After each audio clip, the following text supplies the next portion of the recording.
TNA is the best wrestling in the whole world. Oh yeah, you could be king of these nuts. You know what I'm saying? It's not live, they'll edit it if they don't like it. Oh.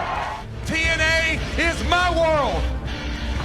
Welcome to Planet Jarrett. You will feel the power. Period. You get naked. This is BS. This sucks. I've lost my objectivity and I don't give a damn. Welcome everybody to You've Got to Be Kidding Me, episode number 32. We are a TNA history podcast that covers TNA 1 month at a time. This episode we're talking about Final Resolution in January of 2005. I'm Garrett and Liam. I'm joined as always by my lovely festive co-host Liam Jones. Liam, how are you doing? Ho, ho, ho, ho, ho, ho, ho, ho, ho. You feeling the holiday spirit? This is gonna shock you. Mm-hmm. I don't care about Christmas. At all?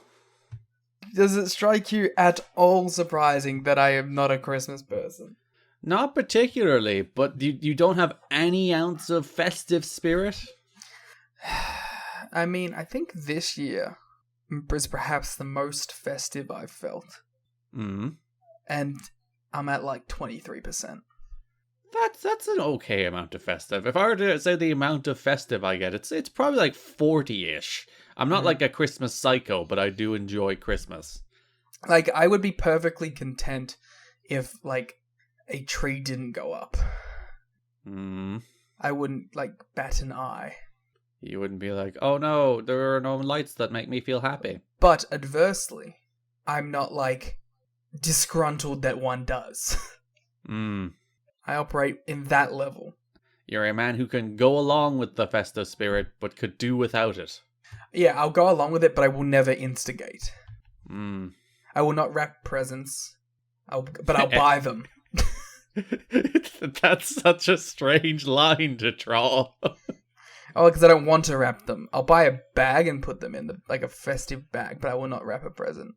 That feels more like laziness than festive spirit. I will allow you to wrap it. For you? If not like that person, but if someone's like, I'm wrapping gifts, I'm like, if you want, you can wrap it. But I'm not going to stop you. But I'm not going to be the one who does it. Alright, that brings us to TNA from January 2005. Smooth like butter. A pretty good month, I thought. I think I'm down on this month in comparison to you. I thought everything was okay, but nothing really gripped me as much, and I didn't think this build was as strong to the pay-per-view as the last couple, but I do think the pay-per-view over-delivered in comparison to the last two. So I think in general, I guess we're not saying like month anymore because it's over a month. It's like pay-per-view cycle. Yeah, it's 6 weeks for this. I think that this pay-per-view cycle was probably less impressive to me than the last one, but with a better payoff at the end. I think I realized as I was watching it, I don't think there's enough show-to-show flow for me. I think it kind of feels a little bit like the NWA-TNA pay-per-views, where there's some things that feel a little too insular to each episode, and just I don't feel like there's like maybe it's like the breaks between certain things that go like where like 1 week they'll start building to something, and they'll take the next week off and they'll build it the week after, or they'll just do a video package or something. I think I need more week to week story building, and we just haven't quite got that yet, except for like the major feuds. Yeah, so you're settling on better pay-per-view but worse build. I think this is the best pay-per-view so far. I even think this might be the best TNA show so far.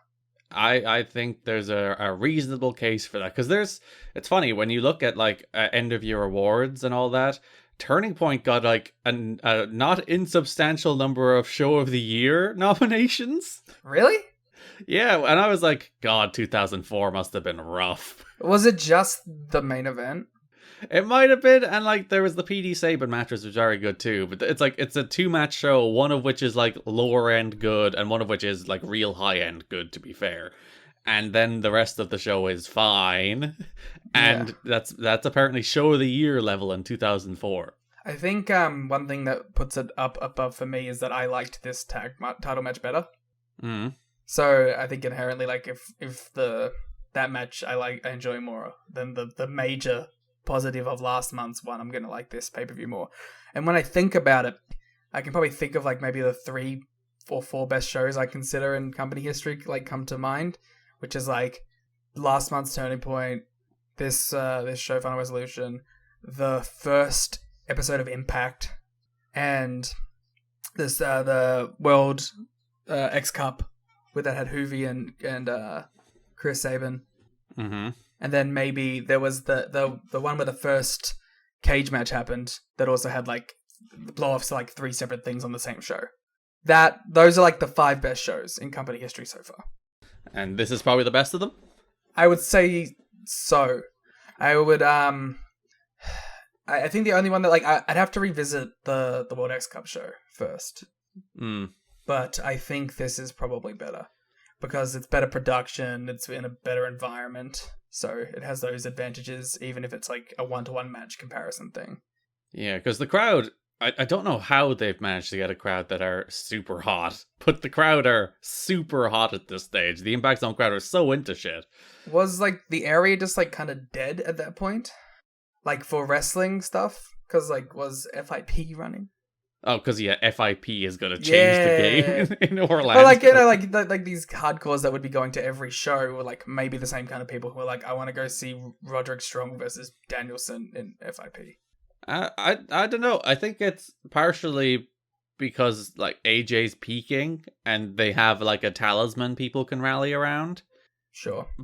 But like they weren't this hot during the summer last year. They were hot at the start, but then eased off. But then at the same time, they were also given much worse television shows that were literally nothing happened. There weren't even wrestling matches. So it's weird to see that like they've come back with a vengeance ever since basically the first show. They've been hot for pretty much all the pay-per-views, and they seem to now currently believe in it's the video packages. I think it's like the video they've bought into the video packages. I also think there's a palpable energy, and the pay-per-views do feel bigger than the TV by far.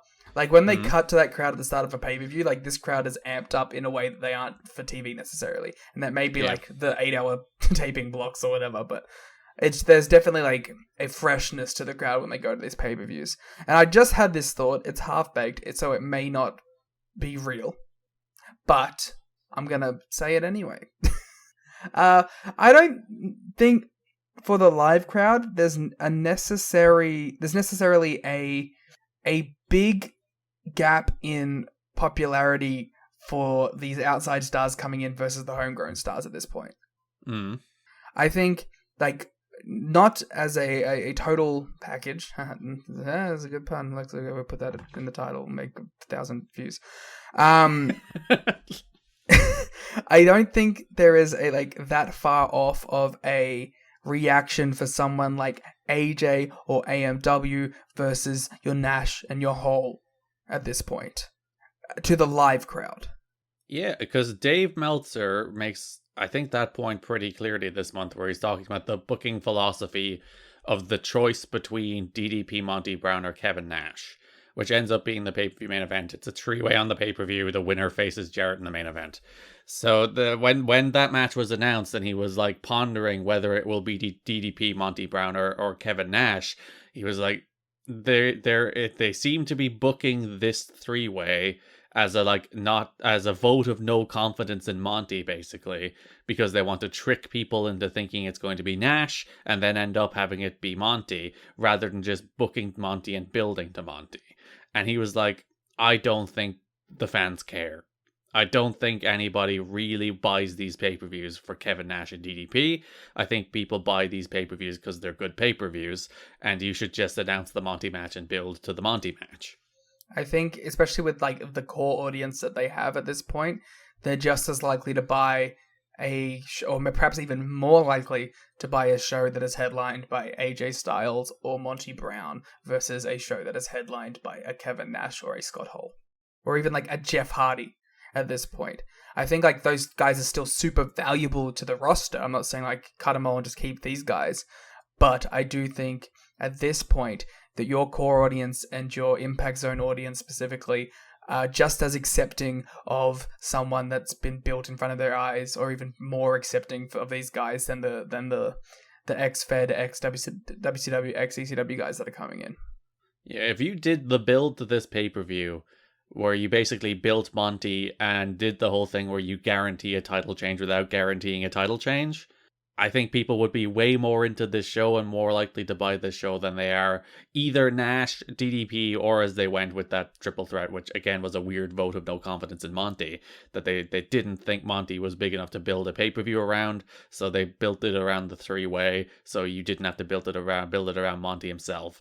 And that my question there is, do you think that three-way sold any more better than it would have sold if it was just Monty versus Jeff? I don't.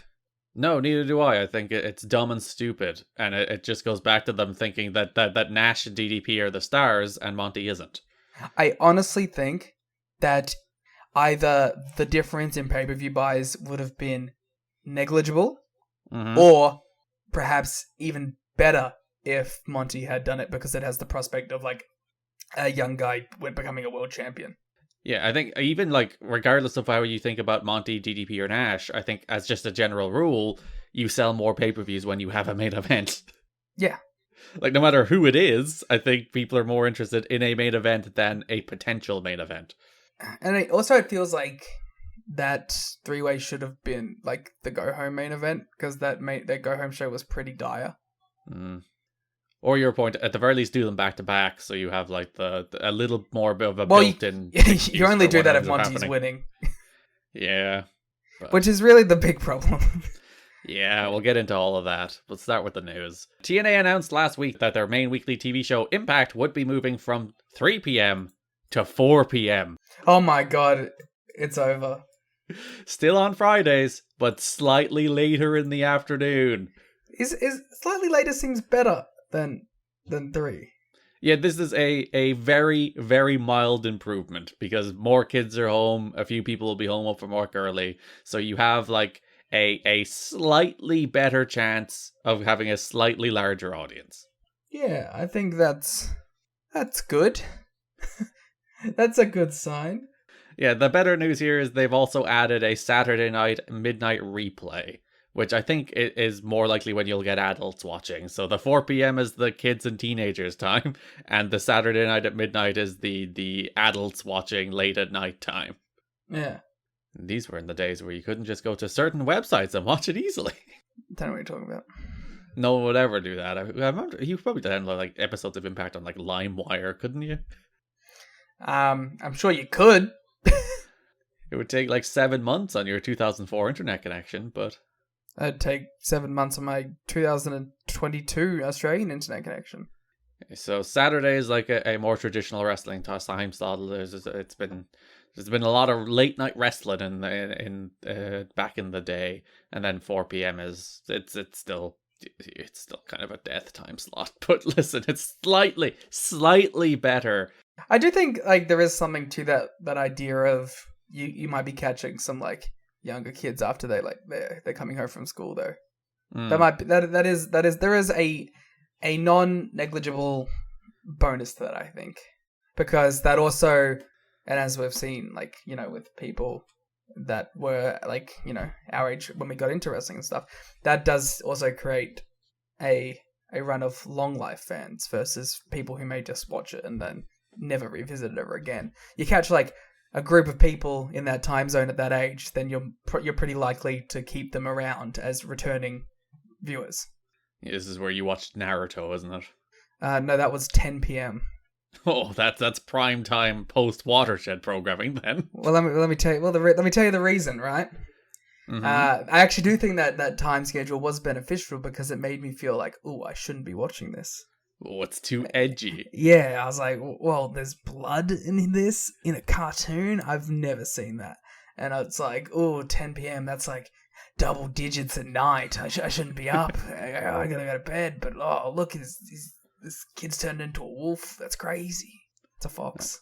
But you get my point. Yeah, you do hear every time people talk about the Fox Sports Net era in particular. They will talk about, you'll always hear people talk about how they rushed home from school to catch the latest episode of Impact. And this makes it a little easier. It's 4 p.m. so you can go home, you can do your homework, you won't have your parents on your back, and you can watch your pretty solid but unremarkable episode of TNA Impact. You can watch someone throw a table on Jeff Hardy for like 12 seconds at the end of the show. Yeah. And then that's never followed up on for reasons. Like, part of the reason the pay-per-view build feels a little all over the place this month is there is at least 3 of the matches that end up either not happening or having to be changed in some capacity because of backstage turmoil. I was going to say, by the way, I gave you like the perfect segue then. Indeed. We're still on Impact, by the way. There's a Dixie quote. I can't leave that behind. I know, I'm just saying, like, that was unintentional. I didn't know that the Abyss story was the next story, but that was like, you know, out of the park. Give me the Dixie quote, pal. I don't know if I want to do it anymore. No, you can't back off the Dixie. The fans want the Dixie. You're like a person that has one song. Someone shout and play Wonderwall at you. And I'm like, no. Oasis have one song. Yeah, you know, Oasis, that little band with their one famous song. one-hit wonder Oasis. Yeah, their one song, Champagne Supernova. I can't do it. No, do your Dixie. By changing the time slot of Impact to 4 p.m. and adding a Saturday night replay, we will expose the program to a much larger audience. Says to President Dixie Carter. Impact's move to 4 p.m. I'm turning you into a witch. Increases the number of potential viewers, and wrestling on Saturday nights has historically proven to be a rating success. George Greenberg, FSN Executive Vice President of Programming and Production, states, TNA Wrestling has a pleasant rating surprise for us at FSN. We hope, with additional exposure, wrestling fans will have more opportunity to enjoy TNA's athletic and entertaining presentation. There you go. Follow me on Twitter. Me, Liam, at the Clean Mooder. So Impact, slightly better time slot with a replay. By the way, you might be asking, well, they're paying for all of this. Are they paying more for any of this? No. So it's all kind of beneficial without any extra cost here. They say, like, I don't know, you can't get mad at this. Even if it's like a tiny boost, it is a boost.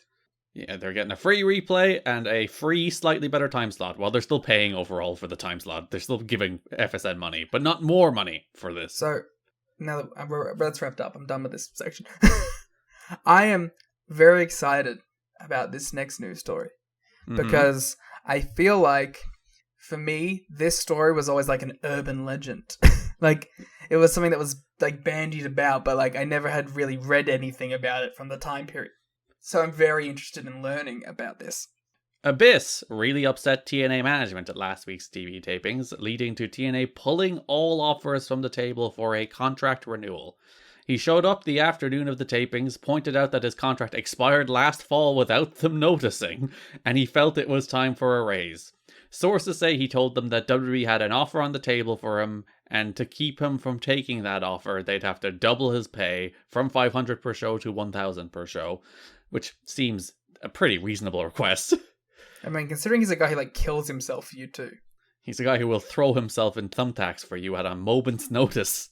TNA's policy is pay what you have to in order to keep talent, and since Abyss has no previous national exposure and no star power outside of TNA, of what TNA has done to promote his character, they didn't feel pressure to pay him as much as other main eventers in TNA who have more name recognition. TNA management, trying to keep the budget low since the promotion continues to lose money, spent a couple hours discussing the situation, but eventually they gave in and offered Abyss the raise. They gave him exactly what he asked for, like $1,000 per show. However, rather than accepting the offer, sources say Abyss said he had to go to talk to WWE about it and think about it first.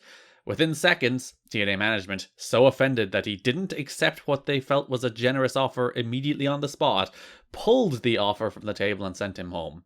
Abyss was working to work the taping as scheduled. He also, if he was leaving, he was willing to put people over on the way out. But TNA management didn't want to give Abyss any more leverage in negotiations since his slated match for the pay-per-view against Jeff Hardy hadn't been promoted yet.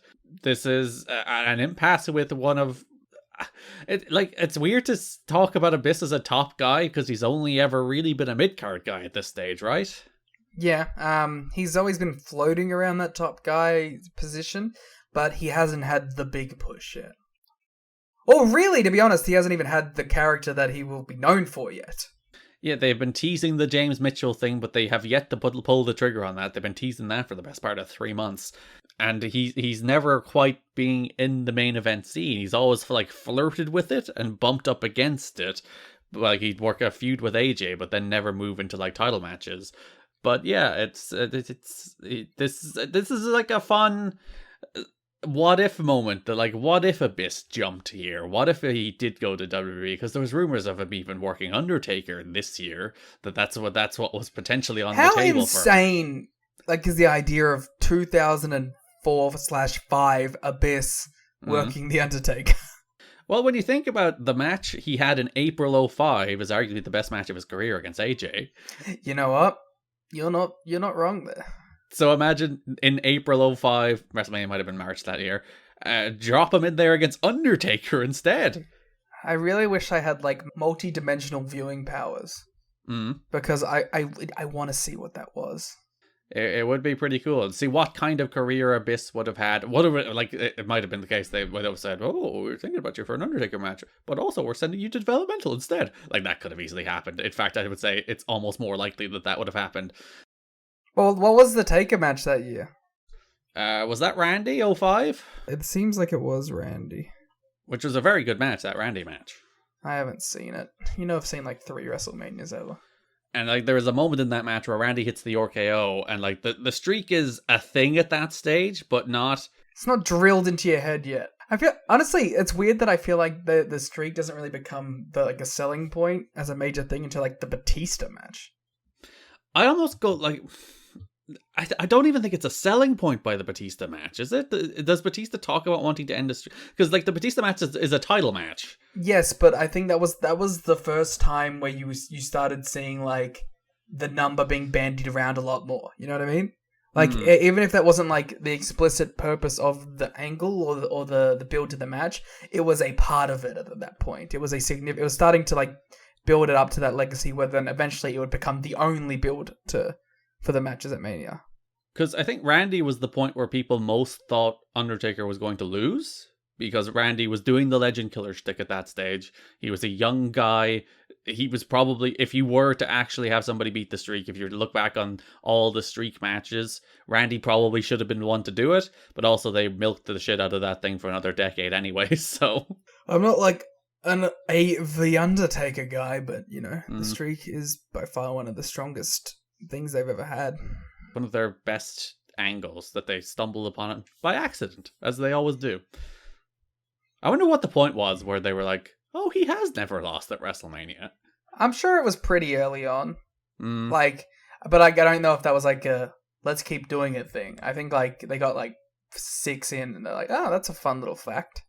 So Abyss was quite torn apparently in that he was a little offended that they didn't even notice his contract had come up. Fair. But also he felt a degree of loyalty to TNA, both because Dutch Mantel was one of the people who gave him his break in Puerto Rico, and TNA were the people that gave him his break in America. So, like, part of him wanted to stay, but then part of him felt slighted that, like, they moved heaven and earth to re-sign AMW when those deals came up. They're like, we'll give you a title run, we'll give you a pay rise, and then when Abyss's deal comes up, nobody even notices. You know what? If Dusty had got his full control and fucking Mantel was one of the guys who was out, he probably would have just gone. Yeah. So when Jarrett told Dusty Rhodes about all this, about the contract coming up and Abyss being on the fence and the thing about them being like, we're going to pull the offer because you want to go talk to, that's fucking bullshit. Fuck off with that shit. Yeah, that's like stupid wrestling logic that would never apply to real life stuff. Trying to pressure the man into signing a deal when he could potentially have a much better deal on the table is carny bullshit and you can fuck right off. Yeah.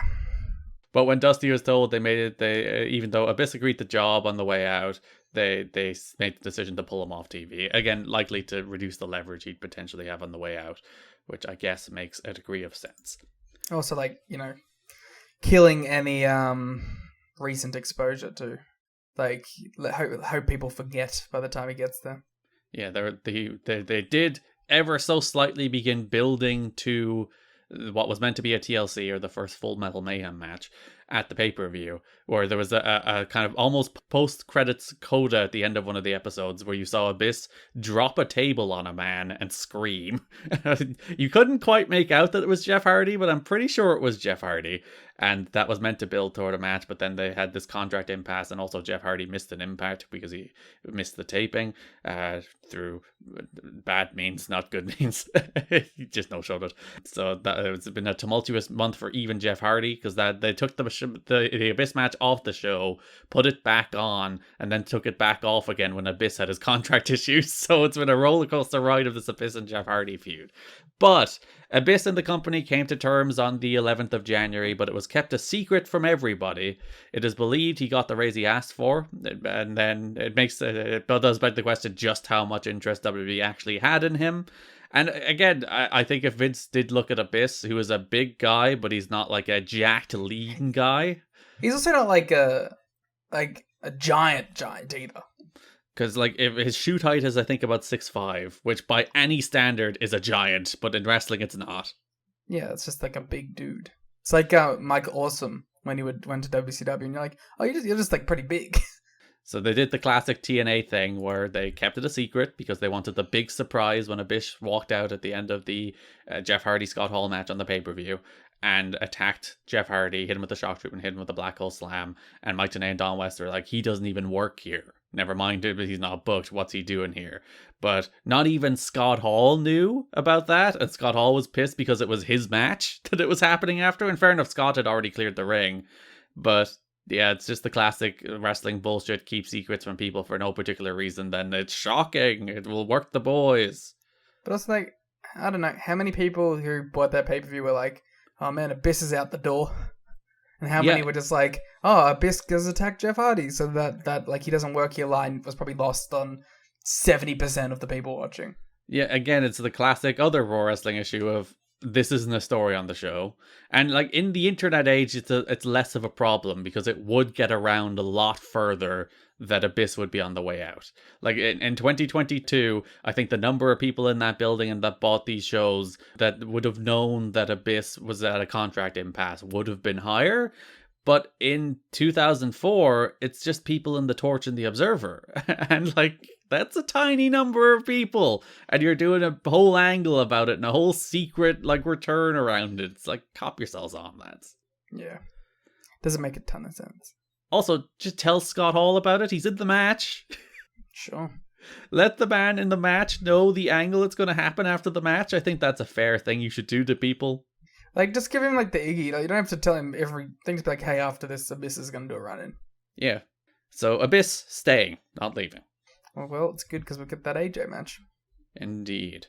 So, further turmoil to the pay-per-view lineup. Featured TNA wrestler Hector Garza was arrested on Monday, January 3rd at Houston, Texas at Bush Intercontinental Airport, charged with possession of anabolic steroids.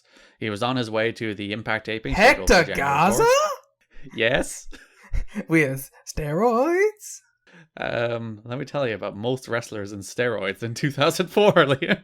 What? So this is 2005, Garrett?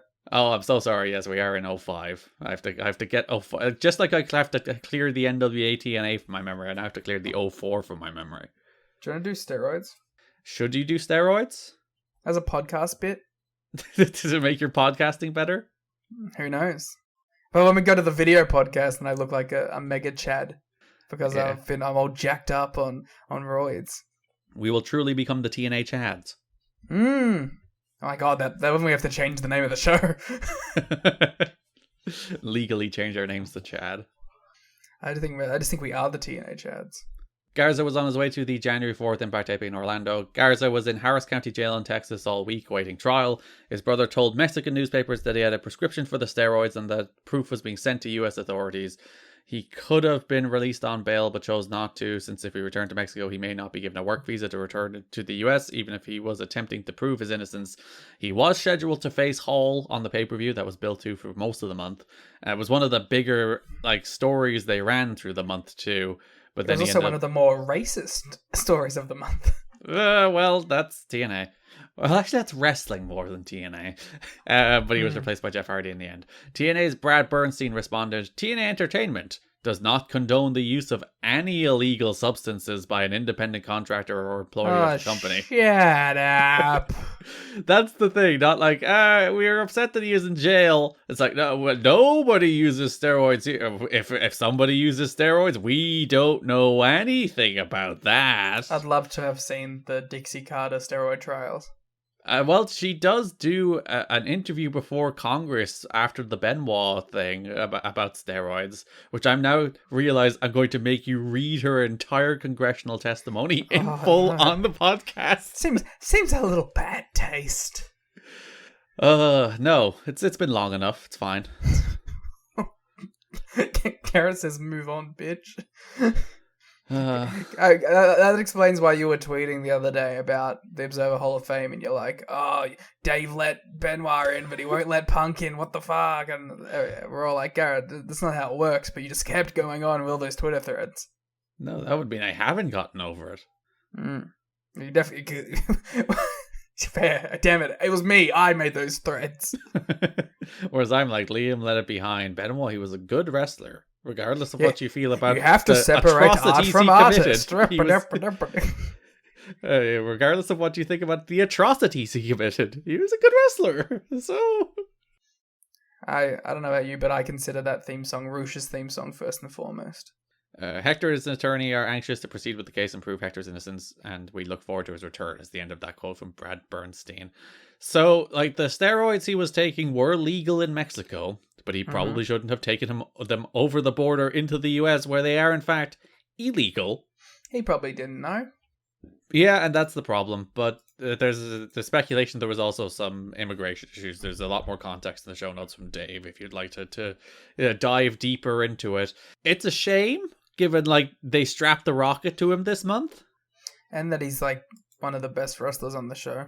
Yeah, so he beats AJ this month. He loses to Jarrett and Hall, but in main event matches, and then he went to get the win back against Hall on the pay-per-view. So, like, they really were going all in on Hector Garza. This was the month where they were like, let's try and make this guy our Latin star. It was a big Dusty Rhodes initiative to make Hector Garza their big Latin star. And, well, it ended very, very, very abruptly. Did they just give up? Well, I think he was banned from the US for, 5 years in the end. Oh, fuck. I did check the next time he worked in the US, the only other time he worked in the US before he passed away, sadly, was in 2011. So he didn't work in the US for another 7 years after this. I am devastated. Yeah, and like this was the moment. And, you know, who knows how far he would have been able to take it? Who knows if they would have just given up on him? But they were trying, like they were really honest to goodness try. He main evented 3 Impacts this month. And like the next year when we start talking about guys that they start elevating, like re-elevating, like with AJ, or elevating back to that top level with your Abyss and your Monty Brown, he could have been another one of those names. And then via proxy, one of these like TNA guys for the next 10 years. Who the fuck knows? Yeah, and then he jumps to WWE in 2007 and has a mediocre run, and everyone mocks him. He's a Chris Harris. Oh God, knock knock, who's there?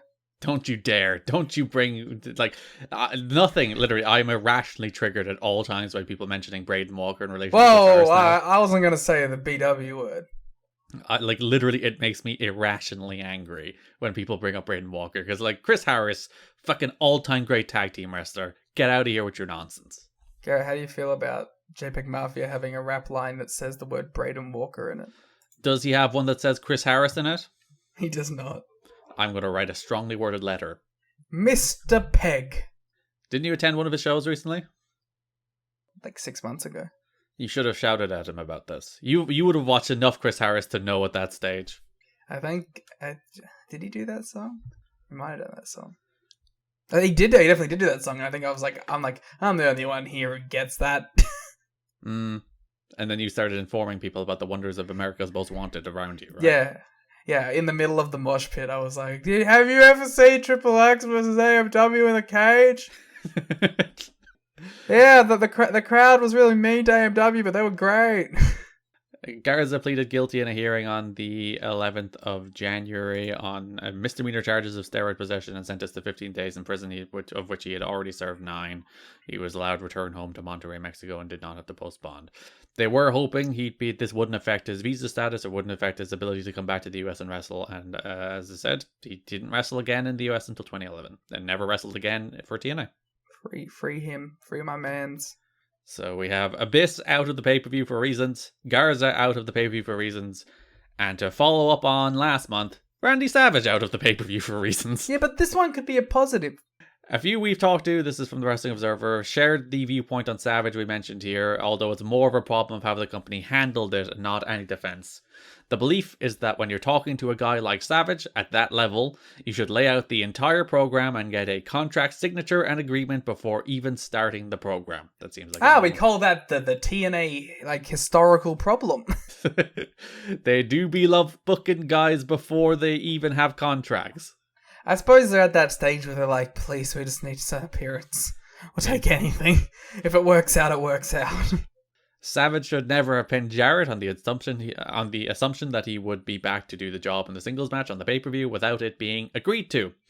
Another aspect not talked about is the long-standing lack of trust stemming from one of the most bitter promotional wars in history between the Poffel family and Jerry Jarrett, even though they made peace when it was over and did business together, and in a sense it was Randy becoming a star in the Jarrett territory against Jerry Lawler that gave him the exposure that led to WWF having interest in him. So the Jarretts and the Savages don't get along inherently, and now they're just screwing each other over one more time on the way out. That's fun. Dusty Rhodes and Jerry Jarrett both talked to Savage for 15 minutes on the 7th of December to lay out the scenario of Savage losing at the pay-per-view, and Savage was like, nah, fuck that, I'm going home. That's fair enough. This all happened 15 to 20 minutes before the review started, which threw a monkey wrench into everything since Savage was booked all over the show. Oh no, 15 minutes. It's a raw situation throwing these shows together. One of the funniest lines came from Bobby Heenan when someone noted to him that the Poffos don't trust the Jarretts. Bobby Heenan responded, the Jarretts don't even trust the Jarretts. He's not wrong, and he's also the GOAT. Bobby Heenan, who you will be seeing in 2005. There was no clue as to who they would go with in the main event at Last Word. At the tapings, the idea was to call Sting and try and use him as a stopgap, which they do kind of tease, because Dusty Rhodes is like, you won't believe the name on this contract. It's a huge surprise. It's actually a three-way. They drop the idea that it's a huge surprise real quick, but they do promote it for a week, that it's going to be a big surprise that's going to shock the wrestling world. Should have just been Dustin Rhodes. His son. That's nepotism, we call it. Regardless. So if you're wondering when in that week that they teased it was a big surprise, who were they looking for? The answer is always Sting in TNA history. It's like, who are they looking for? It's Sting. They're always looking for Sting, but Sting apparently is not bothered at the moment. I mean, I think Sting, in comparison to everyone else in like a big title match like that, would have drawn better. Yeah, because Sting doesn't really have like the sinking WCW stink on him, does he? No, he's like a real star. Yeah, he always had his aura. Even to the very end, he had his aura in WCW. And he had it in TNA, I guess, too. Yeah, for sure. And like I said, Sting's a TNA guy. Fuck WCW. Jerry Lynn is planning to return to the ring in June. At this point, he intends to work indie shows on the weekend and continue to work for TNA as an agent. There is always a chance that TNA will want to use him as a talent, but the fact that he started as an agent before he worked as a talent has him questioning whether the company wants to let him perform both duties. Oh. Yeah, he does. You will see a Jerry Lynn match this year, but just one. Woo! Oh. A lot of roller coaster of emotions here in the Jerry Lynn segment. I hope it's Jerry Lynn vs AJ Styles. There is some more context in the Observer at one stage where apparently Jerry is a little hesitant to work with the modern X Division guys, partially because he's one of those old school guys who's like, make moves count. But also I think there's a little bit of him who doesn't think he can keep up anymore after Hoovy killed him. Come on, Jerry, at them. Give names. Yeah, these young kids, they're working too fast for Jerry Lynn. I watched some Jerry Lynn stuff on a certain show today, Garrett. Oh no. on a certain show that you'll be watching after this is done. Yes, our next episode, which will be in your podcast feed around Christmas, will be the WWA crossover episode with Days of Thunder, our friends. Which may not seem the case based on what they say on their shows, but they're pals of ours, huh? I mean, they're pals of me for sure. Well, yeah, me, maybe not. They called me a professional. Yeah, they just throw me under the bus. Yeah. I mean, I think whoever started that really needs to take just a long look at themselves and see how words can affect people's online perception. They sure should. They sure should. But that'll be our next show, and then we'll be back in a month with the Against All Odds episode. But we will have Patreon stuff in between. If you like this show, you can subscribe for more Patreon content at patreon.com/kiddingme, tnachad.com. Yeah, hour one. I forgot to do it before we transitioned to the news, and I realized that when I went to plug the Days of Thunder episode. So here is the Patreon plug at the end of hour one. But yeah, you can go, and we'll be doing the end of the Wrestling Society X series in the next couple of weeks. We'll be doing our 2004 TNA draft, which I think is always a fun, good time. And our AEW ROH draft ended in a draw. So we really need to fight on this one. Our 2004 end of year awards, which, as we mentioned, I think in the watch long, is probably going to be the most difficult piece of audio we've ever done, coming up with some of those award winners. I'm just still deciding if I want to like fly by the seat of my pants and just do it live, or if I want to actually think about it. You want the emotional reactions. There's something to like choosing on an emotional basis. Yeah, do I want to go off of vibes? But I like to like list like a 3 and then like have a runner up so we can talk about like who our thirds and stuff was. So who knows? So that'll look up in your podcast and your Patreon feed over the next month or so before our Against All Odds we episode. give out so much value for money. Yeah, and all the old shows are there. We have, I think, over 90 or 80 pieces of audio. I think it's 90 pieces of exclusive audio. We have our entire Monday Night War series, if you haven't heard it, our entire Ring Cat King series, our entire Global Force Wrestling series, and our ongoing Reign Taker series, of which in the next month we will have the January 4, 2013 Wrestle Kingdom show. A very big, very good show. So we'll be having a review of that, and Reign Takers coming up as well in the next few weeks. I'm sure that'll also be like a weird kind of like half de facto review of the I was gonna say the real Wrestle Kingdom. It's like, oh my god, it's the Women's World Cup all over again. But we'll be able to talk about the other one that is happening concurrently, which is a really big show as well. So maybe it's a little like weird mixed joint review thing. And that show will also have Hooting and Hollering, so I'll watch it. Yeah, Hooting and Hollering is back basically. So there you go. Garrett will finally be excited about Japanese wrestling again after 3 years. Yeah. Actually, like 4 or 5 years, because you weren't exactly hot on New Japan before the clapping began. Yeah, I was like ahead of the curve on the people who were like getting cold on New Japan, I guess, at the time. Some people have gone to the really far extreme of that. But yeah, the clap grads have just, no, I can't. Do I want to do this? My favorite guy, right? Yes. Is this current person who's like, oh, I'm gonna like tear down New Japan as if it's still like this hot 2016 thing that's like the biggest thing in wrestling.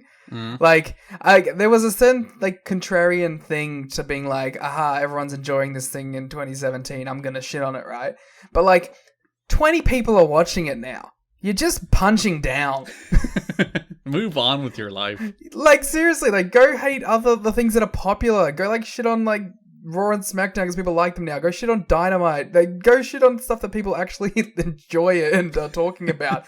Like, New Japan has one good thing happen to them, or, like, one match that people are like, oh, that was pretty good. And, like, everyone just goes, oh, classic New Japan. Let's stop tearing them down. Lol. Kota Ibushi and Naito in the Hall of Fame. Like, that's so funny when it's like, they don't do anything now. What do you want from them? The New Japan Defender has logged on. They don't even have crowds that make noise, and you still punch them down at them. There are actual things that are worth, like, shitting on, or, like, or at least relevant. Dixie Carter finally gave a talk to the company about the rumors of closing up. We're not closing up, I swear. She denied, again, she's a prospector now, I don't understand this. She denied things were bad, but didn't address any specific points that have been brought up, other than claiming they were in it for the long haul and the financial situation isn't looking bad. She said a toy deal was imminent, which is the Toy Biz deal, the Marvel toys. That TV sponsorship money would be coming in, that's probably not really the case, and that the TV time slot would be upgraded, which did happen. I was told she did a good job, Dave here, is the I, was told... No, it's you. We should start doing research into 2004 backstage stuff so we can get our own scoops. Yeah, Disco Inferno sent me a DM. I was told she did a good job and it was something that needed to be said, but morale coming out of the week wasn't strong regarding the future, particularly since they have 2 weeks of TV in the can and had no idea what the main event for the next pay-per-view was while filming. Well, get over it. Randy Savage walked out. You know what? And Sting said no. I'm curious if... God, I am the company defender now. Anything happens, I'm like, here, let me talk my way out of this one.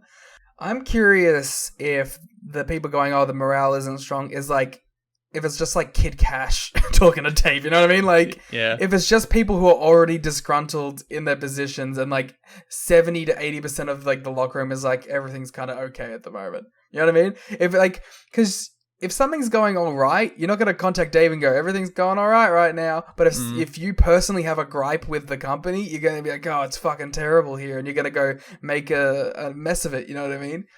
So unless like, I'm not saying that I don't think there's a bunch of people who are loving it at the moment, but because like that would have gotten reported, I feel. But I'm sure like most of it, like 70 to 80% of it, of the locker room is just like kind of indifferent to things right now. Yeah, there might be like some anxiety about whether or not the company will be around, and that's like natural anxiety about your job and career. But like, isn't that also just like any startup that's like only like a few years into their run? Like, I don't know. And to be fair, when you watch the shows, it does not look like a group of people who don't care and aren't trying. It looks like, frankly, quite the opposite. That was going to be my exact point. When AMW go out there after signing like their brand new deals, do they look like they're fucking shaking in their boots about everything? Like, maybe it's just people who like right now might consider themselves on the chopping block because they're either like not in positions that they feel like want to be, or like they're not in feuds that are necessarily going anywhere, or like not in feuds, and they're just people who are genuinely or generally disgruntled in the company, and it has like nothing to do with the current situation, because I don't see how this situation right now is any worse than the last 4 years. Yeah. Like, why is now so specifically a morale low point when there's been 4 years of this basically at the same level? Like, I'm sure there's like you said, there is a general level of it, of like worrying about your job and your money and whatever, but I don't see how this is any worse than it has been, and we've been reading every backstage note for the past 4 years, so... Yeah, and it's funny, that note came from Dave, and there is a note in the PW Torch as well. Overall, morale is said to be up in TNA right now, with wrestlers happy with Dusty Rhodes' management style compared to Jeff Jarrett. Dusty, without the burden of having to run the business side like Jarrett did, is able to concentrate just on booking. As a result, he is accessible and friendly with wrestlers more so than Jarrett. Jarrett, on the other hand, always seemed to be in too much of a hurry to spend time with anybody, but the top stars he favored. Sources say Jarrett, a real elite of this guy. Jarrett said, sources say that Jarrett is more relaxed these days too, without the booking burden. So like there is literally this month a contrasting viewpoint about the degree to which morale is down. Which kind of just proves my point, like a Kid Cash type is talking to Dave and an AMW type is talking to the PWI. Yeah. PWT. But like, I don't know, it just seems... Yeah, like Dave's thing, and I think Dave does this a lot, where he hears from like one or two people and then equates it to the whole locker room. When like you're getting a very specific set of opinions from people in a business that is very egocentric, and if it isn't going right for me, it isn't going right for everyone. During that Dixie Carter meeting, she said that the company learned that the monthly pay-per-views blew away the money they were making while running the weekly pay-per-views. The word floating around the office is that they felt they only needed 17,000 buys for the pay-per-view to be profitable. That's not to cover the entire cost of the company. That is just to cover the cost of that pay-per-view specifically. They'd need about 50,000 pay-per-view buys to be a profitable company. Who do you think's doing more pay-per-view buys? Ring of Honor 2022 or TNA 2005? TNA 05. Hell yeah. Just Eat about. shit. Tony. Most of the TNA 05 pay-per-views have done between 25 and 35. Ring of Honor was a 22, 25, and then it was Death Before Dishonor, whatever the middle one did do better. I think it was like 38. But on average, TNA is pulling slightly higher numbers. Shoutouts to my guy on Twitter who was like, with Jericho Claudio, I was expecting 100,000 pay-per-view buys. And they got 25. Like, I was expecting like triple what they've been doing. I was expecting comparable AEW numbers. Oh dear. People and their very bad takes and not being smart. I don't even know if it's takes, because I don't think it's opinion as much as it's just chucking shit out online for like reactions. Even if it's not like something you don't necessarily like. I don't think it's people like, I don't believe in this thing, blah, blah, but I think it's just like, what's a thing I can say? I don't understand people who thrive on that kind of engagement. Well, I think it's people who aren't very creative. I get 3 people being annoying in my mentions, and I'm like, I'm muting this tweet forever, I'm going to lose my mind. It's like, It takes like 3 people to do that to me. How do people actively seek out that kind of engagement? Well, I don't think they're very like, and I'm not talking about anyone in particular. I don't think they're very inspired about actual wrestling analysis. Whereas I am the deepest, smartest wrestling analyzer. Except, like, it's crazy because you're so wrong about so many things. But it's thoughtfully wrong. As one Chris Jericho said, fuck you, Garrett. Hey, attacking me. How dare he? No, I was just quoting the man who drew 25,000 at Ring of Honor. Yeah. Don't leave that one in. No, that's staying in, pal. No, I didn't mean it. It was purely comedy. It's like Rich said, this isn't a historical podcast. This is a comedy podcast. I hope Chris Jericho blocks you too. That was the funny thing that happened. I woke up and a bunch of people were like, oh, your mentions must be fire. I'm like, why?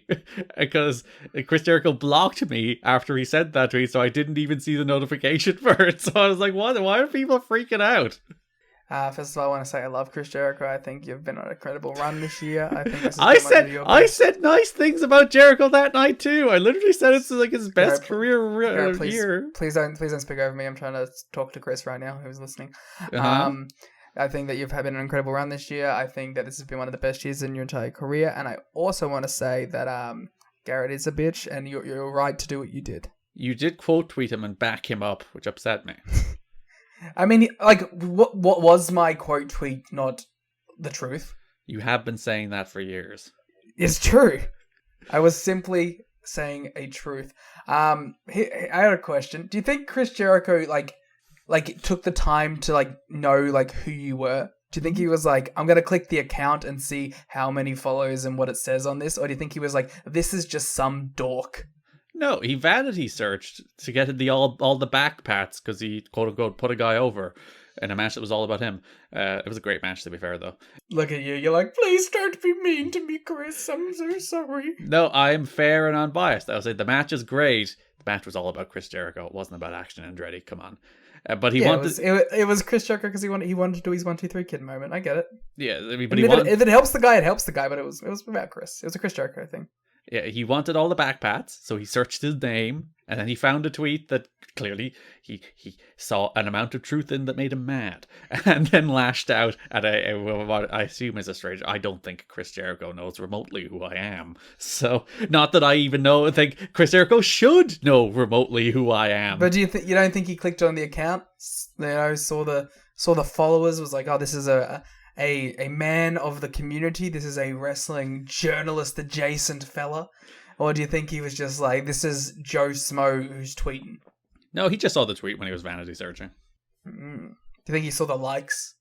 It got a lot more likes after he's quote tweeted it. But that actually, legit, that was my favorite thing. If you go look at the mentions of that tweet, at least like 70% of them are actually like, he has a point.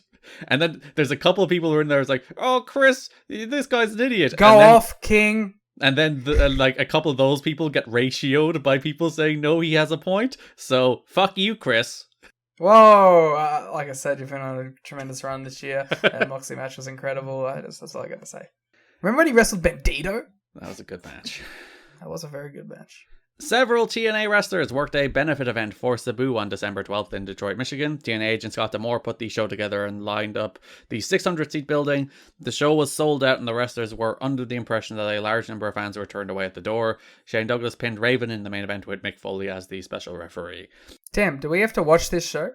do we have to track down footage of this show? I'm not sure, is it available? I didn't even check. Is this TNA adjacent? The wrestlers who worked the benefit were not paid. Most sold pictures during the intermission and donated their profits to Sabu. Some of the wrestlers were forced to pull some money out of their picture sales to cover the travel expenses. Originally, the word was that TNA was going to cover the transportation costs, but that did not turn out to be the case. This will bankrupt us, no. Sabu is still recovering from an illness. He is planning to return to the ring once he's healthy, but sources are under the impression that he will be sidelined for a few more months.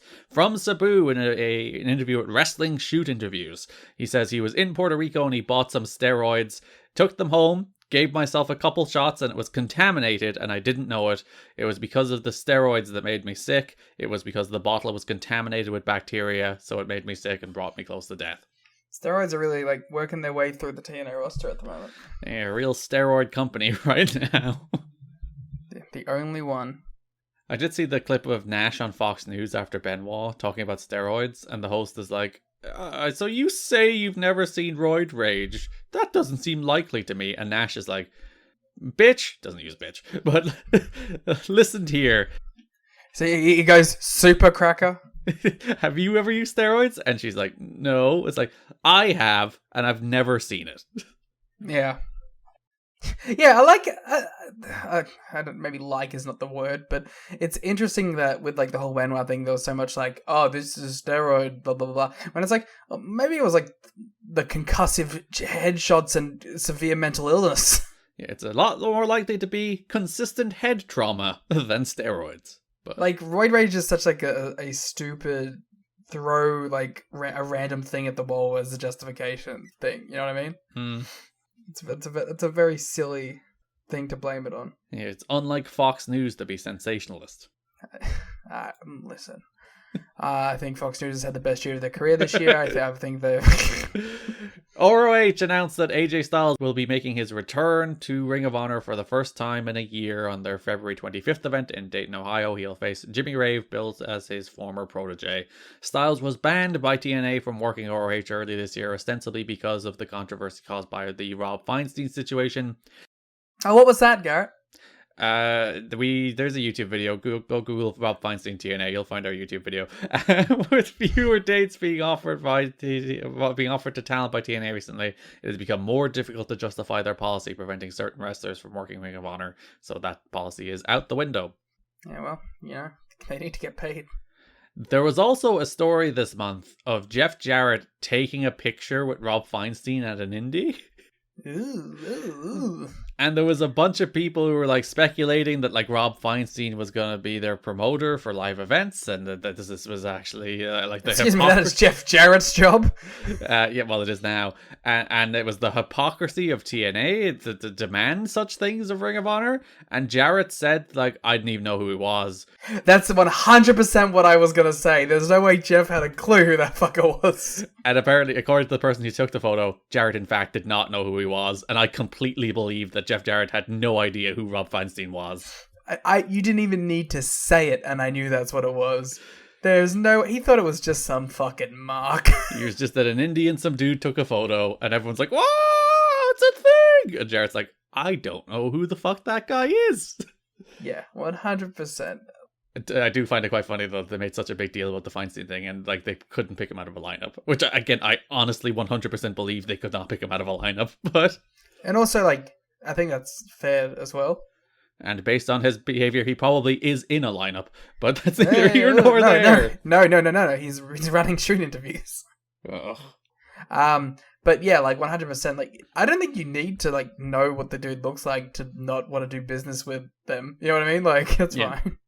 Jeff Hardy showed up roughly 30 minutes before the December 21 tapings were set to begin. Management was finally pushed to the point that they decided to send Hardy home rather than use him on the show. In comparison, Scott Hall arrived at the show more than 6 hours in advance, and Kevin Nash got there about 4 hours before the taping started at 6:30 p.m. when Scott Hall is out professionalizing you, Yeah. he may have to readdress some things. Because I'd imagine call time for these shows is probably like 1-ish, maybe 2. But it's usually 1-ish. And Jeff Hardy is thoroughly not meeting call time. Yeah. Jeff Hardy's New Year's resolution was be on time for work. So far, so good. As Tuesday, he showed up for earlier than ever for the TNA tapings. There before catering. His timeliness may not last long, as he was expressing frustration with being there for 6 hours with nothing to do. He described the atmosphere as prison-like, uttering, "They won't even let you leave. You have to go to work and stay at work. God forbid." Yeah, but if you leave, Jeff, there's a good chance you won't come back. So, alternatively, they should set up an Xbox and just put it in the middle of the arena. Be like, go away, kids. Bless Jeff Hardy and his free spirit mentality. I mean, I get it. Of, they make me come to work and stay at work until work is over. Oh no, I have to sit around and eat catering and nap. Maybe shoot a pre-tape. And get paid $1,000. Yeah, probably more than 1,000. Sorry, I was giving him abyss numbers. Amazing Red's TNA contract expired and he's not expected to be brought back as a regular. Dusty Rhodes and Terry Taylor are not high on Red at all with their thoughts that he doesn't project a personality, and since his knee problems, he hasn't been able to make up for that inside the ring. And it really crushes me to be like, yeah, they're right. Yeah, they are. The thing is, though, Red does bounce back eventually, which is nice.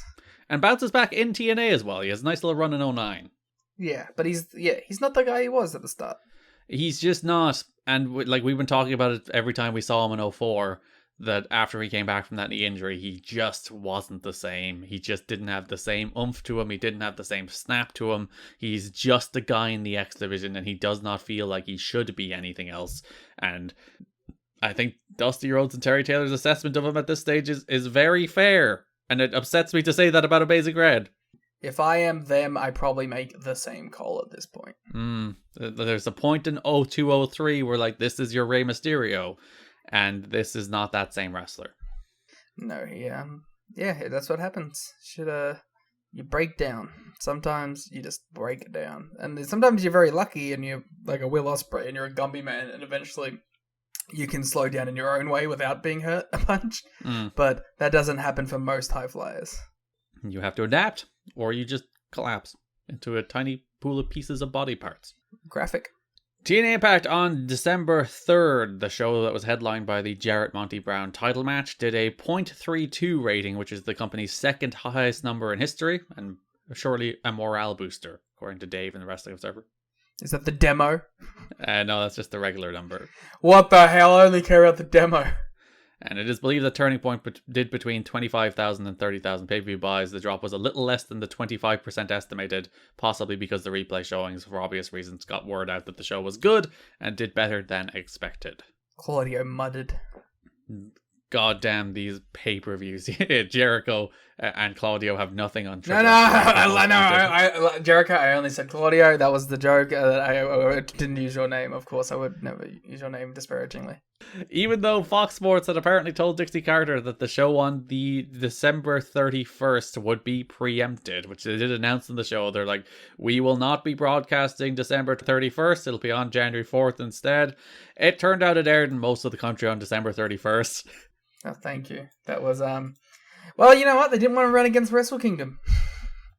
It was actually college football that they thought they were moving for, but sure. The announced January 4th airing of the show was only on in maybe a half dozen stations, mostly on the West Coast. Oh no, Garrett. There wasn't even a Wrestle Kingdom in 2005. Well, there would have been a January 4th show. Yes, there was Tokyo Festival Wrestling World 2005, but, you know. Can you recite to me the main event of that show? It was Satoshi Kojima versus Yuji Nagata. Well, you're wrong. Oh, no. How could I have predicted being wrong? Garrett, it was obviously Shinsuke Nakamura versus Hiroshi Tanahashi. No ideas already. Run out of them. That was the first match, wasn't it? But still, out of ideas. That was for the IWGP U30 title. Which we will see in TNA. See? Look at us. There you go. Everything comes back to TNA in the end. You know who else was on this show, Garrett? Who? Manabu Nakanishi. And if you want to hear more about Manabu Nakanishi, you can go to tnachat.com and listen to Rain Takers, our series covering 2012 New Japan. And we're heading into Wrestle Kingdom, which was January 4th, which was meant to be preempted for TNA in 2005. Brought it all back. Well done. Mm-hmm. So it does speak to a little of the disorganization between TNA and FSN. They're like, you're going to be preempted. They're like, cool, we'll announce that. Turns out you weren't preempted. It's like, oh, okay. Just show us twice. Bill Behrens, who worked backstage at the TV tapings, was told a few days ago after the tapings he was being let go. This came after Behrens took a meeting in Stamford to discuss helping with WWE's proposed new Atlanta developmental system. While Behrens is believed to have not accepted the offer at the meeting, even before the meeting, at the tapings the vibe was that he wasn't going to be around much longer as he was negotiating business with the enemy. Which, I was like, in the Abyss situation, it's like, it's bullshit. Here it's like, yeah, it's fair enough that you want to boot the guy out the door who's potentially launching the WWE developmental system. Yeah, you know, where he could be talking to a bunch of young talent with contracts coming up or, you know, anything like that. That is one of the instances where it's perfectly fair and rational to be like, even if he said no, the fact that he took the meeting reduces the amount of trust we can have in him. Yeah. Johnny Swinger asked for his release on the 1st of January, but at press time had not heard anything back from anybody in the promotion. His contract calls for a nightly paid deal, and since he's only been used sparingly over the past few months, he hasn't made much. He has to either be used full-time or let out of his contract. Rhodes told him on December 20th that he was going to break up the NYC and push him, but then he immediately lost to Dustin the next night, so figured the writing was on the wall. He has 15 dates left in his contract. WWE won't talk to him until they see a letter that officially releases him from his contract, a stance that they would continue to observe for the rest of time. Yes, they would never tamper with contracts. That's never a thing WWE would do. No. And one of my favorite things Dave used to do but doesn't do anymore is just expose how much people are being paid. Which, by the way, is not like a hard thing to find out. The top paid wrestlers in the company at the moment are DDP, Kevin Nash, and Scott Hall, all of whom are making $5,000 per show. Most in the company are making between $300 and $1,000, with a few of the bigger names, Raven, Rhodes, AMW, making more than $1,000 per appearance. Probably Jeff Hardy. I'd imagine Jeff Hardy's in that group too, yes. Probably Styles as well, I would hope. And Jarrett is making significantly more, and he's probably the highest paid in the company, given he's part owner, world champion, and makes a lot of the business decisions. Yeah, if I was the owner and made a bunch of business decisions, that would pay me a lot too. I'd deserve it. I'd earn it. Yeah. Look at me, I'm world champion. I'm putting all this effort in. I'm getting Monty Brown over at the pay-per-view. Like, you know. You're over, yeah. That brings us to broad topics for the month, starting with the world title picture. As we mentioned, Randy Savage was meant to main event Final Resolution. When he pulled out, they then didn't really have a main event for Final Resolution. No, I don't think we ever really ended up with one. I don't know why they didn't just do a 4-way. Or just do Monty. Just announce the Monty match and do the Monty match. Listen, are we getting into the Monty stuff already? Or let's just save that for the actual matches. So, December 10, Impact featured Monty Brown against Glenn Gilberti, the final match of this Disco Inferno run, Liam. Rest in piss, bitch. No, I mean... He's not exactly looking tip-top bread at this point, is he? Yeah, he gets pounced, he loses immediately. It's literally 20 seconds long. Crowd go apeshit. Best match of Disco's entire career. It might be the best match of his TNA run. I gave it 3 stars because it's a 20-second match where he gets pounced. So thumbs up. Good job. You nailed it. Good pounce, too. Yeah, pounced him out of his boots. He even did the, pose. He hit the pose. He did the rope thing after the pounce before he did the pin and everything. Like, Monty, at this point, just in this match, it's like, oh, just pull the trigger on this dude. Come on. More importantly than Monty Brown, this is time for our Remember When segment for Glenn Gilberti. Our remembering of Disco's tremendous 2-year run in the total nonstop action.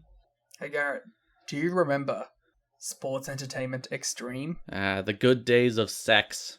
Do you remember Glenn Gilberti, world champion contender? The month of May 2003, we all remember it. A whole month built around the Disco Inferno as the number 1 contender, where they did the big Raven match, and they're like, that's a good formula to announce the match a month in advance and really build to it. Who are we going to do it with next? Glenn Gilberti. Do you remember that jersey that you were really obsessed with? Oh, it's fake Man United jersey. I do remember that. The cheapskate son of a bitch who couldn't afford. The man who's been on national television and probably earned hundreds of thousands of dollars couldn't afford to buy himself a real Manchester United jersey, so he had to be a cheapskate and go out and buy a fake one. Garrett, do you remember when he was a leprechaun? The classic era with the leprechaun rugby match. What was the name of that match? Look at the Irish weapons match. There you go. Was that it? Yeah. The leprechaun rugby match is a better name. I'm going to stick with leprechaun rugby match. Garrett, do you remember the NYC? No. And that was Glenn Gilbert's TNA run. A tremendous run. A run for the ages. A run that people will remember in their hearts long into the future. I actually found it funny this month. There's a 6-man tag that has AJ Styles, Sonny Siaki, and Elix Skipper in it. And I was like, at one stage, all of these people were members of Sports Entertainment Extreme together.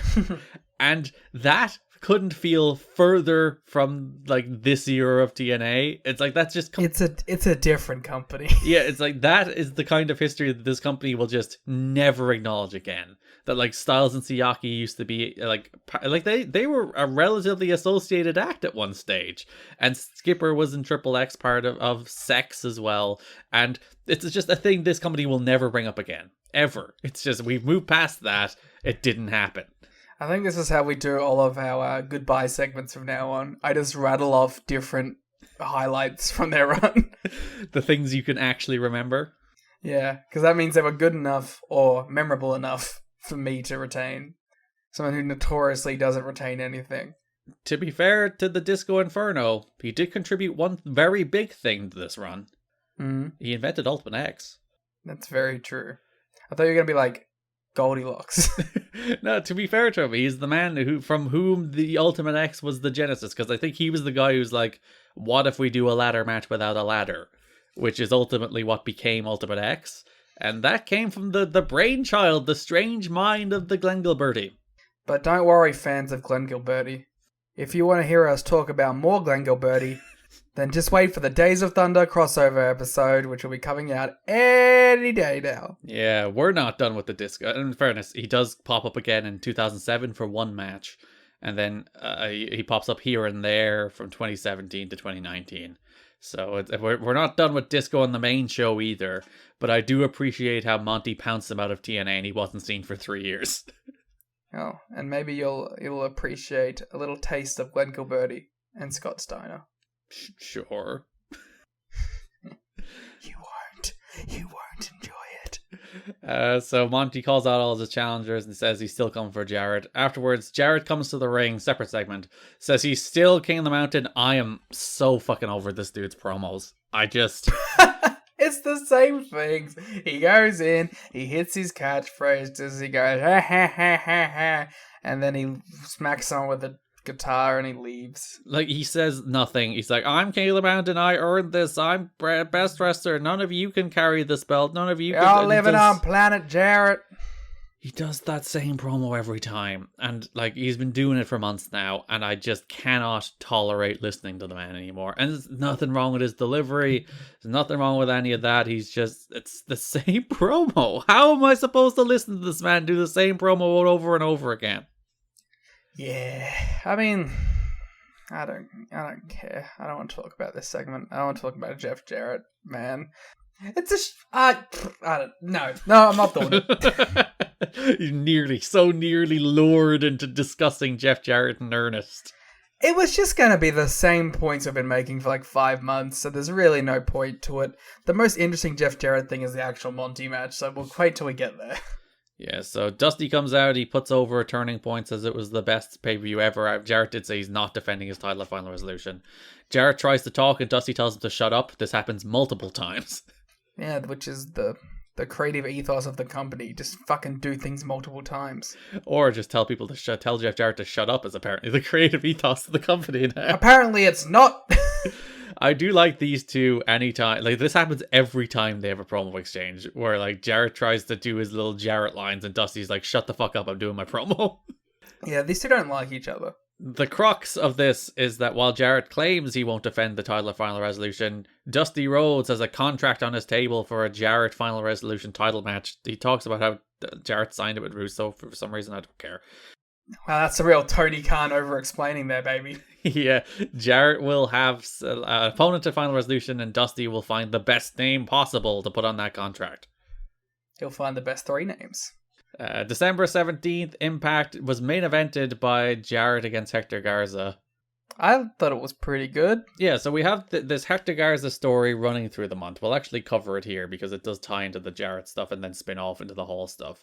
So previous show, December 10th, was main evented by Garza against AJ Styles, the winner of whom would face Jeff Jarrett the following week in a non-title match.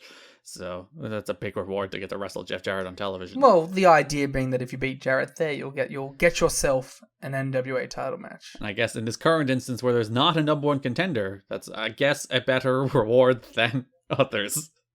Really funny because he's like, and I got someone to call and I signed him and it was Hector Garza.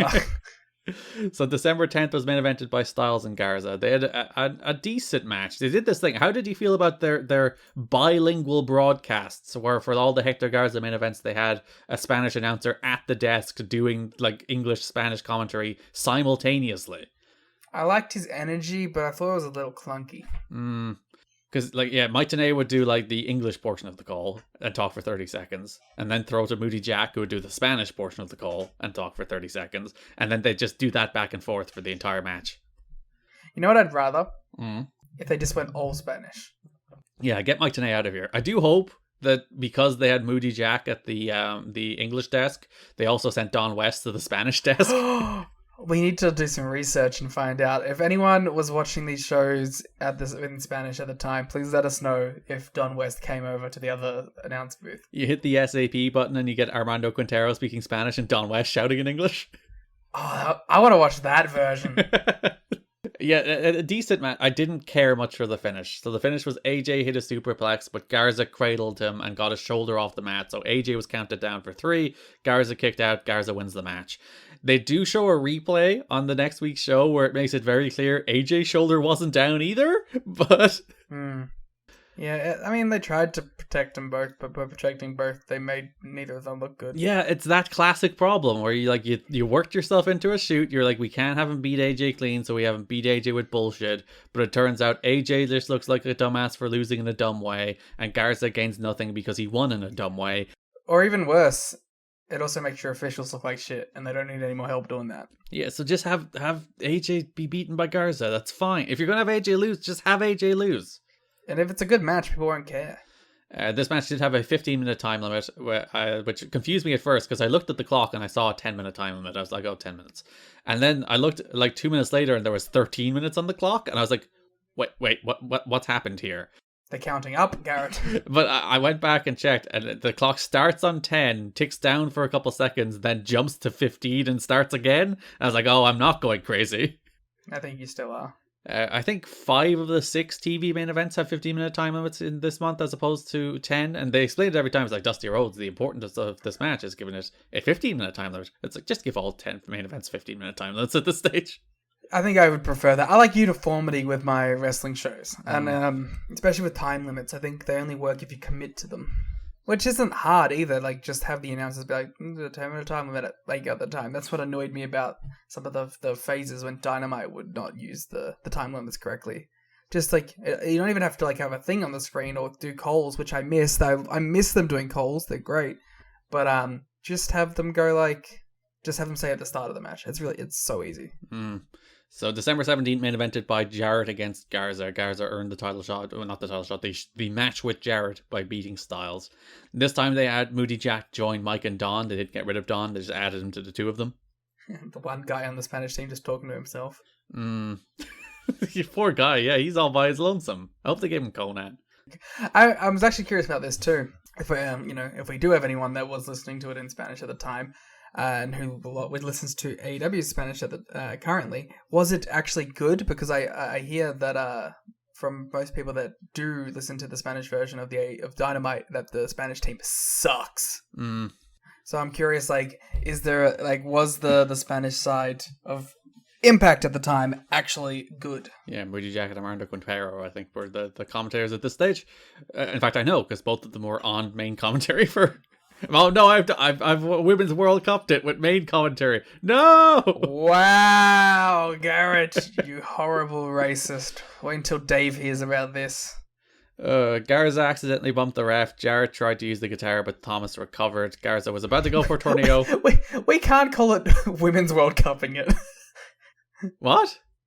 We can't call it Women's World Cupping it, like when we fuck up and we call something the main version of two things.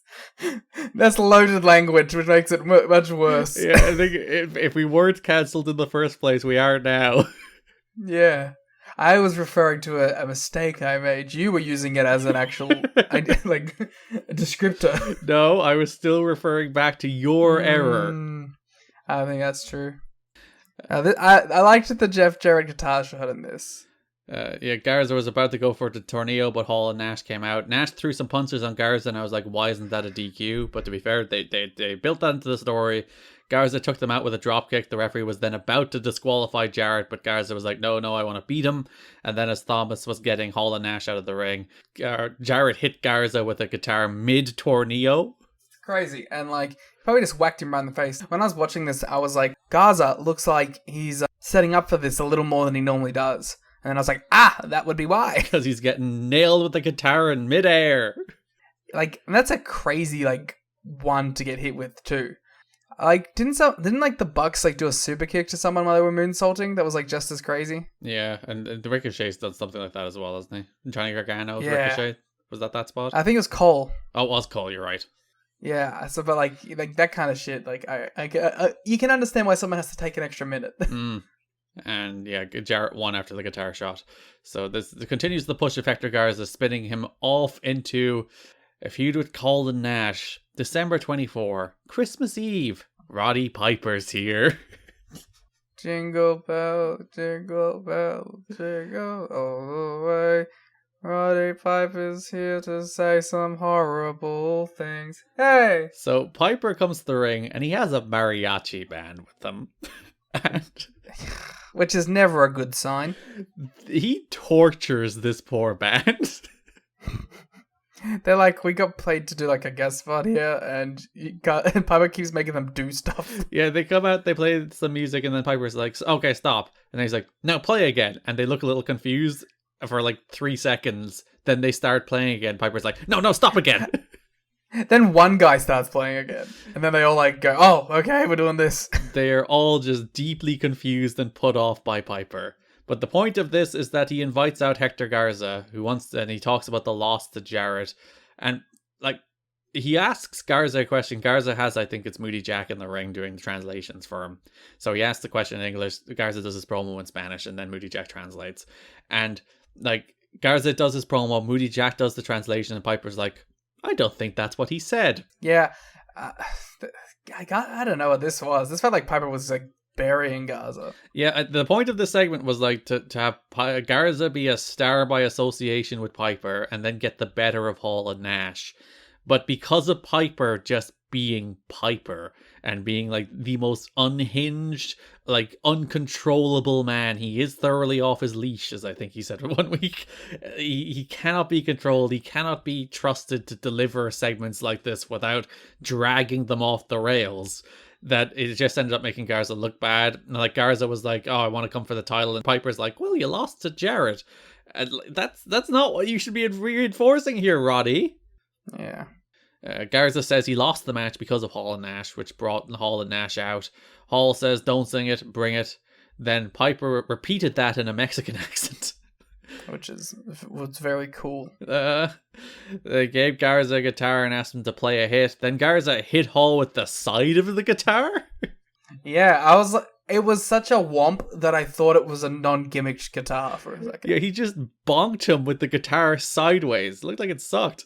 And then the absolute professionals of these guys, they get Hall up again and he whomps him for real. Yeah, so then he dropkicked Nash and then he nailed him over the head with the guitar properly. And this pleased Piper to the degree that he shouted, "Yee-haw!" after he hit him with the guitar. Okay. After the first Garza Outsiders confrontation, where Garza cleared house on both, some fans at ringside made fun of Nash for being beaten up by Garza. Nash got in their faces and said, "Don't you guys know this shit is fake, dumbass?" They should have been like, yeah, we're playing along, dickhead. So Piper apparently does not remember his lines, so writes them down on the palm of his hand. This is a sitcom sketch where, like, I have to write things down on my hand, but then, like, I get sweaty and I can't read them.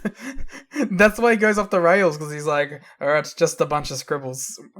That's why his promos are so incoherent. He just sees different words floating about his hand.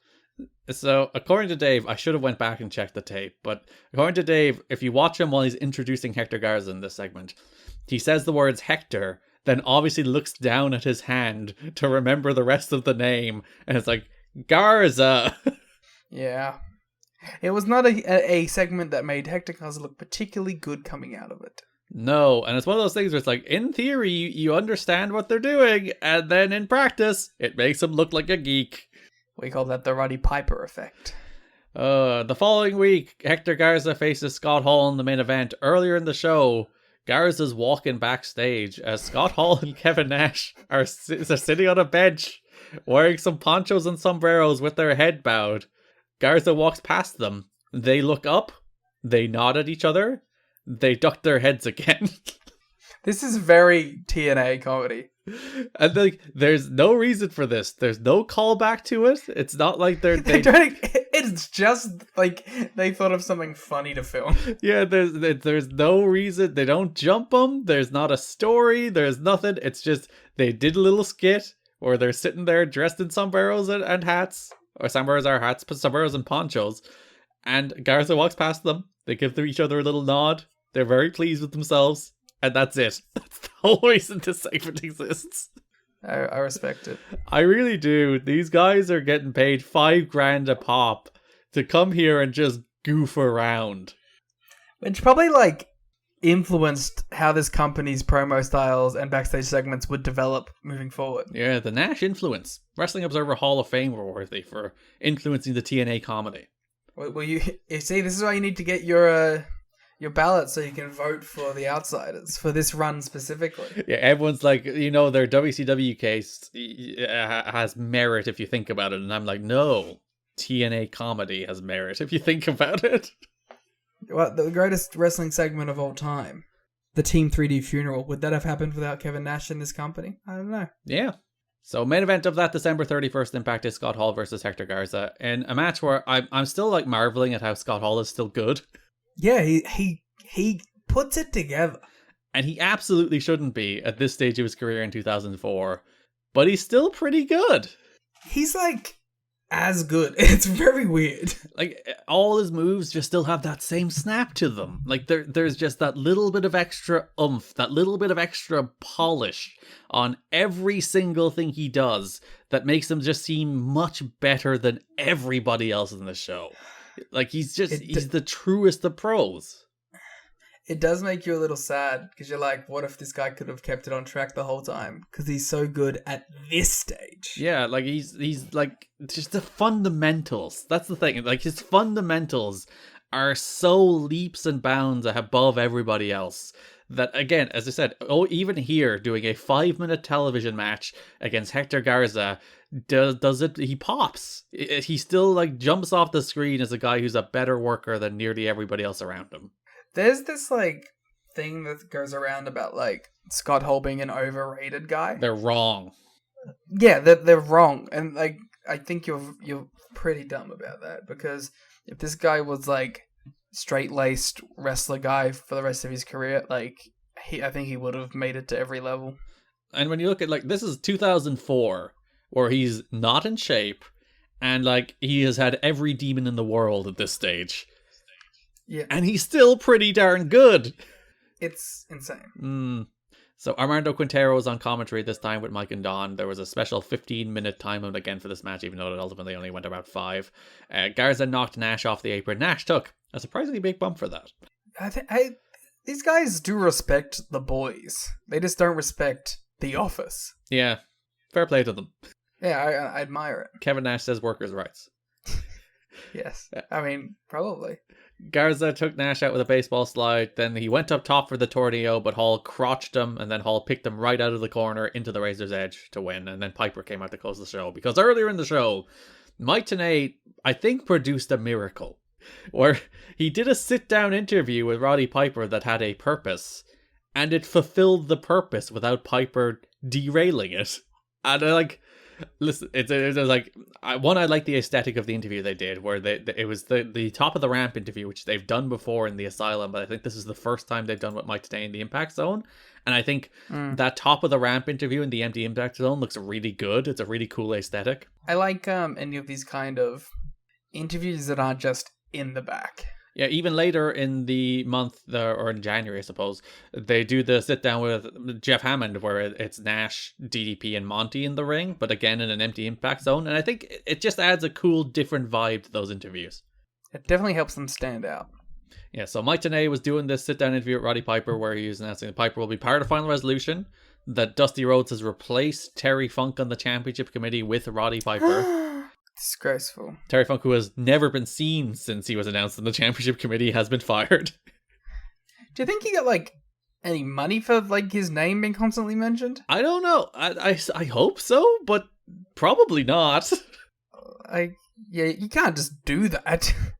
You can't just use somebody's name in your show without their permission and or paying them. No, you can't. Yeah, we're gonna start being yes, Chris Jericho, we love him. He's always talking about how he's gonna come on the show and start talking to everyone. Just keep tuning in. He's part of the You've Got to Be Kidding Me Championship Committee. Yes, we'd like to officially announce the 3 members of the You've Got to Be Kidding Me Championship Committee: Chris Jericho, Liam Jones, and Terry Funk. Yeah. I think they make good decisions. No, you meant to get up and start knocking over the monitors with AMW. Yeah, so Dusty fired Funk, which I do appreciate. At least that's a little bit of continuity. He's like, I've gotten power, so get Funk out of here. Get the funk out of here. So the new championship committee has raised Zbyszko and Piper, and now Piper is also TNA's new enforcer. Dusty Rhodes he's a special enforcer for the company. The enforcer, Roddy Piper. That's it. Fair enough. It's mostly because Mike Tenay did 80% of the talking and cut Roddy Piper off every chance he could. And also pre-tape. Yeah, he is the only man so far to wrangle Roddy Piper in TNA history. So Mike Tenay, Wrestling Observer Hall of Fame case, emboldened. You're gonna have to make a big compilation video with all your Mike Tenay Hall of Fame case bits. So it was meant to then be Hall and Garza in a rematch at the pay-per-view, where Garza was meant to get the win back on Hall after losing on television. Unfortunately, as we talked about, Garza had his run-in with the law, with the American police, so he was pulled from that match, and Jeff Hardy was pulled from the Abyss match because of the Abyss situation, so they were just like, let's shove those 2 matches together on the pay-per-view. So the pay-per-view match ended up being Jeff Hardy versus Scott Hall, with Roddy Piper as special referee. And Jeff Hardy is outworked by Scott Hall. By a million miles. It's pretty remarkable. I am pleased that we are now at Jeff getting into plunder with Abyss, because the end of this match leads. That's what we're here for, baby. Because me watching Jeff Hardy wrestle in earnest, not a thing I want to see in 04-05 anymore. Not necessarily, no. So Tenay explains that Garza was scheduled for this match at Final Resolution, but a legal situation precluded him from appearing. Yeah, it's unfortunate. I mean, I've already talked about it, but it's so damn depressing, because I really feel like this guy could have been one of those TNA stalwart names that you associate with the company. Yeah, and they were honest to goodness trying. Really were. And fair enough, as we talked about that Roddy Piper segment, not to great effect all the time, but they were trying. Yeah. Piper extensively searched Hall and found weapons everywhere, found a knife and a fork, and then Hall searched Piper and also found weapons, which I thought was a good bit. This was a heavy handcuff show. Handcuffs everywhere. There was handcuffs all over the place. I would think that Roddy Piper does in fact carry handcuffs with him everywhere, though. It would have been fun if he had have found the glasses. He's like, hey, what are you doing with these? And he's like, you're an alien. Hall shoved Hardy into Piper and pulled some knucks out from the turnbuckle cover. I love that the Kings of Wrestling is a hiding weapons unit. Yeah, we get a call back to Jarrett, multiple guitars in the main event of the show too. Which is maybe the best part about Jarrett in that match. So Piper grabbed the knucks, poked Hall in the eyes. Hardy hit a twist of fate and a swanton for the win. Hardy called out Jarrett after the match, but then Piper declared Hardy the next world champ and left. But Abyss appeared out of nowhere, destroyed Hardy with a shock treatment, hit him with a black hole slam. As mentioned, Tenay and West were like, Abyss doesn't even work here anymore. What's Abyss doing here? But we're spinning off into the program that was meant to be on this show in the first place, Abyss and Jeff Hardy. Abyss should have laid out Roddy Piper. Piper did kind of take a bump in this match for the first time. Like, he took a proper ref bump. So there you go. Piper taking the shock treatment. Well, this is, again, a lot of retrospectives on this show, Liam. The end of Roddy Piper in TNA. Welcome back to our classic segment. Remember when... Oh, no. Hey, Garrett. Yeah. Do you remember when Roddy Piper awkwardly brought up Owen Hart's death? In a shoot angle with Vince Russo? I do. It wasn't very good. And it was in pretty bad taste, and he shouldn't have done it. Do you remember in that same run when he brought up wrestlers' health care? Oh yeah, he was the champion of wrestlers' health insurance in a weird angle that also went nowhere, and in which he was the guy being dragged out for being insane, and Don Callis was like, don't you dare mention healthcare around here. Thank you for reminding me about Don Callis in this company. That dude ruled. Garrett, do you remember when Roddy Piper cut a promo in front of a hospital? Oh yeah, he was during that period where he'd just send in pre-tapes from literally anywhere. He was in like his dojo as well, fighting people. Yeah, I'm trying to think if there's anything else. Hey Garrett, do you remember when they brought back Shoot Murderer Jimmy Snuka? to bury the hatchet with Roddy Piper. Allegedly shoot murderer. I'm just joking. It's a comedy podcast. Hey, Garrett, do you remember when Roddy Piper was super racist all those times in this run? He's doing his best. I hope not. Roddy Piper's TNA run it's not good. It was never good. No. But it was insane, and there is something to be said about that. He is. If you were to rank the top 5 most insane people in TNA history so far, Roddy Piper's ahead of like New Jack. So he has that going for him. As far as like on the show stuff, yes. In terms of content on the television show, I'm trying to think if there's anyone more. Brian Lawler, Goldilocks. I think. Goldie's like number 3, which is crazy to think. I'm not crazy. She's not crazy. Yeah, wow. There you go. The Roddy Piper and TNA retrospective you were all hoping for. The man's insane and like just uncontrollable, other than when he's in there with Mike Tenay, apparently. But also, do you want him to be controlled? No. And like there's multiple instances in this company's history where his interviews were so off the rails they had to be heavily edited. Remember that sit-down interview he did where they like, this was so unusable we had to like cut it together a million different ways just to try and make it slightly coherent? It sounded like that Simpsons episode where like they had Homer and they cut it all up to make him look like he was a horrible sexual harasser. It was like, my name's Homer and I like to touch big butts. Like there was that kind of thing. That's the defining cultural touchstone for Roddy Piper's TNA run. But you know what? Garrett wouldn't have it any other way. Sure. I was like, I don't want to put my name on that, so I'll throw Garrett's in. So yeah, Jarrett beat Garza, then came, as we spin off back to the world title program, by the way. December 24, Dusty's there with his secretary Tracy. We'll talk more about that in a minute. Talking about how Jarrett has a surprise coming for him at Final Resolution. The Kings of Wrestling come out. Jarrett and Dusty again keep talking over each other before Dusty finally announces a 3-way elimination match at Final Resolution where the winner will face Jarrett later that night, and introduces the competitors in that match. Monty Brown wearing a frankly wonderful yellow turtleneck. Everyone in this segment was looking fly as hell. DDP came out wearing a Deck the Hog shirt. Yes. Which I couldn't stop looking at. Like, what? Why? What? Jarrett had his 2005 style drip on, which I respect. Mm-hmm. And most importantly, Scott Hall had the Elvis outfit. Yeah. Kevin Nash just sweatpants and a fucking singlet. It's quite honestly maybe the best dressed wrestling segment I've seen in this company's history. And of course, Dusty. Oh yeah, well Dusty's always looking fly as hell. So he announces that the 3 people in the match will be Monty Brown, turtleneck, DDP, Deck the Hog, and Kevin Nash, casual attire. And then Nash and Jarrett make faces at each other, because the idea being that Dusty Rhodes is putting Nash in a number 1 contenders match against his pal Jarrett to try and drive the wedge between them. And boy, it works so well. I appreciate how they're like, Dusty's not going to come between us. We work out what he's doing here, and then it's like, no. He immediately gets in between them. Yeah, because this show ends and Hall reassures Jarrett, being like, yeah, that belt's not going anywhere. And then Hall's like, hey Kev, you think about how much money we could make with that belt? and Nash is like, money. I love that Scott Hall's the one who's like, fuck Jeff. He's like, hey man, you a WWF champ, you a WCW champ, you ever been an NWA champ? He's like, no, I haven't.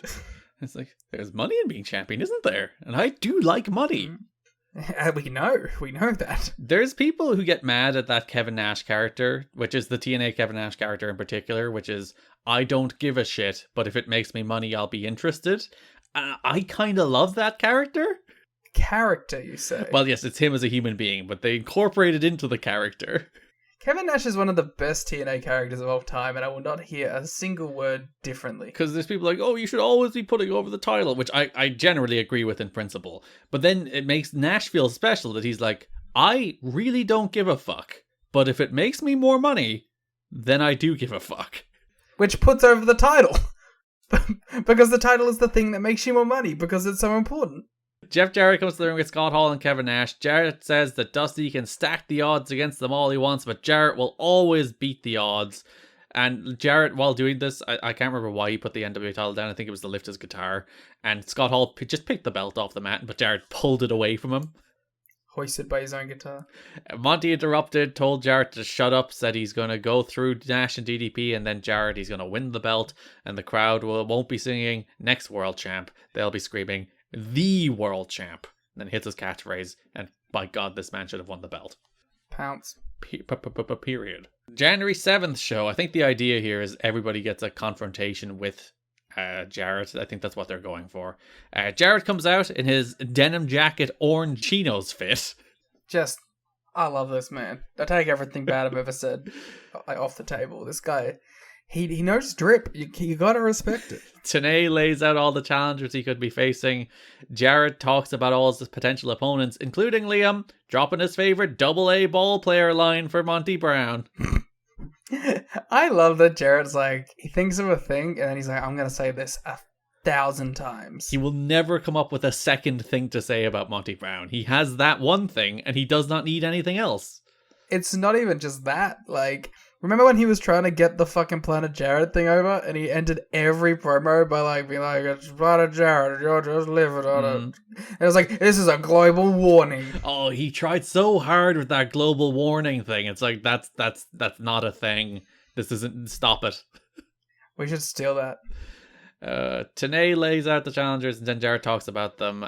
Says there will be no divide and conquer, and that the Kings of Wrestling won't fall for Dusty's game. But then Jarrett demands Nash get his head straight, so he's like, I won't fall for it. Nash, cop yourself on. I liked where this segment went from here. So DDP interrupted, then Monty ran out. A brawl broke out that Nash joined in on. Nash was wailing on Monty in one corner. Jarrett was wailing on DDP in the other. Hall was like encouraging Jarrett behind him, even like throwing the punches along with him, like minding him. Very good stuff. Hall like just touched Jarrett on the shoulder. Jarrett did the classic swing turn, throw a blind shot, decked Hall. Jarrett was like, oh my God, what have I done? He decked the hole? He did deck the holes. Here on January 7th. This is our Christmas episode. It counts. We can make those jokes. So Nash was mad that Jarrett decked Hall. Jarrett was like, I didn't mean to. And then DDP and Monty eventually cleared house. I liked this segment. I thought this segment had good energy to it. I liked all of this segment. I think this was good booking. But the thing I liked about it most is that it continues like DDP's career-long trajectory of always starting shit. He is a professional shit stirrer. DDP shows up and brawls break out. That's just how it is. The man does love to stir some shit. So yeah, I liked that aspect of it too. It was very within character for Diamond Dallas Page. Yeah, I thought they did the whole like Jarrett accidentally hitting Hall thing very well. I thought Nash's reaction, because say what you will about Nash, but when called to do a serious wrestling angle, he will do it. And like I thought Nash's reaction felt very organic, and he did feel actually mad at Jeff Jarrett for decking his friend. I'm very worried that one day we're going to turn on Kevin Nash. I feel like it'll come pretty late. Like the TNA Legends title? Yeah, I feel like that's the era we're most likely to turn on him. Or maybe like the 2010 stuff where he's doing like the band. With the band, we're angry at Hulk. We're not angry at Kevin Nash for taking the payday. Yeah, and Nash does leave shortly after that anyway. I think he senses that it's like, I can't even have fun here anymore. Yeah, I'm not even doing paparazzi productions. I'm out of here. I'll go back to the Fed and wrestle in a hammer on a ladder match. LOL, Kevin Nash thought he was dead. Which I can't believe we just brought that up, because there was an earlier segment where Nash, DDP, and Hall all like confronted each other. Oh, I forgot about that one. Yeah, I love that segment. And the segment's great because they're all like taking these snipes at each other, and it also leads because like I don't know if this was this did this happen on one of the shows where they still thought they had Randy coming in? Yeah, this was the first show after the pay-per-view, after Turning Point. Cool. Which is actually very cool because they say stay out of each other's business, and if they were thinking that they were going to do the Randy thing, that probably would have been what was going to happen. But because they didn't, they immediately got in each other's business, so it actually makes sense. Yeah. There's a nice shot in one of it where I don't know if it was DDP. I think it was actually Nash or Hall saying it to DDP, where they're like, "LOL, thought you were dead," and I was like, "Oh, full circle," because then that's what Nash got. My favorite part of that segment is they're like, hey, watch your match at the pay-per-view. Saw Raven kicked out of the Diamond Cutter, you useless piece of shit. And then DDP's like, yeah, well, when I banged him a second time, it worked.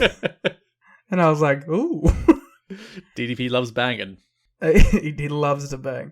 I also liked that in that segment they were like, when you're going in, you're the outside or you're inside. And I was like, that's the names. They're tag teams, Liam. Yeah. This January 7th show ended with Jarrett and Nash having a shouting match. And then a mysterious man under a table. Which went absolutely nowhere. January 14th, the only real build here was Jeff Hammond did a sit-down interview with DDP, Monty, and Nash, which I was enjoying until Jeff Jarrett showed up. I like that he just was there. It was a little Jeff Jarrett jump scare. He just appeared as the other people were talking. It's insane how our podcast works. We talk about things and then the real life happens at the same time. We're like a month and a half into Jeff Jarrett as an AEW TV regular. Mm-hmm. How do you feel? He's not hitting enough people with guitars. Who did he hit with a guitar this week? Max Caster? Yes. I was most upset with that segment where they did the weird thing where the producer cut him off and then didn't get hit by a guitar. I was like, what's the point of that? Yeah, like, I get the idea that like he's meant to be like this unhinged guy that like the company can't control, but like he should be hitting people with guitars while he's doing that. Yeah, like that whole segment I thought was set up that like his promo's going long, producer tells him to wrap it up, hits producer with guitar, but he just kind of chased the producer. It's like, no, hit him with a guitar. Yeah, but overall, I think so far it's been a pretty good success. I hope they put the tag belts on him. That would rule, wouldn't it? Jeff Jarrett, AEW Tag Team Champion. It is the one thing he never did in TNA. He was, well, I suppose he wasn't X Division Champion either, but he was never really a tag team guy in TNA either. I like the whole. I wish they would just call Planet Jarrett, but I get that they don't want to do that because Jay Lethal's supposed to be like the biggest guy in it. I guess. Come on. But I do wish it was Planet Jarrett. It should just be Planet Jarrett. That should be the stable that all the like ex-TNA guys go in. It should be like just keep bringing them in one by one, like the Guns come in and do like a one-off again, like they did last time. They should just be in the Planet Jarrett stable. Their backstage interview should be exclusively conducted by Goldilocks. Oh, that would. Oh, Scott. They demand that Scott Hudson is the one that interviews them. I think Tony would love that too. That would rule. I would be a big fan of that. Let's clip this and ship it to Tony. Clip it and ship it. He knows what to do. And don't suppose you saw any of the dark results today, Garrett? Only the Billy Starks and Kenny Omega matches. Well, Jeff Jarrett has returned to the dark zone. Oh, well done. The house that Jeff Jarrett built.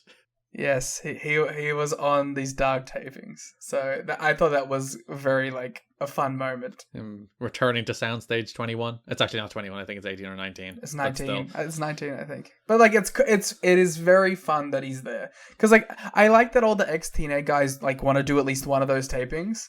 Just for the nostalgia trip. Yeah, because, like, the Bucks did it too. Where they're like, we want to do one of these tapings because we have, like, all this nostalgia for the time there. It's fun. They should make Okada do one when next Forbidden Door cycle. Send Joe down there. Maybe that's where they film Ring of Honor. It might be. I wouldn't be surprised. In the Honor Zone. So DDP said in this Jeff Hammond interview that he wants to add his name to the NWA title lineage. Then DDP and Nash laughed at the AA ball player line, which did upset me. Well, they haven't watched the show. They don't know. Nash then said he's here for the money before Jarrett interrupted, and they had a pull apart between Nash and security, and now Jarrett was there too, I guess. Like, my big issue here is, like, they're building to Nash and Jarrett, I think quite consciously, that's the match they want people to think is going to happen at the pay-per-view, because, again, they don't have faith in Monty. And I'm like, what are you doing? Why don't you have faith in Monty? Well, don't worry, they'll do the right thing at the pay-per-view. Monty will go over. We'll have him as the new champion heading into for the new year. So it's fine. It's just a little misdirect. Final Resolution 2005, January 16th, live on pay-per-view. The best show in company history. May well be. Obviously ends in the way that you want. Jarrett opens the show with the same interview he's done every time with Franchise. Yeah, why do they do this? I don't know. Jarrett has to get himself in the show at all times. And then I thought they turned it into a 4-way. Yeah, you saw a graphic where they said, like, Monty versus DDP versus Nash, and then the winner will face Jarrett. They brought Jarrett in after, and you're like, oh! I was like, what the fuck? We're just doing this? So we did have the triple threat match between Monty Brown, Diamond Dallas Page, and Kevin Nash for number one contendership. Rules were elimination, but pinfall, submission, and over-the-top rope elimination. I think it was alright. The over-the-top rope part was mostly to eliminate Nash without pinning Nash. The DDP was at least pinned by Monty. I don't even think that's a bad decision either. No, it makes sense. I'm really looking forward to Monty Brown versus Kevin Nash. Nash earlier in the show approached DDP and was like, hey man, you know how we could get away with doing minimum work here? If we double teamed Monty and eliminated him, and then we could have ourselves a little, like, 2-3 minute rest, and then we could go on and have a gentleman's contest to determine who would become number one contender. DDP was skeptical of Kevin Nash's suggestion. He's like, trusting Kevin Nash. That'll be the day. So they do this match where Nash kind of stands in the corner as DDP is attacking Monty. Anytime Monty gets anything on DDP, Nash kind of intervenes. And then the second DDP turns his back on Nash, Nash charges him, but DDP, ever the smarter man, ducks, jumps Nash over the rope. So Nash tried to betray DDP at the first chance, but DDP was at least smart enough to see it coming. He banged him. He did bang him. DDP then banged Monty Brown, hit the diamond cutter.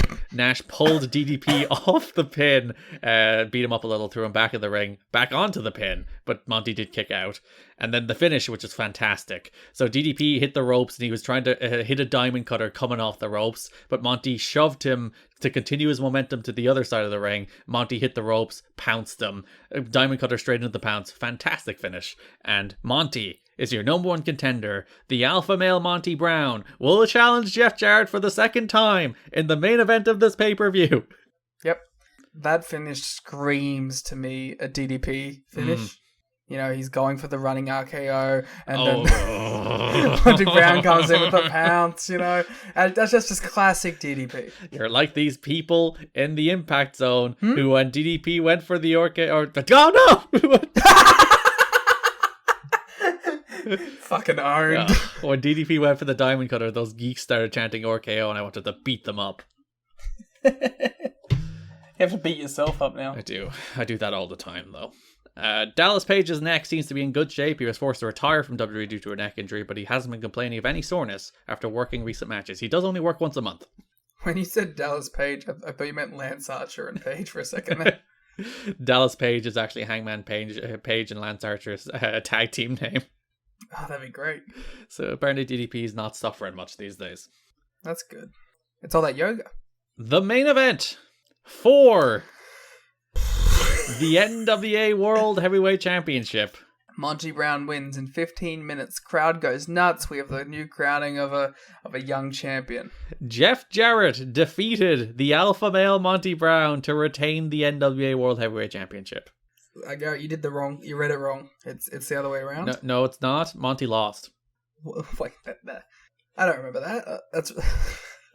That's ridiculous. Why would Monty Brown lose? It makes very little sense, Liam, why Monty Brown would lose in this particular moment to end this particular title reign. As if, like, the TNA buy rates would fall through the floor if Monty Brown was headlining instead of Jeff Jarrett. And I'll never understand. Like, Monty Brown was in 2 Super Bowls. If like you brought in all these celebrities, but he's only a AA ball player. They brought in all these celebrities to try and get the mildest of like press hit. Could you imagine the press hit you would get from Monty winning the NWA title? This 2-time Super Bowl champion Monty Brown wins NWA title at TNA's Final Resolution pay-per-view. Pretty easy. It would be a mainstream media story that this former football player won, and like, fair enough, he lost both those Super Bowls, and I don't think he even played in them very much. But he's a guy who was on 2 Super Bowl making teams. Hey, slow news day. You need on any sports show in the country, you're getting on. Yeah, it would make news. And you're desperate for attention, and this Jarrett reign is dead in the water. There's not a single person buying these shows every month to watch Jeff Jarrett's title defense. Nobody. But unfortunately, there is a single person who gets to make some of these decisions. Well, like, the problem is Dusty's not a Monty guy either, apparently. Oh, that's silly. Okay, so like this is the worst booking decision in company history to this point, maybe even in history. Yeah, this is the wrongest decision in TNA history. I am very confident saying that. I can't say the wrongest decision. The wrongest booking decision. Well, yeah. There was a little Spike TV Vince Russo thing that happens a little later on, but this is the worst booking decision. In terms of, yes, the actual television shows, this is the wrongest creative choice they have ever made. And honest, it's a thing that kills a dude's career. Like, you know, like he's still around here and he's still like is a guy for a couple of years and he gets the WWE run, but like you feel as if he like was made here. It could have been a launch of a whole separate thing. Yeah, I don't think Monty comes in as ECW nerd if he's NWA champion. Yeah, it's going down, down, down, down. He did have that great theme though. Didn't they not even let him do the pounce for a while? He did the Alpha Bomb, if I remember correctly. He had like a submission as well, didn't he? I believe so. Most of my Monty Brown... Sorry, what was his name in... Marcus Corvon. Marcus Corvon, which is actually a pretty good name, to be fair. Most of my memories of him were in like SmackDown vs. Raw 2008, so... Which I played as him a shit ton, because he had a banging theme. They should have added the ooh-ah-ah-ah to that theme. Oh, ooh-ah-ah-ah. You're going down, down, down, just call me smooth. Ooh-ah-ah-ah. Just call me Pounds. This is a very depressing decision. Mm-hmm. It killed one paying subscriber as Rich Craich never returned to the company from this moment forward. It's bad. I'm sure it turned off a lot of people. And we talked about this, and we'll talk about the matches themselves in a minute, but like it came off the back-to-back matches of AMW versus Team Canada, which is one of the best matches in company history, and Styles, Sabin, PD, and Ultimate X, which is another of the best matches in company history. And like you could have had that real swell of momentum where you have those two just incredible kick-ass matches, and then you have Monty winning the belt for the feel-good title change of the babyface finally beating Jarrett after... Like, Jarrett's been champion for 6 months at this stage. Since June 2nd, he's been champion since he won King of the Mountain. And this is the best match of that reign. Yeah, I think that's the saddest thing about this, is that this match is good. And again, it goes back to the Monty isn't ready thing. And it's like, he just gave Jarrett the best match of his reign. Yeah. It's all very upsetting. The only way that you can make this call is if you work yourself into a shoot thinking your homegrown guys aren't stars, which I think is ultimately what happened. And even if you want to make the case to me that like you want to get the Nash and DDP title matches out of Jarrett, then do them. do the Nash title match, do the DDP title match, and then have Monty do the Monty match. Don't do the Monty match first, then have Monty win the belt in April or in May. Like, I can't fathom what they're doing here, other than they're too big marks for stars elsewhere and not concerned enough with making their own stars. And I said, Monty is a fucking professional footballer who made Super Bowls. He's not a nobody. One of the things that hits best when watching wrestling is a great pro wrestling hat trick of segments / matches. When you have that like block of a show that is like an all-time great thing, nothing quite hits better than that. And having Monty Brown winning this would have been the perfect cap. It would have sent them off with so much momentum, and it would have been the right call, and the fans were ready for it, and the fans wanted it. And to make it worse, this match was structured in a way that made you think Monty Brown was winning. Yeah, so Monty shoved Jarrett into the ref. Jarrett then hit Monty with the guitar, but Monty kicked out. Jarrett hit Monty with the belt, but Monty kicked out. Monty ducked the pounce, but then Monty connected with the referee instead. Great bump by Rudy for the pounce, by the way. He just went flying. Jarrett then, classic callback to the Ron Killings match where he had guitars hidden everywhere. He pulled the guitar from under the steps, a second guitar. It was like a sawed-off guitar too. It was like a little stubby one. It was great. A little baby guitar. He has to find like smaller guitars that he can hide under the steps. His regular size guitars clearly won't fit. Monty got the guitar. He nailed Jarrett with it. Second referee came out, but Jarrett kicked out. Monty went for the pounce. Jarrett hit him with the remains of the guitar. Hit 3 strokes and a low blow to retain the NWA World Title. So we were talking about this during the watch along. Jeff Jarrett definitely thinks he got this guy over with this way the match is structured, right? Yeah, and like the thing is, it's ultimately a Dusty Rhodes call that Jarrett retains. I'm sure there's politicking going on. I'm sure there's more behind the scenes than just that. But like Dusty's the booker, and he booked Jarrett to retain. But when they brought this up on Jarrett's podcast, Jarrett still defended it. So it's not like Jarrett's a guy who's like, oh God, we really bottled it then. I really should have lost the belt. Like Jarrett is like, he came up with 7 different excuses for why Monty shouldn't have won the belt. So clearly he's in support of this decision too. It wasn't that thing where he was like, we really need to drop the belt tonight. Come on, it's the perfect moment. It's like, nah, he wanted to retain as well. The most egregious thing to me is that he went back to his hotel. He ate his well-done steak and milk, and he was like, I did a great job today. Yeah, I really got that kid over. We made this guy. Yeah. I think there's a worse Monty booking decision to come. Ooh. When he loses another NWA title match? No, you can look forward to that one in March. I think they even bottled it even further with him. But we will get to that when we get to that. There's, as I said, it's the worst creative decision in TNA history. There is no single result that is more wrong in TNA history than this. Monty should have won the belt. There's no ifs, buts, or maybes about it. He should have won the belt. Yeah. It's just so deflating. It's just that moment where it's like they had it sitting there on a plate. Monty had momentum, had the fans behind him. It was an organic moment. It built organically. You did this with a homegrown guy who has mainstream appeal, who looks like a star, talks like a star, and just gave Jeff Jarrett his best title match of his reign, so it goddamn works like a star. There's no reason you shouldn't have pulled the trigger here. Absolutely none. Jarrett, 6 months into a reign people are already sick of. And we'll look forward to this when we talk about it in February. But like the crowd actively turned on Jarrett at this stage and it just cannot tolerate the man on a level beyond Good, eat shit. And it's so stupid. It's not like one of the cases where with hindsight you can say they were wrong. Because in the moment you could say they were wrong. Well, it's a thing that turned off a lot of people, so clearly it was in the wrong. Should have pulled the trigger on the alpha male Monty Brown. But if you want to live in, again, those multiversal glasses I was talking about, if you want to live in that moment, just really look at the poster that we put up this week and just pretend. Yeah, just look at our show poster and be like, oh, look, it happened. Yeah, just buy the poster that isn't for sale, put it up on your wall and be like, I remember when that happened. Pretend that was in fact a moment in history. Well, Berenstein bears it. Oh, if we all just pretend that Monty Brown won in this match, it will have happened because perception is reality. So if we all just say that Monty Brown beat Jeff Jarrett, it happened. Unfortunately, we do have to watch more content with Jeff Jarrett as the champion. But they did a weird.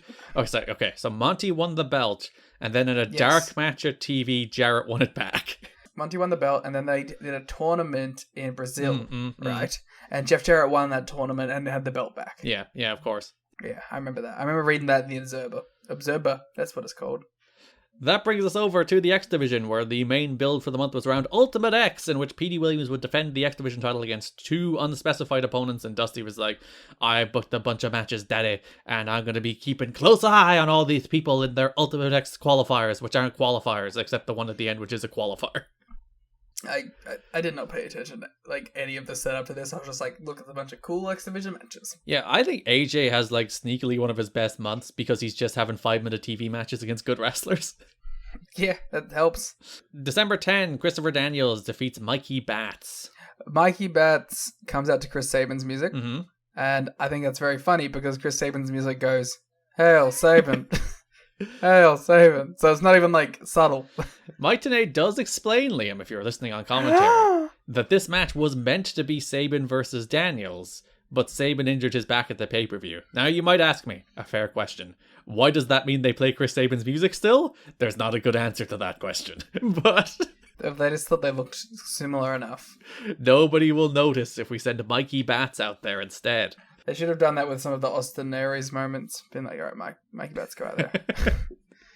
I don't think Batts had a particularly good showing here. It is an interesting change, I think, across the board on Impact this month, where most of the matches are actually matches. Yes, there's it's not a lot of squashes, except for one really good one. Yeah, I think a lot of matches that maybe should be squashes. Like, I think this match goes about 5 minutes, and it probably should go about 2. But I on the whole, appreciate the fact that most of the matches on this show now feel like actual real wrestling matches, as opposed to we just want to get these guys in and out to do a story thing or whatever. Well, let me throw a little logic at you. Mm-hmm. Christopher Daniels did just have a crazy cage match. That's true. And I appreciate how, like, the first thing you see after the pay-per-view, you know, there's a little Mike Tenay plug in the pay-per-view. They push that pay-per-view so hard, by the way, on the show. They're like, it's the best pay-per-view in history. Don West was like, I'm arranging with my friends and JB to have a replay viewing party with my friends. They showed a bunch of packages. I want to go to the JB and Don West replay viewing party. They should have done that. I'd imagine, like, a bunch of fans would have enjoyed that. Yeah, you could have done that. They should do Mystery Science Theater. Wait, no, we do that. Don't do that. But I do appreciate that the very first thing you see after they lose the losing team disbands match is Daniels coming out by himself. Yeah, I thought that was some grade A piece of booking. And I love that he looks completely battle-worn. Yeah, and all of them do. Same with AMW. They have a match against Cesaro. AMW look fucked up. Yeah, they're limping. They're bandaged up. They really do sell that cage match. Yeah. But yeah, I thought Mikey Batts looked out of his depth here and with Daniels. Fine match. Daniels wins with the Angel's Wings and then drops with the last rites for good measure after the match. Yeah, I don't know. Daniels has a bit of a weird month, but I thought this was fine. Yeah, even that little touch that, like, it was the same with Skipper in a tag match we'll talk about in a sec. But both Daniels and Skipper showed, like, real visible frustration and anger over the fact that they were broken up. Like, here, he hit him with the last rites after the match. In the 6-man tag that Skipper's in, he, like, starts wailing on people really angrily and out of control. Again, just selling the idea that these two guys are real mad that their tag team broke up. They didn't just come out and be like, hey, let's go singles career, woo! Yeah, they're not just moving on. Yeah. Just a reminder, they were going to break up at AMW. Like 7 different times they thought about it, so... Yeah. Fucking insane, stupid shit. December 24th, Impact, next X Division segment, it's AJ Styles versus Johnny Devine. I like Johnny Devine. I really like Johnny Devine. He hit a real cool float over reverse DDT in the corner where he went to do the standard float over and he caught him with a reverse DDT on the way down. I was like, that's a real cool move. I really like Johnny Devine, man. I think he's good. I like his big I'm stabbed in the tummy scar. Yeah. I think he's a lot of fun. He's a little like Madman too, which I appreciate. I like his touches I like his vibe in the Team Canada promo as well. This is where they announced that Dusty is watching these X Division matches extra close to determine who will be in the Ultimate X match against Petey Williams. I don't love when they do builds to Ultimate X like that, where they just like, we're doing an Ultimate X for the sake of it. Who's going to be in it? I prefer it to be like, when Ultimate X is announced, it feels like a special moment. But at least we're getting some good X Division matches on TV. I think that's always been the bane of the X Division, when it's just, here's some people, throw them in a multi-man for the title at the pay-per-view. That's always a sign that things aren't good. They're not thinking about it this month. Yeah. Styles hit his springboard reverse DDT like halfway across the ring. It's crazy. Yeah, so Styles floats over out of Arana into the Styles Clash for the win. Styles beats Johnny Devine. Yeah. I'm a Johnny Devine guy. Move over Eric Watts. There's a new guy in town. And his name is A1. That was a good callback, you see? I'm pretty good about it. I'm good with this stuff. December 31 Impact opened with a 6-man tag. It was AJ Styles, Sonny Siaki, and Johnny B. Bad versus the Naturals, Neelix Skipper. If you're like, real weird that they put AJ in this match, it was meant to be Jeff Hardy, but this was the one they sent him home from. Okay. I did think this was a weird team all round. The team of AJ Styles, Sonny Siaki, and Johnny B. Bad? I'm really not happy about Sonny Siaki and Johnny B. Bad. I think they had a pre-show match on the pay-per-view, and I believe, Liam, that's the end of Johnny B. Bad. Good. I did not enjoy his presence on this show. Why not? What do you have against Mark Miro? I don't know, man. It's just you know what he is? He kind of just represents this idea that, like, we need all these, like, old school guys to be in here, and they need to be, like, because they're the ones that are, like, relevant and whatever, and I just don't like it when there's AJ Styles in literally the same match as him. You really resented this man's undercard tag team appearances. I really did not enjoy it. I guess in a John B. Bad defense, too, they started teaming him with Sonny Siaki, so they really were like, let's kill any interest Liam can have in this. Yeah, this guy is a nerd. We know it, and we're going to book him like it. Yeah, I did not care to see him wrestle, I'm afraid. So there is some storytelling this month. There is a match between Johnny B. Bad and Sonny Siaki and the Naturals, where Johnny B. Bad goes for the top rope Hurricane Rana, which is his finish. One of the Naturals grabs the other of the Naturals. B. Bad crashes and burns. He be bad at Hurricane Ranas, apparently, and allowing the Naturals to pick up the win. So the finish of this match is the Naturals try the same thing again, but Siaki stops them, but this time Johnny B. Bad does get the win. Wow. These are the long-term stories you get with Johnny B. Bad's TNA run. Poor the Naturals. They're real geeks at the moment, aren't they? Like, they had a real solid run as, like, heel dipshit champions for a while there, and now they're like, they barely show up. And like, they do get their win back, but it's a dark match on the pay-per-view, so... Yeah. I bet that match was pretty, like, okay with that hot crowd. That pre-show crowd. Styles had a dive here on Skipper where it's like, dude, you're in a 6-man tag team match with Johnny B. Bad. Why are you killing yourself on the guardrail with this flip dive? Because he's AJ fucking Styles. Do the crossbody. Everyone knows it's like the slingshot crossbody. Do the house show dive. Yeah, there's a reason they call it the house show dive.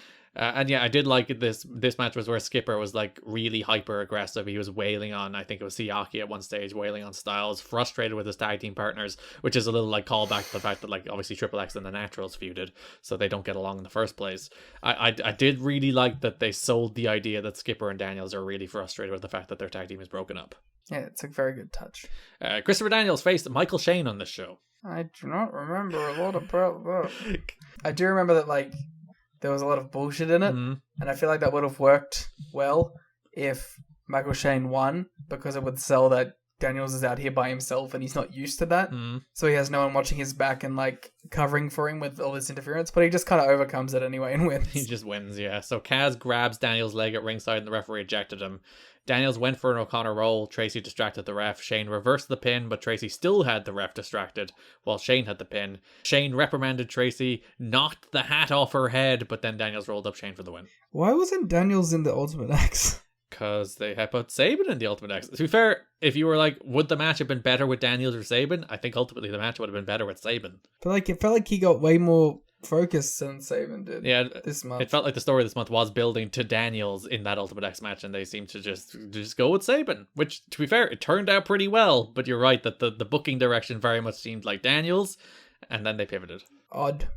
I'm guessing like maybe they were building him up in case Sabin wasn't healthy by the end of the month. And they are building to Daniels next month, so maybe that's they're playing the longer game, but I don't know. It was a little out of place. The weird thing here as well, like Shane being like mad at Tracy, you know, getting into it with Tracy, and that's never followed up on either. So well, that's just kind of what you could excuse that as that just being Michael Shane's character. That's true. He does snap on people. He snaps on Tracy in particular. Then they were good again for a second. So this January 7th Impact opened with a real good little match between AJ Styles and Chris Candido. I thought Candido looked awesome. Oh, he was like a wily, like vet, mean guy, technical wrestler who was just kind of like bullying AJ around. I thought that was really good. He was so good. There was like a bunch of little things he did in this match. Like Styles hit the house show dive, and he did like the most insane get tangled in the guardrail sell of it you could possibly do. It was so over the top. Yeah, and like there was a moment where he hit like a power slam on AJ, and he was the next spot was like go up the top, be thrown off top with like the press slam off the top. But Candido like hit the power slam and then organically allowed himself to fall backwards so that his momentum carried himself outside of the ring so that he could get up top and continue the spot. Or like instead of like hitting the move and then climbing to the top rope, he created that little layer, that little extra touch that made sense for why his next move would be a top rope move in a way that like that's like the little touches that separate good wrestlers from great wrestlers. That little extra layer, that little extra level of detail of here's why I'm doing the thing I'm doing the moment I'm doing the thing I'm doing, that a lot of wrestlers don't think about. It's just like, let's just do the cool move, and I'm okay with that. But the wrestlers who do have that extra little touch, that extra little bit to be like, this is why this makes sense, those are the better wrestlers. Yeah, they put that little extra layer on top of things, which is funny because I feel like the Bucks are like that, but they get the reputation of the former. But I think they are definitely a crew that are like, we will have that extra layer of how things are explained and how our crazy shit that shouldn't make sense does actually make sense. Yeah, and this is Candido's TNA debut, of course, and he feels like he's working for a job. Yeah.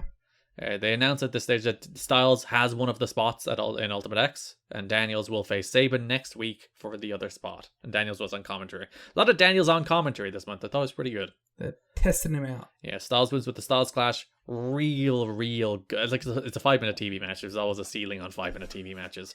But the real good little 5-minute TV match, in the same way Styles had a real good little 5-minute TV match against Johnny Devine as well.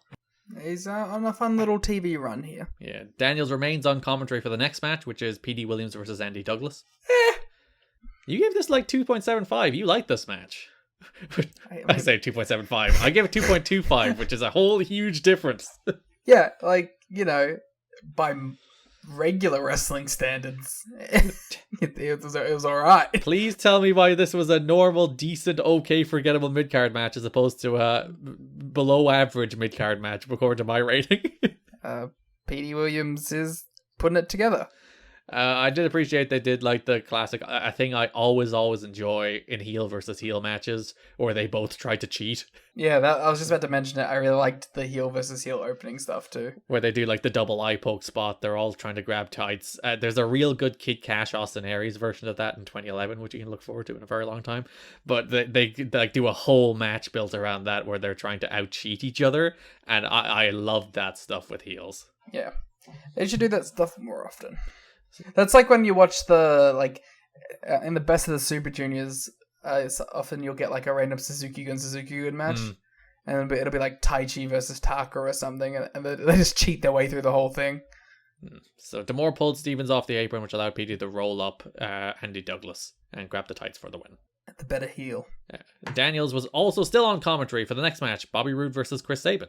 I don't remember much about this one. It's a weird choice that, as we were talking about, like these shows were filmed back to back, the 7th and 14th episodes of Impact. So like they went into these shows with 2 episodes of Impact planned.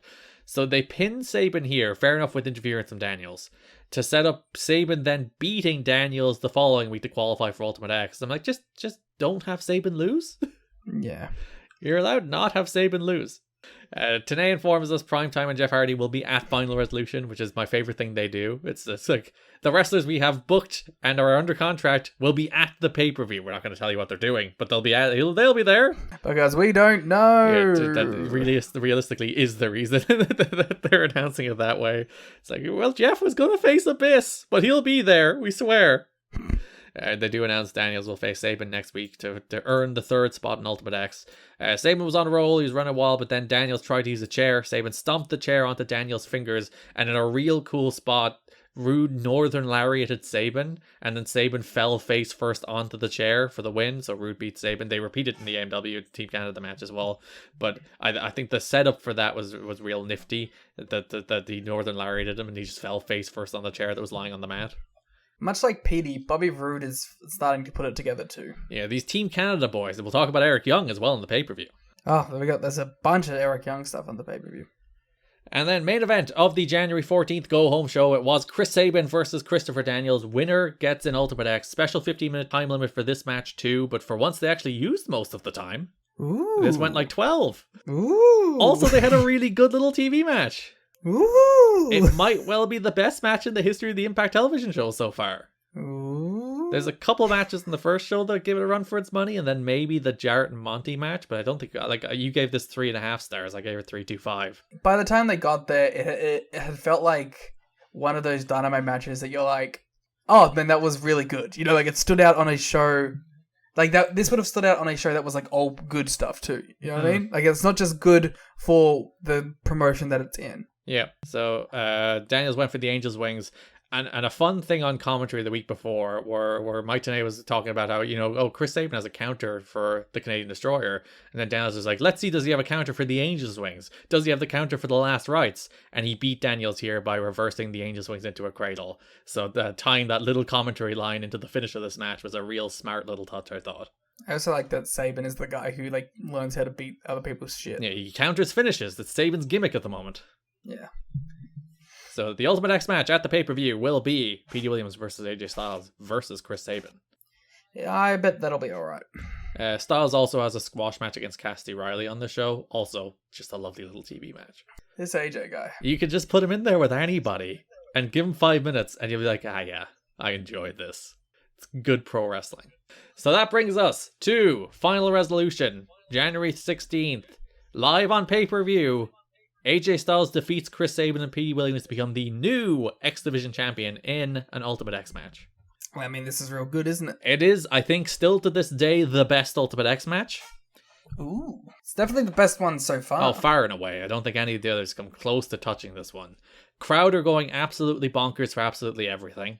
They do just a bunch of wild shit. The peak of which is AJ's hanging from the cables, just climbing along. Chris Sabin springboards from the apron, drop kicks AJ. AJ does a full 360 flip in the air and lands on his back, looking like he nearly died. Then he does the great sit up, glassy-eyed stare into the distance before he falls back down.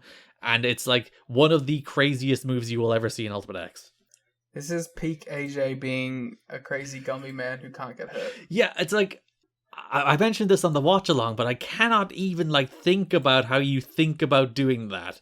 Most people will say, all right, I'll do a drop kick and you'll fall off the cables and you'll just take a regular bump. You'll let go of the cables and you'll fall to the mat. That is how most normal people, most rational people would do that spot. And AJ's like, what if you drop kick me and I pendulum backwards so that I can do a full flip in the air and not land on my head somehow and make it look like the most insane move in the history of wrestling, even though it's just a dropkick off the cables. And that's apparently AJ's mentality these days, to make absolutely everything look like the most insane move it can possibly look like. Yeah, we were talking about it during the watch along, that it feels like the only other guy who was in that kind of mindset was very early Will Ospreay, because he was in that same of every tiny thing is I'm going to make it look as sick and as insane as possible. And it made you think of the comparisons between those two are so apt, because they both have this growing up phase, you know what I mean, where they become these fully fleshed out pro wrestlers, and they also have these very early stages where they're like, we are just crazy athletic people who can do things with our bodies that shouldn't be able to be done by anyone. And it also makes you very like sad, I think, that we never got like a Will Ospreay Ultimate X match at the time, because I feel like he's the only other guy like AJ who can really like imagine him in that environment. Like AJ in this environment is different from even someone like a super athletic like a Chris Sabin or a Petey Williams. Having AJ in this environment is so over the top and brings like a whole new level of danger and athleticism that you just don't see from people. And I think Ospreay's the only other person who could have even encapsulated that to a fraction of the extent. You know what's funny? Yeah. We got a Will Ospreay King of the Mountain, but we didn't get a Will Ospreay Ultimate X. I do remember the King of the Mountain. Like, Will getting King of the Mountain. Never mind Ultimate X. Maybe one day. Who knows? I don't know if I want Will Ospreay in Ultimate X now. I still think he'd do some wild shit. Yeah, but it has to be 2013 Will Ospreay who just knows flips. That's the era of Will Ospreay that needs to be in there. It needs to be the Will Ospreay, Mark Andrews, Matt Sydal feud era. Yeah. That's the Will Ospreay that needs to be in Ultimate X. Good one, Will Ospreay against Mark Andrews in that era of TNA. Could do those three and put him in Ultimate X, and it would have been perfect. Even like the Canadian Destroyer he took in this match was like, it's the best looking Canadian Destroyer of all time.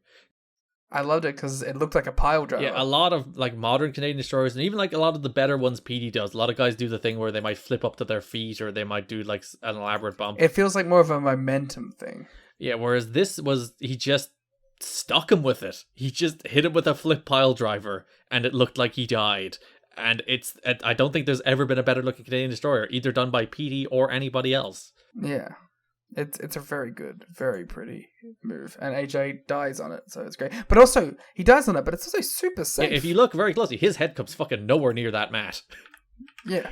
He just he tilts perfectly on it. He just sells it in a way, which is, that's how wrestling is supposed to work. I'm sorry to expose the business. But he sells it in a way that makes it look like he absolutely got killed, and it's probably one of the safer Canadian Destroyers you'd ever see in your life.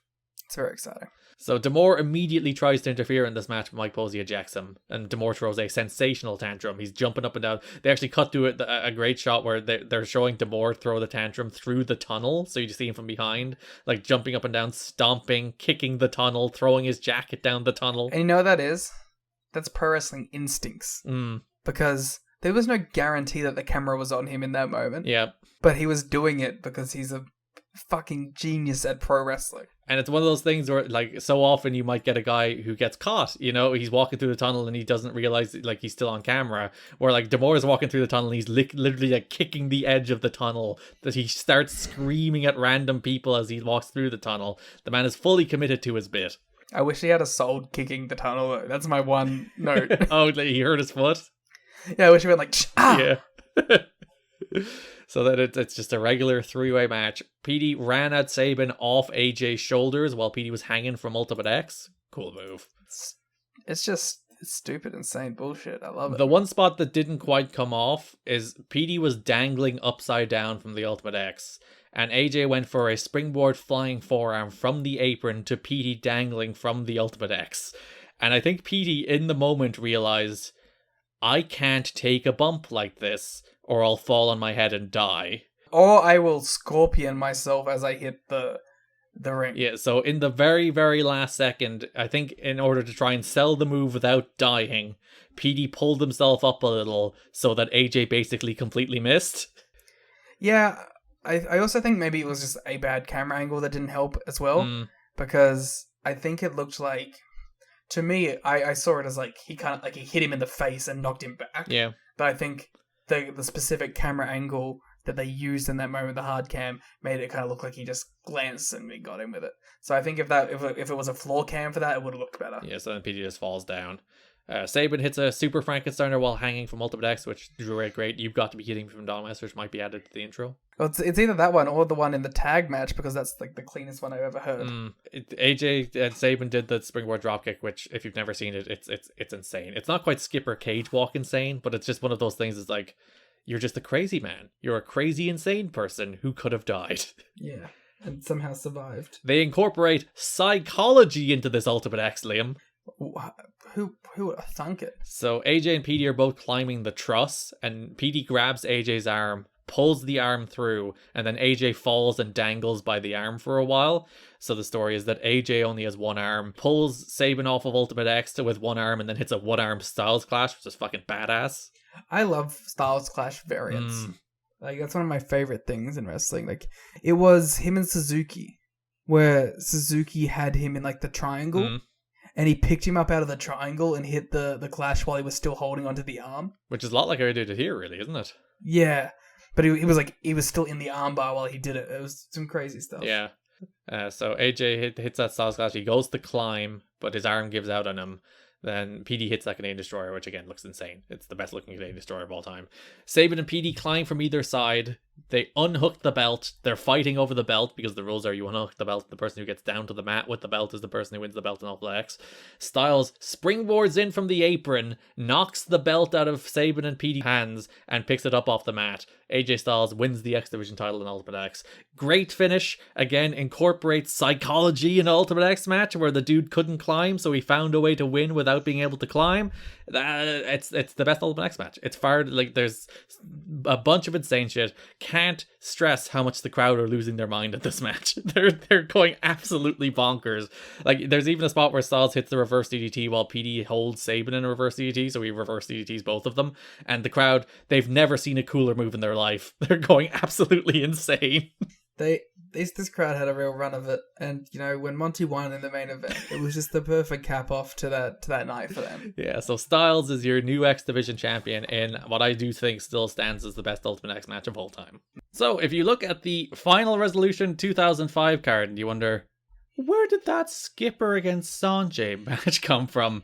The answer is that's the match they put on when they cancelled the Miz and Hardy. And it is surprisingly very, very good. I mean, maybe not surprisingly, but you kind of expect just like a match you'd see on Impact and they go out there and deliver a pay-per-view effort. Yeah, you expect like the decent 3-star undercard matches you get with a lot of TNA undercard matches in these days, sometimes less than 3 stars. And they go out there and they kind of kill it. They go out there and just kind of rock the place. And like, fair enough, the crowd are absolutely insane. Like, we'll talk about the 3 Live Crew match in a minute, and this is the most I've ever enjoyed 3 Live Crew, I think, because this crowd are bonkers for everything. But yeah, Skipper and Sanjay just come out there and they just kick a bunch of ass, and it rules. Of course. And it's good for Skipper too. Yeah. Skipper really needs like something. Daniels is always going to have like the charisma and he's going to get bigger opportunities at this point, but Skipper really needed a little fucking oomph to him. And apparently coming out of the Triple X breakup, like they're like, we have plans for Daniels. Not really for Skipper. I mean, you could kind of see it, but like Skipper took like 3 episodes of Impact before he started showing up again, and the first thing you saw after the pay-per-view was Daniels. Yeah, the only thing Skipper really does on the TVs is we talked about the 6-man tag, and he also has a squash against David Young. So he's only on 2 episodes in very small doses, not building toward anything in particular.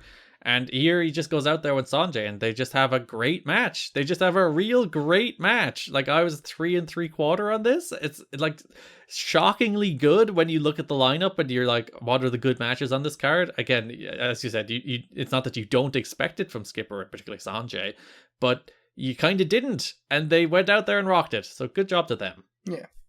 That takes us over to the tag team. Before we do the good tag team stuff, let's do the bad tag team stuff. Would you call it bad? No, it was fine, but it barely existed.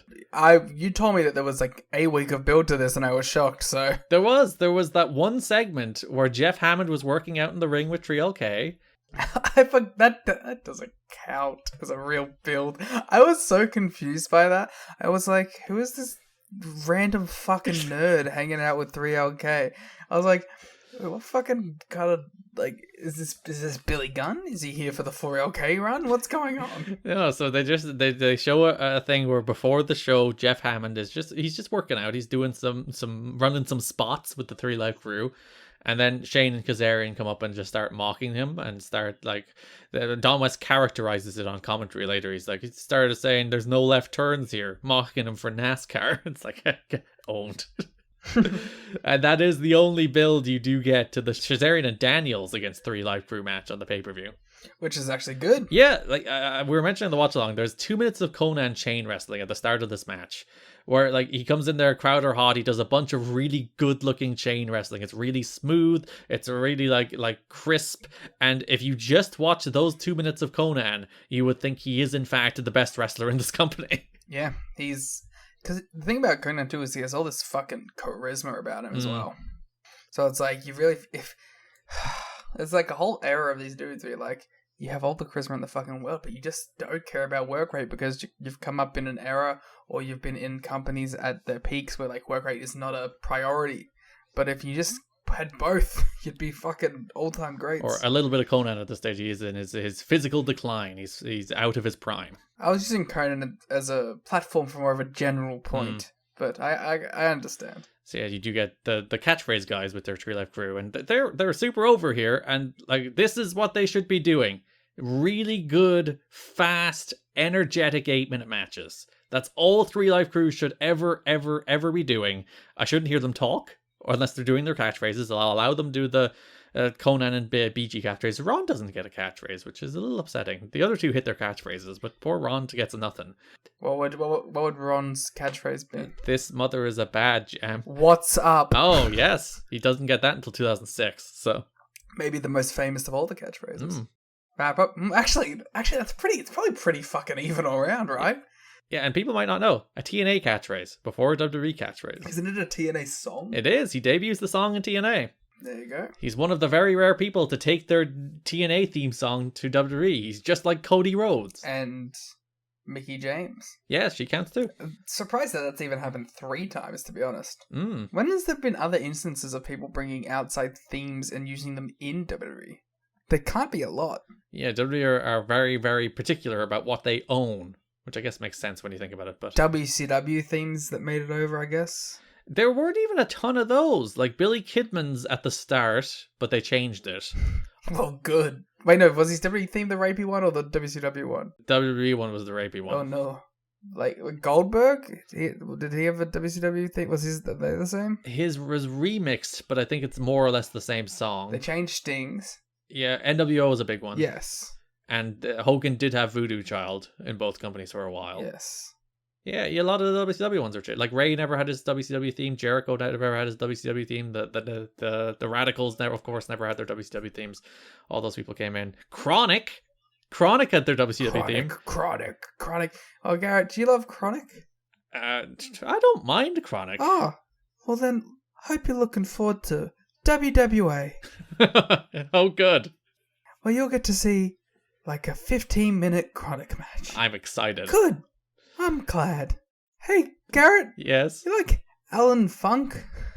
That's Bruce, isn't it? Yeah, I want to see him do a 20-minute Hulk Hogan gimmick. I want to see Bruce at all times. I don't think you do. Look forward to that at Christmas. It was fun to see Daniels and Kazarian on a team together. That's a fun little foreshadowing toward Bad Influence and SCU. Bad Influence, of course. The goatest of the goat themes. Michael Shane, original SCU member.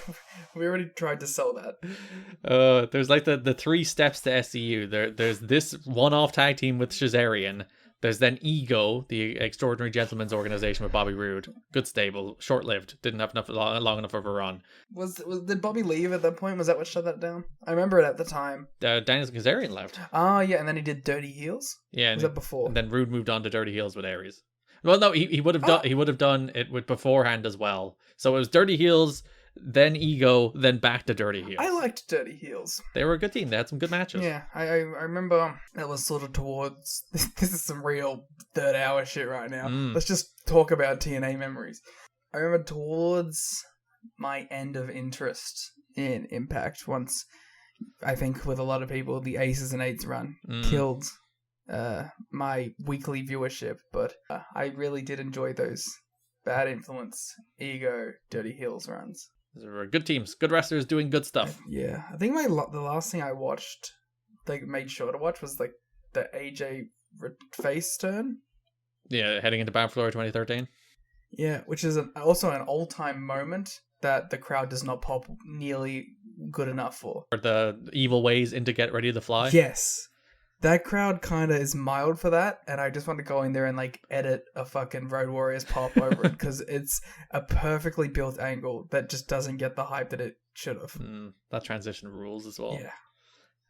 But Tree Life Crew won. They hit their assisted leg lariat thing they do, where BG and Conan lift the opponent up, and Ron hits a leg lariat on Shane for the win. Joke's on you. You won't be able to clip that for the YouTube because there's a big 10-minute interlude in the middle of it. Honestly, if you looked at the title for the NYC against... We talk about anything except the match. Yeah, I enjoyed that title. It's like we talk about literally anything but this match. I think we just started talking about IMDb's. Yeah, we went off on a Trinity tangent, and then an American sports tangent, and then came back around at the end. I'm always down to go on a Trinity tangent, though. She's great. You know what? You mentioned it. Let's go on a Trinity tangent then. You know what? Let's knock out some of these best of the rest. I'd like to actually end on something great, so maybe we can end on the Team Canada match. December 17th, Impact. Dusty Rhodes is in his office. His office is a pickup truck backstage, which I do appreciate. I love his line about, where I come from, this is where work gets done. Because it's kind of true as someone who lived in rural country towns. Wow, you're like all these city folk, they don't get nothing done. Whereas like, around the pickup truck, everything gets done in our rural areas. It's not wrong. I'll be working on the pickup truck all good day long. I've seen contracts been signed in the back of a pickup truck before. Everyone knows if you own a pickup truck, you'll have a job for life. You can move shit. Everybody needs things moved, and nobody has the capacity to move things. It's a fact of life. Not wrong. So Dusty's in his office, pickup truck, backstage. Tracy shows up. Boy, does she. And she offers her secretarial services to the American Dream, Dusty Rhodes. Boy, does she. She then proceeds to trip and fall right into his lap. Boy, does she. And he's like, oh, go answer that phone call. And Dusty stares at her butt as she does. Boy, does he. So, a reminder, just in case you don't remember, that the booker of this show is the American Dream, Dusty Rhodes. Ah, that's why he's now the sexiest piece of meat on the show. So he is now booked himself to be in a love triangle between Tracy and Trinity as they horn on him at all times. I don't know, they play it off, in good natured, I suppose. They seem to, be enjoying the segments. Because they're doing some pretty, stupid comedy shit, which is fun. December 31, you do get the Tracy blowing up with Michael Shane, which I thought might be a write-off so that you can go stick with this Dusty stuff, but that doesn't seem to be the case. Yeah, it's weird that, she's doing both of these things, because, what she's doing with Dusty could be perceived as a babyface-esque thing. Right? Especially for the time and the tone of the show. But when she's with the Shazarian act, obviously she's healing that shit up. Yeah, so earlier on that show, Dusty handed Tracy some papers. Then Trinity showed up, and she's like, I know what you're doing here. And Tracy's like, I have no idea what you mean. I just want to help the American Dream. Yes. She's like, you're kissing Dusty's ass. So they're feuding over Dusty Rhodes. Okay, is this the last segment before the actual show? The pape? No, there's more. Okay, I my only thing I have to say is about the pay-per-view stuff, so... There's a segment on the January 7th Impact where Tracy welcomes Trinity and Johnny Fairplay to Dusty's office. Again, pickup truck. Anytime we say Dusty's office, it's a truck. Trinity sits on a rope, thinks it's a snake, freaks out. These city folk. So, Dusty has left behind a survivor-like note that declares some kind of vague clue that they need to follow and solve, and immediately Johnny Fairplay and Trinity declare an alliance and steal the clue. Yeah, which, again, Tracy is the face. And then Go Home Show, January 14th, Trinity and Johnny Fairplay were looking for the clue. Tracy found it and declared that the game will begin at Final Resolution. 2 will stay, but 1 will go. I wonder who that one is gonna be. Do you think there's part of Dusty who's like, let's put Fairplay in this, so they can't accuse me of just having women horn over me? No. I don't think that was ever a consideration. I think they just wanted to get rid of Fairplay. This was the write-off for Johnny Fairplay in his weird weird TNA run. Garrett. Yes. Is this the first ever Feast or Fired? Yes, it is, but it's built around a Survivor game. It is the beta for Feast or Fired. So, Final Resolution, we had a show-running angle. Boy, did it run along the show. Dusty was in his truck with Trinity and Tracy. They hit on him. Fairplay's there too. Dusty reinforced that 1 will leave, and he wants them to find a clue and bring it back to him.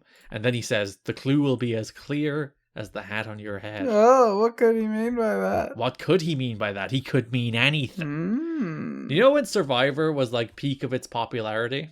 Which you would have been like 2 years Yes. old, so you wouldn't you wouldn't really. I remember it vividly. When I was in primary school, we used to actually do this. We used to do our own like during lunch in school and yard. We used to do our own like Survivor games where we build puzzles and solve create alliances and vote each other out.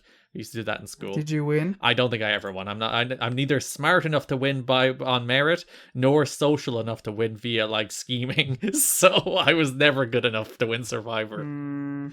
So this would probably like I would have been secondary school by this. So we would have already done this. They're clearly aping my childhood for this pay-per-view skit. I can understand why you fell in love with this company, huh? I do love Survivor. To be fair, it's a great show. Aired on TG Cahir over here, Oscuelga as well. So if you'd like a little Irish culture, you can watch Survivor. Fairplay found the clue. He was in Dusty's office sitting in his chair. He saw the hat. He put the hat on.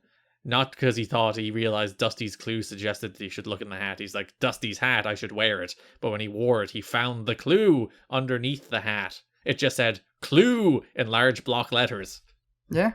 That looks like a clue. If you're imagining a clue, it's what a clue is. If it looks like a clue, sounds like a clue, and says clue in large block letters on it. It's probably a clue. Tracy hit on a guy backstage looking for clues. Trinity came up, said Dusty needed her. Trinity then hit on the same guy looking for clues, but left frustrated when she realized he didn't have any. The guy thought he was the hottest guy all time. Yeah, Trinity and Tracy being like, "Hey man, how you doing?" And then he knocked over some building materials Tools? that you find in the pickup truck, I guess, in your rural town. I know about plenty of tools. You are well aware of tools. Fairplay was dancing to Dusty with the clue. I work with one. You can't. You're not allowed. I'm so funny. Fairplay was dancing to Dusty with the clue. Trinity and Tracy then stopped him and beat the shit out of him, and then took the clue from him, but then tore it in half. This is my favorite part of the entire show. Mm-hmm. When they both go up and give the clue and Dusty congratulates them, and they have this brief moment of sisterhood. Yeah. Where they look at each other and they do a little jump out of excitement, and then they go, oh no, we don't like each other. Yeah. It's so adorable. I love these two dorks and I wish they were friends. It's the long-term story here where they eventually come together and dominate TNA. There's Knockouts champions. Yes, the first Knockouts tag team champions, as everybody expects. Of course. So they did bring the clue to Dusty. Dusty said that they survived, and now they should go both find teams from outside TNA, and whoever brings Dusty the best team will get to become his personal secretary. Now you went, ooh, when you remembered who this team was. Oh, two of the teams. Oh no, I have zero clue. You don't actually find out until, I think it's the Destination X build. I don't think they even do that in February. Can you give me a clue? No. Oh. For the sake of myself. In a very good bit, they then cut to Fairplay, who was like desperately crawling like 50 yards away, trying to get to Dusty as they faded to black. Which I believe is the end of Johnny Fairplay in TNA. Good. Okay. I did the fucking Cowboy Bebop intro for the segment introduction. Johnny Fairplay deserves it. It's fine. Hey Garrett, Mm-hmm. do you remember when Yes. Johnny Fairplay fucking got murdered by AJ Styles powerbomb? Oh, he killed him and he powerbombed him right on that microphone too. Just to double down, because not only did he absolutely spike him with that powerbomb, he also landed on a microphone. So he died. Do you remember when... This is a joint do you remember. Do you remember when he and Roddy Piper had those weird segments? Yeah. Where they were doing the whole I'm a reality star thing and Piper's like, I don't want to work with you, go away. Do you remember when he showed up and on the terrible, awful, worst pro wrestling show of all time, best damn pro wrestling show ever, which is a very inconceivable name for those shows, and they did the interaction with that fucking dork? No, I don't remember at all. Oh, cool, good. I don't remember anything else that he did. Brian Urlacher press slammed him. I remember... Hey, Garrett, do you remember when Brian Urlacher press slammed him? Yeah, it was a good spot. He did a good press slam. He did some good clotheslines on the red shirt security. That's it. Do you remember when I sent that great tweet that it's Don Callis and Kenny Omega when he was standing next to Johnny Fairplay because he looks like Kenny Omega kind of because they're both blonde. I do. Hey Garrett. Yeah. Do you remember when he replied to a tweet? Oh yeah, friend of the show, Johnny Fairplay. Yes. He seems to be doing well. Well, this is the end. Desperately crawling toward the American dream. I think he does some house shows and stuff. And for all I know, he'll probably pop up on like one angle now. And I'm like, fuck. But either way, we've done our eulogy of Johnny Fairplay's TNA career. I think he wasn't always good, wasn't always bad, but had some fun moments. And I'm not angry that he was there. You don't hold ill will toward Johnny Fairplay? I do not. Hey, Garrett, do you remember when The Miz and him were on the same show? Oh yeah, they wanted to get The Miz to wrestle Johnny Fairplay. Yeah, good stuff. They were both on. They were on Joe Rogan's thing. Do you remember when Johnny Fairplay pretended his grandma died in Survivor? Yeah, that rules. That's by far the best thing he's ever done. All right, let's lean over to Watts and Raven. Again, there's so many this is the end of this person's run. This is the end of Eric Watts in TNA. Oh my god, I have to prepare very good. Do you remember? This is like the do you remember the show? Yeah. Garrett. No, we do the segment first, then we talk about the end. Oh. Okay, run through it. Let's go. December 10th Impact. Raven walked up to Watts. He hugged him. He's like, Watts had a bunch of bad names for DDP. Whereas Raven just called him Yoga Man, which is a better name. I like that Yoga Man could be said with some respect. But also some disdain. Yeah. Raven stirred the pot. Watts said he's going to own DDP. Before that, franchise asked DDP about the Watts thing. Raven walked up. Raven said that DDP doesn't know about the Watts and the thing. And Raven was very smug about this. Like, you don't know about Watts and the thing. Oh, how do you not know about Watts and the thing? It's so stupid because it's not good manipulation. It's just him being like, oh, look at you, idiot. You don't know anything. To be fair, DDP doesn't fall for it. And Eric Watts does. And I'll believe that Eric Watts would fall for the lamest manipulation. That makes sense. I watched enough Eric Watts and Goldilocks to know that Eric Watts will fall for anything. Yeah, that's fair. December 17th, we were meant to get an Eric Watts and Scott Matthews match. As Watts was making his entrance, DDP hit Matthews with the diamond cutter and stood waiting for Watts. Watts feigned getting in the ring, but then backed away and ran. He banged him. He did bang Scotty Matthews. DDP banged Scotty Matthews. You heard it here first. To be fair, this entire story is about potential banging, so... That's about the thing, Garrett. December 24th, DDP ran into Watts backstage. DDP said Watts would never understand what getting a title shot feels like. Raven strolls in and stokes the scent between them again. It's pretty mean. Yeah, it's not very nice. He's also your friend. And you're like, you'll never know what a title shot's like. Well, to be fair, he did attack him at the pay-per-view. Well, he's meant to be. He's meant to be not being... This isn't meant to be working on him. He's just being mean to be mean, and I don't like it. Watts literally came in and chokeslammed him. Oh, Watts does that to a lot of people, alright? It's his sign of friendship. It's his love language. I could believe that could be some weird shit that him and Goldilocks are into. December 31, DDP comes to the ring. Say weird. I'm not kink-shaming Goldilocks and Eric Watts. The very real couple that existed for real. DDP explains that there's two reasons he came to TNA: the chance to win the NWA title and to have fun. And there was never a time when he had more fun than having a beer with his pal Eric. And then he's like, Watts. You were not talking about Bischoff. He's like, Watts, not Bischoff. Me and Bischoff shared something else. He wants to know what the deal is. Just gonna leave that hanging. Raven's Druids attack DDP. Taking my headphones off. DDP made a comeback to reveal one of them was Watts, the other was Raven. DDP hit Watts with a diamond cutter. Raven accuses DDP of being a bad friend for hitting Watts with the diamond cutter. Yeah. Which I thought was a good bit. It's like, attack him. DDP retaliates, and then you're like, what a terrible friend! Yeah, that was like the one good bit of manipulation he ever did. And it says DDP ruined Watts privately and now publicly, and DDP is gonna pay. Watts has already been ruined before in TNA canon. Yeah, he's been broke. It's not a good run for him here. Or is it a good run? We will see that later.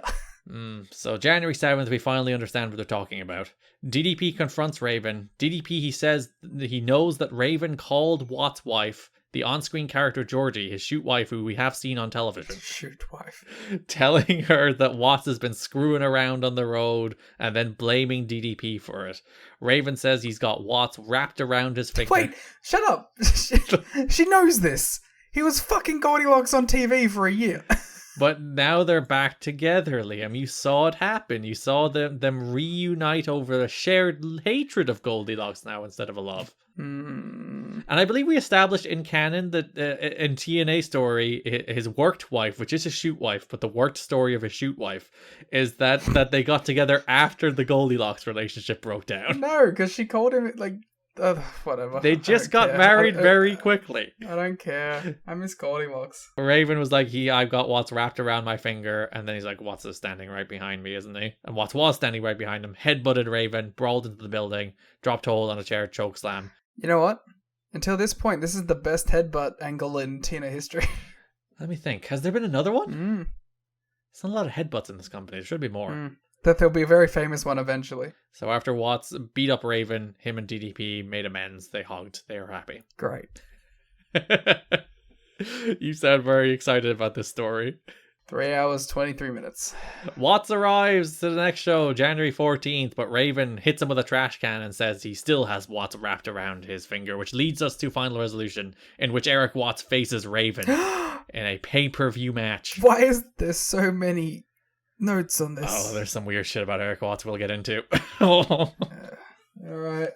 So Watts took the, I think, funniest inside-out clothesline bump I've ever seen in my life. It might be an old time reaction from us on the watch along as well, because we both burst out. I think we were talking about something else completely, and then we both burst out laughing. I'm pretty sure it comes in the middle of us trying to convince ourselves that Eric Watts isn't bad at wrestling, because I'm putting over his reverse dropkick, and then immediately he does that inside out clothesline bump. It is 100% me going like, listen, he's not great, and you going, no, he has some cool things, and then He did get injured early in the match, to be fair to him, but that doesn't help. No. And then Watts wins, which is very weird that Watts is beating Raven. He hits a chokeslam that looks very bad, and then hits another one and wins. And then there's like a very weird segment now after it. Yeah, so Raven gets on the microphone. He's like, I'm so sorry, Watts. I hate DDP. He fucking sucks. But I apologize to you. I didn't. Because like he almost stumbles into saying it by accident, and he corrects himself because he goes like, I've always respected you, Eric, and I've never had any respect for DDP. Man, fueled by spite. And then Watts is like, oh, all right, and starts turning around, and for some reason starts standing on the stage. It just makes no fucking sense why he would climb onto this precarious bit of the stage. It's like 1.5 foot gap between that and where he's standing. He only got on it to fall off of it. Yeah, he stepped over onto it and Raven hit him with a trash can.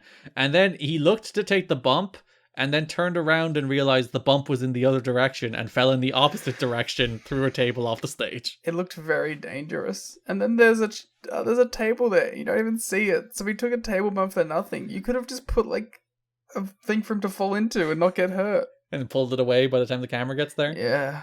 That is the end of Eric Watts in TNA. There's a very strange note about this match. Do we want to do that first, or do you want to do the... Let's do this first and then the Watts retrospective. We'll end it on a positive note. Eric Watts' father, Bill Watts, has a website which reported last week that Eric attempted suicide. A friend of Watts says that Watts did not attempt suicide, and Watts himself denied it. Instead, a friend of Watts says that Watts was having marital problems, and in a call for attention, dramatized a suicide attempt by taking a couple more pills than he should have, and then got on the phone to a friend. Says one TNA wrestler, Eric is nice. I wish he was a prick, because he's nothing special in the ring. Raven is his friend, and he doesn't know how bad Eric is. I like the way they threw that into this piece about Eric Watts seemingly have some kind of, at least some degree of mental breakdown. Yeah. Well done, PW Torch. Watts suffered what was said to be a legitimate shoulder separation early in his match against Raven at Final Resolution. He didn't wrestle 2 nights later at the Impact tapings. He doesn't wrestle on any Impact tapings. But his shoulder was heavily taped. Like, listen, could you imagine being Bill Watts' kid? Yeah, and like he doesn't have a good relationship with his dad. To be fair, no one has a good relationship with Bill Watts. Notorious, like, old-time insane person. And what sounds like what happened here is Bill Watts wrote a letter to a few friends looking for advice on how to handle this situation about at least some degree of a cry for attention from Eric. Maybe not a full-on suicide attempt, but feigning a suicide attempt is nonetheless some kind of call out for help. And that letter leaked out in some way, and he didn't want it to leak out, but it did. and Watts denied ever trying to commit suicide, and it seems a very strange, very personal situation that should never spill out onto the internet. And then like TNA thought about whether or not they should even go ahead with the pay-per-view match they did in the end. And then even like people were doubting his, like Dave has a whole paragraph here about whether or not his shoulder was actually separated. He goes into like the game theory of like he didn't realize the match was going badly and then faked a shoulder injury because he hurt the shoulder at the start of the match. It's like, you really do not want to give this man the benefit of the doubt, do you, Dave? But it's a very strange situation. Apparently his marriage with his wife Georgie wasn't going so well, which is, again, art imitating life, given the entire story was that his marriage with his wife Georgie isn't going so well. Sorry, I'm just reading some of the other stuff. Yeah, there's a bunch more details if you want to look at the show notes. We covered like the high level stuff of it. There's a lot more like in-depth details in the show notes from the Observer at tnachat.com. There's a weird like note where Bill was talking about how like Eric has a rationale that he needs pain pills to wrestle, and that if you can't wrestle without pain pills, you need to get out of wrestling. Which I think is a fair stand. That's a good point. Yeah. Especially if you're like, no offense to Eric Watts. Actually, a little offense to Eric Watts. But if you're like... Yeah, a way to punch down. Yeah, but if you're like, I really need pain pills to get through this and have these matches, it's like, pal, that's not worth it. Maybe just get out of the business. Yeah, it's not worth it in the best of scenarios. It's definitely not worth it for mid-card TV matches against Raven. No. But now we can celebrate the big moments of Eric Watts' career. Garrett, Mm-hmm. do you remember Eric Watts and Jeff Jarrett's on-again, off-again friendship? Yeah, their frenemy relationship, their feud that turned into friendship, but Watts was like, I'm your friend, and Jarrett's like, I hate you, I don't want to be your friend, and Watts was like, please let me be your friend, and then I'll beat you up instead. Do you remember when Eric Watts was hanging out with all those celebrities? Oh yeah, there was like decent caliber of celebrity too. The man he's in the know. It was a fun segment. Garrett, do you remember the Failson World Order? That's like the biggest missed opportunity here, because they debuted that stable of David Flair, Eric Watts, and Brian Lawler as a sub-stable of Sex, and it lasted like 2 weeks and everyone spun off doing their own thing, and I was really disappointed because I loved the stable of Fail Sons. Garrett, do you remember when Eric Watts was feuding with Abyss and Kid Cash? Yeah, that's when we realized he was a good tag team wrestler. And he was a hell of a run-in guy. Come in and hit a couple big moves. He is not a guy who can carry a match. He does not understand wrestling. But he's a guy you can give a hot tag to. He'll do a cool power move and then do his cool springboard reverse dropkick, which I love for reasons beyond comprehension. And he'll be good in a tag match. He's a good tag wrestler. Well done to Eric Watts. That's like the real takeaway, aside from the memes and the nonsense, that Eric Watts, sneakily good little tag wrestler. Garrett, do you remember when Eric Watts was the DOA? You know what? When I was thinking about the moments of Eric Watts' run, that didn't even come to my mind. So no! Garrett, do you remember that was when like 7 months? Red shirt security? He was in charge of the company for like 7 months. Yeah. Garrett, do you remember 4 1/4 star match Don Callis versus Eric Watts? You love that match more than you love any match. That match is so much fun. I guess we should hit it. Do you remember Eric Watts and Goldilocks? What a relationship. From the moment of the turn, from the start of their relationship, which was entirely like, we hate each other, from the very beginning. We hate each other, to the development of an early relationship, to the development of a 3-way relationship with Tracy or Trinity. I forget which one it was. Trinity, I believe, Trinity. Yeah. Yeah, which was dropped very quickly, to the development of them both being insane, but on the same page, and then eventually the rift in between them, when then, of course, Goldilocks is all about that money later on. It's a hell of a run, isn't it? That's a 1-year angle, by the way. They told that story over the space of like a full year, maybe a little longer. And it was perfect. Garrett, do you remember Victory Road 2004? Yes, Eric Watts was in a tag team match. Yeah, I just thought I'd mention it. Garrett, do you remember what Eric Watts did with The Thing? You haven't heard about The Thing? You don't remember The Thing? He did go out on a low to make you feel worse about, or I guess less worse about the fact that he's leaving. That's like, oh, he's bad in the end. I'm okay. He had You know what's funny? Mm-hmm. I was gonna say he had like that classic, what would you call it, charting of like coming in low, digging down, then shooting way up, and then going back down again on the way out. But honestly, I think it was kind of just up, down. Because I loved the introduction when he was just weird stalker Jeff Jarrett friend. That was the best moments of your life. And then the best moments of my life were the Goldilocks ankles. Thank you very much. Garrett, I have one last. Do you remember? Shoot. Garrett, do you remember when Eric Watts interviewed Raven in Raven's sex dungeon? Oh, yes. And they were like feuding for ages before that. And, hey, we're just having a chat.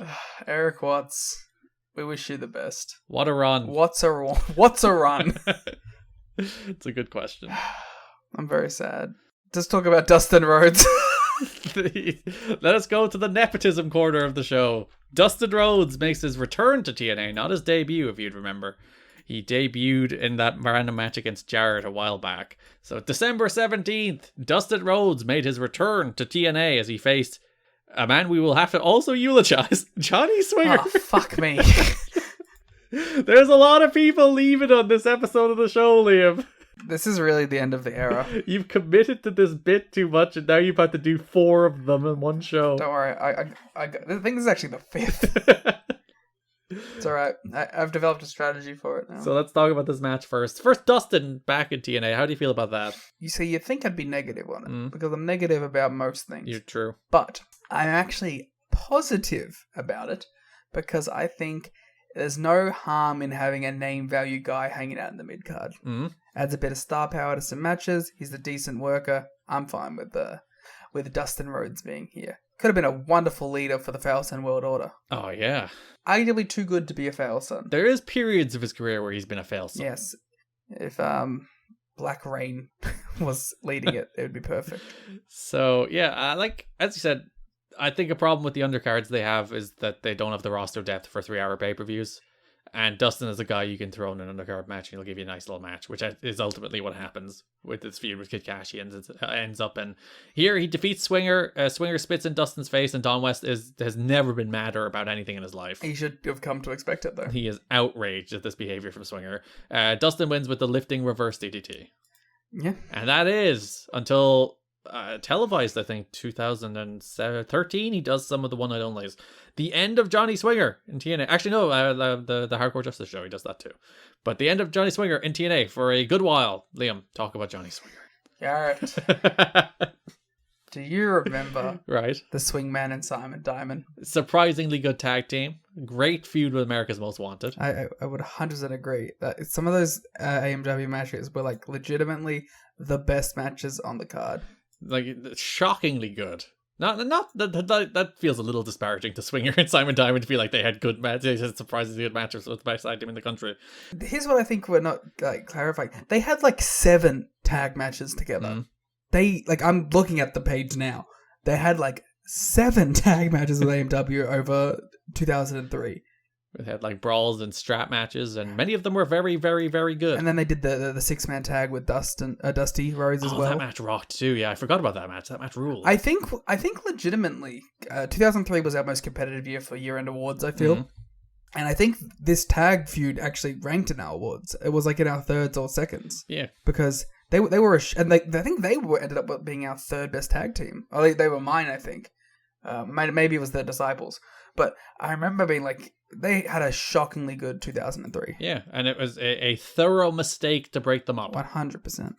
I guess we should briefly talk about, do you remember Simon Diamond, Johnny Swinger, and Glenn Gilberti? Yeah, they did good bits where Disco was stupid, and then they'd call him stupid. I enjoyed that. that did happen a lot, yes. I guess we should talk about it. Garrett, do you remember when Johnny Swinger and Simon Diamond broke up?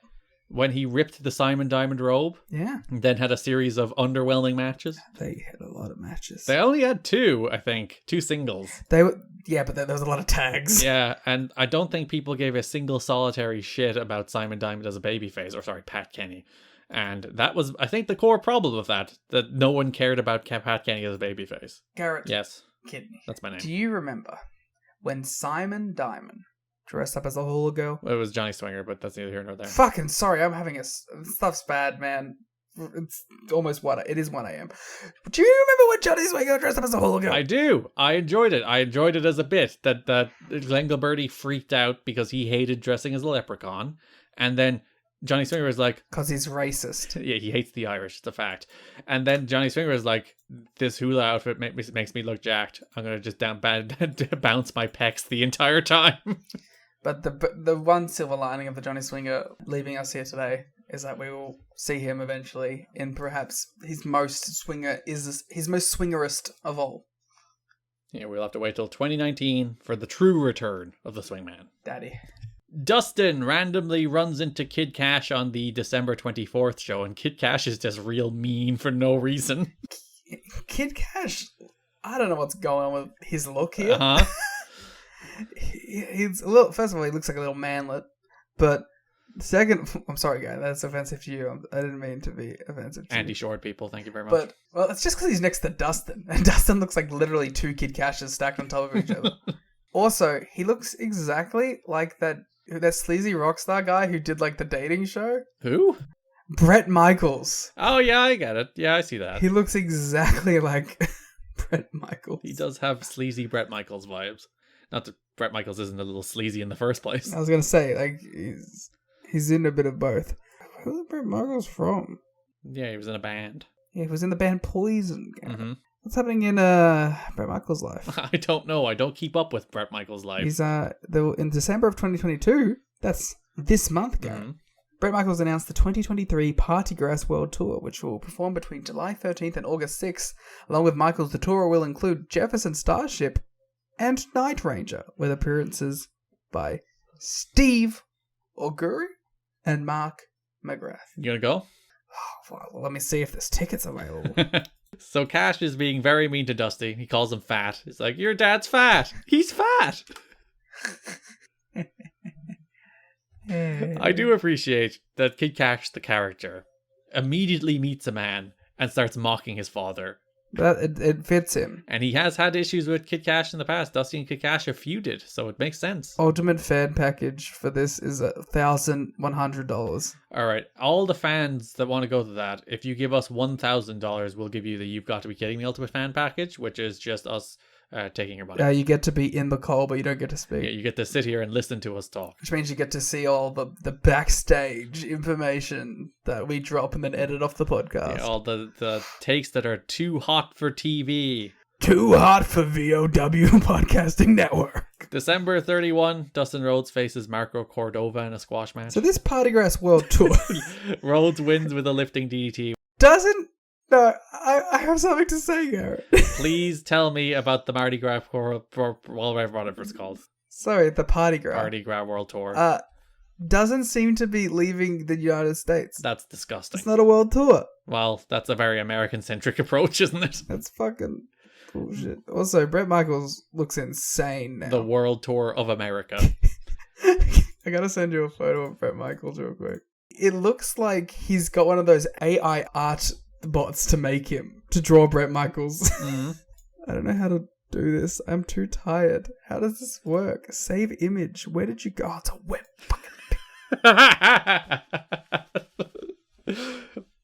Welcome to the suffering of WebP files.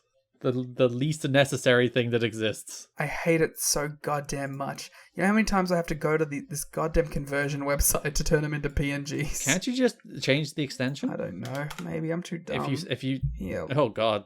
Oh yeah, he doesn't look real. His face, it looks AI upscaled.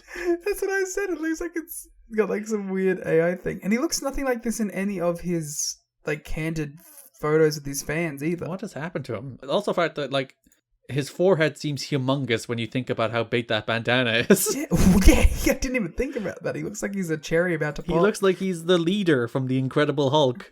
See, look, he does. See, look, that's what he looks like there. Looks like James Storm. No, he looks like Johnny B. Bad. Oh no. Johnny B. Bad.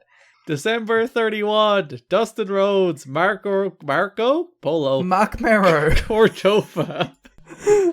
Rhodes lifting DDT. It's called the Lone Star State of Mind.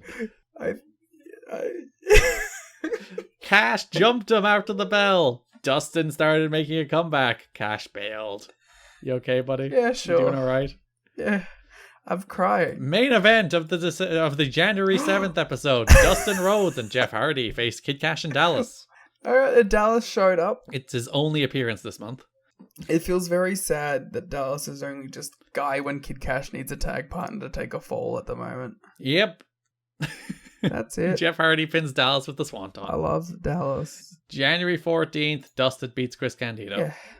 Pay-per-view, Final Resolution, January 16th. It's Dustin Rhodes versus Kid Cash. It's a surprisingly good match. It was a very professional wrestling match.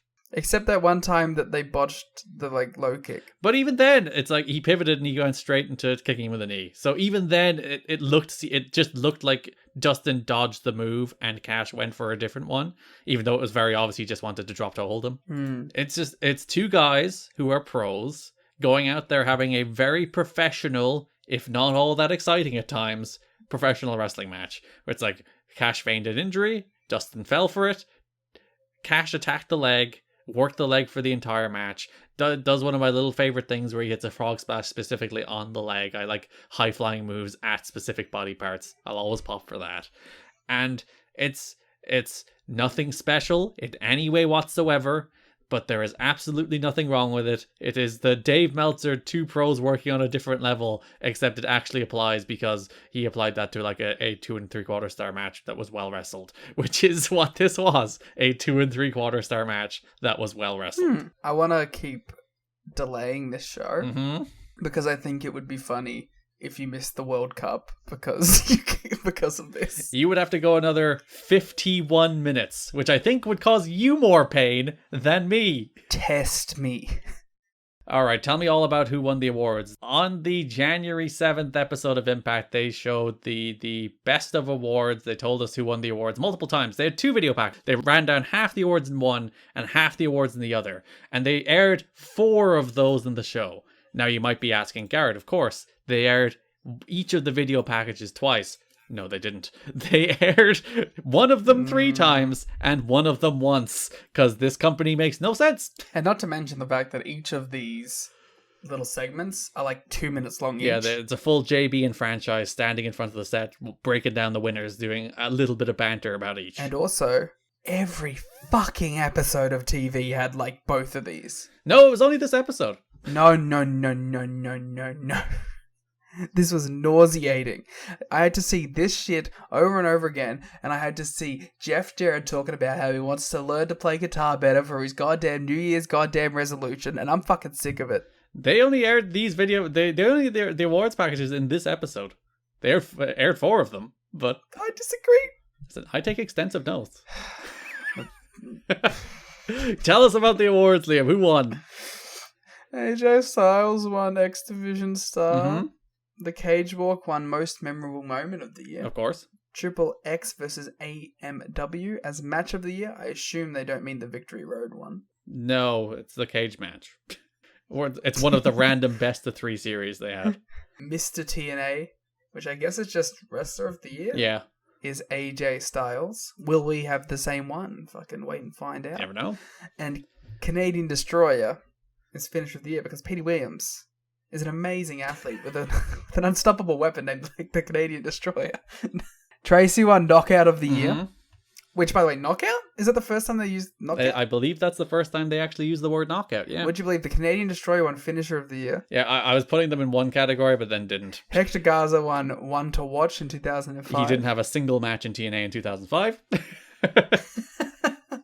And in a complete robbery, AMW won Tag Team of the Year. Stealing it from Kid Cash and Dallas. Of course. D'Lo Brown and Apollo.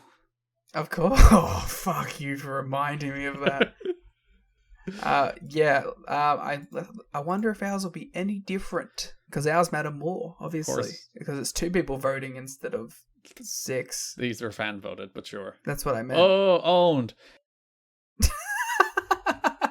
TNAchat.com, patreon.com/kiddingme. Over the next couple of weeks, we'll be doing our awards too. Maybe we should do fan voted awards. No, and it's just the same awards that they did.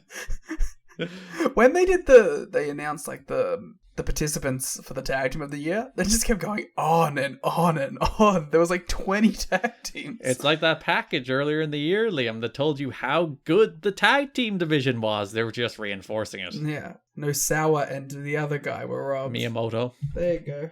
That does bring us to the last thing we're going to talk about for this episode. It is AMW and Team Canada for the NWA World Tag Team titles. December 10, AMW faced Shazarian. Coming off the back of the Turning Point match, they were like the Walking Dead. Yeah, it was kind of awesome though, because they were completely beaten down. They were destroyed. They looked awful, and I loved it. It kind of buries the hell out of Shazarian, but I guess that's not really a focus at this point. No, they are very much the furthest down the pecking order they have ever been. After being like relatively featured acts, I wouldn't quite say pushed act all the time, but they were a featured act for a good while. They don't seem to be in Dusty's good graces. No, that's because he's stealing Tracy from them. That's true. He's jealous. I really liked this match. I thought it was a really well worked match where AMW were on the back foot the whole time because they were coming right off of that cage match. And that's good storytelling, that these guys are selling their big match they had because they bled buckets and they're taped up the wazoo, and Shane and Kazarian dominate them, but then they come back, win with the death sentence on Kaz. I think one of my favorite things is the little roll through James Storm does after the death sentence. Ah, yeah. I love it so much, and I love that it was all wonky and shit because he's all beaten up in this one. It was great. They're very good at professional wrestling, aren't they? Yeah, we have a little note here that after the cage match at Turning Point, Chris Harris asked someone to call his wife to tell him that he was okay. AJ Styles held the cell phone up to his ear as Harris assured her he was fine. I thought it said like Harris is the one in great danger there. What about like Skipper? He walked the cage. I mean, I'm sure they all called their loved ones and were like, we're not dead. we're doing okay. Yeah. That's one of those, like, you have to wonder, like, is that one of those ones where you're like, don't let the family watch this one? Yeah, especially if you have like kids to see, and young kids, impressionable kids who might not get that, like, daddy's bleeding and might die on pay-per-view. Like the Mick Foley one. Oh god, if you ever watch Beyond the Mat, that's a horrifying scene that will scar itself into your brain as you see Mick Foley taking those chair shots from The Rock, the unprotected straight to the skull chair shots, and then they cut straight to Mick Foley's daughter just crying her eyes out at her dad, like having that kind of pain and suffering. They actually like leave the building. It's a distressing scene. If you've never seen Beyond the Mat, it's one of the like best wrestling documentaries. And I'm just sitting there watching it like, yeah, wrestling fucking rule. Yeah, you make that kid cry. You give that kid trauma. That's fucking awesome. That was the moment that she knew that like eventually she was going to grow up and marry a clown. It all went wrong. That's what see that's what be nice to your daughters. Don't let them watch you get bludgeoned with a steel chair. That is what sets you on the Frank the Clown path. Yeah. Main event of the December 24th Impact. Team Canada faced America's Most Wanted in what might be called a world title eliminator these days. Basically, if AMW won, they'd get the tag title shot at the pay-per-view. AMW did win. They got the tag title shot at the pay-per-view. AMW are so fucking good. Garrett, I hate to say it, but they might be like in my top 5 tag teams of all time. Yes. We've gotten him. That's all. That was the entire point of this podcast. The AMW propaganda machine. We'd like to apologize for the ending of the podcast. The purpose has been reached. There's no point to continuing. We have successfully spread all the AMW propaganda we can spread, and that's all we needed to do. Like I would have to sit down and think of tag teams that I think are better. The only problem is their entire career is in TNA. Yeah, and especially it's a bigger problem in that their entire career, especially a lot of their best stuff, is in the era of TNA that nobody watched. So it's not even like the on Spike TV in front of 1.5 million people. It's on FSN in front of 150,000. If I could go back to the start of this podcast where I said I liked being Money More, I would slap myself in the face. That's all that matters, though. We won you over. What do you think of the finish of this one, where they did the thing where Young and Storm battled for momentum of a roll-up? D'Amore tilted it in favor of Young, and then Harris ran in, tilted it back in the favor of Storm, got the roll-up, earned the tag title shot. I love it because I think that's like hokey territory style stuff, and these are hokey territory style tag teams. Yeah, it's a finish right out of the territories, isn't it? Which again is further proves your point that like AMW is so much better at this shtick than FTR. They're so much better, and like FTR are a great tag team, Yeah, again, one of the greatest of all time, and they're a great tag team who work more of a modern high spot style but their high spots are replaced with territory spots, which is like very cool, and it's something that no one else has done. But I think it's like it would be disingenuous to say that they work the actual style better than AMW, unless they're doing something like the fucking Briscoes stuff, which has been like pure territory style stuff. They just don't do throwback stuff like that. They don't. That's not how they work. And anytime they really lean into that, they become really boring. As opposed to when they do like the just modern indie stuff, really, and they rock. Yeah. Which is great. Like, again, I've always thought like this is the funny thing is like the thing that people think the Bucks do, FTR do, and people think what FTR do, the Bucks do. Like the Bucks work that territory style, like heat comeback style tag match more than FTR do, and I would kill for an AMW Bucks match in their prime. Or just do it in 2023, baby. All right, let's do it. That is the main event of the first You've Got to Be Wrestling Me show. You've got to be wrestling me. There wasn't a ton of more build to this match. I know there was a pre-tape somewhere where AMW just did your standard "we're gonna win the belts" promo. Well, Garrett, who gives a fuck? Because they go out there, and fucking kill it. And then the go home show had Eric Young against James Storm. I really liked that match. Good wrestlers. This is their first singles match together, right? Yeah, that's what made me like it. I think I was watching this and I was like, these are two guys that will eventually become main event stars in this company. Like, this will be the match that will happen when James Storm has his 1000th match in this company. Yeah, I thought about that too. And this also reminded me, like, I'm definitely a bit more of a James Storm guy than I am an Eric Young guy. But I was watching this and I was like, man, Storm, I can just see it now, you know? I can see it. I can see what Storm becomes here. And I'm very excited about seeing all this develop from now on. I think ultimately the reason Storm became the guy over Harris is because Storm had that fire more than Harris did.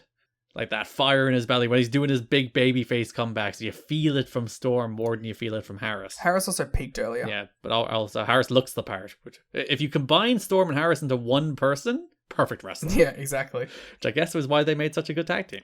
They were the sum of each other's parts. I'm not sure that made sense, but it's 1:30. Rude and Harris were thrown out. They were at ringside, but D'Amore was allowed to remain because he's a manager and he has his manager's license. Which is great. D'Amore held on the ropes as Storm went for a Frankensteiner. Ref is bumped and Young pinned Storm after a hockey stick shot. Which is another interesting thing that Young got the win here. Considering what we go on to learn about his position currently in the company, and we head into the tag team title match at the pay-per-view, which is a very interesting and I think adds a lot to the match too when you know about it. Yeah, I think the finish of this is more just the case of the team that's winning at the pay-per-view loses on the go-home show, the classic like wrestling staple, rather than like an endorsement of Eric Young. But you could have just done it with like Bobby Roode, I guess, if you were really that worried about keeping a guy strong, you know what I mean? So on Final Resolution, for the World Tag Team titles, America's Most Wanted defeated Team Canada to become the new NWA World Tag Team Champions. Reverting us, by the way, to the default setting of AMW, Styles, and Jarrett as champions. We have AJ, AMW, and Monty Brown as the yes, of course. All the homegrown guys. Yep. It is a toss-up between two matches, but this may be my favorite match in company history. Yeah. The thing about this match is that it sits in the shadow of the cage match, which is much more famous for very good reason. The cage match rocks. Yes. But this match is what really cemented AMW's role as like not just a good team, not just a great team, but like a real honest to goodness all-time great team. When they have like the back-to-back pay-per-view matches of the cage match blow off, and then they come out here and nobody really remembers this match, which always annoys me. But they have this kick-ass, ultra-heated Southern-style tag match against Team Canada, where everything hits, everything is perfect, and you have the little sub-story that I talked about on the watch-along, that apparently it kind of leaked out. It was word in the locker room that Eric Young was not long for TNA, that you know, under the new regime, under Dusty, wasn't particularly impressed in Eric Young, and that they were moving on, perhaps with a new version of Team Canada, maybe with Johnny Devine, it seems, afterward. Especially with the recent reintroduction of Johnny Devine and his like little focus on him with the AJ match and with the promo. Yeah, so the word in the locker room was that Eric Young would soon be let go. So these 4 guys went out there with the conscious effort of making Eric Young look as good as humanly possible. And it fucking works. Oh, Young kills it in this match. This is like one of the best performances I've ever seen from him. And like, not to be like held up, and like, it worked in a really smart way too, because AMW don't look bad at all in it either. They still look like this fucking world beater, all-time great tag team, while they're making Eric Young look like a fucking madman. And Rude is still hanging in this match the entire time too.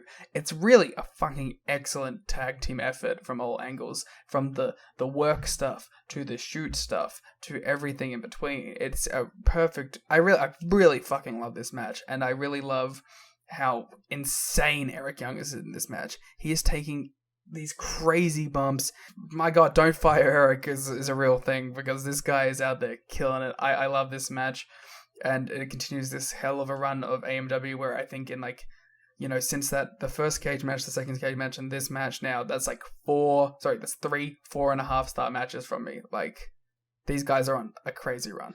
Yeah, and like you touched on the kind of performance this was from Eric Young. Because you would think if you're like head on the chopping block, go out there and make you, they'd like build the match around Eric Young looking good. In the sense that like he'd do cool moves, or he'd like have like the dominant portion of the match.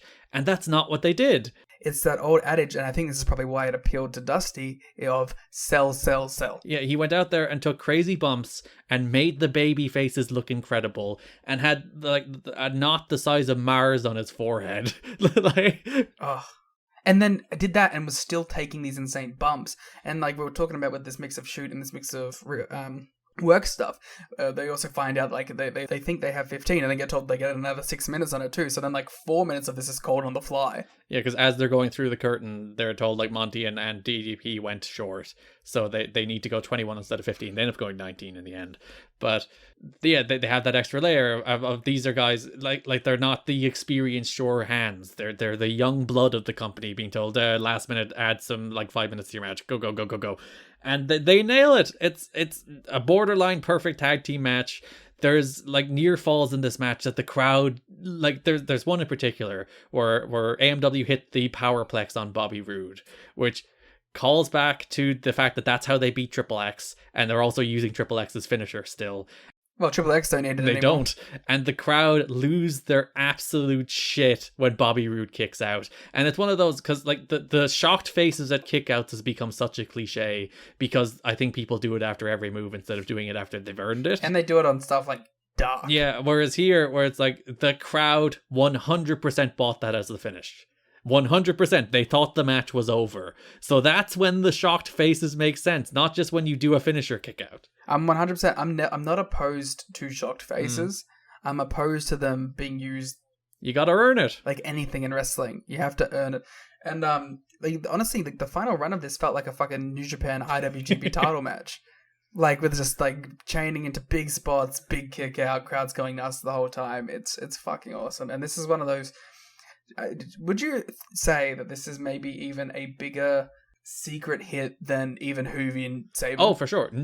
I've heard of the Hoovy and Sabin match. Nobody remembers this. Nobody remembers this match, and it fucking rocks. I would even go as far to say like this is a must-watch match from anyone listening to the podcast.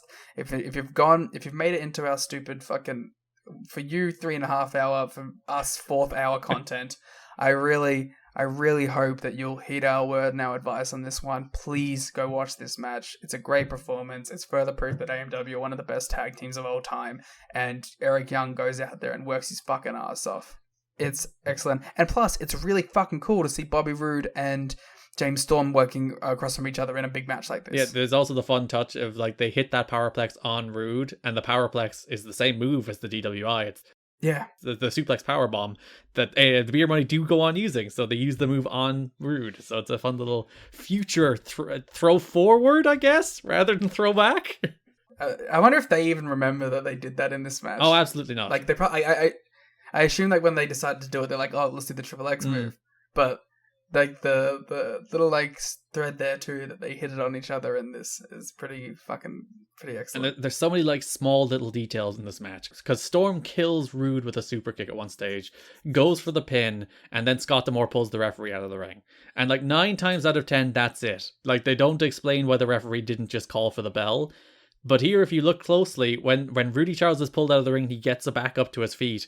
He realizes he's between Chris Harris and Scott D'Amore, and he doesn't realize what happened. So like they weave in the amount of plausible deniability needed to not cause the DQ. And it's such a small, tiny detail that most people don't do. Most people don't go to that extra little length. It's the same Chris Candido thing. It's like those are the little things that add layers to these matches that's not just doing moves and doing kickouts. And when you look at like all of the Team Canada matches for 6 months or whatever have all been Scott D'Amore interference, hockey stick, Team Canada win, lol. And the reason they do that is so you can build to a match like this where they handcuff D'Amore to the Ultimate X structure, which is there for the entire event, and D'Amore's freaking out and he can't interfere. He's so good too. Like I feel like that's someone who gets lost in the history of wrestling managers a bit because he kind of like just has this character in this run. But Scott D'Amore is so fucking good. Yeah, there's back-to-back sensational performances here from D'Amore because he's in this match tied to the Ultimate X structure. I still think they should have left him tied there for the Ultimate X match. That would have been a very good bit. That would have been great. But then we wouldn't have got the great thing of him leaving. Yeah, so you also, in the very next match, D'Amore's out there with PD and they eject him and he has the tremendous hissy fit. But like the moment when he realizes he's tied to, or handcuffed to Ultimate X and he can't escape, and like he starts wailing. And they cut to him for a bunch of the near falls and like you could see his heart's beating out of his chest and he's like living and dying by every move. Sweat pouring down his forehead because these guys might lose their tag titles. And like Divine comes out, he hits Storm with the hockey stick, drapes EY over Storm, Storm kicks out, place goes nuts. Then they kicked out the Powerplex, place went nuts again. Divine brought a chair to the ring. They did the same like Northern Lariat onto the chair onto Harris, but Harris got his leg on the ropes. And then Divine was like super smug. They did a version of the Scott Hall thing where someone put his hand on his shoulder. He thought it was a member of AMW. It turns out it was Eric Young trying to get the chair, but he waffled Eric Young in the head. Harris rolled him up. Their outside interference backfired for once, and AMW win the World Tag Team titles. And even Divine, when you pay attention to him on the floor, he even waits like a good 10-15 seconds before he even realizes what's happened. Like he celebrates thinking his team just won, and then he turns around and he's like, fuck. Yeah. I think it's interesting about this finish here too is that you could see where they might be setting up the Young split from Team Canada. Because you have him losing the fall after with the Divine miscue. And I also think something that could have been telling for that as well is part of Scott D'Amore's character that we've seen throughout the years. When Team Canada is doing well, he's all like part of the team, it's all cheery, but when they start to falter, he becomes very strict. That's just part of Scott D'Amore's character as the coach. And having both Rude and Young lose the tag belts and Petey lose his X Division title in this show, you could totally see an impact coming up where like Scott's like, Eric, you're the weak link, and they all fucking beat him up and shit can him out, right? Like, there's all these things in play, and that's actually one thing I'm very excited about as we head into the next month, is seeing how Scott D'Amore and Team Canada bounce back from this sort of like crushing defeat at this pay-per-view. Yeah, because they were talking at the start of the month being like, we have these titles. What if we also come for the NWA titles? It's time to hunt for the main belts. It's time to win all the belts, and now they have none of the belts. Yeah, they need Christian Cage to be their ace. Yeah, sensational match. Again, if you haven't seen it, it's on YouTube. Also, the entire pay-per-view is on YouTube, so you can watch the entire pay-per-view or just the match itself. Fantastic match. Just everything you could ever want from an AMW Team Canada match. The peak of Team Canada as a stable, I think. The peak of AMW as a tag team without gimmicks. The Styles and Daniels matches are also very good. Those are up there. But this might be the peak of AMW as a team without like a cage match around them.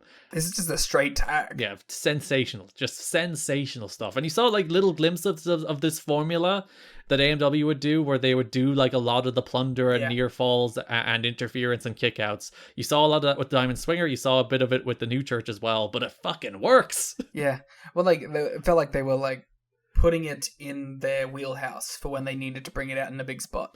And it's the classic, not all interference is bad. No, I you know me, I'm a massive proponent of interference when it's good.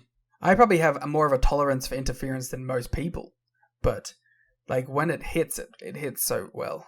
I was literally, before while we were talking about this match and we were recounting it, in my head I started like daydreaming about Bucks and AMW. Like I literally was envisioning the spot where like Matt Jackson is caught in between Storm and Harris, and they're looming over him, and he's backing off, and then Nick flies in and catches him. I was imagining the match. That's a literal dream match.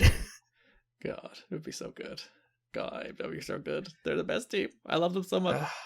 Put him in the Observer Hall of Fame. Damn right. That's they'll never get in. It's sad. No, they have an in-ring case, but only for like a couple, not a couple of years, but you know what I mean, like a short run in-ring in one company where they weren't a top act in a company that wasn't drawing or making money. Unfortunately, that's not a killer case. They don't even get on the ballot with that kind of case, unfortunately. I was gonna ask you, did Beer Money often like bust out the death sentence? Once, to beat Chris Harris. Oh, that's adorable. I'm surprised they never like busted it out against like the Machine Guns or something. I think the only time they ever did it was Sacrifice 2011, when they did it on Chris Harris to beat Chris Harris and Matt Hurd. I love that because that kind of shows some respect. Yeah. like Storm's like, I value this and I don't need to muddy it. So you can look forward to that again. More teases, and nobody in this match leaves, so you don't have to do a retrospective. No, thank God. We almost would have had to do the Eric Young goodbye. So that is Final Resolution 2005. That is January 2005 from TNA. We'll be back in about a month-ish. Start of January, give or take. We'll be back with the Against All Odds episode. But you got a billion other things in the meantime, so you'll have enough to tide yourself. Yeah, so our special World Wrestling All-Stars Days of Thunder crossover will be coming your way around Christmas. We're recording that soon enough as well, so... in 6 hours. Yeah, Liam gets to go to bed after we recorded for currently 4 hours 16 minutes, and then get straight up and record for Days of Thunder. I'm sure he's very excited. I haven't even finished the show. That's on you. Well, I didn't think I was gonna do it in this last hour and a half because I assumed it'd be done by midnight. I didn't think we would quite go 4 hours, but we'll be back at the start of January with the Against All Odds episode. Over the next couple of weeks, we'll also have our 2014 A draft, our 2014 A awards, and of course, as we mentioned, Rain Takers covering Wrestle Kingdom from 2013 coming up in the next couple of weeks. Patreon.com/kiddingmetnachat.com, where you can also find our watch along of Final Resolution 2005, which we just covered in depth. But if you'd like to watch along with us, and as mentioned, the show itself is on YouTube, so you can watch along for nothing. I was gonna say, I think that's also one of our best watch alongs too, because it was very like. There's some times with a lot of these shows, especially in the early eras, where the flow was lost and attention was lost. But for the most part on this one, we kept on task. I say we, it's me. Kept on task, and we actually kind of just got into in-depth discussion about the show, about the state of the company, and about people on it. So I think it's a really fun watch-along this time. I'd also say, in lead-up for the second WWA show with Days of Thunder, go listen to the first one. It's a very good show, and we had a lot of fun there. So get familiarized. Don't worry, all the bits that we did on that will be forgotten, except I think Angry Road Dog. Angry Road Dog is the defining bit. That's in the Days of Thunder feed, by the way, rather than ours, if you'd like to find it. Mm-hmm. I enjoyed how you were like, go another 50 minutes. I'm like, I'm almost there. I can vamp for 20 more minutes and you'll miss the start of the World Cup. Follow us on Twitter at TNA History Pod. Follow me on Twitter at Garrett Kidney. Follow Liam on Twitter at The Gleet Muda. Subscribe to us on YouTube at You've Got to Be Kidding Me to hear clips from the show. We're also on TikTok at TNA History with 17,000 followers. We do the TikTok dances. Sure. That's all our social media, as I said, sometime early January for the Against All Odds episode. Thanks for listening. And Monty should have won. Monty should have won. Do the damn thing. I don't have anything else to say. AMW, one of the best tag teams of all time. If you disagree, fuck yourself. Oh, it's semantics! It's not a guitar, it's a cello! It's a cello! Go, Red, go! Go, Red, go! See that kid? I saw it, but I don't believe it! I'll call it the Pele! I mean, my gosh! Folks, you're not going to believe it next week. I mean, we're going to have the greatest show you've ever seen. You're going to see blood, guaranteed. Blood as red as my shirt! That is a great point. Thank you, sir. I still love your nose. I see that. Mike, while you're in ass-kissing mode, why don't you kiss Sting's ass as well? Excuse me? Right into the food table! Oh, that's great! Planning on that for supper! You got to be freaking kidding! Welcome everybody to You've Got to Be Kidding Me episode number 33. We are a TNA history podcast that covers TNA 1 month at a time. On this episode we're talking about February 2005 building up to Against All Odds 2005. I'm Garrett Kidney, I'm joined by Liam. Liam, hey. Hey. I've gotten the intro down. We're 33 episodes in. I have a solid, reliable intro. Yeah, that's like a sign of maturity as a host, I feel. When you can nail the intro, no need for like second takes, third takes, that's when you know you got it. Yeah, we only mess up the intro on the Patreon shows where I have to remember different show names. And then it's like, welcome everybody to... what? Welcome everybody to Rain... no, not that one. It's like Raintakers. We were talking on the last episode of Review It For Her how my brain just could not recall the name of that show at any time it needed it, and thankfully it's gone, but you can listen to all those episodes on Patreon. Not that the show is gone. It was a good show, great show, tremendous show, worth every penny on Patreon, just the show name is gone. It's so good that if I weren't a best friend, I would subscribe to the Patreon and become a best friend. If you weren't a best friend of yourself... Mm-hmm. You would go and subscribe to the Patreon? Yeah, and you know, if I needed more friends in my life, I know where I would go to find them, and that would be to patreon.com/TNA HistoryPod. Kidding me. Kidding me, of course, is what I meant. Don't go to the other one. I'd go to tnachad.com. Yeah, of course. that's where all of my best friends hang out. I guess before we get into the episode itself, this is the first time we've recorded the main show since the passing of Don West. Tragic news that hit right at the end of the year. I think it was December 30th. Of course, this show named after the iconic You've Got to Be Kidding Me call of Don West, which Tom Hannafin paid tribute to actually over the weekend at Hard to Kill. If you watch Josh take that big bump off the ladder, there's a You've Got to Be Kidding Me. Actually, two of them. I guess before we delve into why we like Don West, it was very heartwarming to see all of the people that he's worked with come out and say such nice words about him. Yeah, it's said often like a guy nobody had a bad word to say about, but it really seems to be true of Don West that not a person on earth had a bad word to say about him. Everyone that he worked with seemed to come away from working with him with nothing but pleasant experiences, which is a rare thing. Yeah, there's a full show on the Wrestling Observer feed with Mike Tenay. I think it's free as well. I don't think it's for subscribers. I believe it is free. Where it's just an hour of him and Dave and the Garrett I resent in the wrestling for no other reason than he's pushing into my Garrett SEO. And other people are mentioning other Garrett. It's like Garrett and Dave. It's like, me? It's like, no, the other Garrett. God damn it. But there's a lovely 1 hour episode with Mike Tenay, just sharing memories of Don West and memories of calling shows with Don West. And it's not really about Don West, the wrestling commentator. It's obviously more about Don West, the person, the human being, the man. And it's lovely to hear those perspectives. But yeah, I honestly didn't expect WWE even to say anything, and it was very nice that they did a shout out on SmackDown. Like AEW did the graphic. Impact obviously did a 10-bell salute before Hard to Kill, as well as a video package on it. It's just nice. We talked about a few, probably 10 episodes back at this stage, about how Don West really wasn't appreciated in his time. He got an unnatural amount of hate for a guy who was, as we covered on this show, by 2003 already a good announcer. Yeah, I don't get it because we're in the years now where he was getting that kind of backlash, and I couldn't even imagine having those feelings because I think he's I don't even have moments where I think he's bad. No, I think he's always consistently good, and when he's at his best he adds to everything. I like the kind of hybrid of Mike Tenay's analytical style, and then Don West brings the emotion to it, and I think that's a great combination. I couldn't imagine watching this and going away with the take that this guy's not good at what he's doing. Yeah, because I always the Wrestling Observer Awards are the good encapsulation of how people felt in the moment. And Mike Tenay won Announcer of the Year for the first 4 years of TNA history, and Don ranked among worst announcers in I think every year, and even won it in 2007.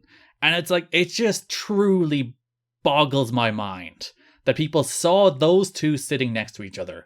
As you said, a perfect professional wrestling announce team where Don brings the energy, the enthusiasm, Tenay brings the knowledge and like the ability to call moves and bring that extra historical context.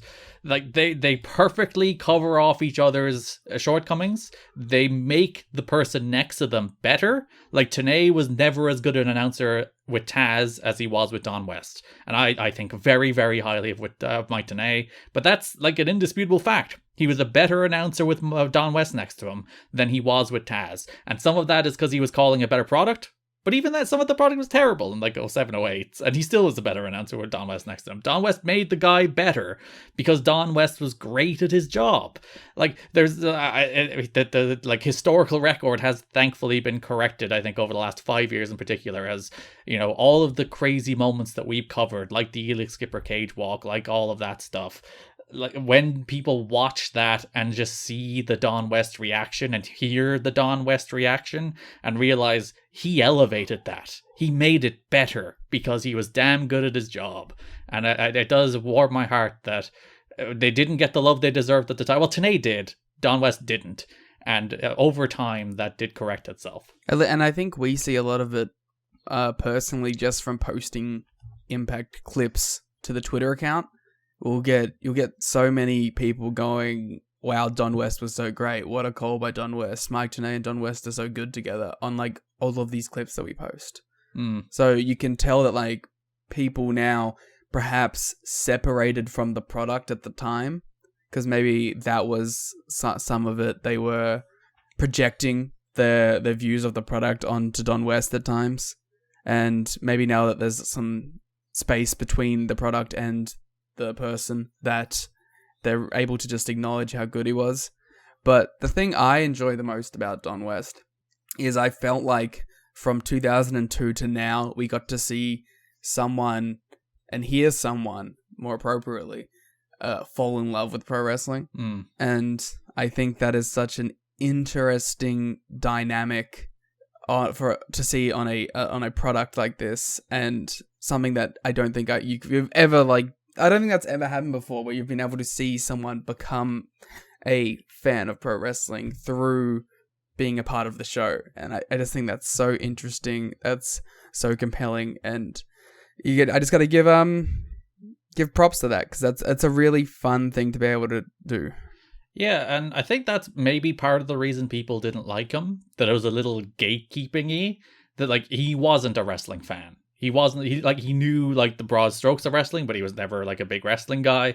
He wasn't even like a television sports announcer. He came from the world of selling stuff on the Shop at Home network. So I think there was a little bit of people expected him to be terrible. And I don't even think he was ever terrible. Like even when you listen to the early shows, he's very excitable and it's a very different kind of announcing, but I never thought he detracted from the show. Like when he's going nuts over like basic wrestling moves, it does make the basic wrestling moves seem cooler at the very least.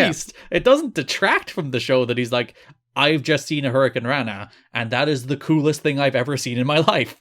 No, it adds to it.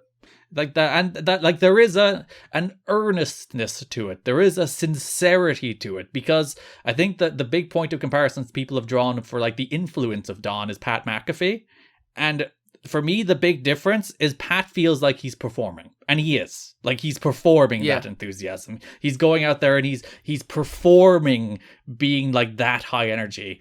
And I think that's just who Don was, which I think made Don stand out all the more. That like he's not doing an act. He's not playing a role. He is going out there and he is sincerely, enthusiastically enjoying the things he's calling.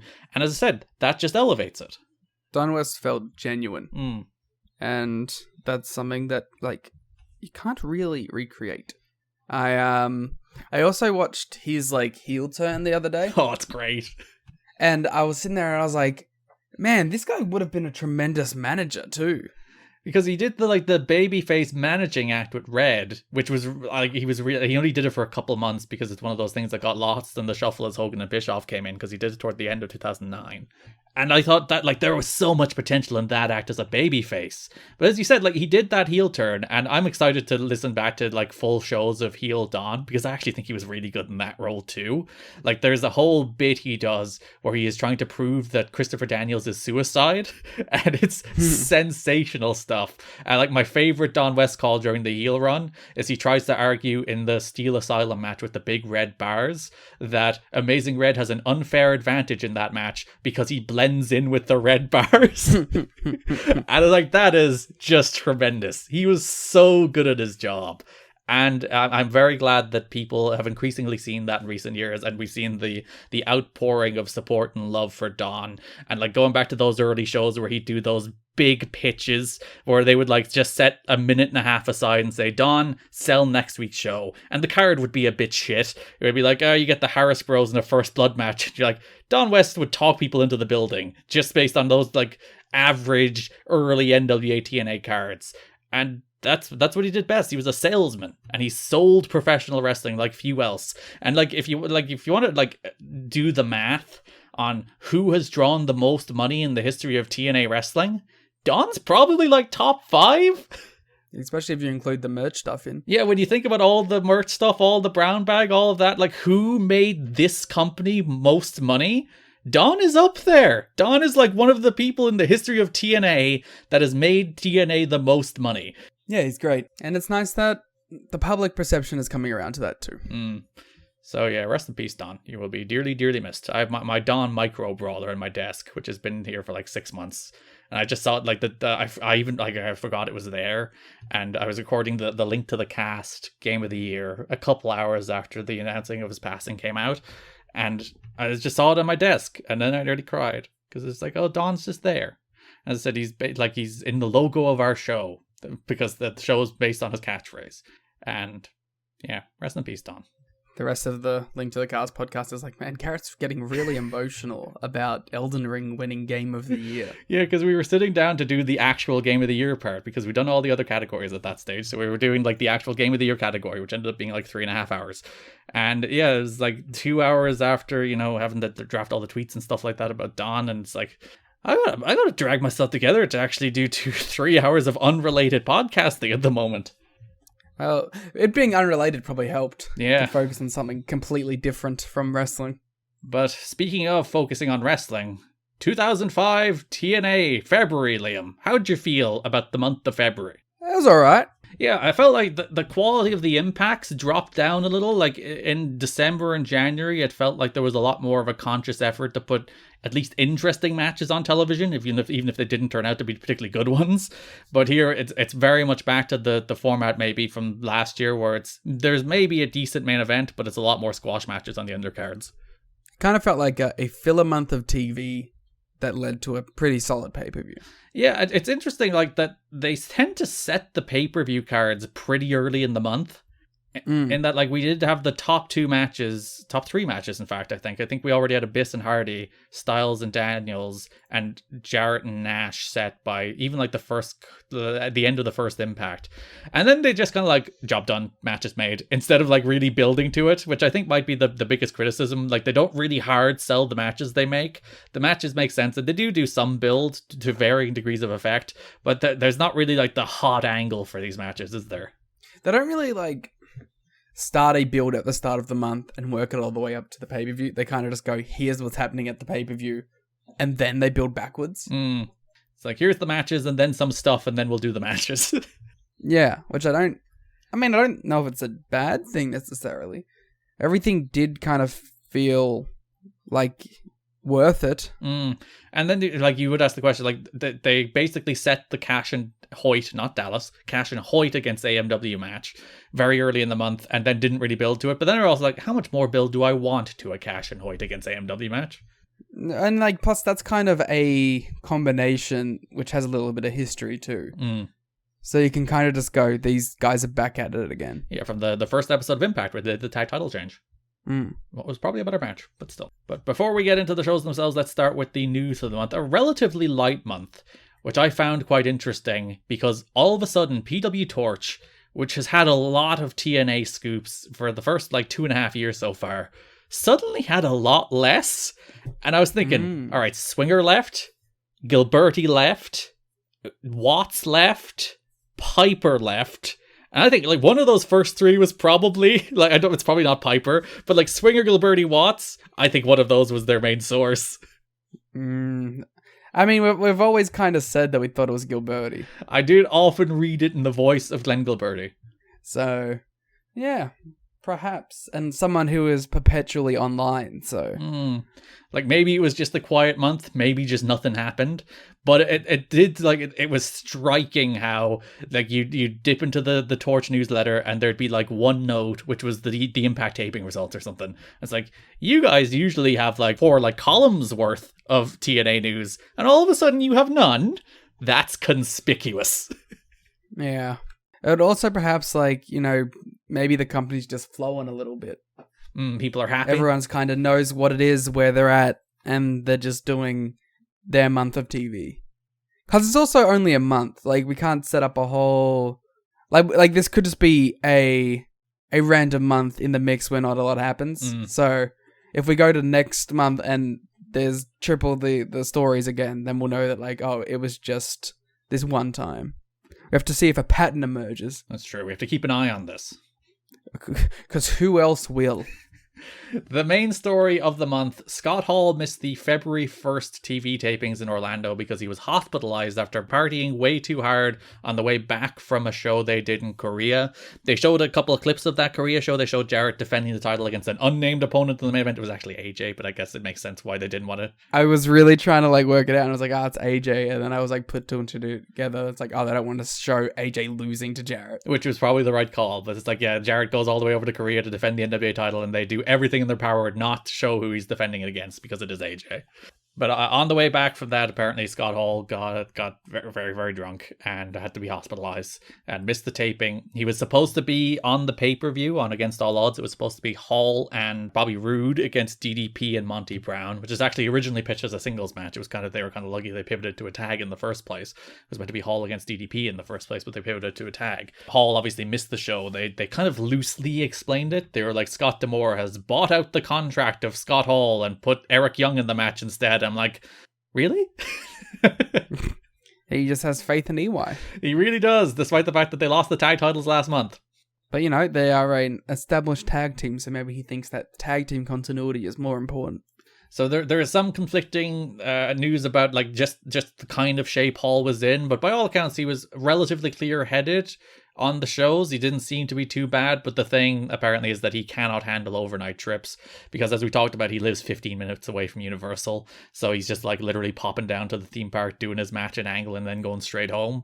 Whereas like a long trip to Korea, he has a lot of time by himself and a lot of time where he has to probably fill dead time either on a flight or before shows, and that seems to be, and like apparently like he admits that according to the Torch. Hall doesn't deny his lack of ability to control his impulses. He admits he's an alcoholic and practically begs people not to let him go on trips at this point in his career, but the offer was made and he took it, and it backfired on everybody because he needs to be around his support system. He needs to be around his family and his support group, and when he's not, incidents like this happen and he misses television tapings, and like this is the end of Scott Hall's run until 2007. Until then he no-shows another show then. So that this is obviously, Scott Hall passed away last year. That it's no secret the demon Scott Hall has battled long throughout his career. And like as we were mentioning, we were enjoying his work. Like he wasn't blowing the doors off the place, but he was a welcome presence on the show. And it's just sad once again his demons have gotten the better of him. Scott Hall kind of like has this, maybe not unknown, but like this not talked about entire history with TNA. He's like kind of been a semi-consistent presence. He was there at the beginning. He was here at the beginning of Impact. He shows up again in 2007, shows up again during the Monday Night Wars. Like, Scott Hall's kind of a TNA guy. Yeah, for a guy who's probably made 20 TNA appearances in his life, maybe 30, he was on a lot of the important shows, as you said. He was on the very first show and he was one of the major stars. He was a surprise return on the first major pay-per-view. He headlined the second pay-per-view in the six-man tag. And as you said, he was part of the most watched segment in the history of the company, which was the Hulk Hogan debut where him and Waltman tried to get their jobs back or whatever the hell that segment was about. But like he was part of that segment, but that most watched episode, most watched segment in company history, Scott Hall was in. So for a guy who, as I said, probably made 30 appearances in company history, he certainly chose him. You know how to pick his spots. Yeah, this is the end of Hall. He was pulled from the pay-per-view match, obviously, and he does not appear again until 2007, in which he is pulled from another pay-per-view match, and then does not appear again until 2010. Yeah, that's just how it goes. Final Resolution is estimated to be doing 25,000 to 28,000 buys on its original live run, most likely both due to word of mouth and because they pushed the replay hard on television. Because Dave notes that notes that Turning Point particularly got a big boost in replay buys, probably based off the strength of the XXX AMW cage match in particular. But he even suggests that no company in the history of wrestling seems to have done a larger proportion of their pay-per-view buys on replay than TNA has done. So there's a lot of strong word of mouth coming out of these shows, driving buys and kind of the days after the show. It's probably a lot of people who maybe didn't even know about TNA, but then have heard all the hype surrounding these big moments and are like, well, let's go give it a shot. Yeah, and it is at the moment, I think that they're tone align, but they're doing, I think, a good job of balancing having the likes of Styles and AMW front and center, while also having the likes of Hall and Nash and DDP and Piper for a while, and those kind of legacy stars who still have at least enough to add that they're productive parts of the show, without the show being entirely about them. I think they're having a really strong pay-per-view run, but they need to have better impacts to pair with it. Well, it's interesting you say that. The numbers for Impact are doing pretty darn good too. TNA Impact on its premiere on Fridays, as we mentioned last month, it moved from 3 p.m. to 4 p.m. So it did a 0.19 on the 7th and 0.27 on the 14th of January. And that's above what they were doing. There's some shows later in the month that did some of their best numbers ever on television. So coming off the pay-per-view, they did on the 21st, they did a 0.32, and on the 22nd on the replay, they did a 0.33, because we mentioned they have a midnight replay, I think it was as well. So it seems like the numbers are very strong for Impact at the moment. They're on the up. If this were a 2023, they'd be getting $1 billion when their renewal came up. Yeah, which I guess it kind of happened in 2005, but we'll get to that later in the year. So it's funny, there's some hand-wringing about Dusty this month. And when then you're like, well, the TV is doing close to record numbers, if not record numbers. Some of that is a better time slot, but listen, that's what they've given them under Dusty's regime. The pay-per-views are doing above average, and I think the most important thing is they're not trailing off in terms of numbers. People expected the first one to do well. It did about 35,000. And then the second one also worked its way up to roughly 35,000 based on word of mouth. And Dave expects Final Resolution to get to roughly the same. So, business is doing pretty well under Dusty. And then there's some, is he doing a good job? It's well, he kind of is. Well, they don't seem to be scaring off anyone. The same amount of people seem to be coming in, and then more people for TV. So, I don't know. Perhaps it's just, there's an element of, I could be doing this better from certain people in the company who perhaps owned it at one point. Who were perhaps ousted from the book, but months ago. Maybe, do you think there is a little bit of I laid the ground? It's not true, but a little bit of, in his mind, I laid the groundwork and now he's getting the fruits of my labor, even though the shows are just better. That's also a thing. The pay-per-views are very good, and there's a lot. We were talking, if you go and listen to us on Patreon, tnachat.com, listen to our end of year awards, we worked out that there was 400 matches from TNA in 2004, and 5 of them were 3 3/4 stars or higher. It was not a good hit rate. We already have, I believe, more of in the year 2005 when we're still only in February. We almost had more of them on one pay-per-view. Yeah, there was probably more top-tier matches on Final Resolution than there was on the entirety of 2004 TNA. Yeah. I think part of it is that in wrestling, a lot of people just want to be the boss. And a lot of people want to have that responsibility. So no matter how well someone in that position is going to be doing it, there's always going to be this inner working, backstabbing, I want to be the guy. I was about to say the words, I don't think we get that anymore. But then I look at the World Wrestling Entertainment and there seems to be a very large incident of pretty much the exact same thing happening. Or the dude who was put in charge from the person ousted is doing as good if not better a job. And the person ousted is trying to get his way back in.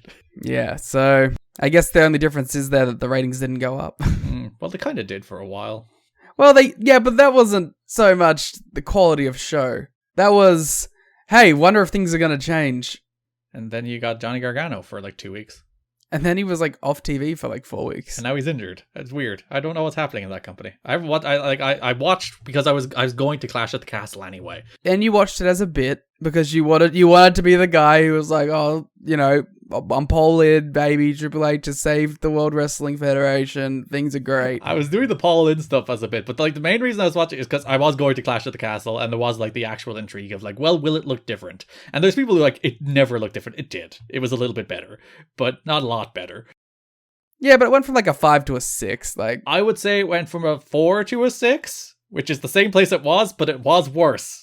Well, I'm sorry. I'm sorry for my ridiculous, insane statement. But I say that for a reason though, because it was substantially better than it was. Like there was a noticeable improvement. Substantially is a hell of a word. Well, because it's, as I said, we agree where it was. We agree it was both a 6. I'm arguing it came from like a 2 or 3 rather than like a 5. Okay, I'll change my answer. It went from like a 2 to a 5. How dare you lower it to a 5? So now I have to argue up to a 6. But like it got better is my point. It did get better, and there's people who pretended it didn't. It got very slightly better. I was going to Clash at the Castle, so I was like, I should watch the TV, and it was pretty good. You were like, I'm going to spend all this money to go to this show. I'm gonna pretend that it's good, so I don't feel like I've wasted my money. Yeah, and that show was pretty good. It did have Sheamus and Gunther, which did make my match of the year ballot. So it had my man Solo Sikoa debuting. So. Oh yeah, and I couldn't tell who he was. I was far too far away. Where were you in the building? Oh god, like fucking! I paid far too much money for very bad seats. Just don't want to talk about it. They weren't very bad seats, but it's like, you know, in an 80,000 seat stadium, anything other than like 5 rows in, you're basically watching screens and soaking in atmosphere. Did you pop big for the old Drew theme? Yes, and like that match was really good live. I haven't watched it back, but like that crowd fucking desperately wanted Drew to win, so that did help. I didn't love it, but that's a me thing where I don't necessarily love the big WWE epic style. It just doesn't connect with me very much. You did have Sheamus and Gunther, which I said was match of the year level for me, and there was the lovely moment at the end where Sheamus got his little standing ovation, which is very nice. That was a great match. I can't even remember what sent. Oh, Jarrett sent us off on Paul. Yeah. But moral of the story, numbers are up. Pay-per-view's doing well, Impact's doing pretty well, the new time slot's doing well, and the replay's doing well. Expanded distribution is coming to the European sports channel Eurosport, which is actually where That's you! Yeah, that's where I first watched New Japan. They had like some 1 hour New Japan specials in like 2009, 2010-ish, where I'd just watch random 1 hour New Japan. And it used to be always on in a different time. It was one of those where it was like, I could never work out when it was on exactly, and I could never work out what I was seeing, and I'd miss it for weeks, and I'd miss stories, but I would just watch random 1 hour New Japan shows. I feel like Europe just like had a randomly easier time to getting to Japanese wrestling than most other places. Because we did have the wrestling channel during this period, which is where TNA is airing regularly at this stage, which had, I don't know how much Japanese wrestling it had, but it had some. Didn't like ROH make its way to there? Yeah, it had a ton of US indie stuff. That's crazy. And then UK indie as well. I remember saying that there was a Johnny Storm AJ Styles match that they showed to death from some UK company. Really good match though. Yeah, well, we had WWE Afterburn. Oh, we had that too, but sure, thanks. So you can have it. That was the only thing that made it to free TV in Australia. But Eurosport announced last Friday that they will air 2 total non-stop action specials. The first airs later this month and the second airs in March. The first one will run on February 25, second on March 4th. Both shows will feature highlights of the last year and will run 1 hour. They should show highlights of this year. Last year wasn't very good. I was going to say, highlights of the last year. Was it going to be a 20-minute show? At this point, there are no contracts for future shows, but the TNA specials seem to be a test to see if fans in Europe are interested in TNA programming. If Eurosport decides to show more of the TNA programs, it would be a huge deal because the TV station can be received in several European countries, so millions of people would be able to see the shows. The wrestling channel in Great Britain is the only TV station in Europe that airs TNA otherwise. It's Very funny that they're like, to see if Europe will be interested in TNA wrestling programming, and as we know from history, they will be. But not here, because I don't think they ever do a deal with Eurosport. But not this exact thing, but you know what? Eventually, TNA will become very popular. To the extent that there was that time period where people were like, they should just move to England. And if they would have, it would have been like right before the indie boom. So it would have been like the perfect time to do it in the UK. Honestly, it may have worked. That would be an interesting, maybe like one-off audio thing that we could do at some point. Just discussing the possibility of what it could have looked like if TNA did that. But there is definitely like something to it of like, what if TNA did move their operations there where they could draw bigger crowds that were more into it and a fresher product, and the repercussions of like, you're losing certain stars, some American guys that wouldn't want to come over for tapings, and then people who can't come over for tapings. And then as that evolves, incorporating, the UK boom and bringing in all the talent from like that generation of people, like an Osprey or something would have become someone who could have been picked up from the beginning, and like that. That's such an interesting alternative timeline that could be a fun discussion point. Yeah, when you look at like how close they came with like, look at the people who were on British Boot Camp, and there are a ton of the people who were like the backbone of the indie boom, including like the likes of Marty Scurll. And like even when they came over in 2016, it's like they booked Osprey, they booked Mark Andrews, was obviously a British Boot Camp winner who was a regular under contract. So there's like they say they came so close is what I'm saying. I wonder like how realistic that idea actually is with a company that's completely based in another country, but you can't help but like wonder. Yeah, like we won't get to them for a very long time, but you'll watch those. The first year they ran Impact from the UK is 2012, and like the scale and energy of those shows is so much bigger than anything they've ever done. So you're just like, ugh, there might have been something there, or at the very least. But like at the same time, every year they came back, they did like it wasn't dramatic drop in numbers, but the numbers were lower year on year on year on year, to the extent that they obviously couldn't tour there anymore. That like when they were only drawing like 3,000 to the likes of the MEN Arena and Wembley, because like I went to the Wembley show that had 9,000 people there, the most attended show in TNA history. It's like, good God, this brand's hot here, like legitimately hot.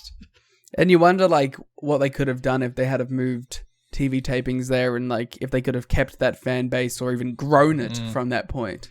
Yeah, it's a world we can only but think about. See, I've often mentioned on this show, if I had one superpower, it'd be the ability to peer into alternate realities, because I would love to see what that looks like. You could have Team America as heels. Who would be on your Team America? What year are we going with? It's probably just Planet Jarrett, isn't it? Well, it depends what year, right? It could be a Jarrettless year. So, I mean, Angle's the leader, right? He'd have to be heel though, and the UK always liked Angle. They liked him because they were seeing him, and I feel like if they were doing like consistent tapings there for a year or something, they'd just go with the characters. Yeah, it would eventually turn into how the characters are presented. They should bring Scott. They should do Team like North America. Scott D'Amore, Bobby Roode, Kurt Angle, Eric Young. Yeah, that sounds great. Imagine like the hybrid tracksuits. Half of it's the Canadian flag and half of it's the American flag. I don't think anybody in America or Canada would be pleased with that situation. But guess what, Garrett? We don't care about them anymore. We're in the UK, baby. On the topic of Canada, they also announced that they would be airing Fridays at 8:30 p.m. Eastern Time in Canada on RDS starting February 4th. RDS is a 24-hour French language all sports cable network that broadcasts in Quebec. Is that their first Canada deal? They had some pay-per-view deals that aired like on delay and stuff, so it's not the first time they've been on Canada. It might be the first time they've been on TV in Canada, but I'm not sure. Which is, again, kind of a pivotal moment, because we were just talking about, how feasible would it be to move a company to a completely different country. Yeah, there's the 2017 move to Canada movement as well. Yeah, so I guess in a way they did kind of do it. Yeah, just to a different place. The 2012 move to England movement and the 2017 move to Canada movement. Yeah. So on Dusty, there is a lot of internal debate regarding Dusty Rhodes. Jerry Jarrett, who pushed for Rhodes to get the book, has been raving about the job he's done, crediting him for the great pay-per-view shows and increased ratings. Others believe Rhodes has produced TV that doesn't insult anyone's intelligence and builds to the pay-per-view shows, but that Dutch Mantel's TV was doing the same thing. Okay, so the people believing that were Dutch and Jeff. Yeah, I was like... I will say, like, I don't think their TV insulted your intelligence. It wasn't, like, illogical. No. It was just bad. It was just boring. It wasn't the case when we sit here like, this made no sense, this didn't add up, why did they do this? It's like, it was logical. You can give them that bit, I guess, but it's just not good. Yeah. The feeling is the two great pay-per-views were not so much Rhodes' great matchmaking, since the last pay-per-view on paper didn't look really great, but so many of the wrestlers overachieve from what you'd expect. Perhaps Rhodes' football coach speech before the show helped out. He's been given these big rah-rah speeches before the pay-per-views, firing people up, which some have thought veered too much into, like... Did you read the statement Yves Guillemot put out this week? I don't know who that is. He's the president of Ubisoft, or the head of Ubisoft. Yeah, I know the guy now. I didn't read the statement, though. So the Ubisoft put out a statement this week where they were like, we cancelled 3 unannounced games, we're doing quite badly, none of our games have been hits, blah, blah, blah. And then Eve's statement was basically like, the ball's in the court of the employees to turn this around. And I'm like, excuse me? Okay. It's like the shit show managed company and the ball's in the court of the employees. It's the employees that's letting the side down here. And there was apparently some of that kind of reaction to some of these Dusty speeches. It's like, we've done all we can. Now you've got to do your side of it. It's like, excuse me? Yeah. Well, the speech must work. Ubisoft is up 1.32% on the stock. Only after their stock dropped to, I think, 10-year lows. Oh. And like to be fair to Dusty's big speeches, I think we mentioned last month, you watch these shows, they do not look like shows from people who don't care. They look like shows from people who do care a great deal and people who are trying real hard. And there's a red hot crowds for these pay-per-views in particular, which I think is like the biggest missed opportunity for the TVs, because I think the crowds are also hot for the TVs. They're just watching like 3-minute squash matches over and over again. Whereas if you put some good stuff in front of them, you'd probably get some damn good TVs too. I mean, like, you put Styles and Daniels in front of them and it brought up the match. Yeah, because they only had like a quick 10-minute TV match. It was like even more of a story match than anything else. But it was like a fun TV match. You really only need to give them one. Just give them one an episode. That's all it takes. If only you had some sort of division that you could focus on to give great TV matches that don't necessarily have to mean or take or lead to anything. Some sort of X factor in this division. So, like, the argument against Dusty is that the wrestlers are doing all the work and Dusty doesn't deserve the credit. To which I would say, all these wrestlers were fucking here last year too. That's kind of an asinine perspective. Because then do you say that about every great booker of all time who drew money, like millions of dollars because like they worked out how to utilize their talent? Like it's a give and take. It's you learn. It's finding people who have star potential and then also using them in ways that emphasizes that and leads to people wanting to pay money to see them. Yeah, because I think that, like, the biggest promoter that people would point to that like made the most out of the least is maybe Paul Heyman. Yeah. And even then, you look, like, he had Rob Van Dam, he had Sabu, he had Raven, he had Tommy Dreamer, Shane Douglas. He had people with a tons of talent. It's not like he was dealing with absolute shite. He did a great job with them, but it's not like, he was going out there with the most wooden, bland, terrible wrestlers and turning them into mega hits. It's like he was going out there with, like, diamond in the rough kind of oddball types, but people who had undeniable potential and talent. And that's always the case with pretty much any booker. Like, Ghetto was booking with the best generation of Japanese talent maybe ever. And do we take that away from him just because he had freaking Okada and Omega and Ospreay and Naito? You can throw it around the other way completely and have, like, there's been eras of WWE that have had literally the most stacked pro wrestling roster of all time that have done shite. Mm-hmm. So it's like, it goes the other way. It's like, you can have the most stacked and incredibly talented pro wrestling roster with everything at your fingertips and the ability to grab anyone you want and still not put on a good show. Like, that's the give and take, you know what I mean? Yeah. It's like, and you can even look at Gato too, with like what we've been watching with 2012 and 2013. It's like, he has some of the best pro wrestlers of all time, but he also has a roster of 14 people that he needs to use appropriately so that matches don't get burnt out, and so that people are still interested in people like your Tanahashis and your Nakamura's, and you use them in ways that don't kill that. Yeah, so give Dusty credit. Stop trying to take away just because you're perhaps petty and spiteful and want his job. I do want his job, to be fair. In 2005? Yeah, I'll take it. But like, seriously, like the biggest argument against there is like, oh, it's only the wrestlers. It's like, all these wrestlers were here last year. All of them. And other than like some of the big stars who only came in toward the end of the year, it's like, you have your AMWs there all year. You have your AJs there all year. You have your Sabins. You have your PDs. You have all these guys. You have your Hardys. All those people were here last year, and last year stunk. So... Unless you are literally AMW, AJ Styles, or Raven, you shouldn't be making this point.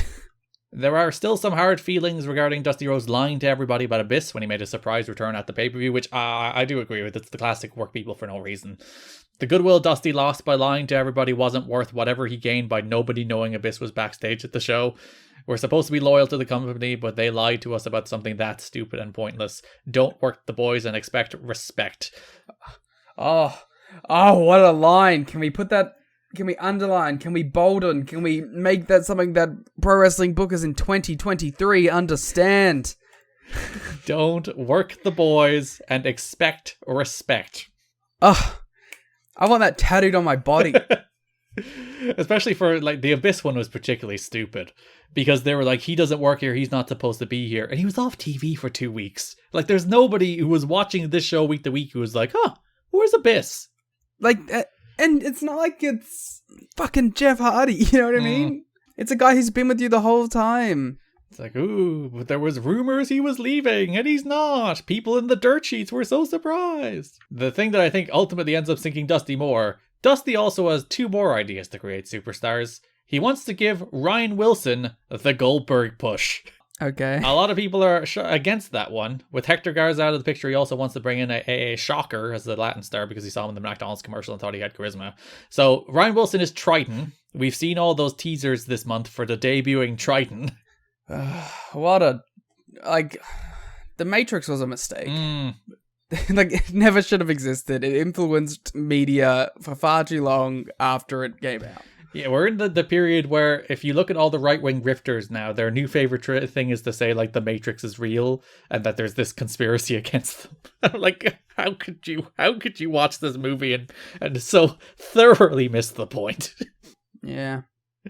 And then you see here Trytan with his big, like, Morpheus glasses and jacket trying to be a Matrix character. And his Ultimate Warrior logo. He does have an Ultimate Warrior logo.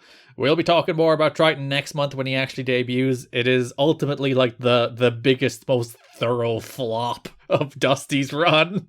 But yeah, I don't think we'll be talking too much about him. And yeah, Shocker's the other guy he wants to bring in after obviously Garza is out of the picture because of his legal issues. Which is such a fucking shame. Yeah, and as we mentioned, he doesn't work another show for like 5 years and obviously then passes away, so it is a shame. Didn't Angel Garza do a bunch of Impact stuff? Yeah, he worked for Impact for about a year in 2017. And he was quite good in Impact, wasn't he? He was better in WWE than he was in Impact. He's one of the rare people who actively got better there. He's one of those weird guys that like had his best run in WWE. We were reviewing it at the time. Yeah, he had those matches against Leo Rush on NXT, which were absolutely fantastic. Which were the only things competing with Dynamite on an in-ring level at the time, too, it felt. Yeah, I think one of them won, like, Match of the Week. The prestigious Wednesday War Games Match of the Week award. Oh, my God.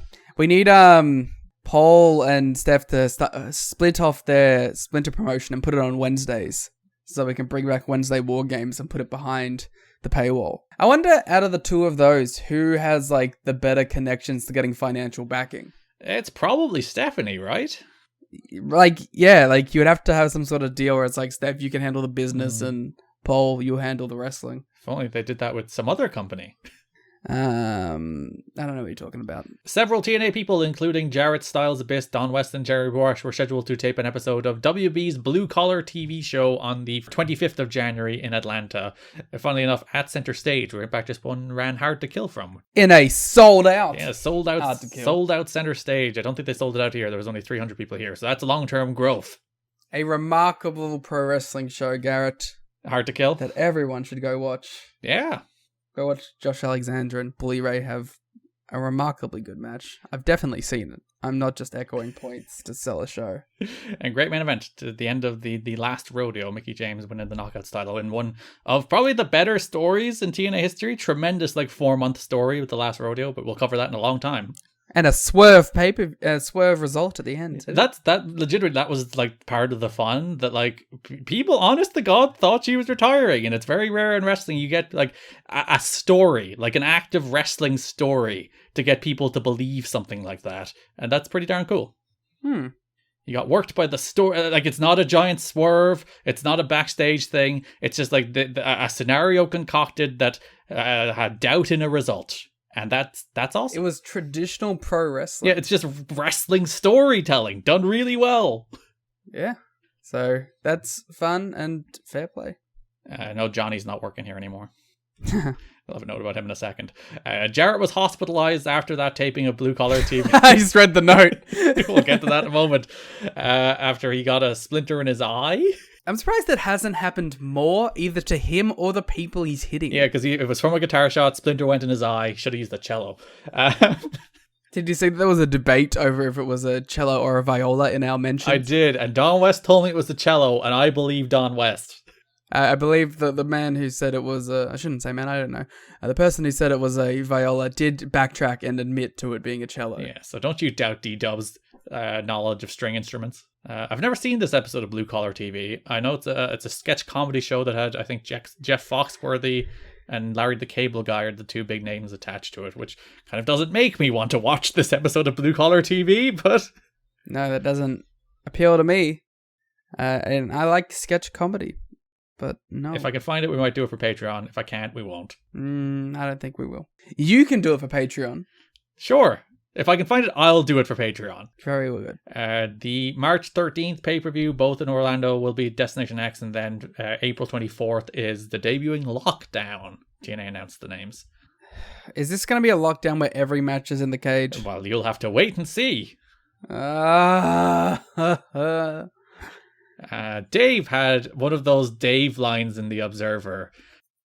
I know you specified here that it was Dave. Which he got if he did this in 2023, he'd get absolutely crucified for. So Dave says in The Observer, April 24th is called Lockdown, which means Hall will probably headline. And I'm like, Dave! Dave that I wrote in the show notes is not attributing it to Dave. It's an all caps Dave! That's a classic Dave, right? It is. Dave loves to chuck a bit of humor into his stuff. Yeah, he definitely has that kind of humor. He's also an old man. It's good, the kind of stuff he doesn't do it anymore because he knows he'd get in trouble for doing it. He still does it a little bit nowadays. Yeah, he sneaks it in every now and again. Remember he did it with the Saudi stuff when it first got announced. Yeah, which was a sensational line from Dave, to be fair. God, I forgot what that was, but I remember that was a big thing for 2 days on Twitter. And you had the exact same Dave reaction when you read it. I remember that one was God, Dave, you shouldn't say it. Johnny Swagger became the first TNA wrestler in history to ask for his release and get it. He's going to attempt to hook up with 01 Max before trying WWE. Fair enough. Johnny Fairplay, from one Johnny to another, got loaded and was thrown out of a Survivor reunion party this past week.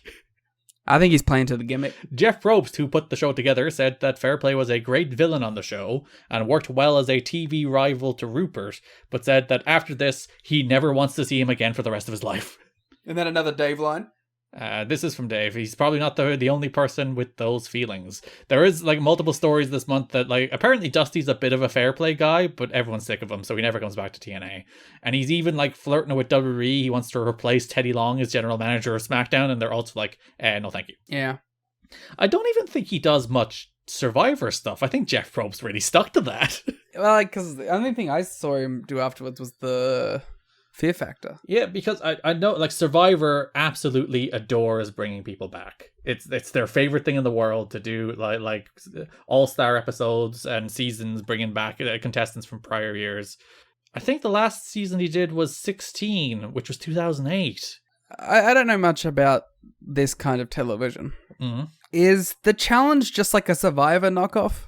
I've never watched The Challenge. I couldn't tell you. Because, like, that's like a giant show now, right? I only know it because it used to kill AEW in the ratings. Yeah, it's a big MTV show, but I think that's more like real world adjacent than Survivor adjacent. It's Road Rules adjacent, apparently. Okay. Which makes sense. I guess, well, he did do a season of Survivor after this, so I guess Jeff Probst didn't entirely stick to never seeing him again. But he feels like the kind of guy who'd do like 3 or 4. Like, there's some people who constantly come back on that show. They keep bringing them back. They love him. And Fair Play is apparently not Especially one of them. if you're, like, someone who's associated with being, like, one of the biggest heels in the history of the show. Yeah, you would have thought they would have went for the nostalgia plane. It's not like he's old. He's still, like, in his 40s, I think. Maybe 50s.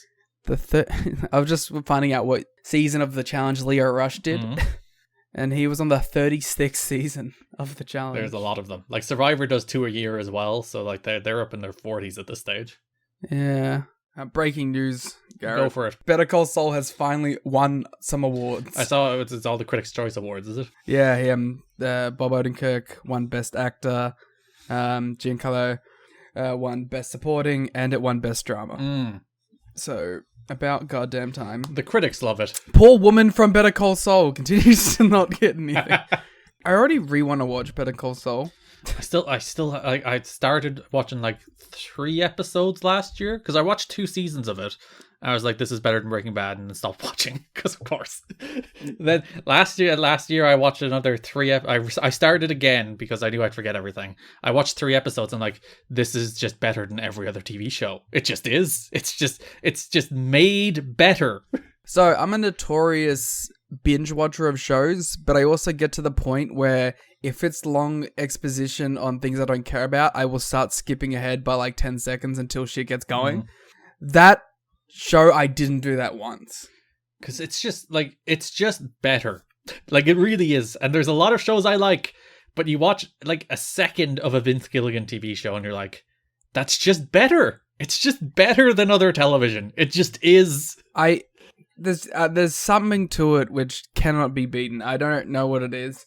And like, when I finished Better Call Saul, I went away from that show like, oh, that's the best show I've ever seen. Like, it wasn't even like a hard debate for me. I think I can put my finger on what it is. I think it's just sheer filmmaking. Yeah, it is cinema that has been transitioned into television. Every frame of that show feels deliberate and feels thoughtful and feels like effort was put into it. Every single frame of every single scene of every single shot in the entire 6 season or whatever run of the show feels like it has been handcrafted with intent. And you just do not get that in other shows. And it goes down to the writing too. Like, everything feels purposeful, everything builds to stuff, and it doesn't feel rushed or ham-fisted, it feels earned. And like, genuine emotion, and I guess genuine in general is the emphasis of it too. Like, everything feels like real people, like caricatures of real people at times, but real people as a core. It's a remarkable show. Now, from one pinnacle of television to another. Let's talk about the month that is February 2005, building to Against All Odds, starting with the world title picture, building to the NWA World Championship match between Jeff Jarrett and Kevin Nash, which started last month. Like the build to the Final Resolution 3-way was mostly a Nash and Jarrett build as well, so they've been building to this one for a while. Yeah, they kind of done like a pretty interesting way of, they built to a match over 2 months but had a different match in between, and like it didn't necessarily feel like a divergence. Yeah, Monty should have won, but that's either here nor there. Now, we've discussed that, I think. Yep, so January 21st Impact opens with Mike Tenay and Don West giving the Har itself a final resolution, talking about how great the pay-per-view was, which I do think they do better than most companies do. Like, the first Impact after a pay-per-view, they cannot shut up about how good their pay-per-view was. Regardless, like Final Resolution was a great show, so they deserve it there. But there's shows where they probably don't deserve, or like, you cannot believe how good this show was. And that is probably like why they end up driving a decent amount of replays. Yeah, probably helps. But they say they have big news. They throw to a press conference where it is announced that on February 13th, Kevin Nash will challenge Jeff Jarrett for the NWA World Heavyweight Championship. I love this press conference because Jarrett's like big, serious, I'm a wrestler in a world championship press conference, and Kevin Nash is just goofing around with Scott Hall next to him. Yeah, I love that, like, the only questions were, like, from TNA people. Well, there was, like, TNAWrestling.com, and like, Don West is like, NWA-TNA, ESPN Radio. And then DDP. There was a guy who pretended to be from USA Today, to be fair. How do you know he wasn't there for real? That's true. I think it was Bill Banks. Did they name themselves? Don West was NWA-TNA, ESPN Radio. I didn't write down the rest of the attributions. I know Bill Banks asked one of the questions, though, and then DDP showed up. This is obviously fun. It didn't delve too much into TNA comedy, which was disappointing because that's the best thing this company does. But I was, you know what, Garrett? I'm gonna sit here on this 2005 podium and I'm gonna say something good about Jeff Jarrett. Was it about his lime green shirt and pink and black tie combination? It was not. Abomination. Who let him on television like that? Garrett, I believe Jeff Jarrett when he says that this title means the world to him. Yeah, I can't deny that. I like when he did it here and he does it in like the like Mike Tenay interview where they're both on the like screens via satellite deal. I believe this guy when he tells me how much this title means to him and to be a world champion. I think that's one undeniable facet of Jeff Jarrett's character is where you do believe that he thinks that this is a big deal and it helps bring up the importance of the matches. And it probably goes back to, like, he does honestly believe that, to the extent that he's always champion and has been champion for a very long time now, bar that brief interlude where he wasn't champion. Like, he does feel like that belt is a big deal. It's very important to him. He needs to hold it. The company needs him to hold it. So, like, there is a little art imitating life there that I think does help elevate the character a little bit, doesn't it? Yeah, that's, like, the best part of this character is it does feel like a world champion who covets the title. And then there's a challenger here who doesn't seem to give a shit about it, but it kind of rocks in that way. Because it's that, especially when Jeff is going so hard on the side of, this title means so much to me, the prestige, and it makes me be this world champion that I need to stand up and be this guy. And then Kevin Nash is just there like, yeah, I want more money, so I want to win the belt. Yeah, it is the perfect... And it's interesting, like, the passion that I love this belt, I need to keep it, is the heel. And the dude is like, I just want more money as the babyface. Yeah, and that probably just comes more down to being Jeff Jarrett. Yeah, it's Jarrett and Nash's particular personalities that I think define those babyface heel dynamics. But it is funny, it's like the passionate, usual babyface, like the... like traditional Drew Galloway promo of like, I love wrestling, this means everything to me, and he's the heel, and Nash is just like, if I have the belt, that means I get paid more. Thumbs up. Yeah, because that was like the crux of this press conference where Jarrett was like, your this career is a distraction, whereas I'm focusing entirely on this match. And Nash calls himself the greatest world champion of all time on wrestling technique alone.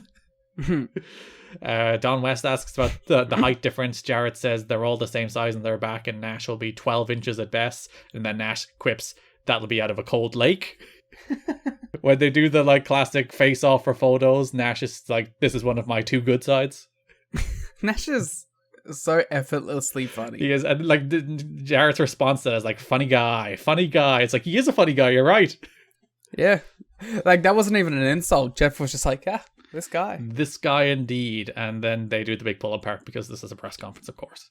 And then DDP says, haha, you're gay. It's like, if you're the kings of wrestling, does that make Nash your queen? And he's like, ooh. And Jeff's like, yeah, it does.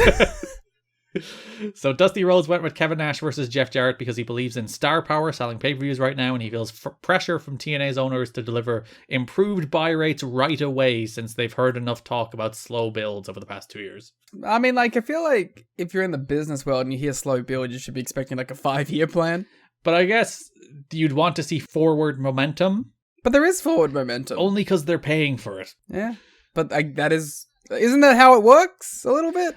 Listen, I'm no businessman, but isn't that how it works? You know, you got to spend it to make it. That old thing. Yeah, but they spent 2 years losing it and then started trying to spend it to make it. And I think at that stage, you're like, are we ever going to see money out of this thing? Yeah. But, it is slowly moving in the right direction. Slowly but surely, under the steadfast leadership of the American Dream. On the January 28th Impact, there was a brawl that Nash just watched on. He was kind of involved in the Hall Team Canada stuff, but that kind of went nowhere. But the promo on the show, Mike Tenay introduces Jeff Jarrett. This is Jeff Jarrett's first time in front of a live crowd since he beat Monty Brown. And this crowd wants absolutely fucking nothing to do with him. They want to remind him of that fact. They chant, "You screwed Monty." They drown him out with boring chants multiple times. They go to the extent of chanting, "Get your hat, get your coat, and leave" at him.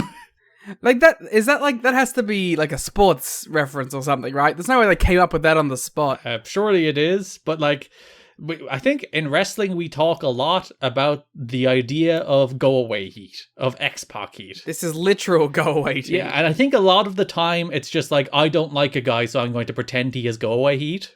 Whereas here it is very much that audience in the Impact Zone. The first time Jeff Jarrett comes out to do his same old promo after he beats Monty Brown, that crowd want nothing to do with him.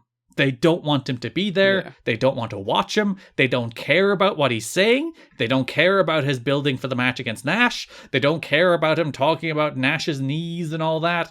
They just want him to leave because they wanted Monty to win and Jarrett retained.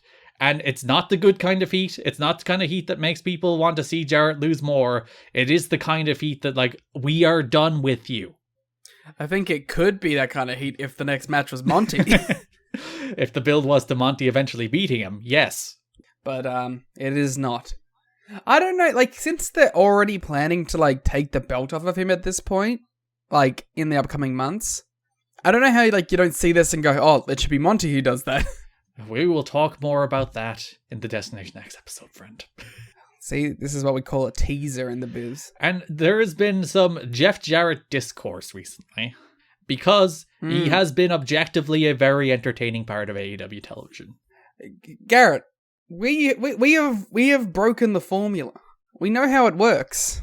Garrett, who is Jeff Jarrett's father? His father is Jerry. Which makes him a son of a pro wrestler. Yeah. And as we know, the best way to get the son of a pro wrestler over is to make them a giant goofball. And what has AEW done? What have they done, Liam? They've made him a giant goofball and it works. The formula is there. It is concrete. It works every time. And you're even seeing it on WWE television with Big Dom Mysterio now. Exactly, Garrett. Exactly, goddamn you. He's thoroughly leading into the idea of just being a buffoon, and he is 10 times more enjoyable than trying to be a serious good pro wrestler. And like that is my problem with the Jeff Jarrett discourse is some people were trying to retroactively say he has always been good, which he has always been a good performer. You can never take that away from Jeff. He's always been a good professional wrestling performer. I think the general understanding that he's always been over pushed for his position. Yeah. Because if he was always a mid-card guy, he would have excelled as a really excellent mid-card guy. He has never been a main eventer. He has never been a world champion. Even in TNA, where he's like the only option, you'd be like, you fucked over Raven, you fucked over Monty. There's two other people like that should have won the belt from him, even at this stage in TNA history. So he's not like, he's not even, you can't even make the argument he's the only guy. It's like there's two guys who should have beaten him at this stage already. Like WCW, he obviously was never a top guy, and like he's just, it's not in his DNA. He's not a top guy. He's the Brian Lawler. He should be the Brian Lawler. I think this is my theory about it, is that through osmosis, second generation wrestlers understand an element of the biz, and that's showing ass. But then they get put in positions of being like Randy Orton. Yeah. And if you're not exactly Randy Orton, it doesn't necessarily work, but you have enough of an intrinsic knowledge of the pro wrestling business that you can understand how to be a goofball heel. And you see it so often. We talked about Dom, we talked about Eric Watts, we talked about like David Flair in WCW, like unbearable when he was trying to be, they didn't really push him ever, but when he was like a serious part of storylines, everyone was like, no thank you. And when he was like a wacky side character with Daphne and Crowbar, everyone was like, he's harmlessly fine. Brian Lawler here. David Flair here. Eric Watts here. Jeff Jarrett. Yeah, even Jeff Jarrett in TNA was always at his most entertaining when he was just doing like the double J, double MMA stuff, when he was just being a goofball. And when we talked about him as like, because like Stone Cold Jeff Jarrett was him like being serious, but he was also being a big goof while he was doing it. And that was his best TNA stuff up until this point. Yeah, there has been multiple people trying to make some bizarre argument that Jeff Jarrett being bad is some concoction of WWE documentaries. And pal, watch this episode of Impact on January 28th, 2005, where you will see people rejecting Jeff Jarrett as a headline important part of the show is not just a creation of the World Wrestling Entertainment. So, unless you have like the intrinsic star potential of a Randy Orton or a Charlotte Flair, just be a big dumb goofball because it's in your blood and you'll get it. I really can't think of another instance of the crowd like breaking the fourth wall themselves to be like, fuck off, just get out. Like, we don't want to see you. Like there is some like booze rejection, but actively like, just leave. We don't want to watch you right now. The only ones that like it happens with, I feel like it happens in this company a lot. We'll see it more with like the Russo stuff. Oh yes, they do chant "fire the Booker" at on the television shows. I'll give you that one. Yeah, this company has it a lot, and like the only other time, like which is even close, but it is like it's the same amount of vitriol, but positioned in another way, is the Roman Rumble win, where people just left. Yeah, the other one that came to mind was Jeff Hardy Ring of Honor. Yes, like these are, and that one was it feels a little less because that wasn't like a booking thing more so than it was just we don't want to see this person, but also that show did really well drawing wise, so cry about Jeff's it. a star, so there you go. Yeah, we're gonna see it a lot more in the upcoming years on this show at least. And for some reason they never listen to them. Why don't you listen to your audience? Are literally telling you what you want. Like, where else in the world in entertainment will you get your audience literally right there in front of you, tell you what they want, and you're like, no, you're wrong? UFC. Well, that's not a real company that we respect. Yeah, it's not a real sport. This promo, for as much as Jarrett could get out, they constantly interrupted him. He did, to his credit, at least try and play into it. Like, he responded to the crowd a couple times, but that completely threw his promo off. He was doing the same old, like, I love the title, you suck, Nash, your knees are bad. He did threaten Mike Tenay, though, which brought back the 2003 babyface Mike Tenay story. So, there you go.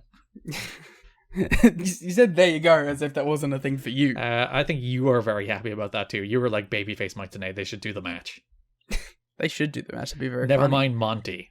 Tenay should win the belt. I feel like you would unironically love that. You know what? You're not wrong. February 4th, the best segment in the entire build, maybe the history of TNA. So Mike Tenay is telling us on commentary the whole month that Kevin Nash has never taken a match more seriously. That he's like working out, he's doing all this exercise. Nash talks about how he does like high intensity interval training later in the month. So Franchise is sitting with Kevin Nash, who is getting a massage. He's wearing a towel, he's getting a massage.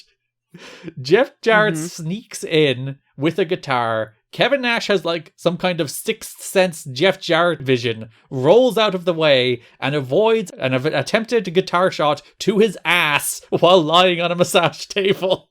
Garrett, he knew that he was coming up because the masseuse walked away. And to be fair, Franchise started like trailing off in his sentence as well, so that's how he knew something was going down. But this, like, that was the segment. Franchise was like, you're going into this match, blah blah blah. Jarrett walks in, swings a guitar, Nash moves, Nash's towel falls down. He is thankfully wearing underwear. Yeah, actually, not thankfully. See Nash in the nude. Yeah, Kevin nude. Yeah, and then that's the segment. This is the best pro wrestling world title build I've ever seen in my life. And then this show ends with Kevin Nash still wearing a towel, walking in slow motion into Jeff Jarrett's locker room, and then the show goes off the air. And of course, I can't wait to find out what that was about. We never do. that massage segment, because like it's a 30-second segment where Franchise is like, you have a world title match coming up. Jarrett swings the guitar at his ass, misses, and Nash in his underwear stares him down. It's 30 seconds. It's the only like meaningful build for like 2 weeks, and it's so good. And then last show, they've been both banned from the building for the final episode of Impact. They're in separate places. Nash is in Hollywood, Jarrett's in Nashville, because of their whatever went down in Jarrett's locker room, I guess. They never do explain it. I like to imagine he just sat on the guitar and broke it. He's like, you're going to try and attack my ass with your guitar? Well, I'll attack your guitar with my ass. Listen, ass-based offense doesn't come until the end of the month. Oh, if Kevin Nash started doing Taguchi spots... I was talking about Billy Gunn, but sure.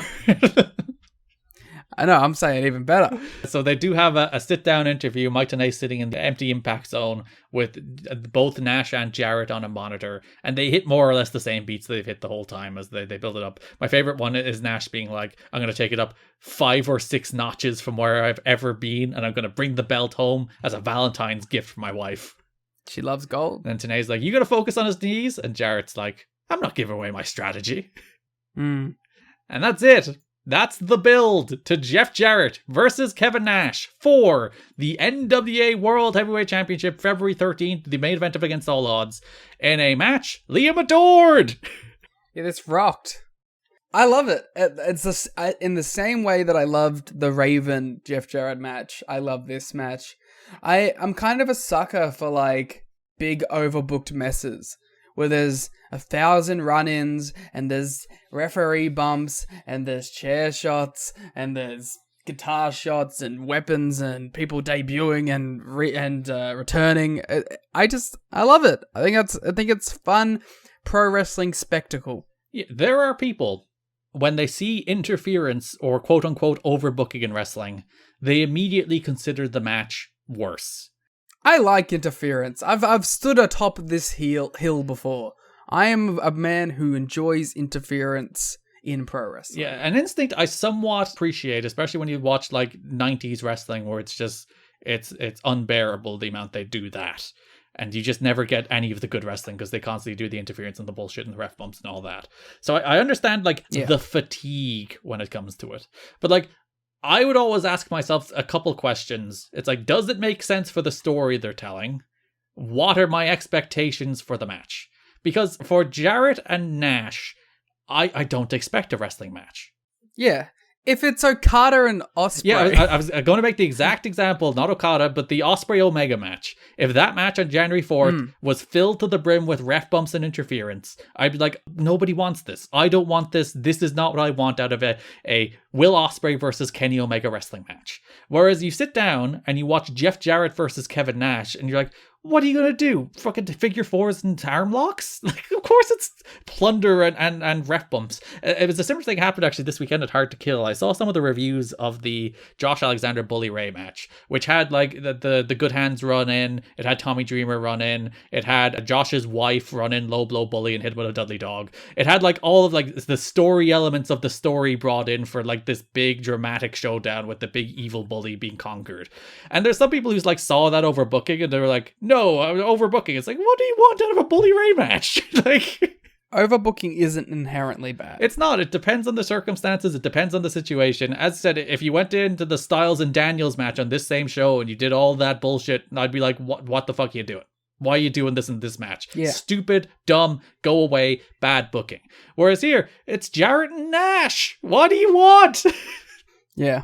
100%. So the story running through the show is that Dusty Rhodes has banned the guitar. Jarrett can't use it. Similar story to the Ron Killings one last year, where if he uses it, he will be stripped of the title no matter what, whether the referee sees it, whether or not, any of that. If he uses a guitar, he will be stripped of the title. They love their show running angles on these pay-per-views, so they do another one here where Jarrett has his attorney Dagger trying to overturn the ban, trying to threaten Dusty illegally, all that stuff. None of it happens, so you get to the match itself where, to circumvent the guitar ban, Jeff Jarrett pulls a cello from under the ring. It's so good. This is pro wrestling, baby. Like, Jarrett gets it. Just be a goof. This is a goof thing to do. It is amplified by the fact that he tries to hold the cello the same way he holds the guitar by like the top of the guitar, or the top of the cello. I don't know the words.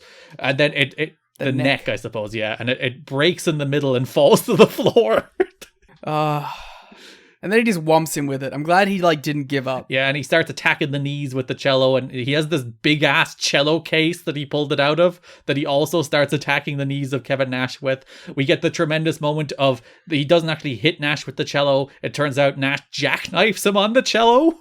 Oh, awesome. They do the classic walk and brawl to start the match, including my favorite moment where they go backstage and Nash Irish whips Jarrett into the catering table, and Jarrett completely flips the table, and Don West is just fucking outraged. He's like, what am I supposed to eat? Yeah, he's like, I was gonna use that for supper. Supper's the best word to describe it. It is. It's the fact that he used supper that really popped me. So after all the cello business, we get the run-ins and interference. We have the debuting no-named man. You know his name. Yeah, no introduction is needed. Not 9 Inch Nails. No introduction needed. It was totally a 9 Inch Nails shirt. This is the debuting Billy Gunn, who does not currently have a name and will go through quite an ordeal of getting a name, but it ends up being Kip James, so we'll just call him Kip James. Kip James makes his debut. He waffles Nash with a chair. Nash kicks out. Sean Waltman runs out. He hits Jarrett with a spin kick. He hits him with the Bronco Buster. This is return, by the way. Sean Waltman's not on the roster. This is his first appearance since 2002. Or 2003, he did that one tag match. And then he hits the X Factor and Jarrett kicks out. They do a bunch of other nonsense.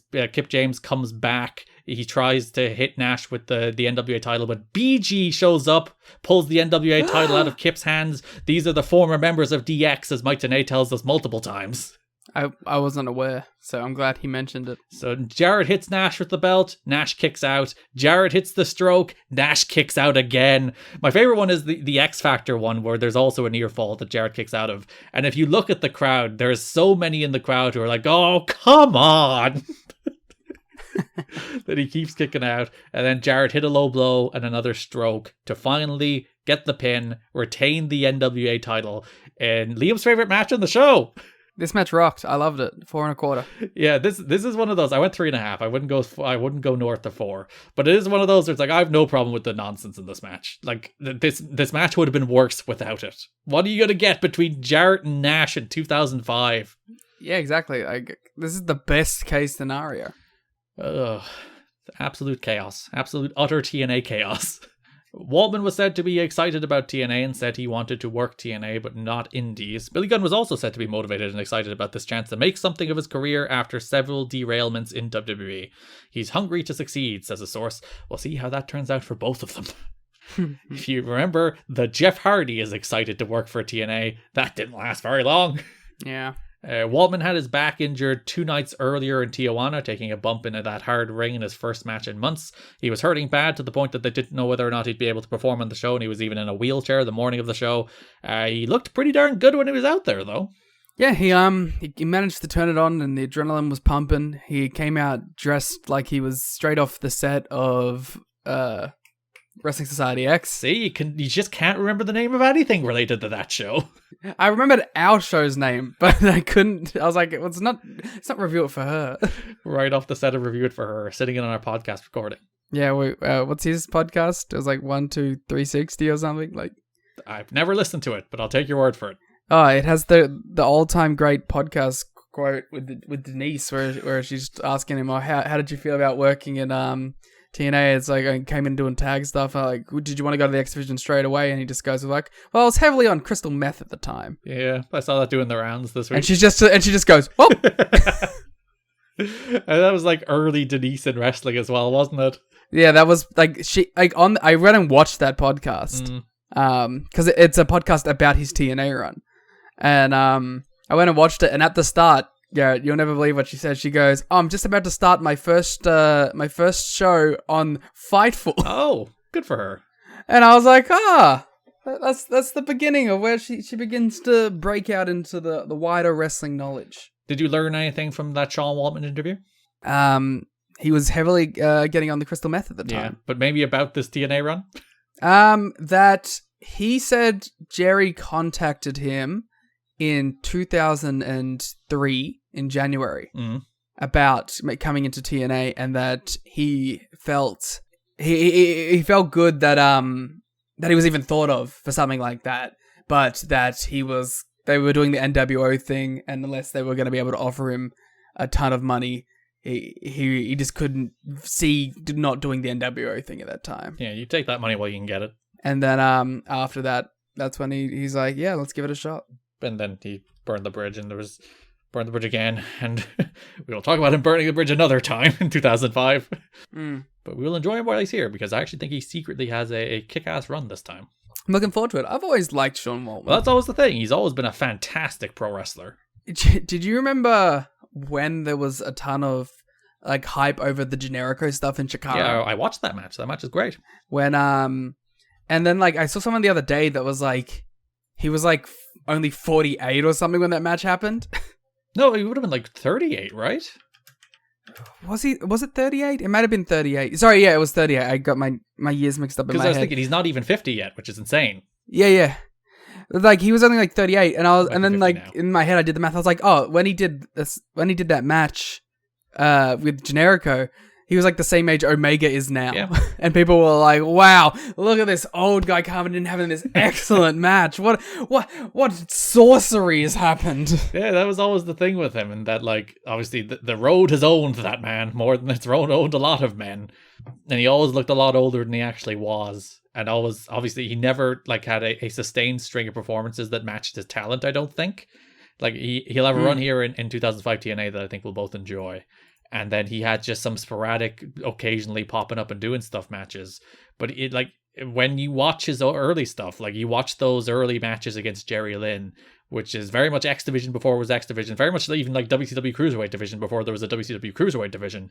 Like those matches are fantastic. You watch his 95-ish stuff where he's 1-2-3 kid having like competitive television matches. Those matches are fantastic. The dude's a tremendous pro wrestler. But obviously, a lot like Hall we talked about earlier, a man who had his demons very much through his career that prevented him from reaching at least the peak he could as a worker, never mind as a star. Yeah, but I'm looking forward to seeing some more X-Pac stuff. Yeah, very fun. So that brings us over to, let's go Monty Brown and DDP, because there's not too much there. It's mostly a bunch of TV squashes leading to a pay-per-view tag match that ends up not being the pay-per-view tag match that they thought it would be. So Monty's not on the first Impact of the month. He's given a week off, I guess, after his defeat to Jeff Jarrett. They were worried maybe they were worried about the response. Maybe they were. That people might like him too much. DDP was involved in the press conference. So then January 28th Impact, Monty Brown does a squash match against Johnny Devine that you think is the greatest match of all time? I absolutely adored. Because it's like, it's 2 minutes long. And he's just absolutely fucking up Team Canada. And like, when he came out, there was like a little wave of sadness. I'm like, oh, it's Monty. After he lost, I'm sad. You went, ooh, ah, ah, yeah, I was like, ooh, ah, ah. As solemnly as I can say, ooh, ah, ah. I said, ooh, ah, ah. He's doing the squash match against Johnny Devine, and Team Canada just tried to interfere, and he just absolutely destroys them. It's so good. PD tries to interfere. He tries to hit a crossbody off the top, so Monty press slams him out of the ring onto Rude. He then pounces Eric Young out of the ring and then throws Johnny Devine into the corner, hits the ropes, pounces that man out of his boots too. And I'm just sitting watching this match as the crowd, even after he lost to Jarrett, are still going nuts for the alpha male. Are like, how can you look at this and not think that he's the guy? I just don't understand it. I really don't know how you could work yourself into a shoot to think this man is not ready in any way. Like he's killing these dudes. It absolutely rocks. The crowd are losing their mind, and like they're just nah, he's not the guy. This is about as good of a bounce back from a pay-per-view loss as you can book. Yeah, because he just kills Team Canada by himself. And like Team Canada just lost a bunch of matches. So you're like, they're not really losing anything. You can kind of have Monty kill them here for the sake of Monty's credibility more than Team Canada. And like the kind of the brilliance of Team Canada as a group is that you can basically beat them like a drum and they'll be fine. Yeah, they have that like diverse ability to both be like an immeasurable threat at times, but also be big goofs that get beaten up. And Monty just looked like the biggest star in the world. Like, he hit those back-to-back pounces. One on Eric Young, which sent Eric flying out of the ring. And the one on Devine, where he literally just picked Devine up, threw him into the corner, and as he rebounded, he got pounced. And I was like, oh, he's the best. How do you not put the belt on this man? After the match, Monty stares down D'Amore, but then Scott Hall jumps him. Then Team Canada and Hall get the better of Monty as Nash watches on from ringside. This is the last Nash would be involved in this feud, so maybe they were thinking of going somewhere with this, but DDP made the save to set up the pay-per-view match, which would be DDP and Monty against Hall and Rude. Mm-hmm. There's then not a ton of other build to that match. The main event of the February 4th episode is Monty and DDP against the Naturals. Just trying to show them how they work as a team. They're a very good team solely because Monty hits a pounce and then DDP hits a diamond cutter, and that's cool. Yeah, it makes them both look fucking awesome. It's just the classic two guys who have cool finishers hit their cool finishers, and it is fun. And kind of like the opposite to the Team Canada, I feel bad for the Naturals when they're in a position like this. Yeah, because the Naturals are just sinking and sinking and sinking, aren't they? Yeah. From going from like top contenders, champions, having like pretty great matches to just like they've become the default like enhancement tag team now. Where you need to establish Monty and DDP. So like it wasn't a squash, to be fair. They set the 15-minute time limit, and I think they worked a decent amount of it. It wasn't a short match. At least that's at least the kind of small benefit you can give the Naturals, because I wouldn't be surprised if they just had Monty and DDP run through them, because this is actually DDP's Impact debut now I think about it, so maybe that's the reason they thought let's give them an extra little bit of time. Yeah, this is his first time wrestling on Impact, so yeah. But the DDP Monty, good tag team, very good tag team. Monty hit the pounce on Stevens, DDP hit the diamond cutter on Douglas. It's good pro wrestling. Sid Haig was at Impact apparently, Mike Tenay tells us. Star of some Rob Zombie movie at the time, apparently. This is Devil's Reject, I believe. Yeah, he wasn't shown on camera or anything. Devil's Reject, fun movie. I believe that's one that DDP's in. Yeah, I think that was the tie-in that a bunch of the co-stars, and I think, did they mention Rob Zombie was there? There was at least some co-stars other than Sid Haig there. I wasn't paying enough attention. If Rob Zombie was there, I could not imagine him not being involved. Yeah, get him on camera with Abyss. As he has like had some history in pro wrestling with ECW and such. I like Devil's Rejects. It's like it's a Rob Zombie horror film, which leaves it to a certain like stylings, very visually distinct, very graphic, and a little, what's the word I'm looking for here? Not bad faith. That doesn't feel right. Like cynical, a little mean spirited. Where it's like a lot of the things like you're like that happen, you're watching and you're going, like, you know how there's sometimes in movies where there'll be a character that you're rooting for and you feel like the movie is going over the top with the perils that they're putting in that character's way, and it stops becoming like a thing for the hero to overcome and just starts to feel mean. Yeah, and it's like a bit of a hard disconnect to have. There's a bit of that in the Devil's Rejects, and also like in the whole trilogy. This is what people came here for. They came for my breakdown of the Rob Zombie Devil's Rejects trilogy. We've already done Better Call Saul, so you might as well. Yeah, it I feel like like at the beginning of that run of movies, all the characters are objectively bad, and then by the end of it, they kind of framed as anti-heroes, but they've done such horrific, horrible things throughout that trilogy of movies that even framing them somewhat as an anti-hero feels disrespectful in general and feels mean-spirited. So like even any sort of justification for these characters or making them exceedingly likable by making them comedic or framing them like these outlaw rebels, I don't think it works necessarily. Feels unearned. Because not so much unearned, or like just I don't see how it could be earned in the first place. Like I don't see how there's movement with what these characters have done and the crimes they've committed to make them likable in any way. I don't feel like that's a responsible thing to do even. That's my I think again, like all those movies are incredibly stylistic and visually appealing, and like from that aspect of watching a movie like that I think breaks through, and they're definitely interesting. But yeah, that's my main problem with it, is like they make the villains are the protagonists, and they make them too cool quotation marks for it to really work. Didn't think I'd get 5 minutes on Devil Rejects mentioning Sid Haig. This is why I'm here. February 11th Impact, DDP faced Chris Candido in a match that disappointed me because it was pretty much entirely a squash, and I was like, they'd probably have a nice little match if they had a nice little match. That being said, it is cool to see DDP and Chris Candido in the ring together. Yeah, I like DDP's not doing anything particularly special. Like, it's not like any of his matches are like, oh, I love this DDP match. But he's just like a nice welcome presence on the show. And same for Candido, who's just great.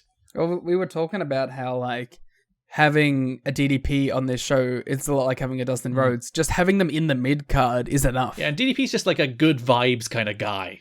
Yeah, he's a good vibes pro wrestler. It's just like, even when he's not like knocking the doors off, it's like he's hitting diamond cutters. He comes out to his cool knockoff theme song. I'm happy.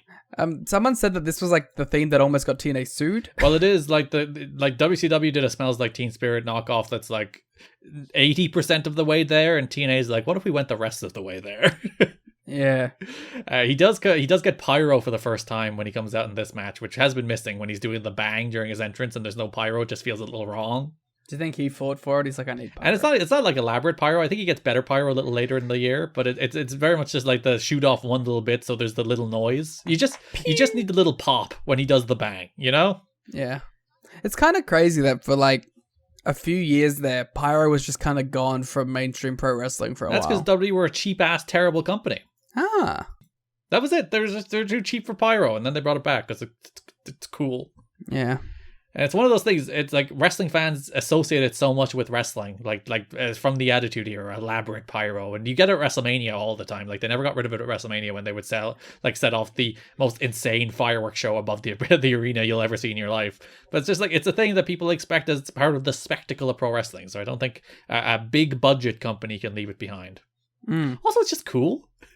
It's also that. Yeah, I don't know how I like pyro in pro wrestling. Are you going to give an anti-pyro statement? Slightly. It is a little trashy. Mm-hmm. It does kind of feel like an Attitude Era holdover. I'm not against it in any way. I'm just like, there is a certain level of it, and maybe it's like when it's done right versus when it's like just a pew. You know what I mean? Where it does kind of feel like 90s holdover stuff. But at the same time, think about AJ Styles' Get Ready to Fly entrance. Yes. That's good pyro.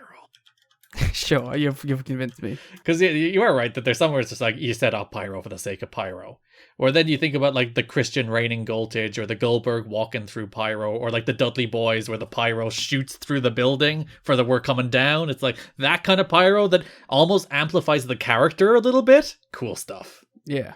Or like, to be like, you might think the Roman Reigns punched the ring and then the pyro sets off around the stadium is a little cheesy, but it's fucking cool.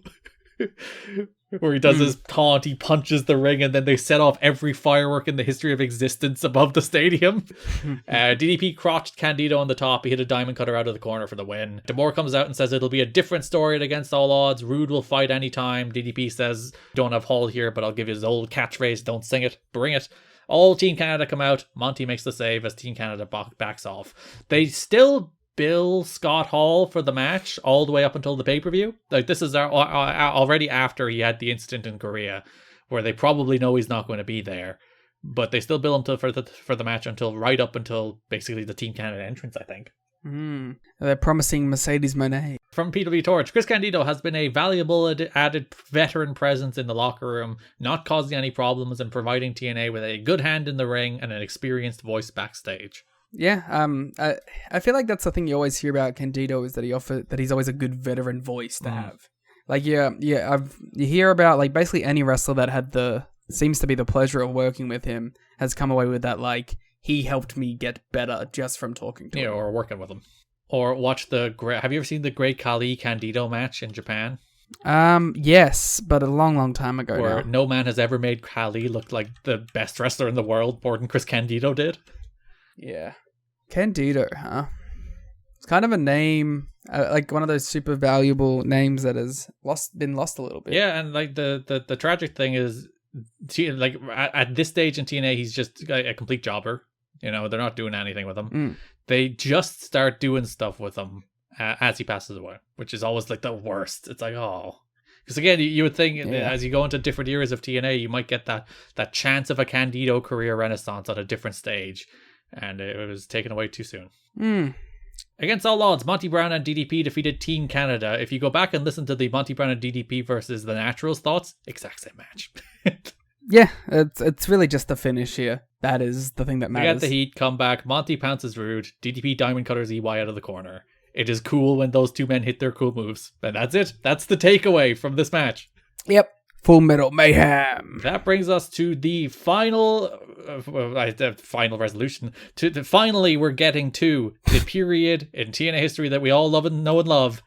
Jeff Hardy and Abyss Plunder. The savior of this Jeff Hardy run. Yeah, we've been talking, because if you go out and listen to the awards, I did not have good things to say about Jeff Hardy's TNA run. It was a disappointment for me, and I was quite pleased to finally get to the stage where we're just going to have him fall through tables and jump off ladders and maybe throw hissy fits at botched finishes. Which may be the best part, even. Jeff Hardy, first invite of the month, January 21st, he faced Lex Lovett. TNA announces that Hardy and Abyss will face in a match featuring tables, ladders, and chairs at Against All Odds. They don't yet give it the name Full Metal Mayhem, not until next week. So I'm gonna come out here with a hot statement, Garrett. Mm-hmm. This is my hot take. Full Metal Mayhem is a better name than TLC. Yeah, get him owned. I love Full Metal Mayhem, and I wish AEW would steal it. I wish we would just continue the legacy. Full Metal Mayhem is a perfect pro wrestling stipulation name. It does. It just has there's the mouthfeel, isn't it? It's Full Metal Mayhem. It's Full Metal Mayhem. It's good words that feel good in your mouth. But the table should be metal tables. That is the only problem with it. Yeah, you should get rid of the wooden frame, and it's just the frame of the table, just the metal of the table. No, there should be a metal top to it. That would really hurt.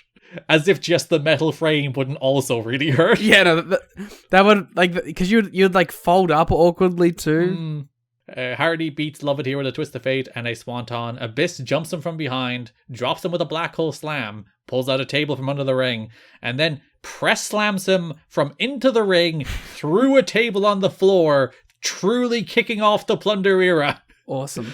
Oh, that table shattered too, so it didn't even really break his fall. Just awesome stuff. Oh, it press slams to the floor. Bless Jeff. Bless Abyss. We're here. TNA's back. They should do the TNA Metal Championship. Just full on Plunder. Yeah. TNA's never really done a hardcore title unless you count the Hard 10 or Dup Cup, which didn't really last long enough. This is the new Hard 10. January 28th opened with Kid Cash and Lance Hoyt. This is where Lance Hoyt became Lance Hoyt, no longer Dallas. And they said a couple times during this match, it's like, Lance Hoyt from Dallas, just in case you forgot who he was. That's smart. They faced Chris Sabin and Jeff Hardy. What a babyface tag team. The two worst people from their tag teams. You cannot, you don't mean that about the Hardys. I tend to like Matt more.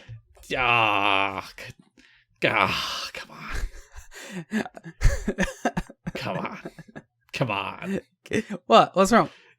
Come on. I like Matt. I'm not an anti-Matt guy, but come on. Chris and Jeff versus Shelly and Matt as the heels? That'd be great. Chris and Jeff would be a great team. I say as we're talking about a match featuring Chris and Jeff as a tag team.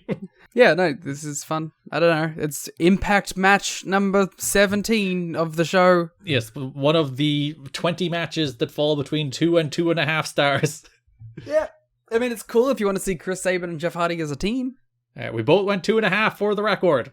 Yep. Sabin made the tag to Hardy that the referee didn't see, but then Abyss appeared, pulled Hardy off of the apron and brawled out of the building, which allowed Sabin to hit a future shock, but Hoyt then had the ref distracted. Cash hit the moneymaker on Sabin, pinned him. They're not doing a lot with Sabin, but they still try to give him a little something, which is appreciable. Because like Sanjay's not on TV at the moment. Shelley's been gone for a little while. Disgusting. You know what? Jeff was right. Dusty Rhodes is bullshit. He'll be back in the summer, don't you worry. Actually, is it after Dusty loses the book that Shelley comes back? It might be. I can't remember the exact time that Shelley comes back. I knew I was right not to trust this guy. He's definitely back by Slammiversary, but I'm not sure is he back before May. Well. Actually, isn't the first Shocker match in May, so it might be back before then. Either way. Well. So that continues the Abyss and Hardy stuff through to the next show where Jeff Hardy faces David Young in a match that went far too long. Yeah, I don't know. This David Young renaissance is the most interesting part. He is back. I can't say much more about that. He is just back. Yeah. This match went 5 minutes for some reason. I'm like, dude, just beat him in 2. Yeah, every other match gets to be 2 minutes, but for some reason this one has to go 5. Maybe Jeff just had his working boots on. He just wanted to go out there and wrestle. So on the previous show, they did officially name Full Metal Mayhem. TNA explains that the match will be for a future title shot between Abyss and Hardy at the pay-per-view. And yeah, Hardy wins with his moves. Hits the Swanton. Hardy launches off a chair. I did like that. He brought a chair in for the hit the Poetry in Motion on David Young, and then immediately set the chair and just launched off the chair onto Abyss when Abyss appeared at ringside. And then they brawled out of the building, which was strange because 5 minutes later Abyss came out for a Lex Lovett match, and I would have loved if it instead of when Abyss's music hit, he just brawled out of the tunnel with Hardy as if they've been brawling the entire time. Sorry, I'm just thinking about Jeff Hardy and Abyss at the pay-per-view. We will get to it. Abyss Black Hole Slam for the win over Lovett. Abyss pulled the table out from under the ring. Abyss goes for a powerbomb on Lovett, but Hardy comes back out. Abyss then went to press slam Hardy through a table again, but this time Hardy reversed it into a DDT through the table. That was kind of a sweet spot. Yeah, tornado DDT out of the press slam. It's a cool move. There was nothing on the Go Home show other than some video packages. So Liam, talk us through, at Against All Odds, February 13th, the Abyss versus Jeff Hardy match. So, I was trying to work out, I was reading the notes about the finish. I couldn't, even me reading it was too confusing. I couldn't comprehend what was happening.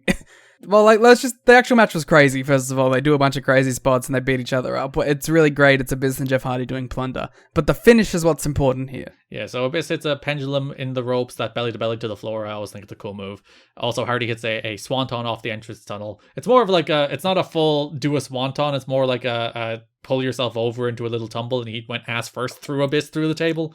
He will hit better swantons off stages in this company. Yes, we will get the one that you'll see 1,000 times in video packages later. So the rules of this match, there are 2 contracts above the ring. One of which has a world title shot, one of which is empty. So at the finish of this match, Jeff Hardy is meant to climb up the ladder and grab the empty contract. Yes. And then he's supposed to be, it's empty. Then he goes through the tables and then Abyss wins. That's supposed to be the finish. Yes. What he actually ended up doing is he climbed the wrong ladder and pulled down the wrong contract. So he pulled down the one that made him win? Yeah, he pulled down the one that made him win, but more importantly, he pulled down the one at which he can be pushed off at an angle through which he can go through the tables. So when he went up the ladder for the other contract, which was at a weirder angle and couldn't really be pushed, for the classic straight line fall through the table bump, the match fell apart. Yes. So what ended up happening is he comes down off the ladder and then Abyss Irish whips him and Hardy just launches himself over the ropes into the tables. Not through, into them. That's an awkward angle. Because it's the classic TLC thing. It's the classic 4-table stack, 2 tables on top, that he's meant to take a ladder bump from the ring through. You've seen it a million times in these kind of matches. You've seen him do it a million times. You've seen Jeff Hardy, and you'll see him do it in TNA again in the future. But here, because he's Irish whipped at regular ring height, he can't fall through the 4 tables. So he falls into the 4 tables, and it looked like it absolutely sucked. Yeah.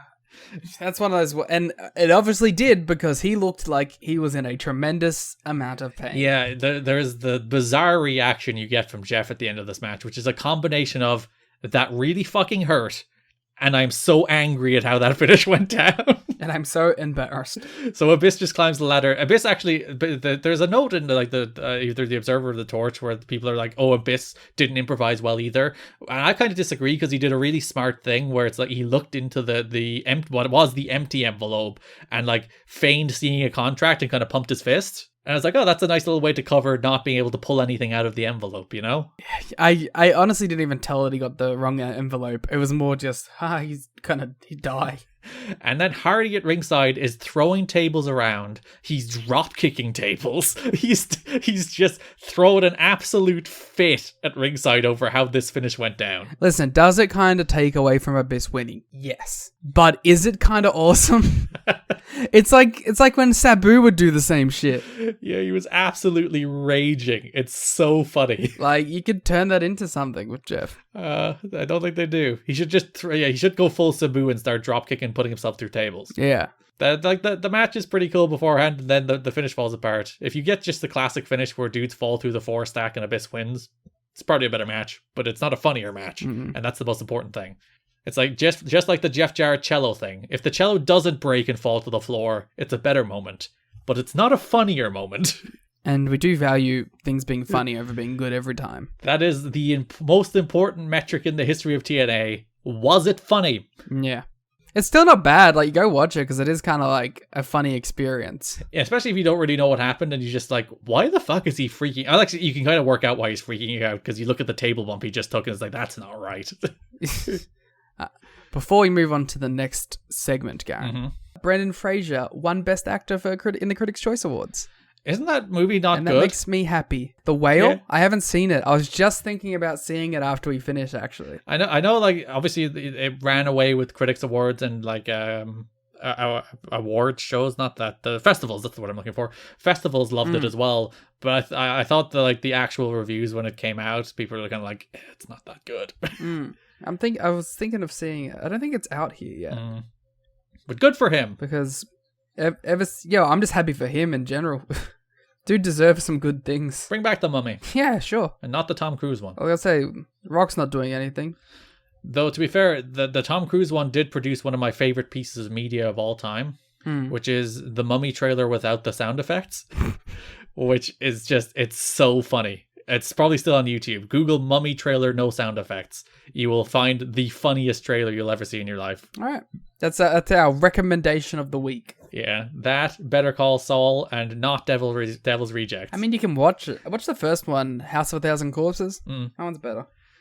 That brings us over to the X Division, where the main feud is the first TNA match, first and second TNA match, as it turns out, despite the fact that they try to retcon the first one out of existence immediately. The first TNA matches between the phenomenal AJ Styles and the Fallen Angel Christopher Daniels. TV match, I like more. You are a sicko. You are a sicko who cannot be trusted, who should be taken to jail. I don't even know if I believe that. I just wanted to say it to get your reaction. January 21st, Impact had a Christopher Daniels versus Buck Quatermain match. I still steadfastly refuse to believe that Buck Quatermain and Lex Lovett are different people. Buck Quatermain does have a better name, though. That's true. But Lex Lovett is alliterative. Makes you think. What if it was Quack Quatermain? Or Luck. Laudermain? Daniels won with the last rights in less than a minute. Absolutely trashed them. He breaks out the classic Kid Cash line that he's sick and tired of the favoritism offered to Styles, where TNA did note on commentary that he's just jealous. Good stuff. Yeah. Like is like a sneaky good like guest commentator. And yet they put him on commentary for basically every match this month, so they do know it. Yeah, it's kind of like weird, right? Like they put him on for like stuff that isn't about him. Yeah, but I actually kind of like that like there are some shows this month where he does commentary for like the first match and then does commentary for the second match, and it's the second match where he has an angle.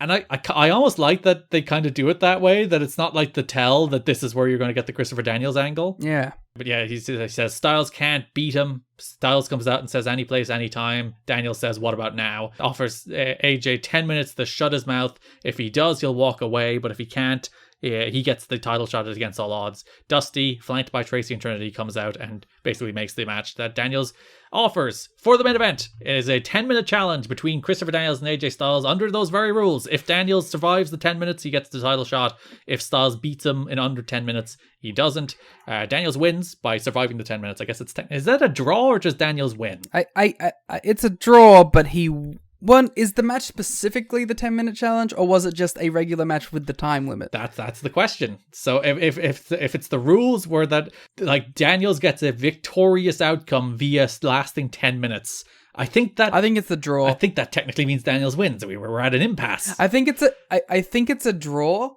but per the stipulation, he still gets the match. Either way, Daniels desperately avoided Styles and escaped alone for a last-minute pin attempt to survive the time limit. Then Dusty comes out and is like, you'll get your title shot, but it'll be a 30-minute Iron Man match at against all odds. Yeah. God. And, Tony Khan, he's been keeping up with us. Yeah. He's been watching along. He's always in the DMs saying, I love the show. I love you guys. I'm my best friend, obviously.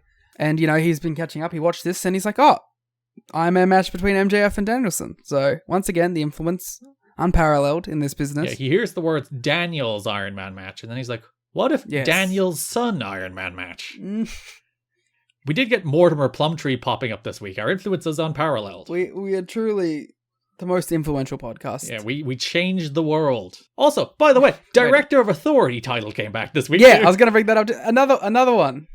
Eric Watt's legacy has been cemented by the return of the Director of Authority title. This TNA nostalgia push has been great for our business.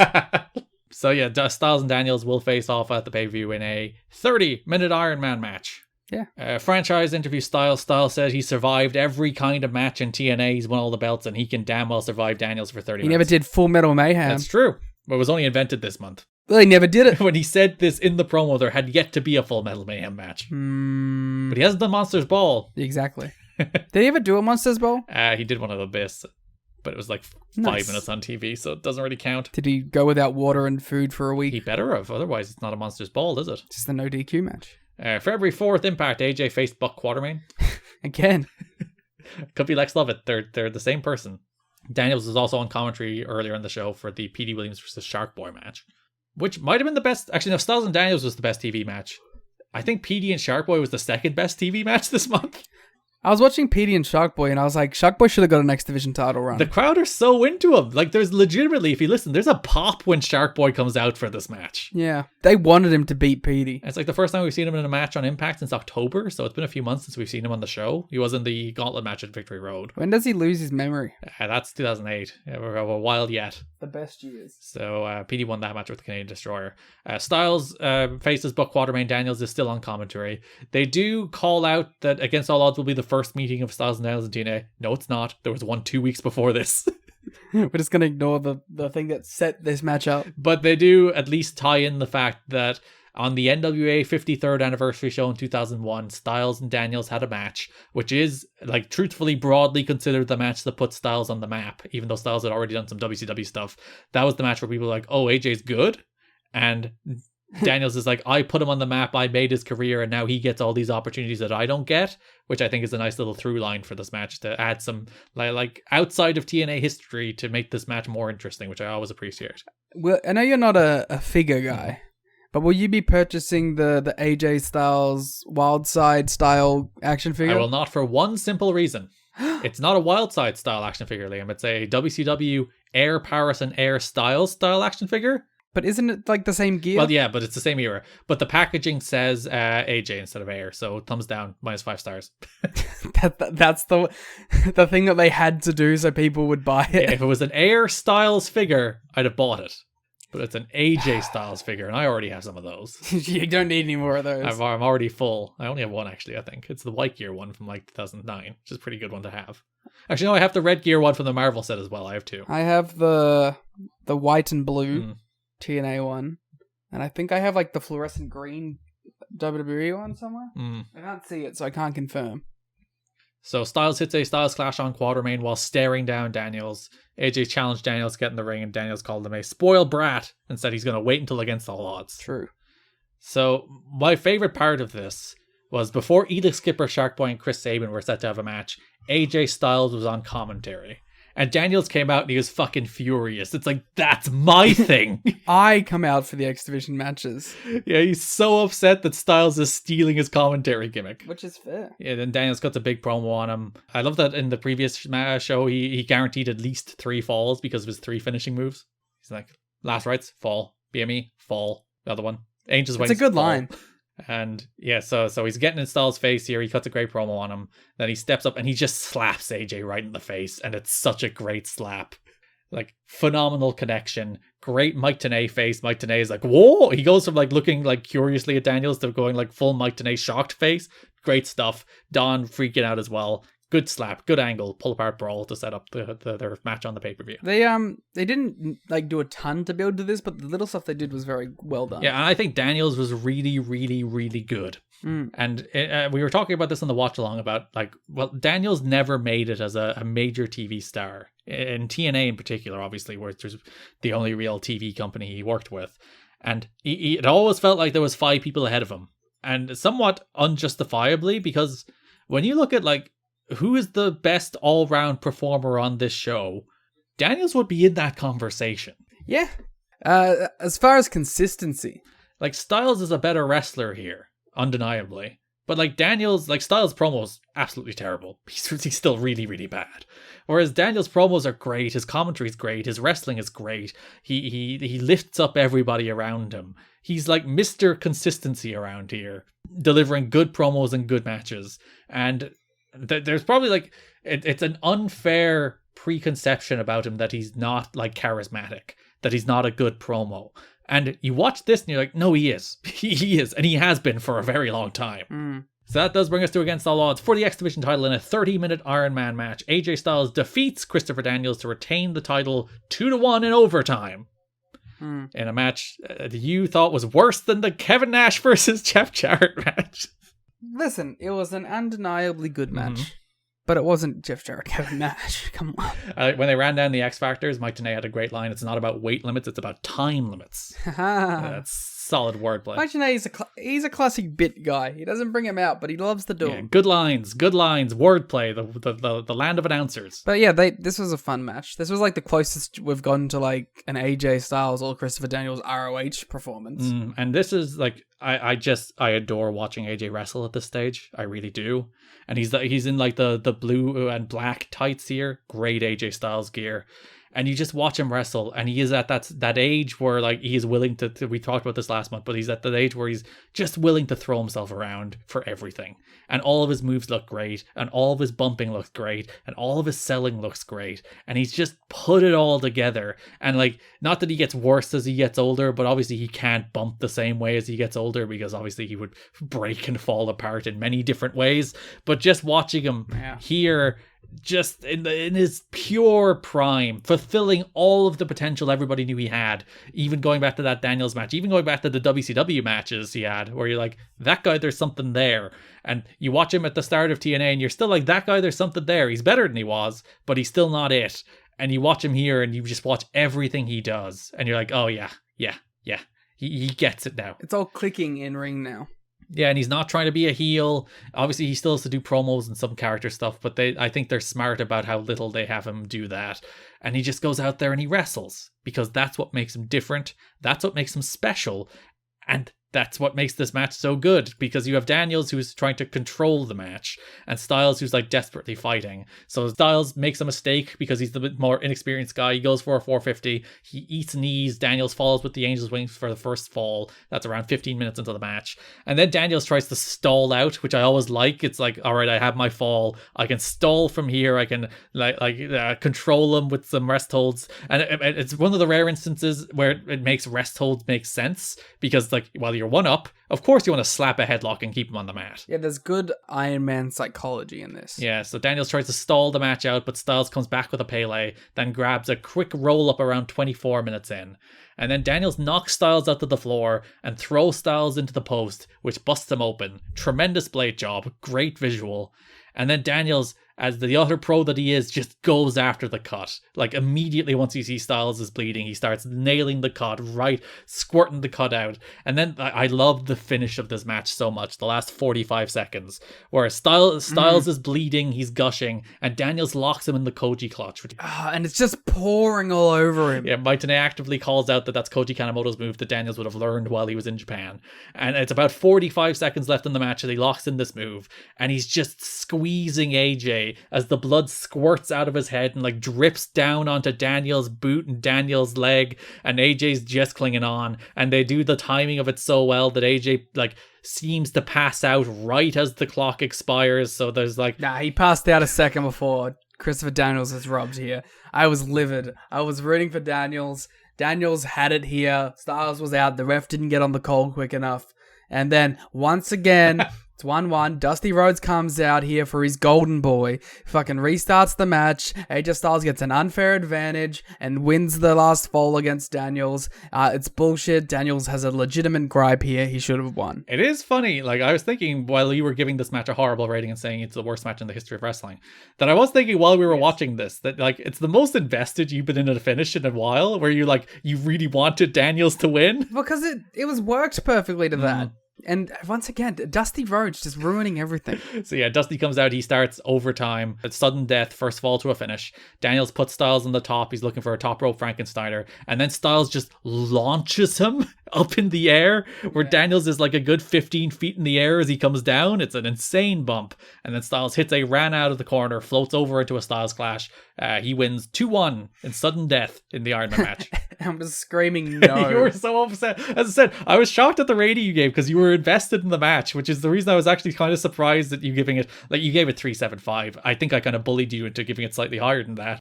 No, like I had the fear of going 4. That's all it was. It was between 3 3/4 and 4. And you landed on 3 3/4. If Daniels had won, it would 4, wouldn't it?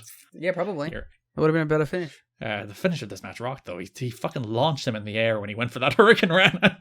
Yeah, but imagine if Daniels came down and just hit the Angel's Wings out of it. That would have been insane, and somebody would have died, but in a good way. And I would have gone 4 1/4. But yeah, I really liked how this match was worked, how Daniels got the first one on a mistake, then tried to control it, but Styles fired back with his classic out of nowhere move, the Pele, who also passed away in the time between we last recorded episodes. And Don West named the Pele as well. God, that's a weird thing to come together in a couple days, isn't it? Yeah, but even like the way they worked the 10-minute match, I love the end of that match too, where like Styles was going on a big comeback rallying, and Daniels obviously just had to last out the 10 minutes, and Daniels just started doing tumbles to keep AJ away from him.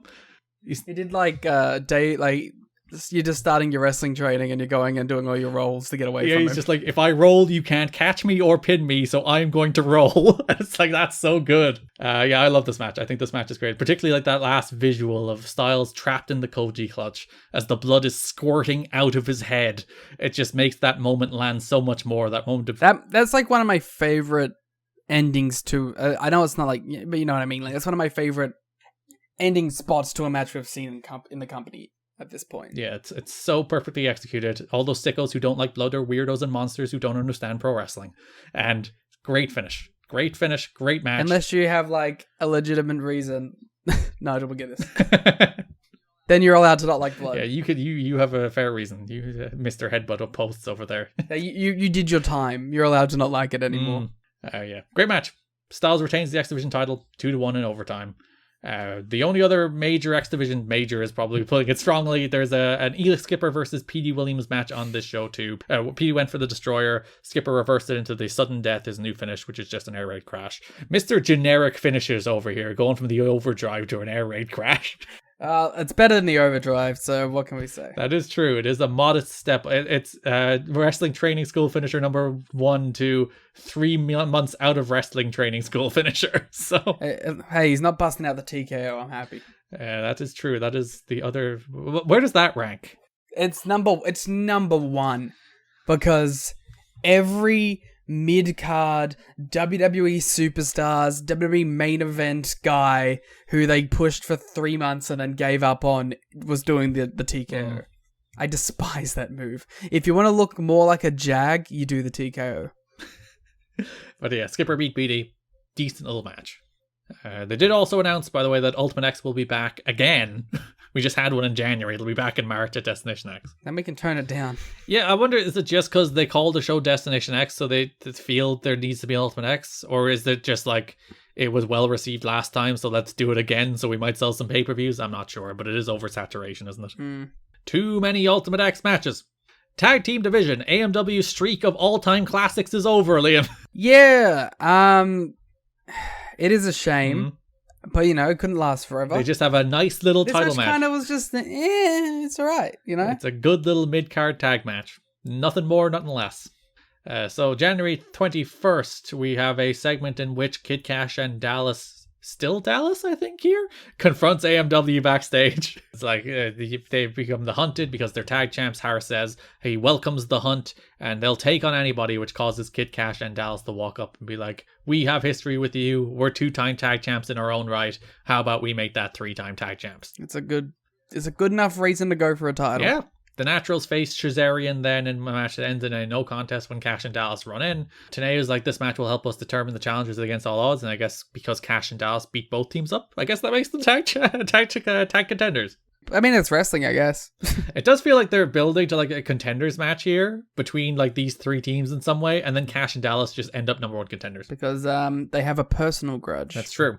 Which outweighs all rankings, as we know. Brawl broke out, AMW ran out, attacked all of them, security broke them up. January 28th, Cash and Hoyt, again named Hoyt, the January 28th episode, defeated Sabin and Hardy, which maybe is the match that made them number one contenders. I don't know. Yes, because number two contenders, Chris Sabin and Jeff Hardy. That makes sense. Both very good tag team wrestlers, as we've discussed. As I was talking about, like, the one cool thing I want to say about Naturals and Cesarean is that I do enjoy seeing heels on heels. Because, like, that's not a combination we've really seen much from. Yeah, and we're coming toward the end of Frankie in this run, which is, again, one of those convenient timing things, given he just returned to Impact full-time right before we recorded this. But we don't need to you don't have to do a career eulogy yet, Liam. He's not gone. He has another match in the next pay-per-view cycle, but then he's gone. I'm not doing a eulogy until 2027 or something. When he's gone for good. Yeah. Main event of one of these episodes, it's the Go Home Show, is America's Most Wanted Dustin Rhodes versus Kid Cash, Lance Hoyt, and Raven. I do love an all-star tag leading into a pay-per-view. It may be the laziest booking possible, but I like it. I am right there with you. Where it's just like, there is no ideas. We don't know what to do on a Go Home Show with these guys. Let's just throw them in an all-star tag. But also, I enjoy it, and I always like seeing like the stars from different programs interact with each other heading into a pay-per-view. And they're like, this match was nothing special. I think I gave it like 2.75. It was a solid little TV main event. They had some like really fun like strings of offense in this, which I thought was neat. Where like they were all coming in and hitting stuff one after each other. Yeah, it's the easiest match to do well. And I get why promoters, since the start of pay-per-view cycles, have booked, how about we throw 2 or 3 of our matches together and throw it on the Go Home Show as a tag. Because it gets all those people on the Go Home Show, and you'll have a pretty good match. And I'm happy. That's one of those like lazy booking tropes that you can just do every time and I'm fine. And if you ever play TW with Garrett, he will. I do. I am very fond of it. So that brings us to Against All Odds, where Kid Cash and Lance Hoyt, I have to get up saying Kid Cash and Dallas, challenged AMW for the NWA World Tag Team titles. It was fine. Yeah, good little match. I think like 3.25-ish, whatever we gave it. Check our star ratings at tnhchat.com. Yeah, they had a nice little story where Hoyt clotheslined and hip tossed Storm on the floor, and then Storm sold his back for most of the match, including Hoyt. The coolest spot in the match was hitting a top rope sidewalk slam on Storm. I thought, Hoyt's been stepping up a bit. Yeah, there was a note about how people are like impressed with him, that he's kind of gone about things the right way, not like desperately trying to get attention for himself or come in there with a chip on his shoulder and attitude. He's just come in there happy to learn, happy to improve, and happy to get any opportunity he can. So it seems Hoyt's impressing a lot of people, even though he never really gets pushed in this TNA. I specifically said that hoping you would bring that point up. We're just rocking here, baby. That's podcast co-host instincts. Thank you. We're the greatest of all time. Keep us in mind for the VOW Podcast Awards. Definitely real thing. Cash hit Storm with the tag titles, but Storm kicked out. Then Storm rallied to hit a death sentence to retain the titles. It's a nice little finish where Storm like tried to lift him. It's funny, they did it with Hoyt rather than Cash, but tried to lift Hoyt for the death sentence's back gave out, but then rallied and the crowd got behind him, and then they hit it and they retained the titles. You didn't see, but I gave it a thumbs up. Far from the all-time classics from the last 2 months, but a nice little pay-per-view title defense. Yeah. The other thing in the quote-unquote tag division. Yeah, I mean, this had like a month and a half of build, so... The long-term build to the in-ring debut of Jeff Hammond. Yeah, so last month we saw Kazarian bullying Jeff Hammond as he was training with the 3 Live crew, which is a bullyable offense, to be fair. Yeah. And now we're getting the lead up to the actual match. The highlight of this entire build is Jeff Hammond being dad jacked. Yeah, he's the classic like 40-year-old muscle dad, isn't he? Yeah, it's great, good shit. He pops the top off in some angle, and then he also wrestles David Young. He has 2 matches. Matches might be a generous word. It's not even the in-ring debut. That's true.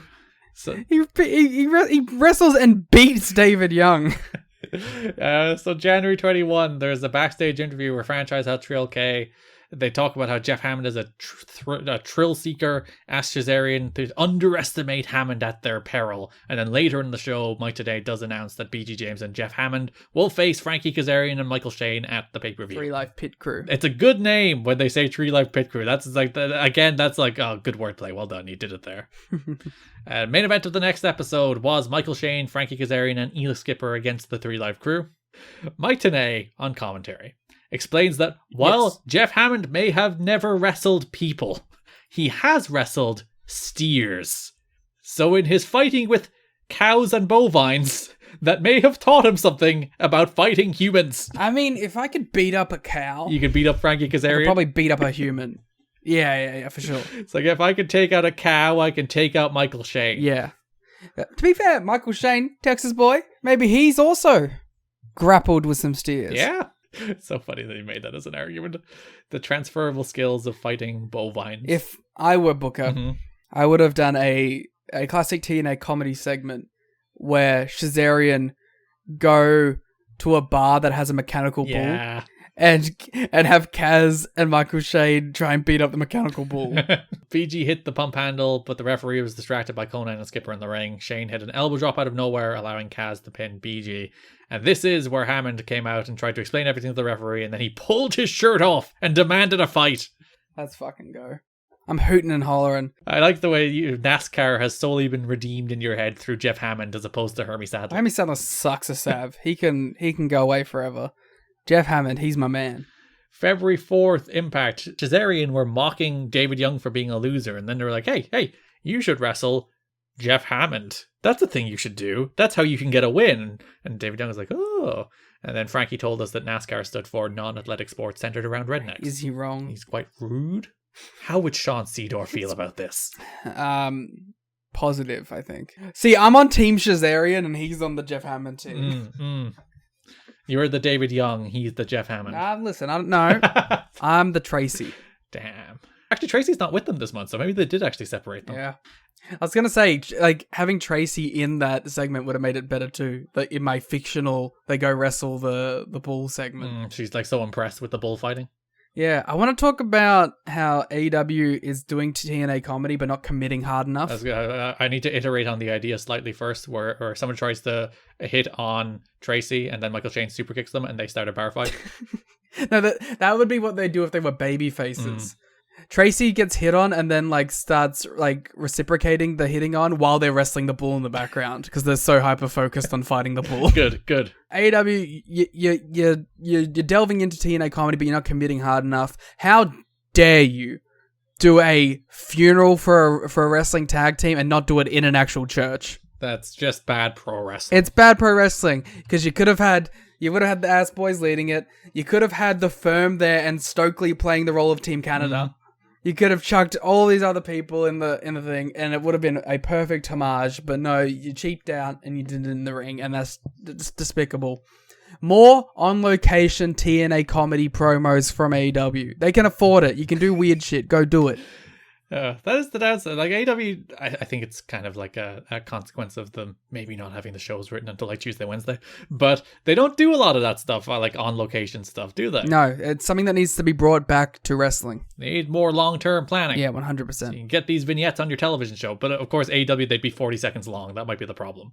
Yeah, you got to give them like a solid 3 minutes to breathe. Has AEW ever had a segment as good as Eric Young going to buy condoms with Jeremy Borash and James Storm being there and making fun of him? No, it's the answer. Have they ever had a segment as good as Mick Foley being sent to meet with the Hulk, but meeting with Lou Ferrigno? No.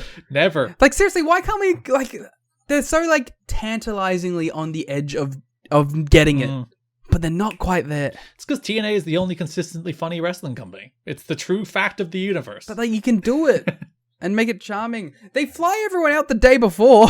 You can shoot many things. You can shoot BTE bits, but you don't have time to go out there and film some fun stuff. I don't know. This is what I would be pushing in my pro wrestling company. So Trail K walked up, accepted the challenge on Hammond's behalf, leading to February 11th, where Jeff Hammond made his in-ring debut against People against David Young. I thought you were implying you were just skipping to the pay-per-view match and you're implying that David Young isn't a People. Listen, that is a question to be answered. It's fun. I was disappointed. I thought Hammond, who came out in an all denim fit, which I thought you would appreciate. Yes. I thought he was going to wrestle in all denim, but he did take the jacket off. It's ridiculous. Trail K hit their catchphrases. Hammond's signature phrase appears to be the pit stop, which is also his finish. Great. And 3 Live Pit Crew, great name. Well done. David Young hit a suplex, but BG hit the pump handle slam, and Hammond followed with the pit stop elbow, which is, think about a people's elbow, except he grabs like the side of an imaginary steering wheel, runs around the ring a little bit, and does an elbow drop. 10 out of 10. Jeff Hammond is tremendous. It gets zero momentum while he's doing it. No, he just does the movement for the sake of displaying the fact that he is a NASCAR driver. Shazarian jumped Hammond after the match, but Trill can't make the save. Which takes us to the pay-per-view. BG James and Jeff Hammond faced Frankie Kazarian and Michael Shane. I mean, listen. It's celebrity match on pay-per-view. Mm-hmm. That's fine. Yeah, Hammond doesn't do much at all. Which, except win. He does win. We'll talk about that in a sec. I kind of appreciate, like celebrity matches have gone too far into the realms of celebrities being good. Yeah, and they've gone too far into the Logan Paul Rookie of the Year statements. People are very mad that he didn't win it in the PWI awards of all things. I mean, he shouldn't, but sure. I don't know. I kind of like wrestlers like Tabin who just come in and do a body slam and an elbow drop. Yeah, I don't know. I like both. I can appreciate it. You know what? Actually, here's what I've worked out the key to celebrity matches, Garrett. Mm-hmm. I like celebrity matches when I know the celebrity. Probably more importantly, like the celebrity. Yeah, like that's what it takes. You put Action Bronson out there with Hook, I'm like, yes, match of the year. You do Logan Paul and The Miz at SummerSlam, I'm like, terrible. What are we doing? Yeah. If it's Johnny Knoxville and Sami Zayn, also match of the year. Oh, greatest comedy match of all time. DDT could never. The WLC Memorial match. Hammond was accompanied by Brendan Gaughan with a G. I thought it was Vaughn, and I googled it. More like Gone with the Wind, because he was out of there. He literally walked to the top of the tunnel, and before they even showed him, he was gone. Fucking tremendous pun. Eat shit, everyone in this world.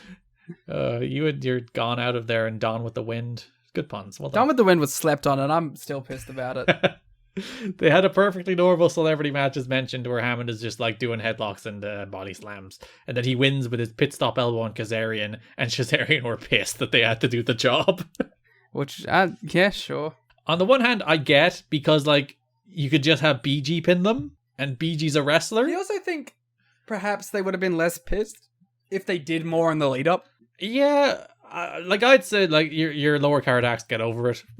That would be my ultimate response to them. It's just like, sure, but I'm like, if they had a hypothetical segment where they wrestled a mechanical bull and they did some fun stuff like that in the lead up, I think perhaps they would have had less of a problem with just losing the match after they were like hanging out for a month.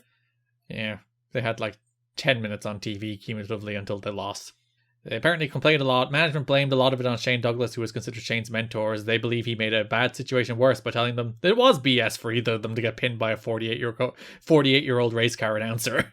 It was mad enough that Jarrett considered firing Douglas, and maybe even to Shane and Kazarian. That seems like it would have been an extreme reaction. But then we could have got Scott Hudson back, so... That's true, fire him. Get franchise out of here. Hammond is a major player at Fox Sports. He's an announcer for one of their shows, knows the president, and it's basically something to earn brownie points with the network. So the undercard tag team can get over it. Yeah, there's more value here. Yeah, and it was mentioned in USA Today. It was mentioned on the Fox Auto Racing shows, and I'll have a segment on the Speed channel. And like Dave notes that it didn't sell a single extra pay-per-view, but ultimately what they wanted was to get the brand name out there, and they probably achieved that. And Frankie, and it's not like Frankie and Shane were doing anything. It's not like they had momentum to squander.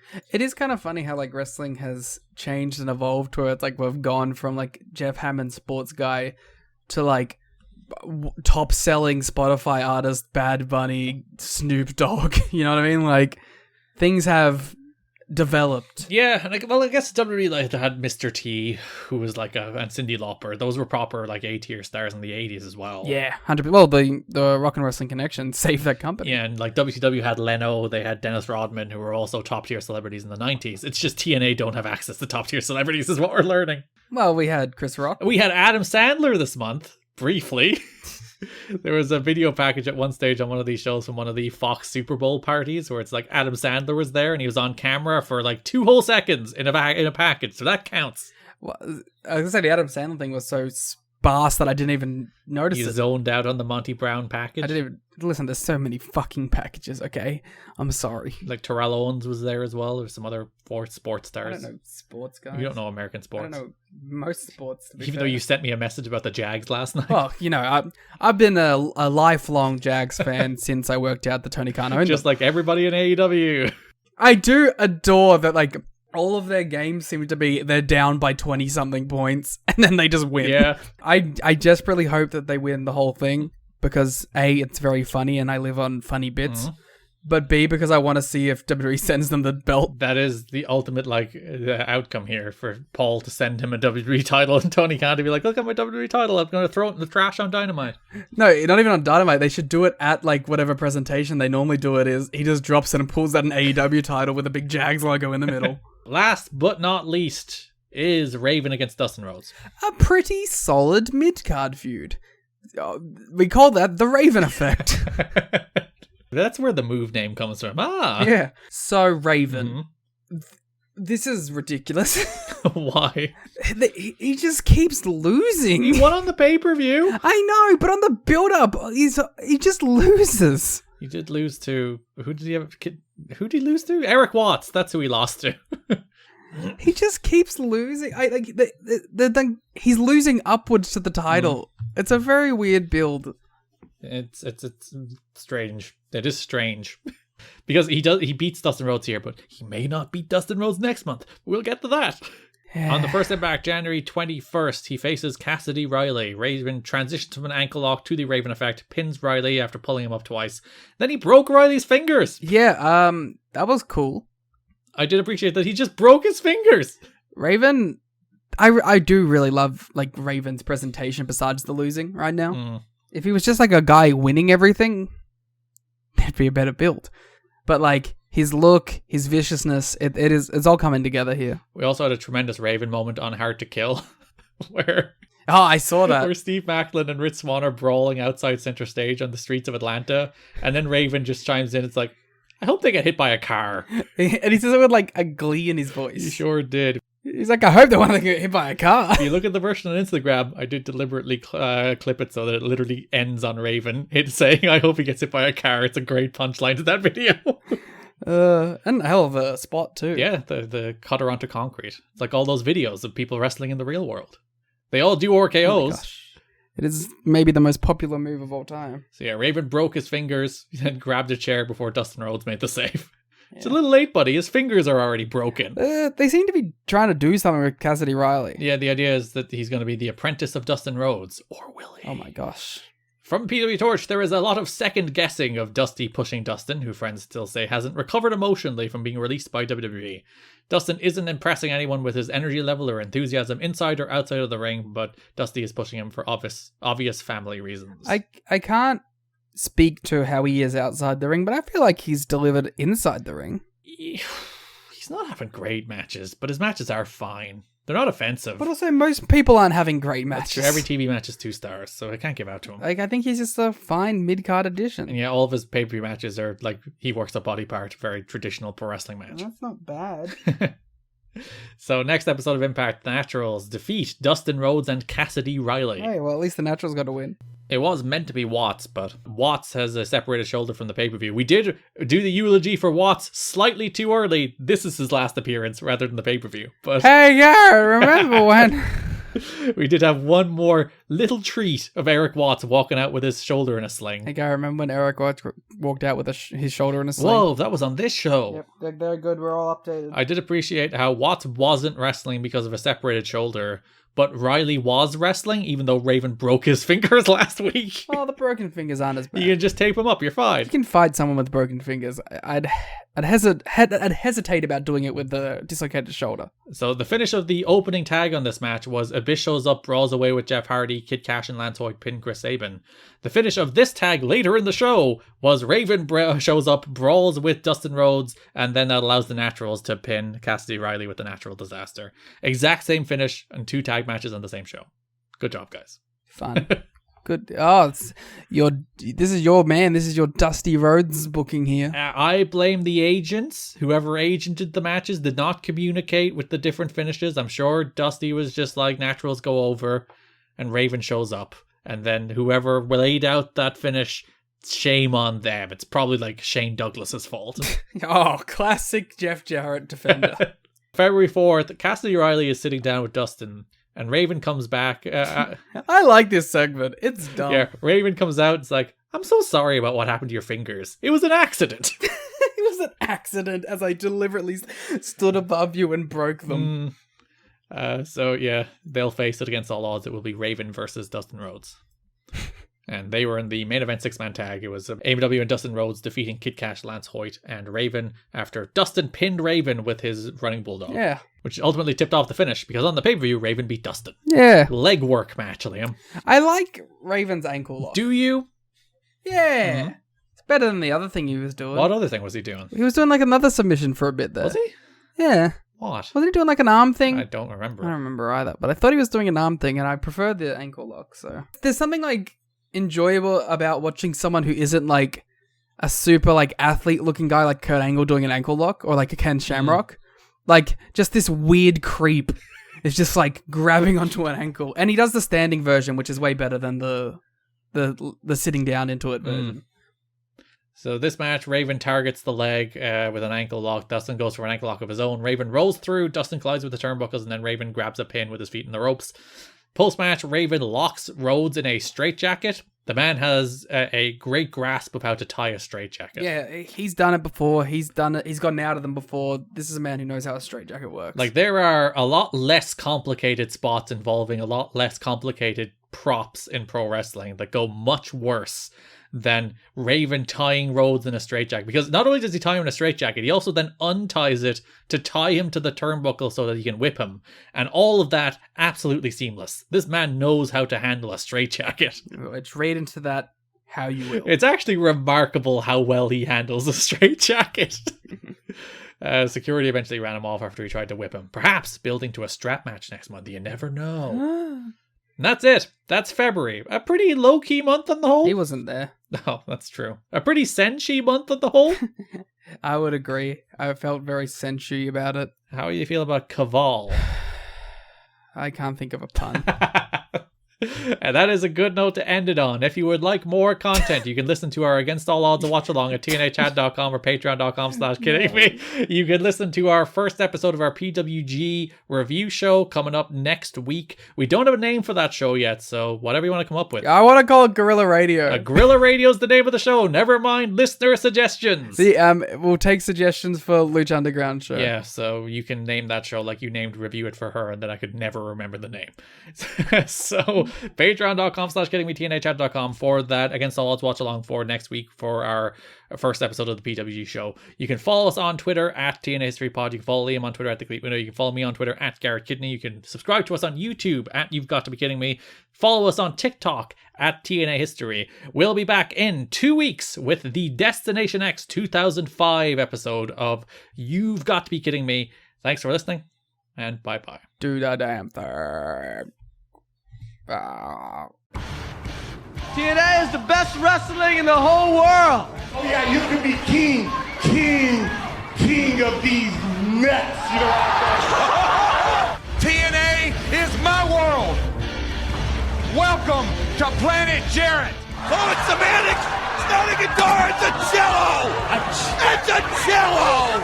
Trytan, have you conquered the great alpha male yet? This is BS.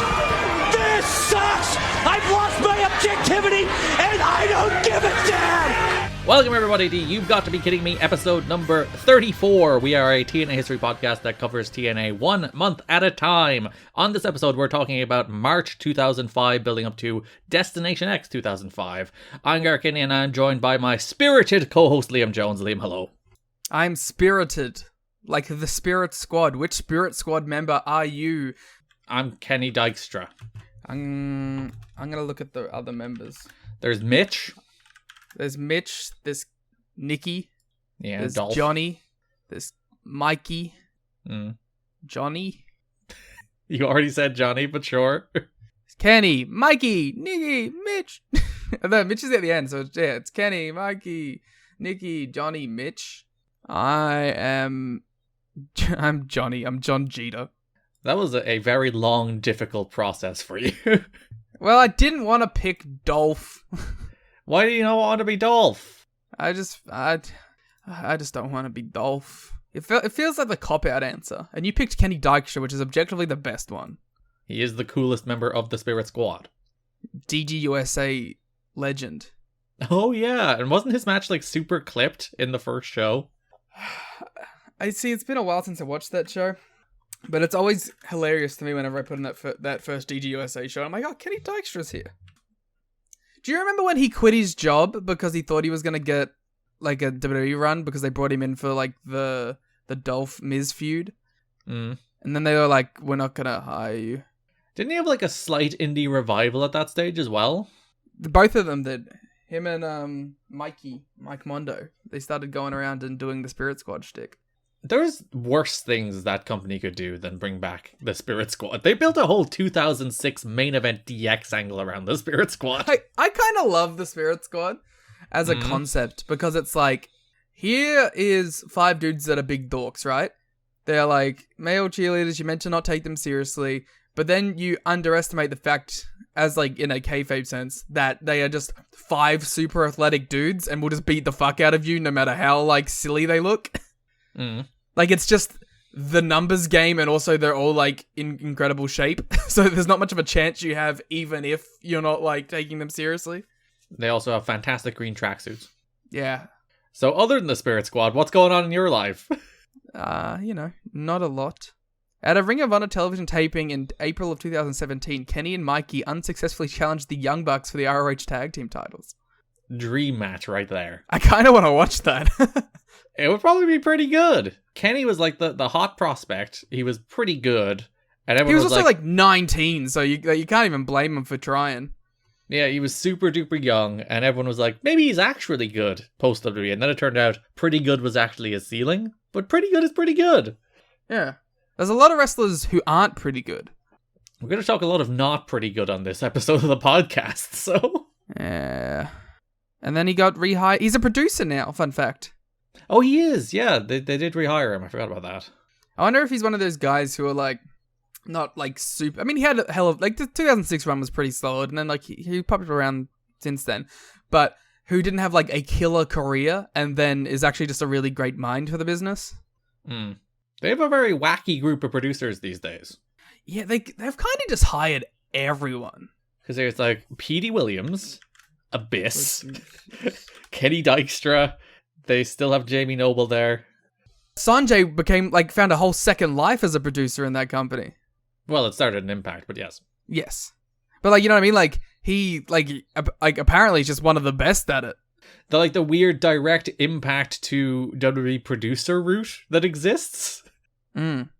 Or you do get, as I mentioned, Petey, you get Sanjay, you get Abyss. Alright. I have the list of producers. Mm-hmm. Adam Pearce. Mm. Which, again, is pretty hilarious because, like, perennial Ring of Honor indie guy is now, like, one of the top guys in that company, like, backstage. Yeah, when you just think of the group of people you're about to list off, and, like, none of them are, like, headline main event WWE. It's not like the Pat Pattersons of the world from the past, no. You know? Abyss. Mm-hmm. Jamie Noble. Jason Jordan, who is the senior producer. Yeah, he produces a ton of segments. If you look at because Fightful always have the breakdown, and like there was an episode of SmackDown recently where he produced like 4 segments, which is unheard of. It's usually 1 or 2 for a producer. He must be really good at it. He's also only 34. Mm. Also, I've always said it was a crime to change his real name. Do you know Jason Jordan's shoot name? Jason Angle? No. Nathan Everhart. Oh, that's pretty good. As a babyface too? Like, perfect. Everhart and Gable? You know what? Here's a future Patreon series. We just go through and watch all like the NXT tag stuff. Mm. That's some good. Like we were talking about self-care shows and the opposite of which, and like NXT tag stuff. That's the one right there. For context there, while I was waiting for Liam to get home to start recording this show, I was watching the NWA. So that's why we were talking about potential better self-care shows. Yeah. So, Jason Jordan, Kenny Dykstra, Michael Hayes, Molly Holly, Petey Williams, Shane Helms, Davari, TJ Wilson. Yeah. 3 of those. I guess Daivari, I think, bounced back and forth between WWE and TNA Impact, so you can't really claim Daivari as an Impact one. But Abyss, I know Sanjay's gone, so it is down to Abyss and PD these days as the Impact representation carrying the TNA legacy into WWE. Yeah. I would love like a random Abyss Rumble appearance or something. Oh yeah, it's perfect. Like, you just put him in a Rumble. I wonder, like, how much do you think Abyss would be recognized? Because he wouldn't have the music, which wouldn't help. I mean, you could probably ask for the music. You probably could, but I don't know, because like I wonder how many like WWE normies that like go to a Rumble would know Abyss. yeah, because like Johnny Gargano comes out and gets no reaction. So what hope does Abyss have? Yeah, unless they do like a Florida Rumble. In Orlando, in the Impact Zone. Yeah, that'd be sick. The Impact Zone Rumble. Would you like to see some of the fun names who work at the Performance Center? Sure. Steve Carino. Mm. You've got, of course, Sarah Del Rey. Santana Garrett. Does she? Yeah, she is a trainer / assistant coach. Robbie Brookside. Biff Busick. Norman Smiley. You got Albert. You got Fit Finley. You got Tyler Breeze. Even Albert being like the guy in their developmental is one of those weird little things, isn't it? Yeah, because wasn't there a thing, and I'm forgetting this now, like he wasn't ever like meant to be there long term, and they brought in someone to replace him at that level, and then he was just good at it, so he just stuck around forever. I'd imagine the Bill DeMott ousting probably helped his standing as well. He's now the Performance Center head coach and vice president of talent development. Because if you sat down and watched a 2000 WWF show and you saw like a Test and Albert match, and you'd said, that guy there, the bald guy, is future like head of developmental. Senior manager. These titles, man. Companies are fucked. Yeah, they just come up with any nonsense. I know, right? Like, I can't even think of a fun one here, but like senior vice president of live events. Yeah. You need a vice president of live events. That's Jeff Jarrett's old job. And a junior vice president of live events. To report to the senior vice president. Who reports to the president of live events. That's actually Joe Biden. Oh my god. Explains why they're bad. Hey, oh. Enough. Enough politics, Garrett. Stop bringing politics into our podcast. Enough on WWE's corporate structure. We are talking about Destination X 2005. But first, you want to talk about Jay Briscoe a little bit? Oh, yeah. It feels like it's been so long because we haven't done a show in the time period since then. I don't know about you, but I've been watching so much Jay Briscoe. It's been insane. I've been diving around all different eras and times. Oh, it's just the sad. I hate to do like, you know, the sad Olympics of wrestler deaths or anything, but I don't know, but this one just hit me so fucking hard. I was like, I couldn't escape like that black cloud hovering over me for days. I was gonna say funny is the wrongest word, but we had Dawn at the end of December, which I think is a very similar, like, one that hits me really hard emotionally. And then for 2 weeks later, not that I am a horrible, uncaring person who doesn't care about Jay Briscoe's death, but he obviously means a great deal more to you as a deep in the weeds Ring of Honor fan than he does to me, a casual Ring of Honor fan who's seen plenty of Briscoe's matches in my day. But to have those back to back, like those real personal ones to us individually, it sucks. I think the thing with Jay too was it got sent to me. I had just woken up. And I read it, and like my first instinct was, why did someone send me this fake Tony Khan tweet, like just to fuck with me? Like I didn't even comprehend that it could be a real thing, and yeah, it hit me like a ton of bricks. I just went out for a drive and like parked out in like a nice park area and just listened to "Give Me Back My Bullets" on repeat for like an hour. Because it was like that, like sort of internalizing it. I can only really speak from my own sort of takes about it, but because, you know, if you want like a full retrospective and thing, go listen to the Flagship at the time. They had a wonderful segment and a wonderful opening to their show with just the myriad of great Briscoe's promos. Oh, seeing that the day passed where it's just like Twitter was just... every second post was a great Jay Briscoe promo. And when you look at that man and look in his eyes as he cuts a promo, he believes every single word out of his mouth. And it kind of ruins other promos for you, where you look at other people and it's like, you don't believe it. You don't even begin to believe it. And then you look at Jay Briscoe and like, that's a real character. That's not even a character. That's a real person. He's not doing an act. He's not playing a role. And the craziest thing is, by all accounts, he was doing an act. Yeah. Like it was a gimmick. It was a gimmick that he transcended that line and it became real. Like that's the insane thing about Jay Briscoe, is he had an authenticity that you just do not see now. I saw someone like make a poster at the time where they were talking about how he has like the same eyes as Macho Man. Like when you're watching them like go through that promo, and like, I was watching a promo when they're talking about it, I was like, he does. He has that same like intense, real eyes that you see from Macho Man. There's very like another Samoa Joe, I think, is a very good example of someone who you see even doing silly WWE bullshit. He's one of the very, very few people who can make even that feel legitimate, like watching Joe during that run. And that there's not many people that can do those promos and feel real. Like even MJF, who can do some fantastic promos, every time you're like, that man's doing a professional wrestling promo. Every time. Yeah, you believe him to be a character. Whereas you look at Jay Briscoe and that man is just speaking. Yeah, there's not many people where you look at them and you're like, as they do their pro wrestling stick, that you're like, oh, this feels like an actual person. You legitimately get lost in it. Like you really can get lost in the character. You believe it. It's still real to me. Damn it. On like, you know, we've talked about it probably on those earlier shows when he showed up in TNA, where I was like, I consider Jay Briscoe to be one of the best wrestlers of all time, and just reliving a lot of his big top tier matches has kind of reaffirmed that for me, because even like, I'm just talking about the single stuff, like, and despite like just talking about the single stuff, he's also maybe in the best tag team of all time.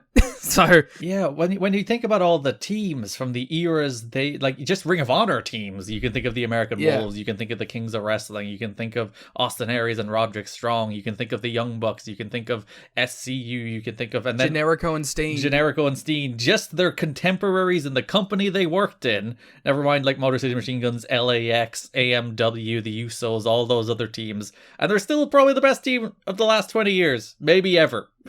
Yeah, like.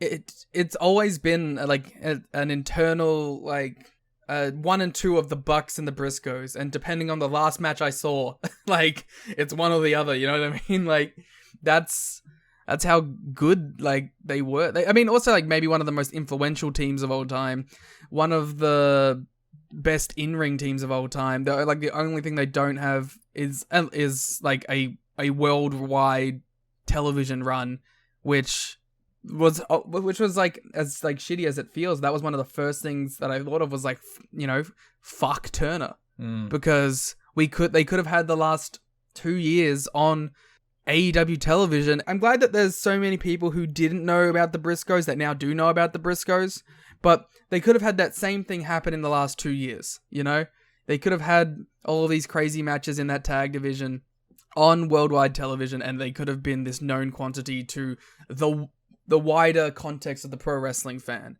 And that's like one of the most upsetting things out of it from a career perspective over these last few years. And, you know, and maybe there's a chance that they were even the reason that fucking Ring of Honor didn't get television, which is insane as well. It's just a horrid mix of these last couple of years.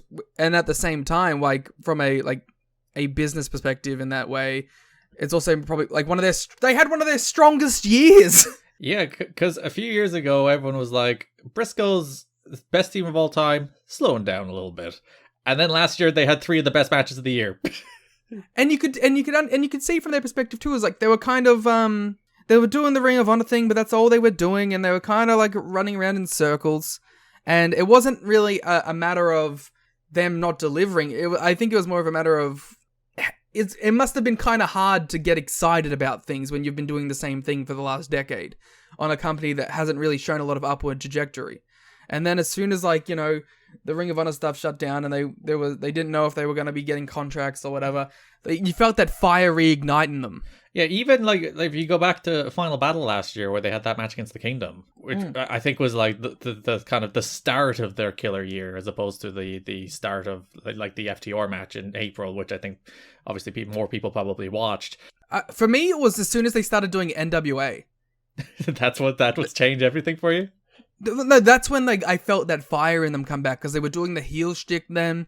They were like, again, cutting these great promos, because they had also just been like stalwart baby faces of Ring of Honor for such a long time. And to like, they turned heel and they were doing the NWA stuff, and they were like going in there with, it was Brody King and it was probably PCO, right? And they were doing that like, because that was an ROH and the NWA had started collaborating, and like that sort of like heel run. That's when I was like, oh, the Briscoes they're getting it back. You know, I can feel the fire in them. Then you know, Ring of Honor was shutting down. They had the Great Kingdom match, and they were talking about how, you know, Ring of Honor's done, but it's not the end of the Briscoes. And that was true. They went out there on the indies. They started killing it. They had the Great Impact run, which is like such a cool full circle moment too, because like, as we talked about when they did those NWA-TNA shows at the start, it was a kind of a crazy idea that the Briscoes never were a staple of TNA.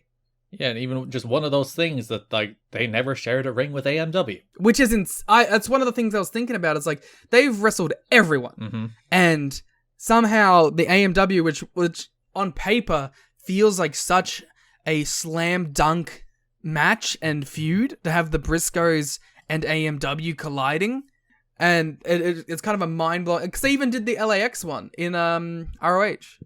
Yeah, and it's just one of those things. You would have looked at like 04, 05, 06, the two best teams in the world are probably the Briscoes and America's Most Wanted.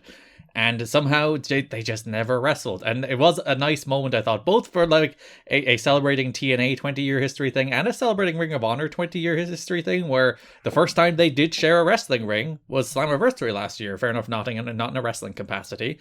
But it's like AMW and the Briscoes sharing a ring, celebrating both companies' respective 20-year histories. It was a lovely little moment that kind of flew under the radar. And there was even a TV 6-man tag where Storm teamed with the Briscoes, which I thought was a nice little thing too. And one thing I came out of it too, like, just, you know, the work is one thing. I always thought, and I think you saw it in Impact specifically, just from some of the segments they did, this was such a TV ready act. Like you saw them doing the Good Brothers segment on the farm. That honestly, watching that is something that hit me pretty hard. I was like, we're never, like, there's a good chance we never get another Briscoes farm segment, which has become such a staple of my pro wrestling media absorption. Like those segments, whenever you see one, you're like, yes, Briscoe's on the Briscoe farm. And like, that might be a thing that we don't get anymore. And that's another like real sad aspect of it. It's just, I whenever I see them, I'm like, these two were like made for American television wrestling as well. They had it all. They had everything. And it's a real shame that we never quite got it on that level. Like, they were on TV forever, you know, Ring of Honor, but it just think of how they obviously have a legacy, and a legacy that's going to stay firm with the pro wrestling fan, but their legacy could have been so much bigger if they were presented on this worldwide scale. Yeah, and it's hopefully a legacy that Mark can at least fulfill some of going forward. Yeah. The Mark Briscoe Jay Lethal match too. What a remarkable piece of pro wrestling that was. Mark Briscoe's a very good pro wrestler. Yeah, and I mean, like, you know, wrestling doesn't really matter in this kind of circumstances, but it's a wrestling show, so let's talk about wrestling. The idea of, like, doing Mark versus Claudio at Supercard of Honor, that, and, like, you know, Mark winning the title, that just seems like the thing, you know? Yeah. And also, full credit to Mark as well, like, dealing with all this. Like, just a beacon of fucking sunrise, like, during this, like, sad, tumultuous time. Yeah, I was saying to you, like, obviously I haven't lost one of my brothers, thankfully. So I don't know how I would be if I did, but I do not think I would have near the amount of poise and grace, and almost like he's almost still uplifting, which is like just utterly remarkable. An immensely strong person. What a remarkable run to have from an in-ring perspective, in the fact that they hit like two completely different types of pro wrestling and they excelled to the top level in both. the first half of their career being like these high spotty, innovative tag team matches that are going 100 miles an hour, and like, you know, being up there with guys like Marufuji and Kenta as influencing the whole style. And then the back half of this amazing run being like, all right, now let's slow it down and do these methodical brawls and these old school wars that were equally like they excelled in that style as well. They completely switched and they still kept it to that level. It's insane. Yeah, and like just the longevity as a team is just when you think about how just insanely young they were when they did all of their best stuff. They were in their early 20s, sometimes teens, which is insane to even think about.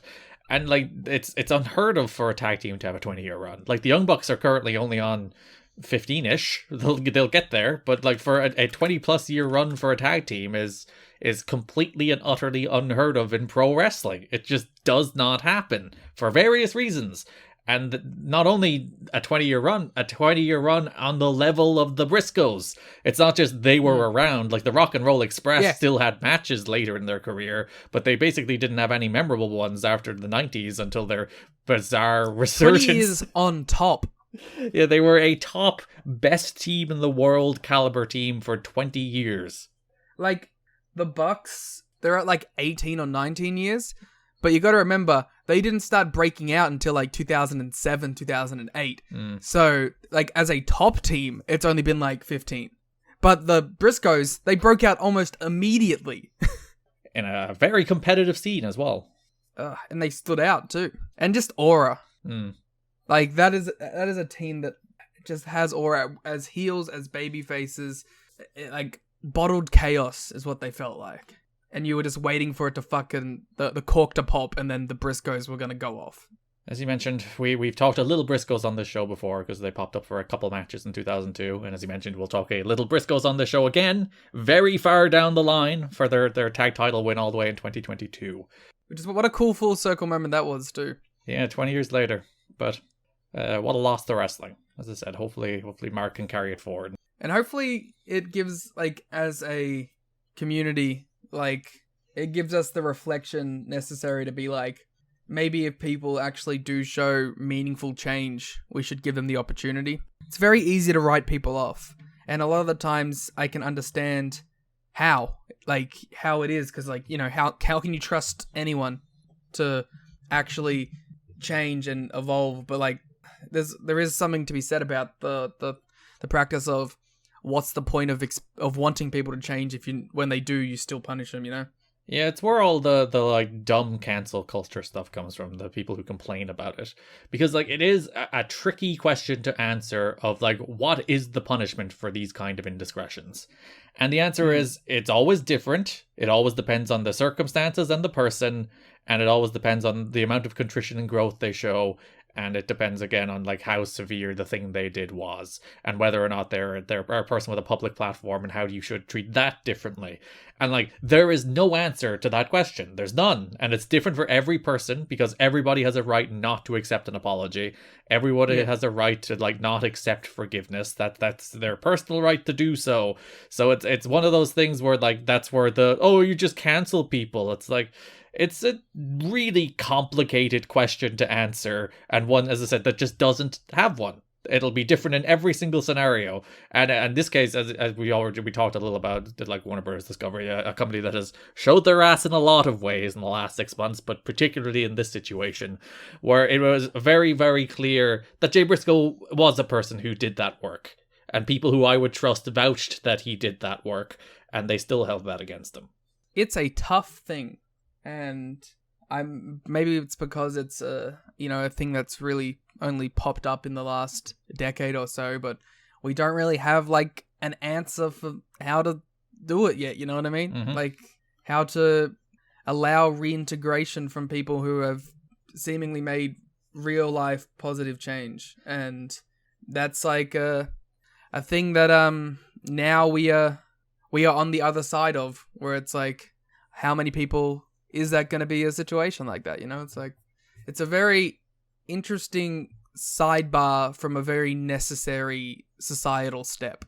Yeah, it's one of those things, like, when you think about what's the way you should probably respond to this to have the least damage done to yourself? It's ignore, deny, keep going as is. And for the most part, you won't be punished. That's the thing about the people keep on going on about cancel culture, but for the most part, people that have been quote unquote cancelled can just keep their head down, push on, and Dana White still gets his television show. Like that's ultimately what happens in the end. Like bad people are not punished. So that's also like the other side of it. Like there is no real punishment. It's really like whether or not you're willing to do that work and take yourself out of situations yourself. Unless you commit like real horrible indiscretions, in which case you are largely forced out of public spaces. But yeah, it's one of those where, as I said, there's no correct answer there. There will never be a correct answer. So that's the reason you get the worst people shouting about it in the worst way, and everyone else trying to like fumble their way through it. Yeah. But on that point, you can head to tnachat.com or patreon.com/kiddingme, segue king, where you can get all our Patreon content, our new PWG show, the first episode of which is out now, covering Kurt Russell Reunion 3. That's up on our Patreon feed. Our Destination X 2005, the show we're talking about, our watch along for that show, which went somewhat off the rails. It's been a while since we've had a truly unhinged piece of audio. But that was a return to form. A truly off the rails, unhinged piece of audio sitting there in your Patreon feed on the $10 tier now. Honestly, like, you don't even need to watch the show with it. Just, like, you could just chuck it on as a podcast. Just go for a walk and listen to us lose our minds at this wrestling show that we will try to analyze in just a moment. I don't even remember a lot about it. Like, my brain has removed it from its cognitive abilities. I cannot recall a single thing. All I remember is that it was completely unhinged, and then, like, 6 hours later, I had a mental breakdown over wrestling media, and I think those two things are related. You can't have you watching bad TNA shows anymore, I guess. Dusty has let us down, but you can go listen to our full Ring King series, our full Monday Night War series. I see a lot of people are doing, like, because Lapsed Fan are currently doing a 2010 retrospective, so I see a lot of renewed interest. Shake my damn head. TNA is ours. We own it. You're not allowed to. We already did that era. Yeah, you're not allowed to infringe on our territory. Yeah, the Lapsed Fan with your thousands of patrons. But if you would like to listen to our full 2010 Monday Night War podcast series covering Raw and Impact, that's in your Patreon feed as well, tnachat.com, as well as Raintakers, our ongoing New Japan show where we cover New Japan from 10 years ago. You know what the thing is, Garrett? Yep. The Lapsed Fan have a $33 tier, and that's what I think we need to start investing in. I think you have to build up to the $33 tier. But on the $5 tier, you can also get our Global Force show, and you can also get our full Wrestling Society X show. All that, patreon.com/kiddingme, tnachat.com. We've had a, frankly, fantastic month on Patreon, as you make jokes about our tiers, but we've had our record-breaking month, and we really do appreciate everybody who goes there and gives us a few bucks, and we hope the content you get in return is worth that few bucks. You can also get show notes, ad-free episode, star ratings, all that fun stuff. tnachat.com, patreon.com/kiddingme. Zombie WCW? Zombie WCW is still up. You can go to Zombie WCW, which TK said in a quote once. Oh, Liam just sent me the amount of money the Lapsed Fan make. But nonetheless, the dollars you give us are still greatly appreciated. Everyone who subscribes to them, just come over here. Come on. You wanna hear about Kurt Russell Reunion 3? We have the show for you, pal. You wanna hear about Chris Cadillac? Which brings us to the month that was March 2005, TNA. Liam, a pretty dire month of professional wrestling. Yeah, okay. So we might as well do a big point about it, because the storyline stuff isn't a lot. Like, there isn't a lot happening. We have the TVs this month. Of which there are 4. A remarkably nothing. Like, there's really nothing on them at all. It's just a bunch of X Division stuff that doesn't really achieve anything. For a reference point, the thing that I came out of this month the most excited about was the Lex Lovett Buck Quartermain fucking undercard story of these two being like big dorks that are trying to get their wins, and like they're just hanging out backstage in every segment. And I kind of love those two. That's been my biggest like takeaway from this month. I watched these shows, did not internalize any of it, as we learned during the watch along. I went back and rewatched the shows, and I'm pretty sure I still haven't internalized anything about them. So we were talking about it last month, and that they did the exact same thing, where if you come out of the first Impact, they have more or less the entire pay-per-view lineup set. Where it's like DDP Jarrett for the title, you get Abyss and Hardy in another stipulation match, you get Nash against the Outlaw, to do with Billy Gunn, you get AMW have disappeared for the month, you're getting an Ultimate X match for the X Division title, and I believe there was Dustin and Raven was made a Bull Rope match real quick. So that's pretty much like 6 of the pay-per-view matches were made coming out of the first Impact, even some of them going into the first Impact. So they're like, we had our pay-per-view built, we put together the card, we're done. That's what they do every time. It's like they put together the card, which fine, good job, great job getting your pay-per-view matches out there early. Thumbs up, that's what you should do. And instead of building to those matches, they just stop. It's just like, we'll see you in March. Everything else until then is more or less filler, doesn't matter. And it just leads to just utterly empty television. The best of which, you get a couple of decent TV main events, the highlight of which is an AJ Styles Kid Cash match, which might be the best match of the month, which is rare to get on Impact, to get a good television match on Impact. But for the most part, it's a nothing month full of nothing television building to an actively bad pay-per-view. maybe the worst pay-per-view I've seen. Ever? From this company. Okay. I'm sure there's some WWE stuff that's worse, but I don't know. Like, it's got to be pretty bad when, like, the best match is, like, 3 1/4 and there's 2 duds on it. Minimum of 2 duds. If you wanted to go more than 2 duds, I would not begrudge you.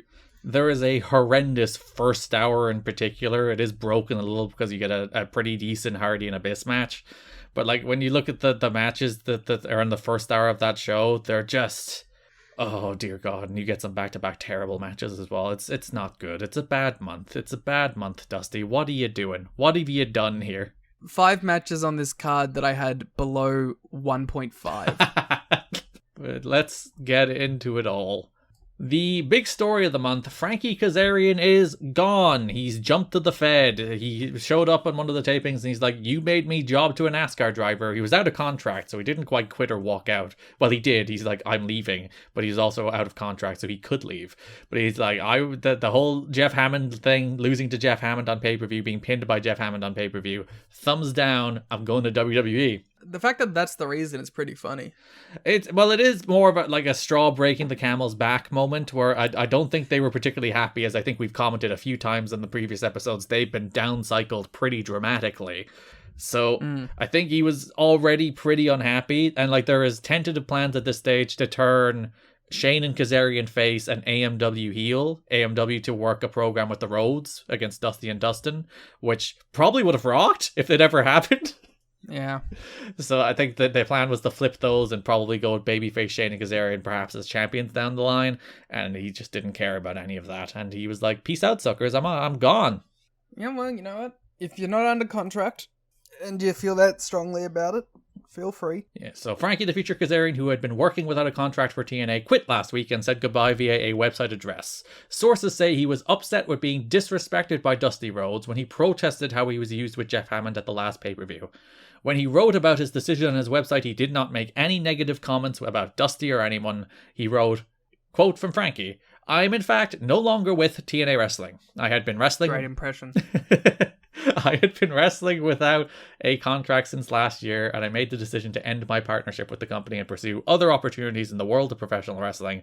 I cannot stress enough that this was my decision and no one's fault. Sometimes we reach points in our personal and professional lives that we must make decisions that hurt a great deal, and this has been one of them. I want to thank everybody involved in TNA. From day one, I was always treated with respect and class. I had the most fun in my career these past 2 years with TNA. I also want to thank Dixie Carter, a truly classy woman and someone I consider a good friend and an even better person. Jeff and Jerry Jarrett gave me a platform to do what I love on a national level, and for that, I will be forever grateful. I thank them for having the confidence in me to represent their company as a champion on 2 different occasions. Everyone in the office, Bob Ryder, Tim Welsh, Bill Banks, Scott Hudson, Jerry Borge, the amazing announce duo of Mike Tenay and Don West, I consider terrific people and very good friends. The friendships I have forged in TNA mean more to me than anything. It is with a heavy heart that I say goodbye. I was going to say, you just read his Impact promo. Yeah, I was going to say, like, literally, he is very gracious and decent on his way out, and he did the exact same thing, leaving AEW to go back to Impact. It's like, great stuff, friends, pals, appreciate the opportunity, but I've got to bet on myself. And it's funny to see him do the exact same thing here, leaving Impact for the first time, heading to WWE. A true pro's pro.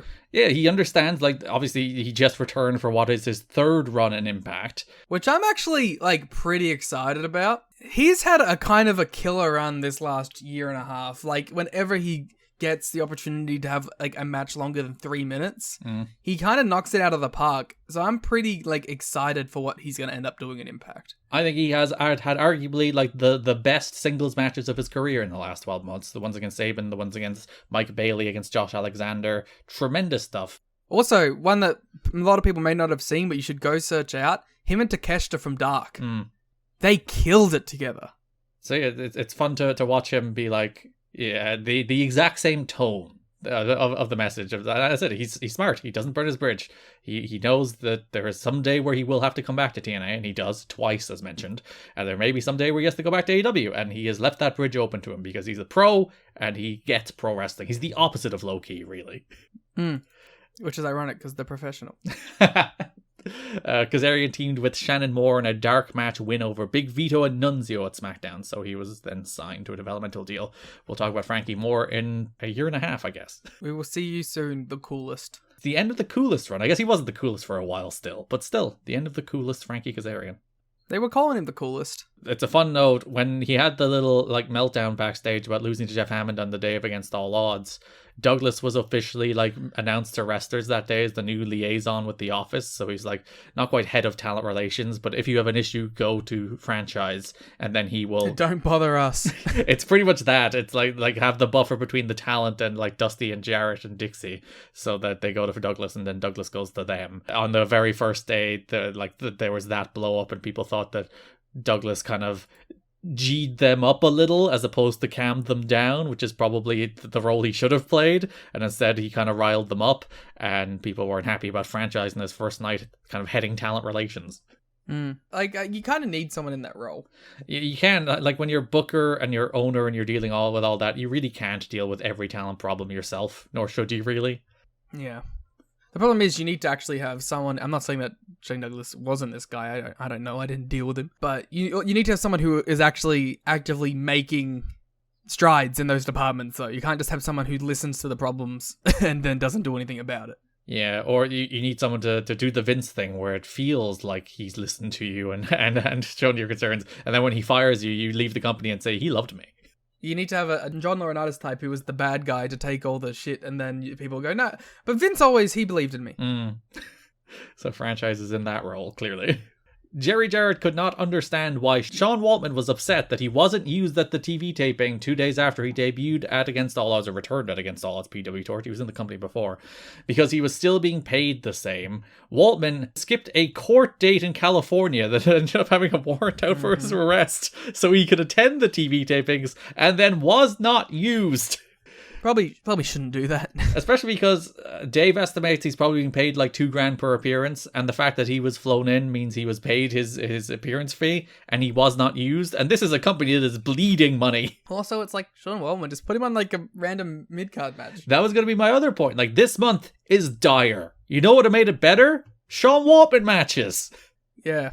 Just do like your couple and then give him a decent pay-per-view match against some. You could have just done him and Sabin. Yeah, if you did a nice little 1 month Sean Waltman, Chris Sabin program building to a darn good little Chris Sabin, Sean Waltman match that you did the Shocker debut for after anyway. Like, thumbs up. It would have been better than what they did, which is nothing. Yeah. Waltman, who is now living close to his family in Florida, has been attending the television tapings even though he hasn't been used. TNA management agreed to pay him for TV events even if they don't use him on TV. The plan is to introduce him on TV after Destination X, since he wasn't scheduled to be part of the pay-per-view. They didn't draw attention away from the wrestlers who were in the meantime. We're building to a little 6-man tag at Lockdown. Plan is DDP, Kevin Nash, and Waltman against the Joutlaw, Jeff Jarrett, and another partner of their choosing. One of my favorite little things, employee gotten to. We'll have a lot of these in TNA history. Bill Banks wrote on the TNAWrestling.com website, Nash took the Against All Odds bout so seriously he didn't sleep at all the night before. He knew what it meant not only for himself, but TNA as well. Since the pay-per-view, I've seen some backhanded compliments for the main event by a lot of so-called, quote-unquote, wrestling journalists out there. Yeah, go off, Bill! Instead of the smug comments, I'd invite some of you to grow a set and admit you were wrong in the first place. I don't say that to be condescending, but to give credit where it's due. First of all, I do think you're saying it to be condescending. Yeah. Liam has added to the show notes, quote unquote, Liam gave the match 4.25 stars. Yeah, a real wrestling journalist over here, baby. It was funny though, we were talking on the watch along for that show and a little bit on the Destination X one as well about whether Nash cares about these matches, and apparently he did, according to Bill Banks. Yeah, he didn't sleep the night before because of that. That was the reason he didn't sleep. No other potential reason Nash had a sleepless night. On his tag team partner, there are no plans to bring back Scott Hall at this time. The company is willing to do business with him, but they are letting him sort out his personal life first. Hall has once again split up with his wife Dana, and his friends say he has hit a lower version of rock bottom than he ever has before, to the point of there being extreme concern for his personal safety. And Dave talks about how his I think kidneys are messed up, kidneys or liver, either way. His health is deteriorating at this stage. It's not a good time for Scott Hall in 2004. TNA has trademarked the names Bound for Glory, Fuel, and Hard Justice. Yeah, the 3 famous TNA pay-per-views. How would you have felt about Fuel as a potential show name? Would they have used Metallica's Fuel as the theme? Fuel feels more like a TV show name than a pay-per-view name, doesn't it? It's the fuel for the impact which causes an explosion. That ties it all together. It wouldn't be a very good TV show name, but wrestling TV shows are always one word. Yeah, I was thinking about this a while ago. I was like, why is the wrestling TV name convention what it is? You know what I mean? Mm. It's always WrestleFuck, Crash. You know what I mean? It's usually, pardon the pun, a one-word kind of high-impact statement. So you get Raw and SmackDown and Thunder and Nitro and Dynamite and Rampage and Explosion and Impact. They're all like action words. To be fair, what is the alternative, you know? Yeah, wrestling show on television. Yeah, because I remember when Dynamite and Rampage came out, you're like, we're just doing this still? It doesn't feel old hat at this point or something? But what else would you call them? I do not know. It's a catchy one-word name to indicate it is exciting. That's what all of these are. TNA, exciting. You could just go exciting, you're right, with an X. That could be the X Division show. Of course, Fuel never made it. Hard Justice will be the May pay-per-view, and Bound for Glory will be the headline pay-per-view in October. Say the term. Bound for Glory? No, it's the WrestleMania. It's their World Series and Super Bowl, I'll have you know, Liam. It's their Wrestle Kingdom. Alex Shelley, who is not being used, asked for a release in January and still what the fuck? Still hasn't heard back. Later in the month, it was confirmed that he has in fact gotten his release. Well, good, I guess. So Shelley is out for another 4 months, in which he is then back in. What does he come? Does he come back doing the paparazzi production shtick? No, he's a regular X Division guy, because it makes sense that Scott D'Amore gets the book, and some of the guys he brings back in are Shelley, which of course long-term trainee, and Samoa Joe is the big one. That's the guys. The Scott is what if we have good wrestlers on the show again? I'm very excited for more Alex Shelley. You may not know this, but I'm a pretty big fan. He has a nice little series with another man who debuts this month, Shocker. He has a nice little 3-match series. I remember hearing about the Shocker Shelley stuff. They're not blowaway matches. Shelley doesn't wrestle lucha guys much on US TV, so it's nice to see him flex that skill set a little bit. Sanjay's also apparently through with the company. The feeling seems to be that Dusty Rhodes is largely disdainful of most of the X Division guys, even though they're carrying his pay-per-views. But also, his TV. Yes, TV's fucking full of them. And useless matches, which don't help any of them. But his TV is absolutely full of them this month. Interesting. I don't know. I don't get why people have an aversion to the X Division stuff. I kind of get why Dusty does. But, it's not like you're being forced to make it the top thing in the company. You don't see its value as, a part of the show. Dusty here seems very different from the Dusty of NXT. Where the Dusty of NXT is this kind of loving father figure, and the Dusty of TNA is this harsh dad who you desperately want the approval of, but he never gives it to you. Perhaps he mellowed out. Yeah, in the 4 years in between. Or maybe it is the case that, like, you know, he's like, my TNA run didn't go great because I rubbed too many people the wrong way by being a bit of a stern leader. So maybe I need to show a softer touch. Maybe he did actually just learn from this experience.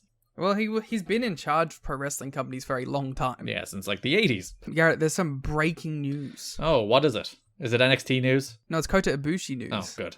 His opponent for Bloodsport has been announced. Who is it? Speedball, Mike Bailey. That is the correct and obvious choice. Well done. I was very worried it was going to be Josh Barnett, so I will take Ibushi versus Bailey. Like when they announced, like obviously Janelle was always going to be the spring break match, come on. But when they announced the Bloodsport date as well, it's like, it should be Speedball. And if it's not Speedball, it's a mistake. It should be Speedball or someone wild, like fucking Tank Abbott. But if it's not like Tank Abbott, Speedball will do.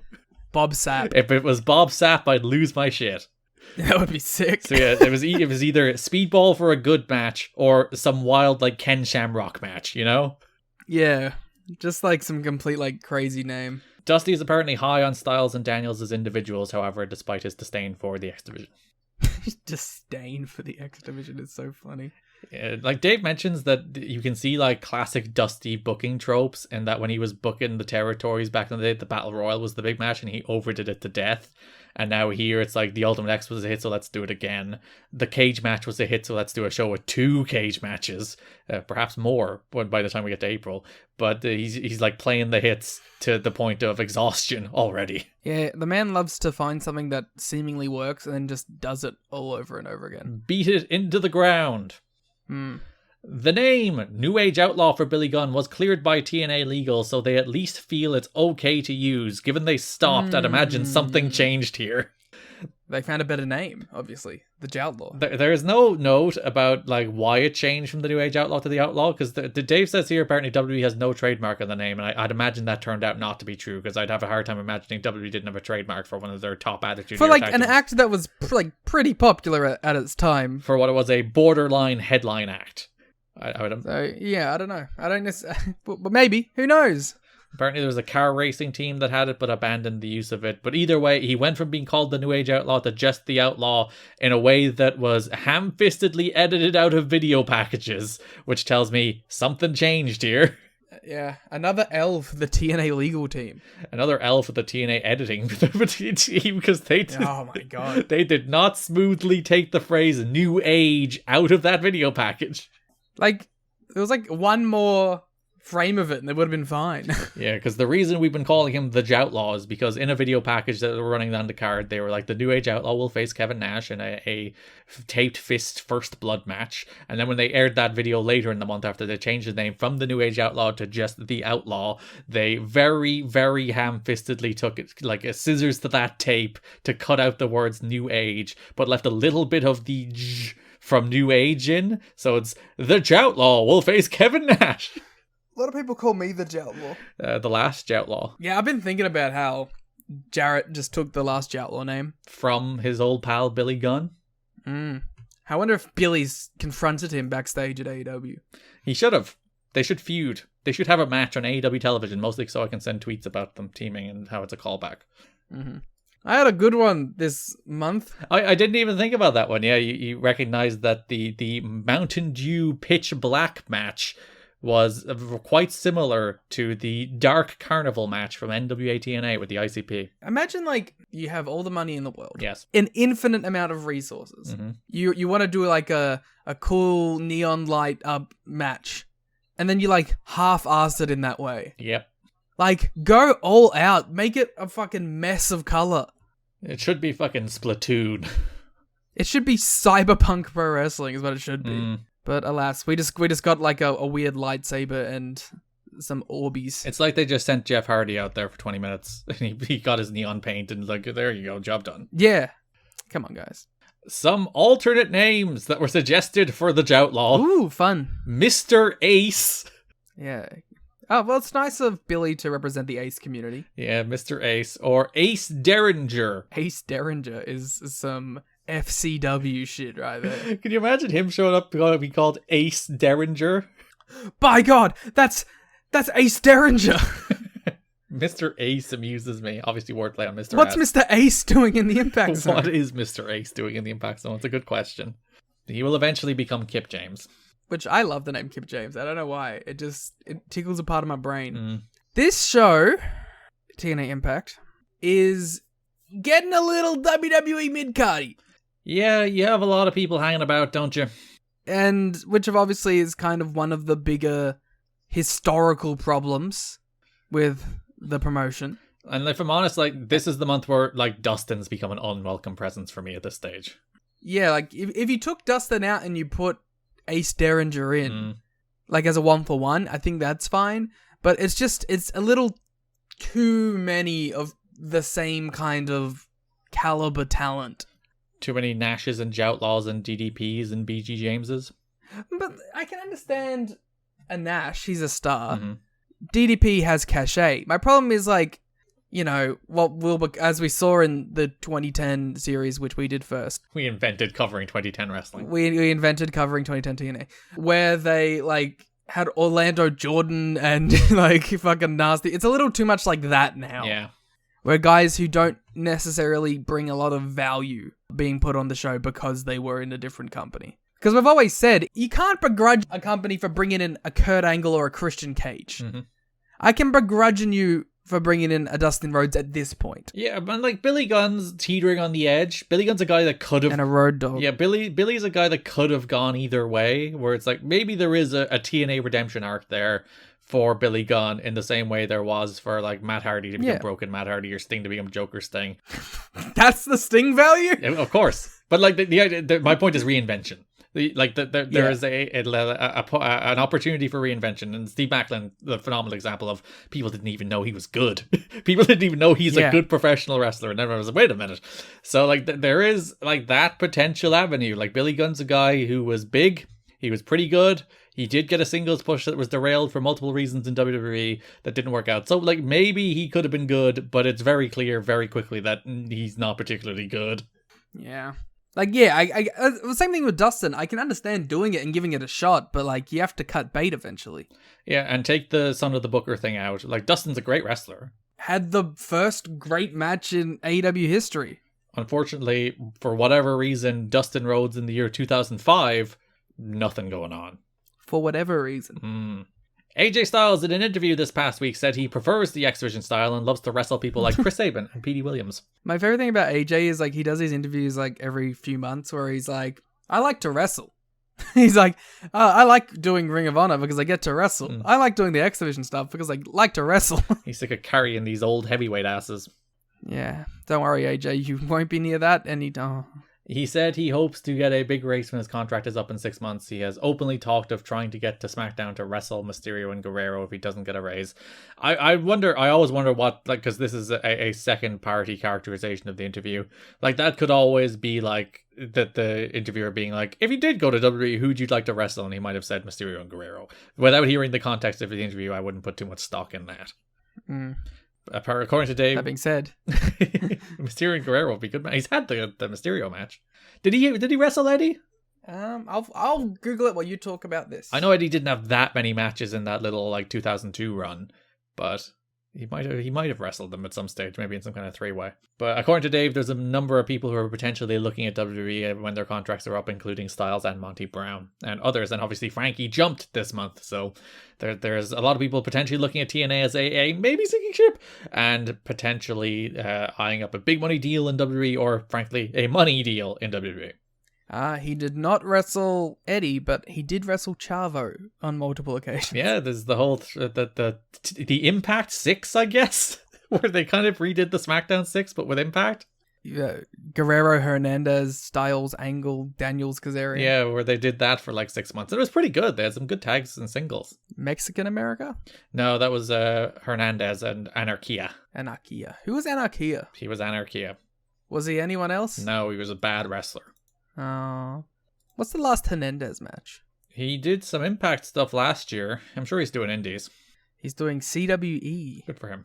They did an LAX reunion at Circle 6 last year. Did nobody notice? Apparently. Well, did you notice it? And I feel like if you didn't... No, I didn't. So he wrestled Chris Masters on some Texas indie. Dream match. Alright, Hernandez. We'll get to you eventually. We've already gotten to you. We'll get to you again eventually. Have you already forgotten the elite guard? The elite. I can't blame you for banishing the Elite Guard from your memory, I guess. Hernandez should join All Elite Wrestling. It's the full circle moment. Yeah, he's finally the Elite. How can it be All Elite without the Elite Guard? It's true, they gotta get Collier and Onyx there too. Yes. Oh, what a trios titles match. Oh, Jarrett's there. They should actually show up as Jarrett's, like, Elite Guard. They should do it. Oh, TK, come on. Okay, we'll get back in the DMs and tell him. Not that Dave expects anything to come of this, but discussions have been opened between Jeff Jarrett and The Rock. But he ain't dead, he ain't The Rock. That's true. He's like, I took it out of my theme song, now come work for us. That's so fucking funny. Hey, The Rock would eventually appear. Yeah, TNA legend The Rock, who did the Hall of Fame video for Ken Shamrock. Excuse you, Impact legend The Rock. That's true. My favorite little anecdote about that video is that if you watch that video and then watch his endorsement of Joe Biden for president. Yeah, he hit like 3 in a row. It was great. He was wearing the exact same clothes with the exact same backdrop. So he stood there and he banged out the Ken Shamrock Hall of Fame video and the endorsement of Joe Biden for president of the United States in the same afternoon. Absolutely fantastic I'm pretty sure he hit like 4 different things in that time period. Like, if there's one thing The Rock can do, it is like adequately prepare his schedule. The man is a pro. Jarrett initiated contact in the past week. Rock told Jarrett he's interested in talking after his schedule gives him time to breathe when he's done promoting. Be cool. So far, things have been described as can't be more positive as far as Rock being cordial to Jarrett, although nothing specific has been talked with.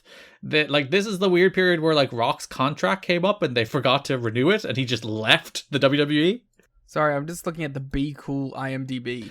Don't tell me to be cool, Liam. I am cool. This is a hell of a cast for a movie I've never heard of. You've never heard of Be Cool? No. I think I've seen Be Cool. It was on TV once, but I don't remember a single solitary thing about it. I was 8 when it came out. John Travolta, Uma Thurman, The Rock, Vince Vaughn, Andre 3000, Cedric the Entertainer, Steven Tyler. It was during the early days of The Rock in Hollywood, where he was doing like Walking Tall and stuff like that. Danny DeVito, James Woods, Wyclef Jean, Fred Durst! Where he still had like that small modicum of charisma to him, and then he was good in roles, as opposed to these days where he is the dead behind the eyes PR beef bot who just churns out the same meathead role over and over again. I have nothing to say about The Rock's influence in the media landscape. Bleep bloop The Rock. So if The Rock came to TNA in the year 2005, what do you think he'd be doing? He would be NWA champion, Garrett. Feuding with Jeff Jarrett. Based on everything else, Jeff would find a way to politic his way into beating him, and then The Rock would leave. I think that, like, listen, Jeff Jarrett's an old-time finesser. Mm. I don't know if he can finesse his way over beating The Rock. Listen here, Dixie. He's not going to be here for the long haul. I mean, he might get the win back from The Rock. No, he wouldn't. If The Rock beat him, he's definitely not getting the win back. That's never happening. In a 3-way with, like, AJ, that he pins AJ. Yeah. I want to see The Rock versus Monty. Oh, wouldn't that rule? Oh, they're promo battles? Some people are like, Monty's a poor man's Rock, and I'm just like, shut the fuck up. He would have a pitch black match. No, it would be a Dark Carnival match, Liam. Oh, thank God. Sponsored by the Insane Clown Posse. We should get the ICP to sponsor us. How do you think the ICP feel about The Rock? Let's ask him. How do you think The Rock feels about the ICP? At Violent J. Oh no, what is Violent J's Twitter? How dare you not know Violent J's Twitter off the top of your head? It is the real Violent J, of course. Makes sense. Hey, how do you feel about Dwayne The Rock? Question mark. If you Google The Rock Insane Clown Posse, you do find one hit of him wearing an ICP shirt in the 90s. Ooh, give me that. I'm going to attach it to the tweet. The Rock ICP. Hell yeah. That's a cool shirt. I'd rock that. Haha. I assume you found the photo yourself. Yeah. I made a great... Oh, it's a WebP file. Just save it as .jpeg. That's all right. I'll just snipping tool it. So please let me know if you get a response from Violent J by the end of the podcast. Oh, I'm tweeting it from the podcast account. You will know. It's funny, when we did the WWA show, you'll listen where we're trying to work out what Hiroyoshi Tenzan was doing at that show. And I did at JB, but he responded after the show. And he's like, maybe he was just there to enjoy a wonderful product. Yeah, he went to one of the Vegas magicians or something. Maybe he is a Vegas magician. I like people who don't know our Twitter account being like, oh, just you wait until this thing happens. It's like, no, that's a person who like follows me too. So it's like, I'm aware Jeff Hardy does a bigger swanton. Thank you very much. It's in all of the things. So yeah. Have you ever seen the show?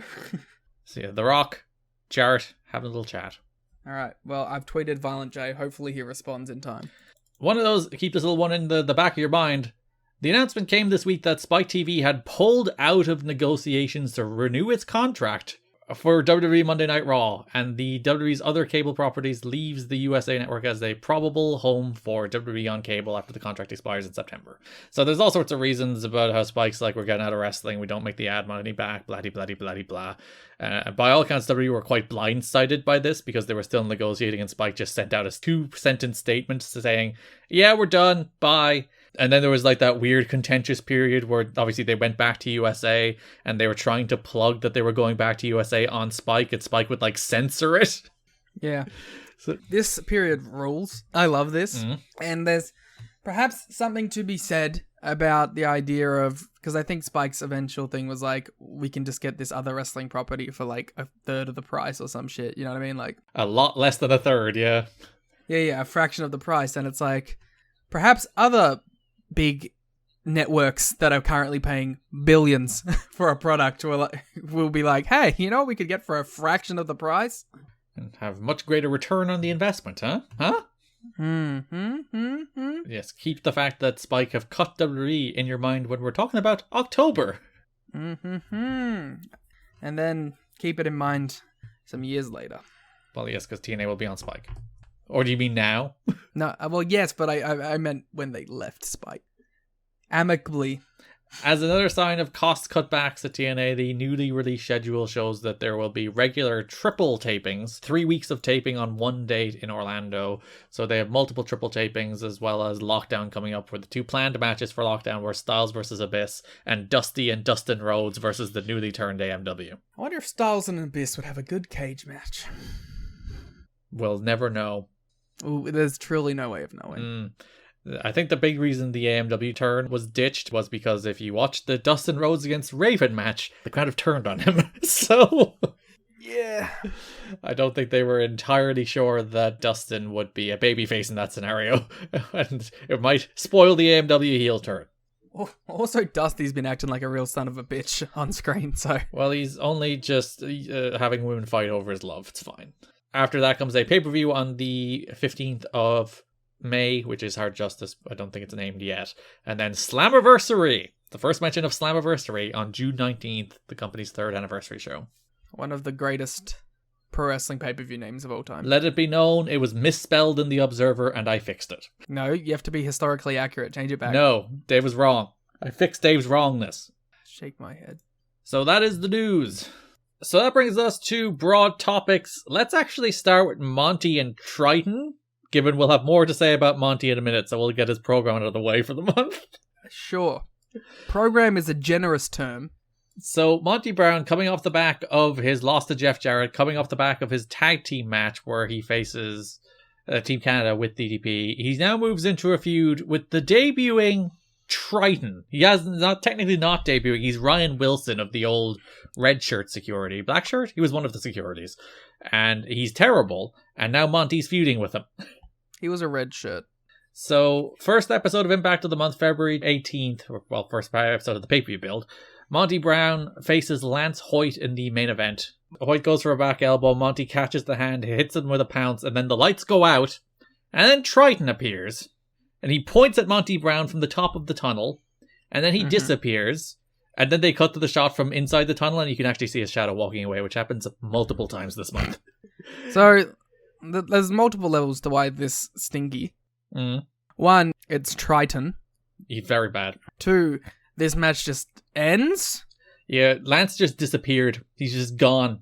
Was he murdered? He's the murder hawk. Oh my god. And also, Spooky. Why are we doing Spooky? He's fucking Spooky Morbius, doing his points and his disappearing act. He's Morbius. He wears a long coat and sunglasses. Thus, he's like Morbius from The Matrix. I thought you were doing a Jared Leto bit. That's Morbius. What did I say? You said Morbius. Oh, I did. I have Morbius on the brain. You're too Morbius pilled. I'm always too Morbius pilled. You can't give me words that are close to Morbius without me saying You're one Morbius. of those $1,000 that came in on that third release or whatever the fuck. I saw it in its original run. Thank you very much. I meant to say Morpheus. Though he is a little like Morbius in that he's lifeless and dull. Yeah, tear him down, Garrett. So Monty Brown is not happy about working with Trytan. Monty isn't happy in general as he feels his push has been scaled back ever since Dutch lost power, even though he did main event a pay-per-view after that.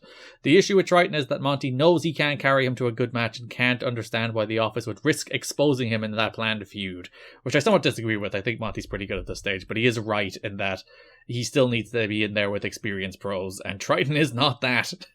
It's pretty, interesting that he has kind of, a veteran mentality already. He knows what things aren't going to be beneficial to him. Yeah, he knows this program, there is no way he comes out looking good. And he is right! Yeah. Next episode, Kid Cash faced Buck Quatermain. My guy! Beat him with the Moneymaker. Yeah. Great match. Monty was out on commentary for this match. In a very fashionable shirt and pants combo, I must say. Monty's got some good fashion sense. He is a stylish man. Styling and profiling. So, why is, the only storylines that Dusty knows how to book involving people on commentary? He does have 3 ideas. We'll get to that in the pay-per-view with the finishes in all those matches, but he does only have 3 ideas. Don West on commentary said, "We've seen you pounce a lot of big men." I'm not going to expand on that any further. So yeah, he's on commentary for this match for no reason whatsoever. At least it makes sense when Daniels is on commentary for the X Division matches, and the idea is he's scouting or whatever, whereas what's Monty doing on commentary for this Kid Cash against Buck Quatermain match? He's scouting Buck Quatermain because he knows that guy's going to be a top star soon. I can't deny it. So yeah, Cash wins with the Moneymaker, lights go out again, Trytan appears at the top of the ramp again, and then disappears. I like that Monty's like, let's do it, what's going on, what the hell? Monty just wants to fight this nerd, and this nerd keeps disappearing. And they did once again do the thing where they cut down the title and you can see his shadow escaping. March 4th Impact, Franchise has Monty backstage. Franchise, in introducing the promo, calls the pay-per-view coming up Final Destination on a pre-tape on this pre-taped show. Yeah. How is there no how is nobody standing there being like, Franchise, can we start again? The show's called Destination X. And even then, people see it afterwards. I wonder, did people even notice? And they're just like, let's just air it, who cares? They probably were like, who gives a shit, to be honest. Yeah, so then Monty does a promo where he's like, "Trytan, you should talk to your home planet." And he's like, "Trytan, calling Orson, Trytan, calling Orson." Trytan? A full bit is like, "Trytan, have you beaten the alpha male?" "Why, no, I haven't beaten the alpha male." I love it. I think it's great. He goes through the full conversation, what he calls the little head people, which I assume are Trytan species. Trytan? The way he says Trytan is sensational. I think we should call him Trytan for the rest of the review. Moral of the story, he will pounce Trytan at Destination X. And that's true. We might as well talk about it now. They're trying to do Apollo again. Oh, fuck off. And they have the goal to pretend like it's new. They're like, oh, we got this guy coming in, open door policy. Oh my god, it's Apollo. Whoa, this guy's crazy. It's like he's been on the show before and he stunk. Why are we pretending? Yeah, the week before, Dusty comes out and he does that promo that Liam just said, where he's like, the open door policy, we have a new person coming in, and it is Apollo for not the first time, Liam, not the second time, the third time we're trying this with Apollo. He's not good. Just give up. Apparently he was a big star in Puerto Rico, or at least Mike Tenay told me that much, and I'm like, how? He has no presence. He's a fine worker. He has a nice sidekick. He has that going for it. And that's it. He's big. And by sidekick, I mean kick to the side as opposed to Robin. Apollo and Robin. Coming soon to the DCU. Yeah, that's the film James Gunn announced today, actually. I can't believe James Gunn announced Apollo and Robin. He's also trying with Apollo. He's a big fan of Dusty's booking. Yeah, I remember I watched that announcement, and he was like, the DCU has an open door policy. If you look closely, Apollo's been in like 4 other DC movies too. No, none of those are canon, Garrett. No, they're all canon, because apparently Flash will reset the universe. Yeah, that's not what canon means. But that is canon. That's how we go from one to the other. It is a continuous story because a character a flash resets it. point. I don't get it. That's a comic book, Garrett. So the reason we bring up Apollo is this main event of the last Impact before the pay-per-view. Apollo faces Lance Hoyt. Poor Lance. He's like, what am I doing? They're trying with Trytan. They're trying with Apollo, and fucking Lance Hoyt is right there. Also, what a main event. A main event in any arena. This is the main event of the go-home show for the pay-per-view.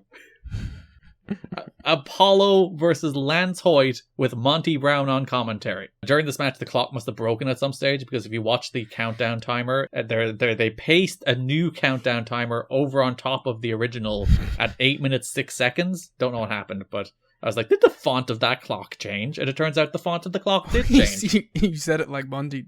Did the font of that clock change? That's the new cadence of this podcast. Trytan. I like that you were just staring at the clock waiting for the match to end. Well, no, but the font changed. That's what threw me off, Liam, and I'm a stickler for fonts. Why didn't they just use the same font? That's the more questionable. I don't know. These are the questions I can never answer. I don't know. Cash interfered, but Apollo slapped him. Apollo won with a cutter. Then the lights went out again, but Monty tried to confront Trytan this time. Trytan? Ran up the ramp, but this time Trytan appeared in the ring. He's spooky. What is the Trytan law? He has teleportation powers. Mm-hmm. He has light powers. He sticks his hand out a lot. And he's a bit shite. He's more than a bit shite. That does bring us to Destination X, March 13, 2005, live on pay-per-view, in which Monty Brown faced Trytan in a singles match that was diabolical. I like how you described this match. Yeah, so in the notes, I said Monty Brown defeated ? In a match that also featured Trytan. Because I guess it wasn't... it was a no DQ match that was Monty Brown versus someone in a mask. Yeah. And Trytan was just beating him up.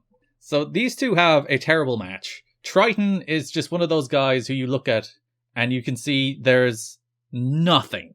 There's nothing There's no there. presence. There's no fire. There's no understanding of pro wrestling there. He's just a big fella. Yeah, there's no menace, there's no charisma, there's no personality. You look in the eyes of that man. We talked about it with Jay Briscoe. You look in the eyes of that man, it's just, there's nothing there. There is absolutely nothing there with him. He's not a good wrestler, he doesn't have any presence, and as he said, all he has is that he's large, and you can't take that away from him. And, at least when he was doing the red shirt stuff, he was just, dropping dudes on their heads. Mm. Now he doesn't even do that. Well, actually... Are you mistaking with Kevin Northcutt? I know, but they both would do it. Because he was a black shirt, I do think. I don't know. They're all the same. Because Kevin Northcutt did drop people on their heads. That was good. All these big guys are the same to me. Because now I think red shirts was Northcutt and Legend, and then black shirts was Ryan Wilson and the other guy whose name I don't remember who I liked. I don't know. But he did drop Monty on his head. I will give him credit there. That was the highlight of the match. So, the finish. Mm-hmm. Monty was about to go for the pounce on Trytan when the lights suddenly went out and Trytan was gone. And lights come back up. A random masked man was in the ring. So Monty just pounced him too, pinned him, and Rudy was like, I guess I'm going to count, and counted 3. So Monty pinned a man who was not in the match after Trytan disappeared. My favorite part, if you watch this and you see Trytan appears at the top of the ramp and you can see very visibly he's trying to walk backwards doing his pose to face Monty while he walks down the tunnel, but you can see he's fucking terrified of falling over. It would be really funny if he just fell though. It would be the ultimate punchline to this Trytan wrestling match. Trytan. Believe it or not, this is not the worst thing Monty Brown has done this month. Which brings us over to the NWA World Championship match. This month is yes. I was like, what did he do? Which this month DDP is our challenger, so they've kind of run through the three people from the Final Resolution 3-way, where he beat Monty, he beat Nash, and now he's wrestling DDP. A good challenger. Yeah, again, like those are the three guys. They're matches they haven't done, at least in TNA. They're fresh. DDP's a star. DDP still has at least enough left in the tank to have a good match. It's a good pay-per-view main on paper. On paper. February 18th, Impact Night TNA throws the footage of TNA invading the Super Bowl in the Best Damn Sports show from February 4th. So this aired even before Against All Odds, or took place before Against All Odds, I guess. So they're on a stage at a Super Bowl party. DDP said Jarrett would be Nash's bitch at Against All Odds, and then Jarrett hit DDP with a guitar. Also, first of all, DDP switching sides, because he said the opposite at the press conference. It's a very good point. He did call him the Queen of the Mountain. And now he's Team Nash. I don't appreciate this. He floats with the wind, Diamond Dallas Page. Bang. But yeah, Jarrett hit him with a guitar. He actually tried to hit Nash, but then DDP kind of ended up in the way. I thought it was a good little angle, though, to be fair. In front of a Super Bowl crowd. Jarrett's doing a lot of, like, outside media at this point. They want to push that because they do air the freaking blue collar TV sketch, and there's a fun little bit where one of the people on the show is really putting him over strong, but the way that sounds super forced, and it turns out Jarrett's off camera making him say nice things about Jarrett. It's a good bit. Yeah. See? Goof! I was looking very closely because they showed the shot of him hitting somebody on the show with a guitar, and I was like, at what point does he get the splinter in his eye? Oh yeah, I forgot about that. It should have won the glasses! Yeah, the Slapnuts glasses are very practical when it comes to preventing splinters from eyes. It's eye protection. So Dusty comes out later in the show with Tracy and Trinity. He announces that Hardy will face Abyss in a Falls Count Anywhere match. They don't yet give it the Final Assault name. And also announces that Jarrett will defend the title against DDP at Destination X. DDP comes out and he hits the one promo he does this month, which is saying, "It's time!" over and over again. It's better time. Which you'd have to be disappointed in that you would have hoped the crowd at the pay-per-view itself were like chanting "It's time," but they weren't really. No, but they were into everything he was doing in the lead-up. Like when he did the like call and response, because he's like, "It's what?" and they put the microphone out, the crowd would be like, "It's time!" All that went pretty well. Well, like they got to the stage where they were ending his like lines of his promo for him, which was kind of cool. The crowd, speaking of chants, chanted "Drop the title" at Jeff Jarrett during this segment. Doesn't get more blatant than that one. They would like him to lose. They brawl. Jarrett wants to hit DDP with a guitar, but DDP dodges. DDP goes to hit Jarrett with it. New Age Outlaw intervenes. Nash makes the save, allowing DDP to drop Jarrett with a diamond cutter. Bang. Dusty Rhodes is pushing for Jarrett to drop the NWA title to Page at the March pay-per-view. There are opposing forces to Page getting the title, though. I wonder who those opposing forces could be. Yet everyone agrees the time has come to shift it away from Jarrett just to freshen up the main event matchups. Yeah, that's just that. That's the only reason. It turns out Dusty did not get his way, but let it be known, Dusty wanted to take the belt off and put it on DDP. Yeah, but he should have done it the fucking month before. Oh, Nash? To Nash, yeah. I'd take Nash over DDP. I'd take anybody over Jarrett at this stage. Yeah, I don't know. I don't think DDP would be my answer. I do find that an interesting political conversation here, though, because Jarrett is obviously minority owner, Dusty is booker, and Dusty is like, drop the belt, and ultimately it comes down to the minority owner wins over the booker. He's like, no. Yeah, he does not want to drop the belt, and therefore he does not drop the belt. Dixie! That was probably exactly... Dusty wants me to drop the belt! And then Dusty's like, Dixie! I want him to drop the belt! Dixie is, by the way, at home at this stage, having just had her child. Dixie's like, shut up, stop bothering me. Yeah. These two goofs talking about fucking title changes, and she's like with a newborn child. Go to Shane Douglas. The next episode of Impact, February 25, the main event is meant to be DDP versus the New Age Outlaw. DDP's music hits, he comes out. This is the Joutlaw. Jarrett gets up on the table, DDP goes to meet him, they brawl. Outlaw jumps DDP, Nash comes out, they brawl. Security separates them and let's go off the air. There's a lot of those segments where it's like, two of these guys brawl, the other two guys come out, and then that's all the build. We call that me and you booking TW. It is funny when you see like the lazy trope show up in actual wrestling shows. It's like, oh, they really don't put much more thought into it, do they? See, my thing has always been like, I'm allowed to do it. I'm booking 18 shows in a row as I play this dumb game. You have a week to think of something else. Yeah, and like we talked on the last episode about how there are some tropes that thumbs up you can do the whole time, like the All-Star tag match on a go-home show. Like, timeless, do it every time, I don't care. Good guy finally turns on bad guy and hits him with steel chair and crowd goes nuts. Yeah, timeless, easy to do, works every time. Cinema. It is cinema. It's cinema when Kid Cash and Abyss do it, and it's cinema with Roman Reigns and Sami Zayn. But, so like there are shortcuts you could take that I have no problem with, but also when you see like the same stuff over and over, it's like, guys, I know you have to film 2 of these at this stage, so they're going down to tape 2 one-hour television shows. They're hour shows. Yeah. Like, just spend a couple days just writing down ideas. Especially in this current structure that they're going through, where they're not exactly doing multiple pay-per-view stories very often. Like, just sit down and write out a month of one person's story. And then write another person's month of story, then write another person's, and then make them different. You could plan out your whole month in advance and have them be unique and different stories, instead of just going, same thing every time.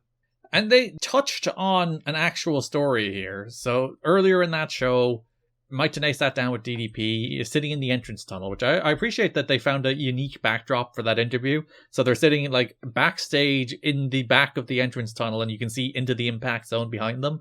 Cool shot. So Tenay's sitting there. He asked DDP how he got back into ring shape, where he does a little pitch for, it wasn't DDP yoga at that stage, it was still yoga for regular guys. Just yoga for the fellas. Yeah, it became more inclusive as time went on. You ever done DDP yoga? I have done DDP yoga. I've done some DDP yoga in my time. It's good. It is good. It is a good workout. Thumbs up. Yoga's fun. So then they pivot to the Jarrett match. DDP talks about how the accumulation of guitar shots he received over his career, particularly in WCW, was what caused his neck to get messed up and cost him millions of dollars, and had to retire and took 2.5 years off his career. A great story! Yeah, it's a good, simple, straightforward story where the heel took years off the babyface's career, and now the babyface wants to take the title off the heel. Like, that's good stuff. Really straightforward. That should have been the month of television, not all these fucking brawls. And there's a lot of stuff that's like weirdly Jarrett and Dusty related, and he's like, Dusty's trying to get the belt off me, and it's not really about DDP at all. And you have a nice little story here. Yeah. So Dusty comes out on the March 4th episode. He actually opens the show saying that Jarrett has to meet him in the ring later in 30 minutes, or he might strip him of the title and suspend him. And I'm like, what? That sounds like an ending that Jarrett would accept. You're like, yeah, strip me of the belt. That's fine. The weird thing is, later in the show, when Dusty did come out to do the promo, he didn't mention anything about the potential suspension and belt stripping. I don't know. This all feels very like fly by the seat of our pants, not planned out at this point. So that segment later, Dusty comes to the ring and he talks about how there will be enemies of Jarrett around ringside for the DDP match in order to maintain fairness. He introduces some of those, the 3 Live crew, where some of them, they come out. He then introduces DDP. Dusty gives them like a big pep talk. He delivers the It's Time line, which then brings out Jeff Jarrett along with his pals, the Outlaw, Chris Candido, and the Naturals. It runs down, all brawl ends. Bro. It's like Nash, Outlaw, DDP, and Jarrett, they just brawl. That's all they do all month. A fun note, they recorded the segment twice because there were a problem with the brawl the first time. The reason they recorded it twice, with Rhodes, Jarrett, DDP, Zbyszko, and Tim Welsh at first, that one was canned because they basically messed up a guitar shot. The guitar didn't break, but they retaped it without the guitar shot. And without Zbyszko and Welsh as well. Welsh is the person who plays Attorney Daggett. Daggett's a great fake attorney name. It's not too bad, is it? I don't like him as a character, but it's a decent attorney name. He, like all things, he just feels very tacked on to the Jarrett act. It's like if he disappeared, the act wouldn't change. He's no smart Mark Sterling. He's no Joseph Park. So many lawyers. Go home Impact. Mike Tenay introduces Jarrett. Jarrett cuts more of a promo on Dusty than DDP. DDP comes out through the crowd. In a reoccurring trend with all of these Jarrett feuds, Jarrett keeps trying to talk, and DDP was like, would you ever shut the fuck up? Yeah, like that. Everyone says this to him. He keeps trying to cut them off, and everyone's just like, shut up, I'm doing my promo. Dusty did it, Nash did it. She's like, dude, shut your mouth so I can do my promo. And then Jarrett's always like, "Nah, this is my time." DDP talked about how the guitar shots cost him 2.5 years of his career, and it is, in fact, time. It's time. Turned out it wasn't time. Destination X, main event for the NWA World Championship in a ringside revenge match. Jeff Jarrett defeated DDP to retain the NWA World Heavyweight Championship. Yeah, it was a match that happened that wasn't very good, especially coming off, the fantastic effort against Nash last month. Mm. As a man who is, as we talked about on the last episode, very pro-interference, talk me through why this interference match is bad, but the month before was good. Because this interference match was worse. You know what? I can't deny the logic. Like, that's just what it is sometimes. Like, I think the interference being a net positive is more on the actual match itself than it is on the idea of having interference. If you have a match between two good people that has outside interference and story stuff, it's not like it can help raise it. But if you're having a bad match and then you put interference on top of it, it can just make it worse. This was very cluttered interference, wasn't it? It comes down more simply to just, it was a bad match. Like, the interference wasn't the thing that made it bad. It was a bad match that had interference.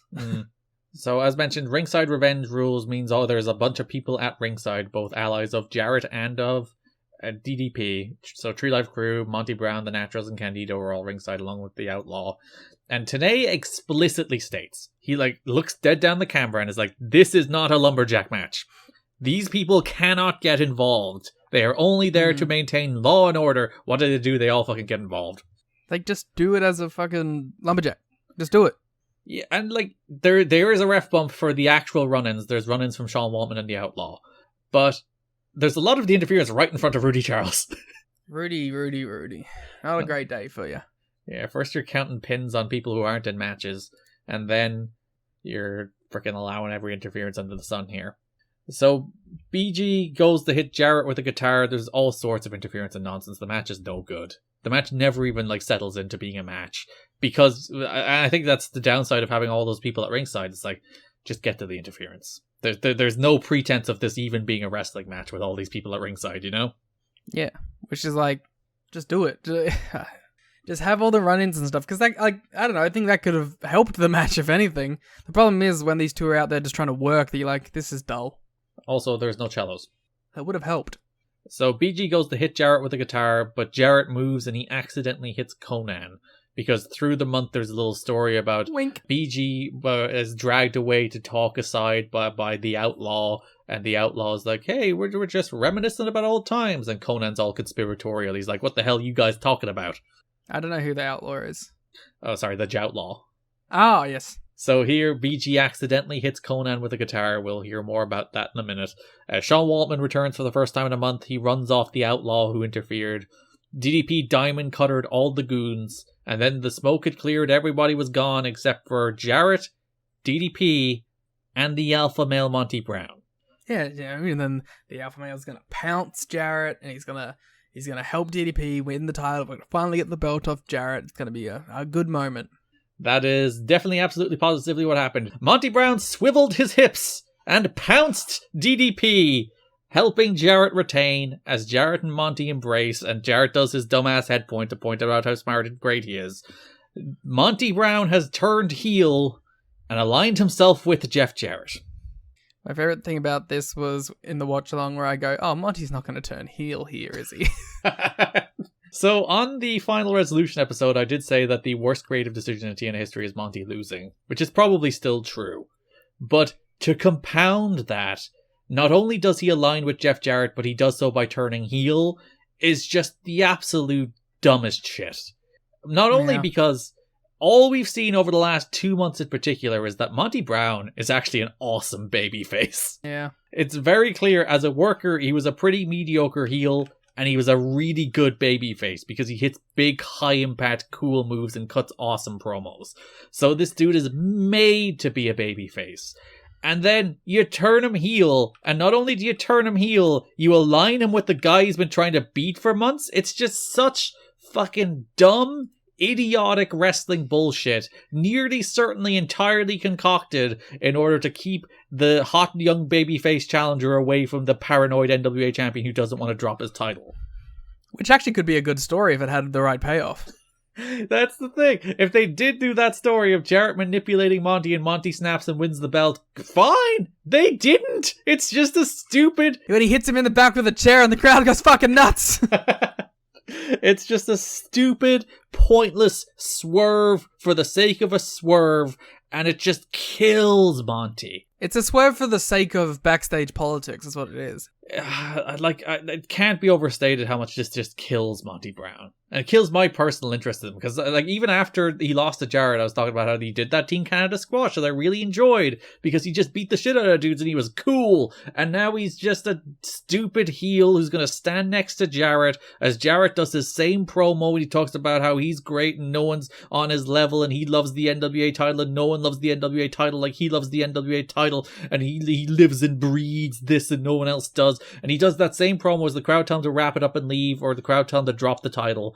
And it just kills him. And why would you do this? How could you misread this audience and this guy that badly? How could you look at him, look at his performances over the last 2 months, and think, heel turn? See, that's the problem. I don't think that is what they're doing. I think it is simply just a way of keeping Monty away from Jeff.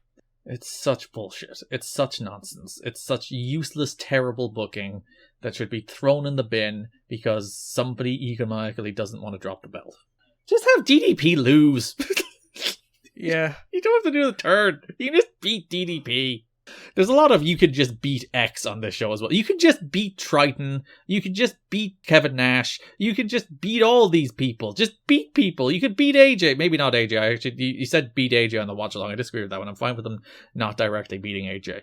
But, God, just beat people. Nash already had the out as well with the match stipulation. Like, he just gets cut. Let's go over to that one. So the build to the Outlaw versus Nash, most of which we've already covered. Yeah, because it's all the same fucking thing. They're all in the same segment as the DDP and Jarrett matches. They brawl a lot. On the Go Home show, Dusty and Nash are sitting backstage. Nash is like, "Hey, back in the old days, Dusty, how'd you settle things back in the good old days?" And Dusty's like, "Daddy, we take our fists and we fight." And Nash is like, "Good idea." So Daggett walks up. He wants Dusty arrested. I like Daggett always being like, "Dusty, go to jail." So Dusty then makes it official that the Outlaw will face Kevin Nash in a taped fist first blood match at Destination X. And what a match it was. All the other build is just the brawls that were in the other segments. So that does bring us to Destination X, in which the Outlaw does face Kevin Nash in a taped fist first blood match. Tell me about this match, Liam. It wasn't good, but like, it was palatable for most of it. There were some fun moments where it's like, they weren't just going for the head. You're like, this is a match where you're trying to make the other person bleed, and you're like, I'm gonna punch in the knee. Yeah, he starts working over Nash's knees, which is a very novel concept. No one's ever done that. How unique. And then it's the finish that really fucking tears this shit apart, where the Outlaw is bleeding. And then Daggett and a doctor come in and they seal the wound. But like, he is pissing blood and it is barely working, so it takes like 10 minutes for them to seal this wound and clean him up, just to be revealed at the end that Nash was also bleeding, and that's how he wins. It's as convoluted and as bad as you think it is. It's one of those where it's like, oh, it's real creative. You know, we have a doctor run out and he seals the wound, and it turns out that Nash is bleeding because Jarrett runs out and hits Nash with the belt, which is what causes Nash to bleed. Nash dropped Snake Eyes style the Outlaw on the turnbuckle. That's what caused the Outlaw to bleed. So you're like, oh, it's so creative. And I put that in inverted commas. It's like, it's a creative finish. But is it a good one? No. Did it work? No. What's the point? As you said, you can just beat Nash in a first blood match. You can have Jarrett run in and hit him with the belt, and then the referee sees he's bleeding. That's the finish. That's fine. You can just do that. What's with this stupid doctor shit? Why do you do this? It's just convoluted. I think there's like a part of television wrestling where people think they have to do something big, and they have to do like these big dramatic stories and big angles instead of just taking the easy way of doing the regular thing that they should be doing. And I think it always comes across as like forced and overplanned, and this is just an example of that. Like, we are this big television company. We have to do big television stuff like the WWE would. So here we go, and it's bad, and it doesn't pay off at all. And everyone looks dumb coming out of it because it took too long and it was so convoluted. It's just a bad mix of everything, and I think it's a product of United States professional wrestling. I think it goes back to the idea that they're trying to protect Nash. But it's like you can protect him in a way easier and better way. I usually disagree with even the premise of trying to protect people these days because people see through it. Like, the idea here is like, oh, we'll get great heat on the Joutlaw, and we'll protect Nash. But it turns out, like, everyone knows what's happening here. Everyone knows the company is stealing a good finish. So the heat goes on the company now, because the company did a bullshit shitty finish. Nobody gives a shit about the Outlaw, and Nash looks like an idiot. So in trying to protect Nash, you made him look stupid in a bad match. In trying to put heat on Kip, you put heat in your company, and the match sucked. So, like, I think the very premise of trying to quote-unquote protect people is just nonsense these days, because people just see through it. Even like the post-match, like, Nash went through all this to avoid losing clean, and he still just hits a jackknife on Kip after the match to get his heat back.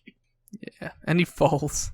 He does fall over, which, to be fair, people, again, for like Don West, not a good announcer, Don seamlessly points out that Kip worked over the knee and Nash has lost blood, so that's why he fell over doing a jackknife. And, like, that's good announcing. Yeah. Yeah, we covered 3 pretty bad matches. Let's go to a pretty good one. Abyss and Jeff Hardy. Like, none of the build to anything has been good, but this was at least funny. Yep. Which I can respect. All you ask for is, at least for the television show, to be funny, even if it's not necessarily good. Yeah, 100%. So Dusty does come out at the start of the month, announces that it will be Hardy versus Abyss in a Falls Count Anywhere match, as said it was named at the time. They turn out to call it a Final Assault. What's the difference between Final Assault and Falls Count Anywhere, you ask? Nothing! See, they got too big for their britches. They came in and they had a better name for TLC, and they're like, we can do it again, and then they didn't. Yeah, Final Assault is not a better name for Falls Count Anywhere. It also doesn't, like, signify with the match rules at all. I guess you're assault. Every match is a Final Assault then, I guess, isn't it? Any blow-off is a Final Assault. So, February 25, Abyss attacks Jeff Hardy in catering. The segment I kind of love. I love it. Because my boys, Buck Quartermain and Lex Lovett, were just sitting down eating. Yep. And, like, they were brawling and they were still just sitting there eating. They're like, oh, cool, brawl. And then Jeff got thrown into all of them and it made a perfect bowling ball sound. And I laughed my ass off. My favorite part was Abyss throws them into the tables and then he starts stacking the catering tables. Yeah, it's just on instinct.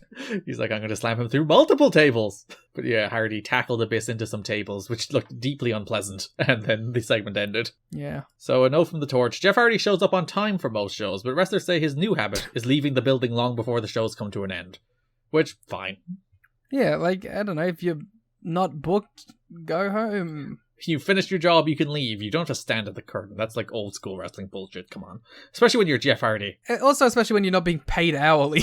Yeah. And I do think the culture around that has changed, because you often hear about how, like, SmackDown tapings, everyone's gone when something happens at the end of the show. It's like, oh, no one else was there because they did their bit and left. You say that, but didn't, like, the Bucks and Kenny get a bunch of shit because they would leave after their segments were done? Well, it's a bunch of bullshit. True. It's just one of those dumb wrestling things where it's like, yes, if you would like to learn something, you should sit at the curtain and watch the match. But when you're fucking Jeff Hardy or Kenny Omega, go home. Yeah. Management doesn't say much to Hardy about this, and the assumption is that he will continue to get away with murder because he parties with one of the key office officials. ... Also, he's a giant star. Also, yeah, this isn't even like of the worst of Jeff Hardy behavior. This is right down the bottom. Oh no, he leaves early. He does his job and leaves, God forbid. This is the month where the big public blow-up happens between Edge, Lita, and Matt Hardy. Woo! And there's some notes. Apparently Jeff was shocked and blindsided by it, and he even wrote a song about it right after to help deal with the emotions he felt, which is very Jeff Hardy. He is such a hot topic boy, isn't he? He really is. And Lita was not pleasant to him, apparently, when he tried to talk to her about it. Well, she was going through it, to be fair. In a very public fashion. Yep. She was like, Jeff apparently thought that her and Matt would be together forever. It's wrestling, Jeff. And then they accidentally made Edge a hot heel. And then Edge became a giant star. And Matt Hardy became a regular star. Matt Hardy more influential, you know. Cinematic matches, baby. And the Hardy Boys. So the March 4th Impact ends with my favorite segment of the month, which is Abyss is now wandering backstage looking for Hardy because he loves fighting him backstage. And then they pan up where Jeff Hardy is just standing on some kind of like backstage thing, a height above Abyss, and he's just watching Abyss wander around with binoculars. They should do this angle with Jungle Boy and someone. Somebody is like monitoring Jungle Boy and it's like, Jungle Boy in his natural habitat. That would be great. Yeah, you get like a Dave Attenborough voiceover for it. That'd be great. That was the entire segment. Abyss being like, where's Hardy? Without speaking. And Hardy with his binoculars being like, tee, I'm watching him. He didn't even like attack him or dive on him or anything. He Nope. just watched him. He's just scouting. Which is great too, because it's like, as we watch the wild Abyss through his natural habitat, the backstage, we see the Predator standing atop. It's great. It really is like a documentary, and a nature documentary. We should try and find some David Attenborough audio that actually fits the scene. Great segment. Top-notch stuff. Then the March 11th Impact opens with Raven and Abyss facing Mikey Batts and Cassidy Riley. Awesome. So Abyss press slams Mikey Batts above his head. Yep. And drops Mikey Batts out to the floor. Yeah. So there was a guy on Twitter who made a comment like, why would you do this for like nothing? Mm-hmm. And I was like, well, he's doing it because A, he's on television in front of more people than he's ever been in front of in his life. And B, he's trying to get money. Like he wants a guaranteed contract. There is something to be gained from it, and that is consistent work. Yeah, when you're Mikey Batts, you are truly the bottom of the barrel guy. Yeah. And this is how you get noticed. Now, you might think, pressed onto the floor, you might be thinking he took like a chest first bump that's not that bad. Like, when you're visualizing a guy taking a press slam to the floor, think about it, you're not visualizing it the right way. Because Mikey Batts turned in the air and landed flat on his back when he hit the floor after being press slammed from the ring. It's a hell of a bump. He leaves such a splat noise too. It's so unpleasant. It's on the Twitter. Go watch it. Yeah, at TNA History Pod on Twitter. And then Abyss hits a black hole slam on Cassidy Riley to pick up the win. Good stuff.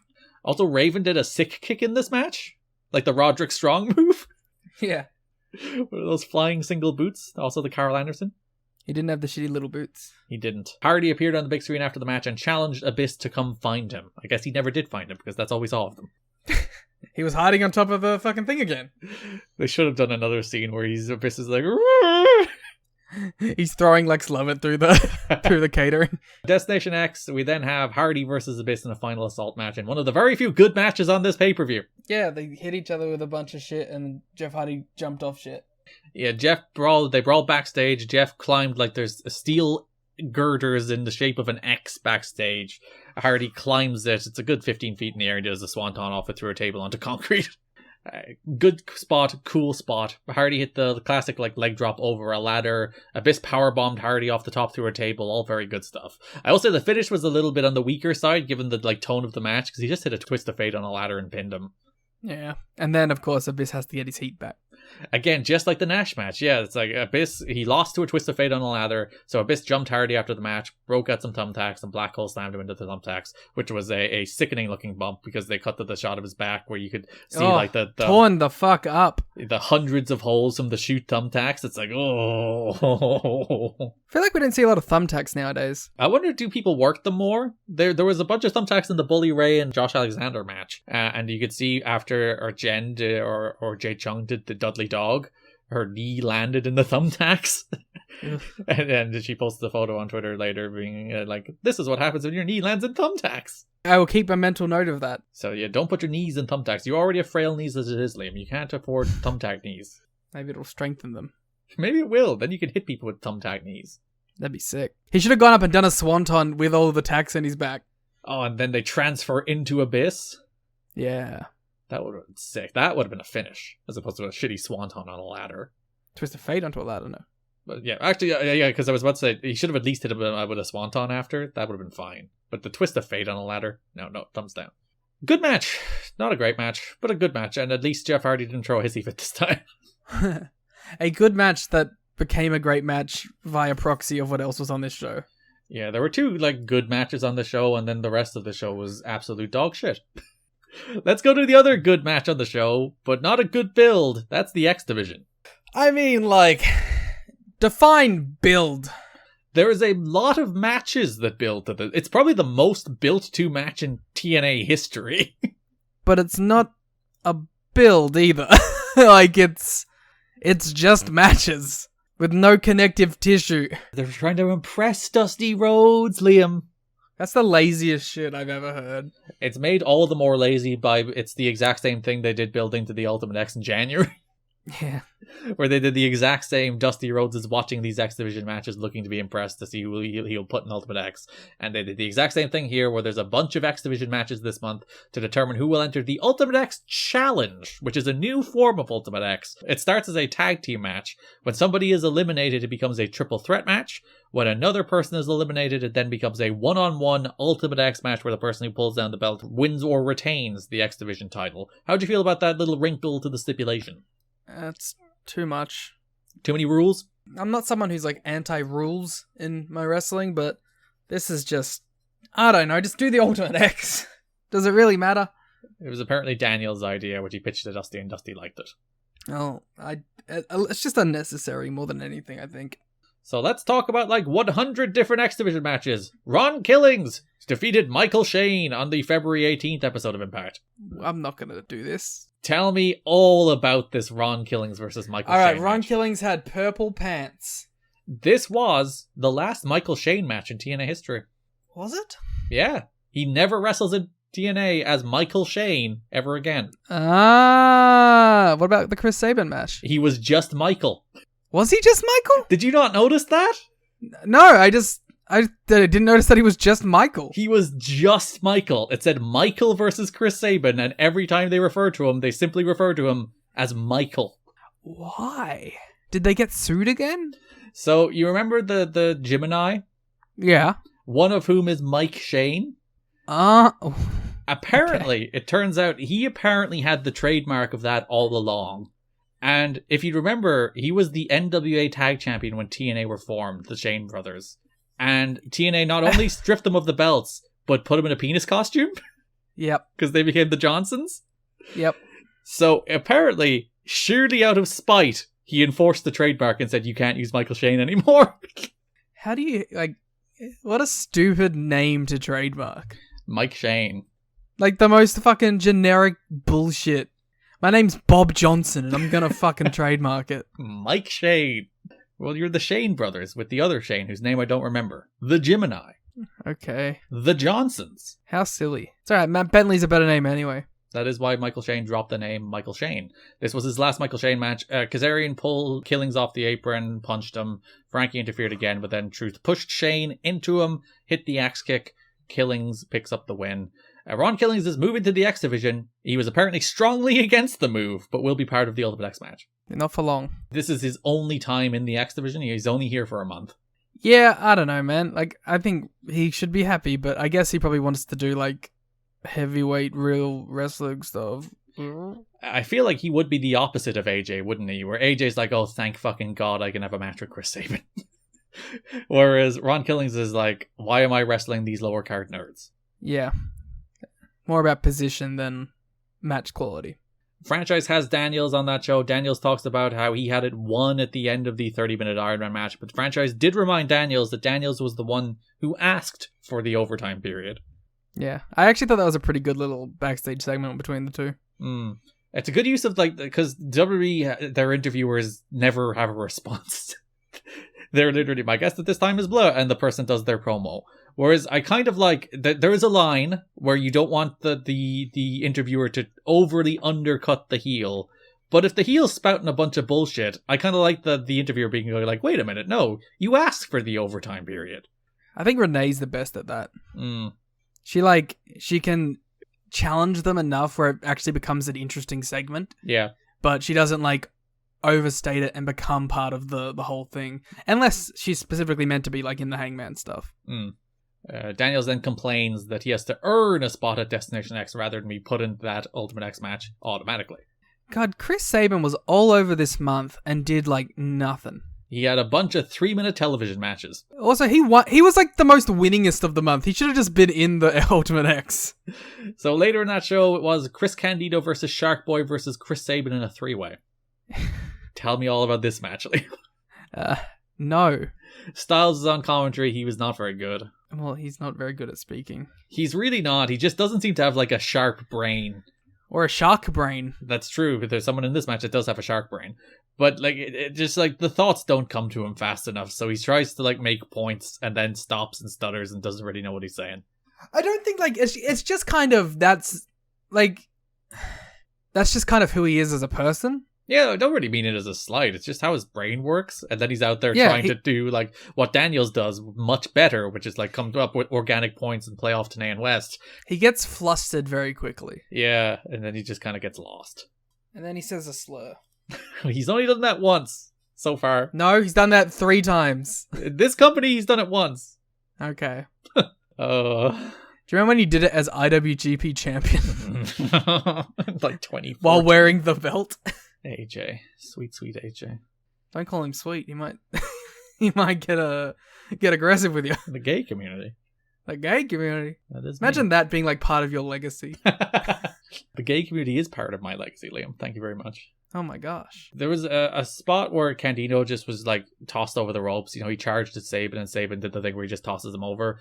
And he took the most wild pump. Flung himself over at 1,000,000 miles an hour. I did love the finish of this match. Where Sabin has Shark Boy in a reverse figure 4 so that he wasn't facing Shark Boy while he had him in a submission. And then Candido snuck in and pinned Shark Boy and got the win. I bet there was some Candido pitching too. Absolutely. Like that's one of those clever little ideas that positively came from Chris Candido.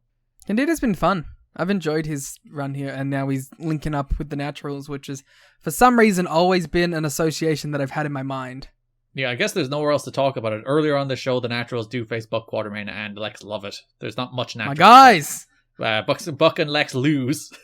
Boo! Because this is where the Naturals come out, accompanied by Chris Candido. They also did on the pre-show of the last pay-per-view. And Candido's turning around their recent run of results. And they do here, where they beat them with a natural disaster. After Buck and Lex hit stereo Falcon arrows. Yeah, they're my guys. What can I say? I gotta admit, I really do like the Naturals finish. Yeah, I'm surprised no one's ever stolen it. It's pretty solid. Like, the Naturals haven't been on a major stage in, 15 years. So their finish is right there for the taking. But yeah, they hit the Natural Disaster on Lover for the win and also hit it on Quartermain after the match. Yeah, I like them picking him up and doing it again. The edgy Naturals. Yeah, sure. They should get Young Bucks, like, emo gear when they turned heel or whatever. Send them to Hot Topic. February 25, Chris Sabin defeated Cassidy Riley, won with the Cradle Shock. Again, the most winningest guy. Kid Cash also defeated Buck Quartermain. Elix Skipper defeated Chris Candido. All of these were wrestling matches that did happen. That's the problem. Like, they're all just little 2-star affairs. Was Sabin on every episode? He was. He was a busy boy. Doing nothing. What a crazy mix. The highlight of the Sabin Cassidy Riley match was Sabin went for a standing Hurricane Rana, and Riley decided to plant himself in his head. The highlight of this match for me was it felt like Chris Sabin was facing alternate reality Chris Sabin. That's true. Cassidy Riley does have like Chris Sabin but 2 years ago vibes. He has Chris Sabin but from California vibes. So Skipper defeated the Candido. The Naturals interfered, grabbing Skipper's leg, knocking him off the top at prime time. Hit his rope walk Rana, followed by the sudden death for the win. Like, why couldn't they have just done like a mini tournament, you know? Instead of just aimless matches that Dusty is supposedly watching. Or like qualifiers or something, you know? You don't even have like the moment where Dusty's like, oh, I was really impressed by this wrestler for this like a reason. backstage segment where he has like a whiteboard next to his truck and he's like crossing names off. He's like, ooh, it was impressive, but he got pinned here. Like, Candido won the first match, but he lost the second. How does that weigh in? Well, like, Sabin's won every singles match so far, but he did lose the 3-way and the tag. But he didn't get pinned in the 3-way. You could have made this interesting. Yeah, but instead they just randomly announce at the end of the month that 2 guys are in the match and then have a match for the last spot. I did appreciate the main event of this show. I thought it was a nice little TV match, which is better than everything else in the show. It was Daniels and Shazarian against Sonny Siaki, Ron Killings, and AJ Styles. Frankie's last match in TNA for now. Forever. I felt like I heard the Naturals and Shazarian's theme music 1,000 times this month. Well, you would have heard Michael Shane's a few times, yeah. Because like every time I looked down, I was like started hearing dur dur dur dur dur dur dur dur dur dur. I tell a lie, by the way. He was still Michael Shane here. It's the next match. So this is the last Michael Shane match. Damn it. So the other match doesn't even have the interesting point to be the last Michael Shane match. There is nothing. So this is the last Michael Shane match in TNA history. So heat on killing. Siaki hit the rope, allowing Kaz to grab his leg. Shane followed with a super kick. Shane picks up the win here. Dur dur dur dur dur. Killings did one of my favorite things where he got Enziguri and he did a flip bump. I do appreciate that. He's putting the effort in despite not wanting to be in it. I actually thought this match kind of slapped. Yeah, because I was about to make the note that a lot of the time with Impact matches is like they'll do the entrances, they'll do the first minute of the match, they'll go to a break, they'll come back 5 minutes into the match. Yeah. And then the match will be 2 more minutes after that. Whereas for this one, like they did the entrances and before the opening bell, they then went to a break and came back and aired the full like 8-minute match uninterrupted. And it's just that little touch of airing a full match uninterrupted. It wasn't like blow the doors off, but it was 6 good wrestlers of varying degrees, but 6 good wrestlers having a good wrestling match, a good TV main event. And like we've always said, this is the kind of position where Siaki would shine. Yeah, where he throws some people around. When he's just the 6th man in a multi-man. Also, AJ does the flying forearm here, but he does it as a double cross chop. Good job. New move. But yeah, Shane got the win. Yeah. Actually, I thought this was kind of good. Yeah, 3-star main event, which is better than nearly all but one of the matches this month on TV. And like the 3rd best match in total. Yeah. March 4th Impact opens with Chris Sabin against Michael. He's just called Michael. Michael, no Shane. Sabin wins with the Cradle Shock. I also thought they worked hard here. I thought they had a better match than a lot of the other quote-unquote qualifiers, I guess. Sabin still does the Cradle Shock really good. Yeah, and by better I mean 2 3/4 stars. Chris Candido and the Naturals faced P.D. Williams, Elix Skipper, and Mikey Batts. The big point on commentary was how Skipper didn't like having to team with P.D., even though he beat P.D. on the pay-per-view. Batts had the pin after an Enziguri, but Candido dropped a headbutt and then dropped Stevens on top of Batts for the win. So Candido and the Naturals continue to pick up some momentum. P.D. taking a big backseat this month. A lot of people, like AMW, disappear. We'll talk about that in a sec, but they just disappear altogether. They're barely on this month. Well, even like Team Canada are around, but they're not really doing a lot until they're shoehorned into a pay-per-view match. That whole pay-per-view build feels very added on at the last minute. Like Johnny Devine does get hurt this month. So there is like that match is up in the air, but I think it's always going to be some combination of that, whether it's a 6-man tag or it turns out A1 is added to Team Canada for the match to make it an 8-man tag. So like they do know they're doing Team Canada versus the 3LK and AMW in some form, but also they never build to it. So, well, they do, but very little. But they don't. A touch I did like was that the main event of this episode is AJ Styles defending the X Division title against Kid Cash. We might as well like put the tag stuff into this too, because that is like one angle at the end. Yeah, but we'll give it the 30 seconds by itself after we do the X Division. That it deserves. Of course. I did like the little touch that it wasn't a foregone conclusion that Styles would be in the X Division title match at the pay-per-view. That's stupid. I thought it was a neat little wrinkle. This, like, oh, you know, the champion feels like he has the right to be there, but he has to earn his way in. Also, he wrestled Kid Cash in a damn good TV main event. You know what? You've sold me. That is a good idea. Thank you. Mostly because it was a good wrestling match on television. Which is appreciative. Because this went a little longer than 15 minutes, I think of which we saw about 10. It went through 2 commercial breaks, which I think is the first match in the history of the television show to go through 2 commercial breaks. Possibly. Yeah, 30-minute time limit because it is a title match. Daniels is on commentary as well, and he reinforces that he had AJ beat at the end of the match. Which is true. And Mike Tenay is like, how is it favoritism? He's making Styles defend the title too. He's making Styles earn his way into this match. And Daniels is like, this is Dusty trying to deflect the criticisms of being a golden boy. I see right through him. It is a good way around it. It's, as I said, it's almost weird to get like a real match on Impact, like 2 guys having a real TV main event. Well, it definitely stands out. Where it's like brain busters and tornado DDTs and springboard hurricane ranas and dives to the floor and interference from Dallas and all the stuff you'd expect from a Kid Cash and AJ match. It might be actually AJ and Kid Cash's best match, or at least as good as their other matches. It's about the same. I don't think it was deliberate, but AJ went for his springboard reverse DDT and Cash dropped his head and accidentally headbutted AJ in the balls. I think it was deliberate. I think it was a sensational low blow because like they didn't actually follow it up with it. AJ did sell it. No, I don't think it was a structured part of the match. I do think it was deliberate. Oh, you're suggesting Kid Cash has perhaps gone into business for himself. He's like, I'm gonna hit him in the dick. But I thought it was a cool low blow. I thought, listen, whether or not they did it on purpose or did it on purpose, it's a cool low blow. It's a cool way to incorporate a low blow that has plausible deniability on multiple fronts. So Dallas tried to interfere. Styles hit him with a forearm. Daniels tripped Styles, allowing Cash to go for the Moneymaker, but Styles reversed into a jackknife cover for the win. Yeah, good TV main event. Good stuff.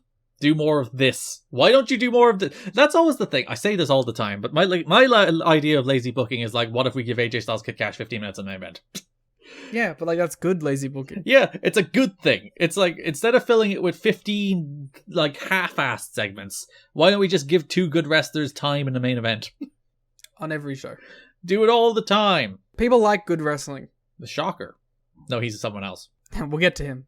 March 11th Impact, we're told that Elix Skipper and Ron Killings are the 2 people who have been automatically qualified into the Ultimate X match. I don't, like, Killings won a singles match and lost a tag. Skipper won a match somewhere. Did we skip it? Or no, he beat Candido. We did talk about that briefly. Yeah, he beat Candido. So he won 1 singles match, and Sabin, who didn't lose a match and won 2 singles matches, has to qualify. Yeah, it makes no sense. So Daniels faces Sabin to qualify for Ultimate X, which, if you remember, was also the match to determine the qualifier for Ultimate X back in January. It's like, it also was kind of disappointing. Like, give them the 15 as well. They had a really good, close to 15-minute match in January too. Yeah. And here they had about 4, and it was fine. It was as good as a 4-minute Daniels and Chris Sabin match is going to be. Daniels missed the BME. Sabin got a near fall out of the same pin that he beat Daniels with back in January, which is a small touch I did appreciate, that these guys are at least putting in that little callback. But then Daniels hit the Angel's Wings for the win after using the referee to escape from a cradle shock. All of which led to some bullshit. Built to the Ultimate X Challenge at Destination X, in which Christopher Daniels defeated AJ Styles, Elix Skipper, and Ron Killings to become the new X Division champion. I love the way that Daniels won this. Yeah, so we'll get through the match first. I appreciate it, like they pointed out on commentary, that the match started, obviously, as a tag team match, and the tag teams were determined to be Daniels and Killings against Skipper and Styles, and they pointed out that Daniels and Skipper would not be allowed on the same team because obviously Triple X broke up. Yeah. They're illegally a not allowed team. I guess it could have been Styles and Daniels against Skipper and Killings, but that would have been too stacked. Styles and Daniels, unfair advantage. That's where they would have learned to team. So Triple X kind of slyly worked as a team. Skipper eliminated Killings with a sudden death after Daniels saved Skipper from elimination. I did like when it got down to the 3-way, they were like, well, wait a minute. We can do dumb spots off the cables that wouldn't make sense in a regular Ultimate X match. But because this phase of the match is a 3-way match where it's pinfall or submission until they get down to the final 2, we can just do some wacky shit. Yeah, we can go all out here. So Daniel climbs the cables, hits a moonsault off the cables, a wild spot, which I also appreciate Don West to help to explain, where he was like, they were standing below him looking up because they were like, what the fuck are you doing? You can't win the match. And then he moonsaulted on them. Yeah. Once again, a good commentator. They had some good ideas in this. Styles, on the topic of good ideas, the execution didn't quite come off. Styles tried to hit a shooting star off the cables. Which is so dangerous. It is. Like, there's no stable thing to stand on. Yeah. Or be attached to in any way. And there's no way to get the forward momentum off the cables to shooting star forward, which he learned the hard way by trying to do it. So he tried to shooting star and he kind of floated over on the cables, and then he just kind of did a shooting star and it looked fine, but it's too creative for your own good there, buddy. Yeah. Daniels foolishly betrayed Skipper, and then after Skipper hit the sudden death, Daniels rolled him up to eliminate him. So it came down to Styles and Daniels for the X Division title, Ultimate X rules. Daniels hit an STO off the cables. They keep climbing and falling and climbing and falling, and you can take the finish from here, though. Well, the finish here is that AJ wins. Mm-hmm. AJ gets the belt down, but the ref is down, and because Daniels is a big son of a bitch, he just lays AJ out, grabs the belt, and pretends that he was the one who took it down. And then when the ref gets up, he's like, oh, Daniels must have gotten it down. Makes sense. My favorite thing is he looks at him holding the belt, then looks back up to make sure that was the real belt. Because what if he just brought a replica in and was like, I got it down. And he calls it for Daniels. I think this is kind of a perfect way for Daniels to win the title. because it's like a sleazeball, backhanded way of doing it without him just actually straight up winning. This is done in a creative way, so I like it. And it was believable. It wasn't some like overly complicated thing like we saw in the first blood match. Yeah, it's like there was a ref bump. Styles just went up and got the belt. Daniels just hit him with an Angel's Wings, picked up the belt, and was declared winner. It's like, how could you do this finish in the least number of steps? Is the exact way they did it. And thumbs up. They've done a couple really good Ultimate X finishes with the like Petey grabbing the belt in the middle too. And it's probably a problem with the structure of the show in that this match came straight after the Joutlaw against Nash. And it's the exact same finish, where a dude wins supposedly and then is screwed out of it. But that's Dusty for you. He has two ideas. But yeah, I like the idea that like Daniels can't beat Styles. He just can't. Styles is just better than him, so he has to find cheap ways to do it. But he did beat him in a certain way. Yeah, he outsmarted him. He has the brains. He points to his head. No, that's Jeff Jarrett. Point. Tag team division, Liam. There isn't one. It completely disappears. Oh, what about Shocker? Oh yeah, the other X Division match on the pay-per-view, thrown on for absolutely no reason, but I guess it's thematic given the entire month is pointless X Division matches. It's Chris Sabin versus Chase Stevens on the pay-per-view. It sure happened. Despite interference from Candido and Andy Douglas, Sabin hits a... The page scroll down. No. A cradle. Sabin grabbed a cradle rather than a cradle shock. Not a cradle shock. Just a regular cradle for the win. And then a masked mystery man appeared, ran wild, made the save, pulled his mask off to reveal himself to be Shocker. Ha ha ha ha. Shocker. He had that theme too. Were you shocked? I was shockered. I like how this match is only on the pay-per-view for Shocker to debut. There's no other reason for it to exist. Understandable. There's no reason for these two men to be wrestling other than Shocker to come out at the end. So Mike Tenay explains that Shocker is the guy from the McDonald's commercial, which was where Dusty Rhodes saw him and thought he was charismatic. And then Mike Tenay reenacts the McDonald's commercial when he's on camera with Don West, where he's like, you know, the guy from the McDonald's commercial, and he's trying to put the Big Mac in his mouth, and the mask is on, and he has to pull it off. You remember that? Yeah. They should have Mike interpret and reenact ads more often. I appreciate it. What other famous ads do you want to see him reenact? The Sting Sprite one, where he beats up the kid? Oh, that's good ad. Yeah, you should do that. You should do the Coca-Cola Christmas ad, where he is the truck. Do you have that ad? Nah, it's not coming to me. Where like the Coca-Cola truck is driving through town and all the Christmas lights come on and everyone's like, give me my Christmas Coca-Cola, and it's Santa. No. Yeah, he should do that. What's your famous Australian ads? Where the bloody hell are you? Put a shrimp on the barbie for you. That seems like just every rap Australian. There's the I Still Call Australia Home one. Do you think Mike Tenay could have done that? Sure. He doesn't call Australia home. He would be lying. There's a great like beer ad that we have where it's like, this is a... Singing jingles, yeah! Yeah, and it's just like a bunch of like dudes running across the Australian outback, but there's so many of them, it's kind of like insane. After we finish this podcast, we're gonna watch a bunch of Australian ads. Okay, it's a bunch of Guinness ads. You can tell the listeners what your favorite one was after this. Could do a Barry's tea ad. Those are pretty famous here. I wonder if I can get the Vegemite ad lyrics. You gonna sing the Vegemite ad? Yeah, we are happy little Vegemites. You are a happy little Vegemite. I say that about you all the time. I gotta find the actual ad, because I can't do it without the backing. Can't do it a cappella. Can't do it. I can't do it. Is it problematic, or can you just not do it? We're happy little Vegemites, as bright can be. We all enjoy our Vegemite for breakfast, lunch, and tea. There's more to it, but I can't do it. You have a beautiful singing voice. Thank you. There's the aeroplane jelly one. I like aeroplane jelly for me. Keep going. I actually need the lyrics. That was just all I remembered. Here we go.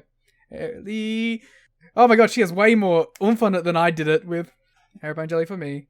I like it for dinner. I like it for tea. This is the same ad. A little each day is a good recipe. I like aeroplane jelly. Aeroplane jelly for me. There you go. Thank you, well done. I like how both of those ads were like breakfast, lunch, and tea. You actually sung so high-pitched there that people will hear it in the recording because we record our audio locally, but Skype cut out, so... I was reenacting the little girl in the 1930s ad. AMW and 3 Live Crew against Team Canada. That's the thing that happened this month. Who gives a shite? February 18th, Impact, Dustin and AMW were looking for a bull rope in Dusty's truck. They found it and gave Tracy a signed contract for a Dustin and Raven bull rope match at Destination X. We'll also do the bull rope match here because that's the same build, apparently. Then a classic TNA segment happened. So after this, Tracy is sitting alone in the truck and Abyss shows up. She was cleaning up the mess that AMW made. That's fair. Abyss takes the contract for a title match that he won in the Full Metal Mayhem match against Jeff Hardy. Which is like wet. Yeah, it's like torn and wet. Who knows what Abyss has been doing with this contract? He bathed with it. That's one thing. He took that contract, he stuffed it in Tracy's pants, he then hit his pose, and he left. My favorite part was him hitting his pose. It's actually good continuity that it was wet because of how wet Abyss is at all times. That makes sense. Yeah, maybe he just kept it in his wet pockets. I'm not going to make the joke.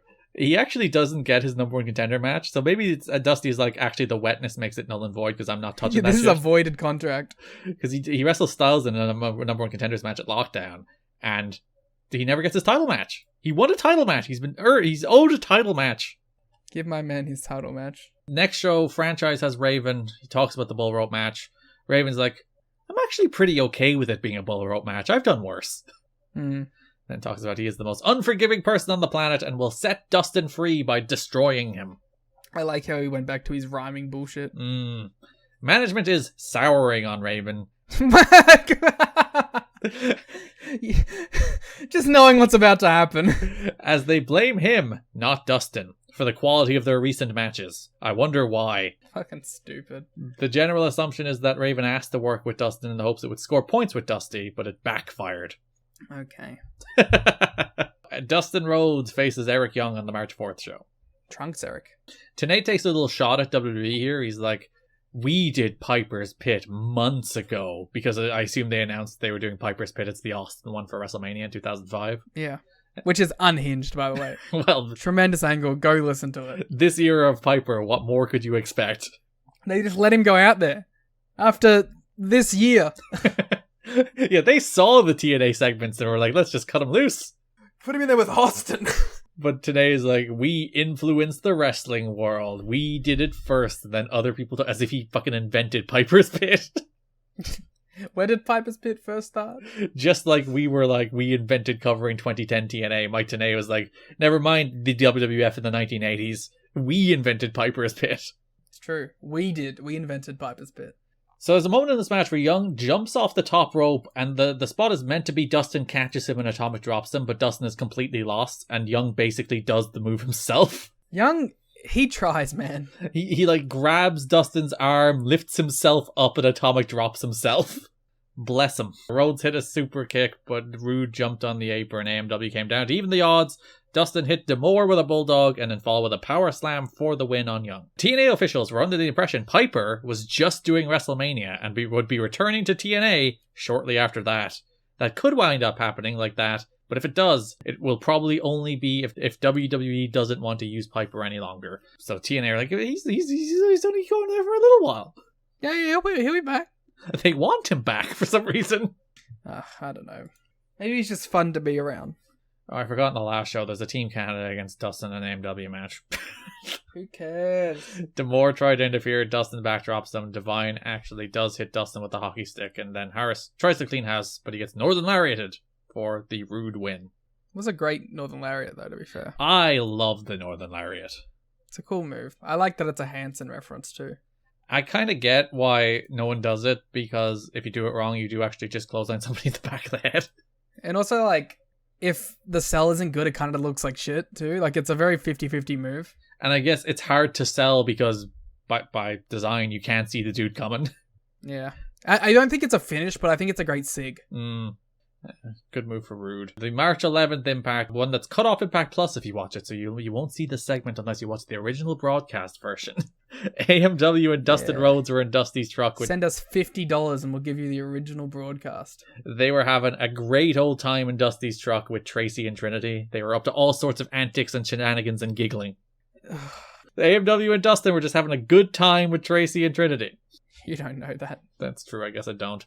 Team Canada showed up. D'Amore challenged him to a fight as AMW appeared to accept, setting up the pay-per-view match. So that gives us 2 pay-per-view matches, Liam, to talk about. The opener of which was Team Canada, the team of Bobby Roode, Eric Young, Petey Williams, and A1, defeating America's Most Wanted and the 3 Live Crew combination of B. James and Conan. Like, maybe the 3rd best match on the card. It was a high-energy, perfectly fine little opener. Conan press slams D'Amore off the top, then got caught with a Northern Lariat, as Team Canada get, I think, a much-needed win. They've kind of just been like perennial losers and roadblocks for the baby faces, so they kind of do need to actually get some heat behind them. It felt like they were getting that way before when everyone was picking up titles and stuff, and then that was only used for that 1 month. But let's get some movement on this. I love D'Amore's antics in this match. His face when he got like beaten up, he's just like, ah! Yeah, we talked about how you can beat Team Canada a lot, and you really can, but you can't beat them all the time. Yeah, you gotta give him these little wins.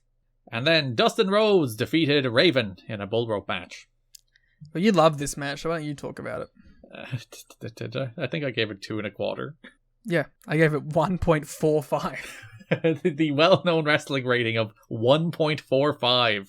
Yep, out of 10. It's out of 5, but we should do hyper granularity where it's like down to like the 5th decimal point on all ratings. Yep. The crowd at the start of the match start tauntingly chanting "Gold Dust" at Dustin. Haha. They have thoroughly turned on him. The classic Raven was reluctant to put the bull rope on, but then put it on. At one stage, Dustin was choking Raven with the bull rope, and Don West on commentary was just like, he's been choked by worse, so he's probably fine with this. Kinky. He's been in Hangman Horrors matches. Oh. We are talking about wrestling here, Liam. I mean, I believe it both ways.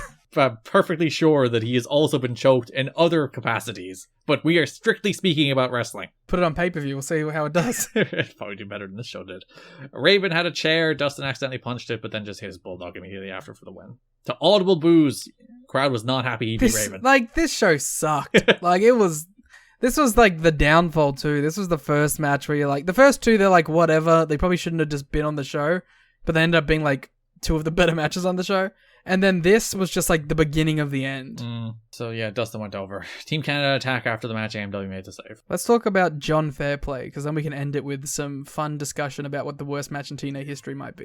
So TNA loved their show running angles on pay-per-view. The one on Destination X was the return of Johnny Fairplay. I didn't mind him on this show. Just, again, a dork. He did have some funny bits. Yeah, so he came back and he goes up to Dusty and the girls and he's like, these harlequins, they screwed me. I had the clue I should be here. And they're like, should we give him a chance? And they're like, no. So he just goes around and he's trying to become a manager so he can stick around. And he finds my boys, Lex and Buck, and is like, hey, you guys want to get managed? And they're like, well, we can't get much lower. Maybe we should consider it. Yeah, so Dusty's like, listen, these 2 brought in tag teams, so you go find yourself a tag team and you can say. So he approaches AMW and they're like, they apply a saddle to him and then James Storm rides him. Kinky. There's a lot of kinky stuff going on. Put that on the Raven pay-per-view. He approaches Team Canada, draped in a Canadian flag, and they're like, go away. And then he comes back, it's like, no, hear this. And he's like, oh, Canada. Canada. No. Home and native land. He doesn't get that far. He only knows the old Canada bit before they chase him off. I like that he went to a team that has a manager. Yeah, but he was like, you got 5 guys. You can spare 2 for me, right? Give me A1 and give me Divine. And injured Johnny Divine. But yeah, as you mentioned, he went to Quartermain and Lovett in the end, and they're like, I guess. You can get us contracts? They're like, why not? What have we got to lose? That is your Johnny Fairplay update for the month. Now... No, there's one more thing we have to talk about that I forgot about. There's the return of David Young. Yeah, okay. There's one thing I like in this whole David Young bit, is when, again, he's begging for another opportunity. And, of course, his girl... Trinity comes in and is like, come on, give him one shot. The NYC lives forever. Yeah, and she, if you think about it, she tries to give him a win. She's like, put him against Shark Boy. Yeah.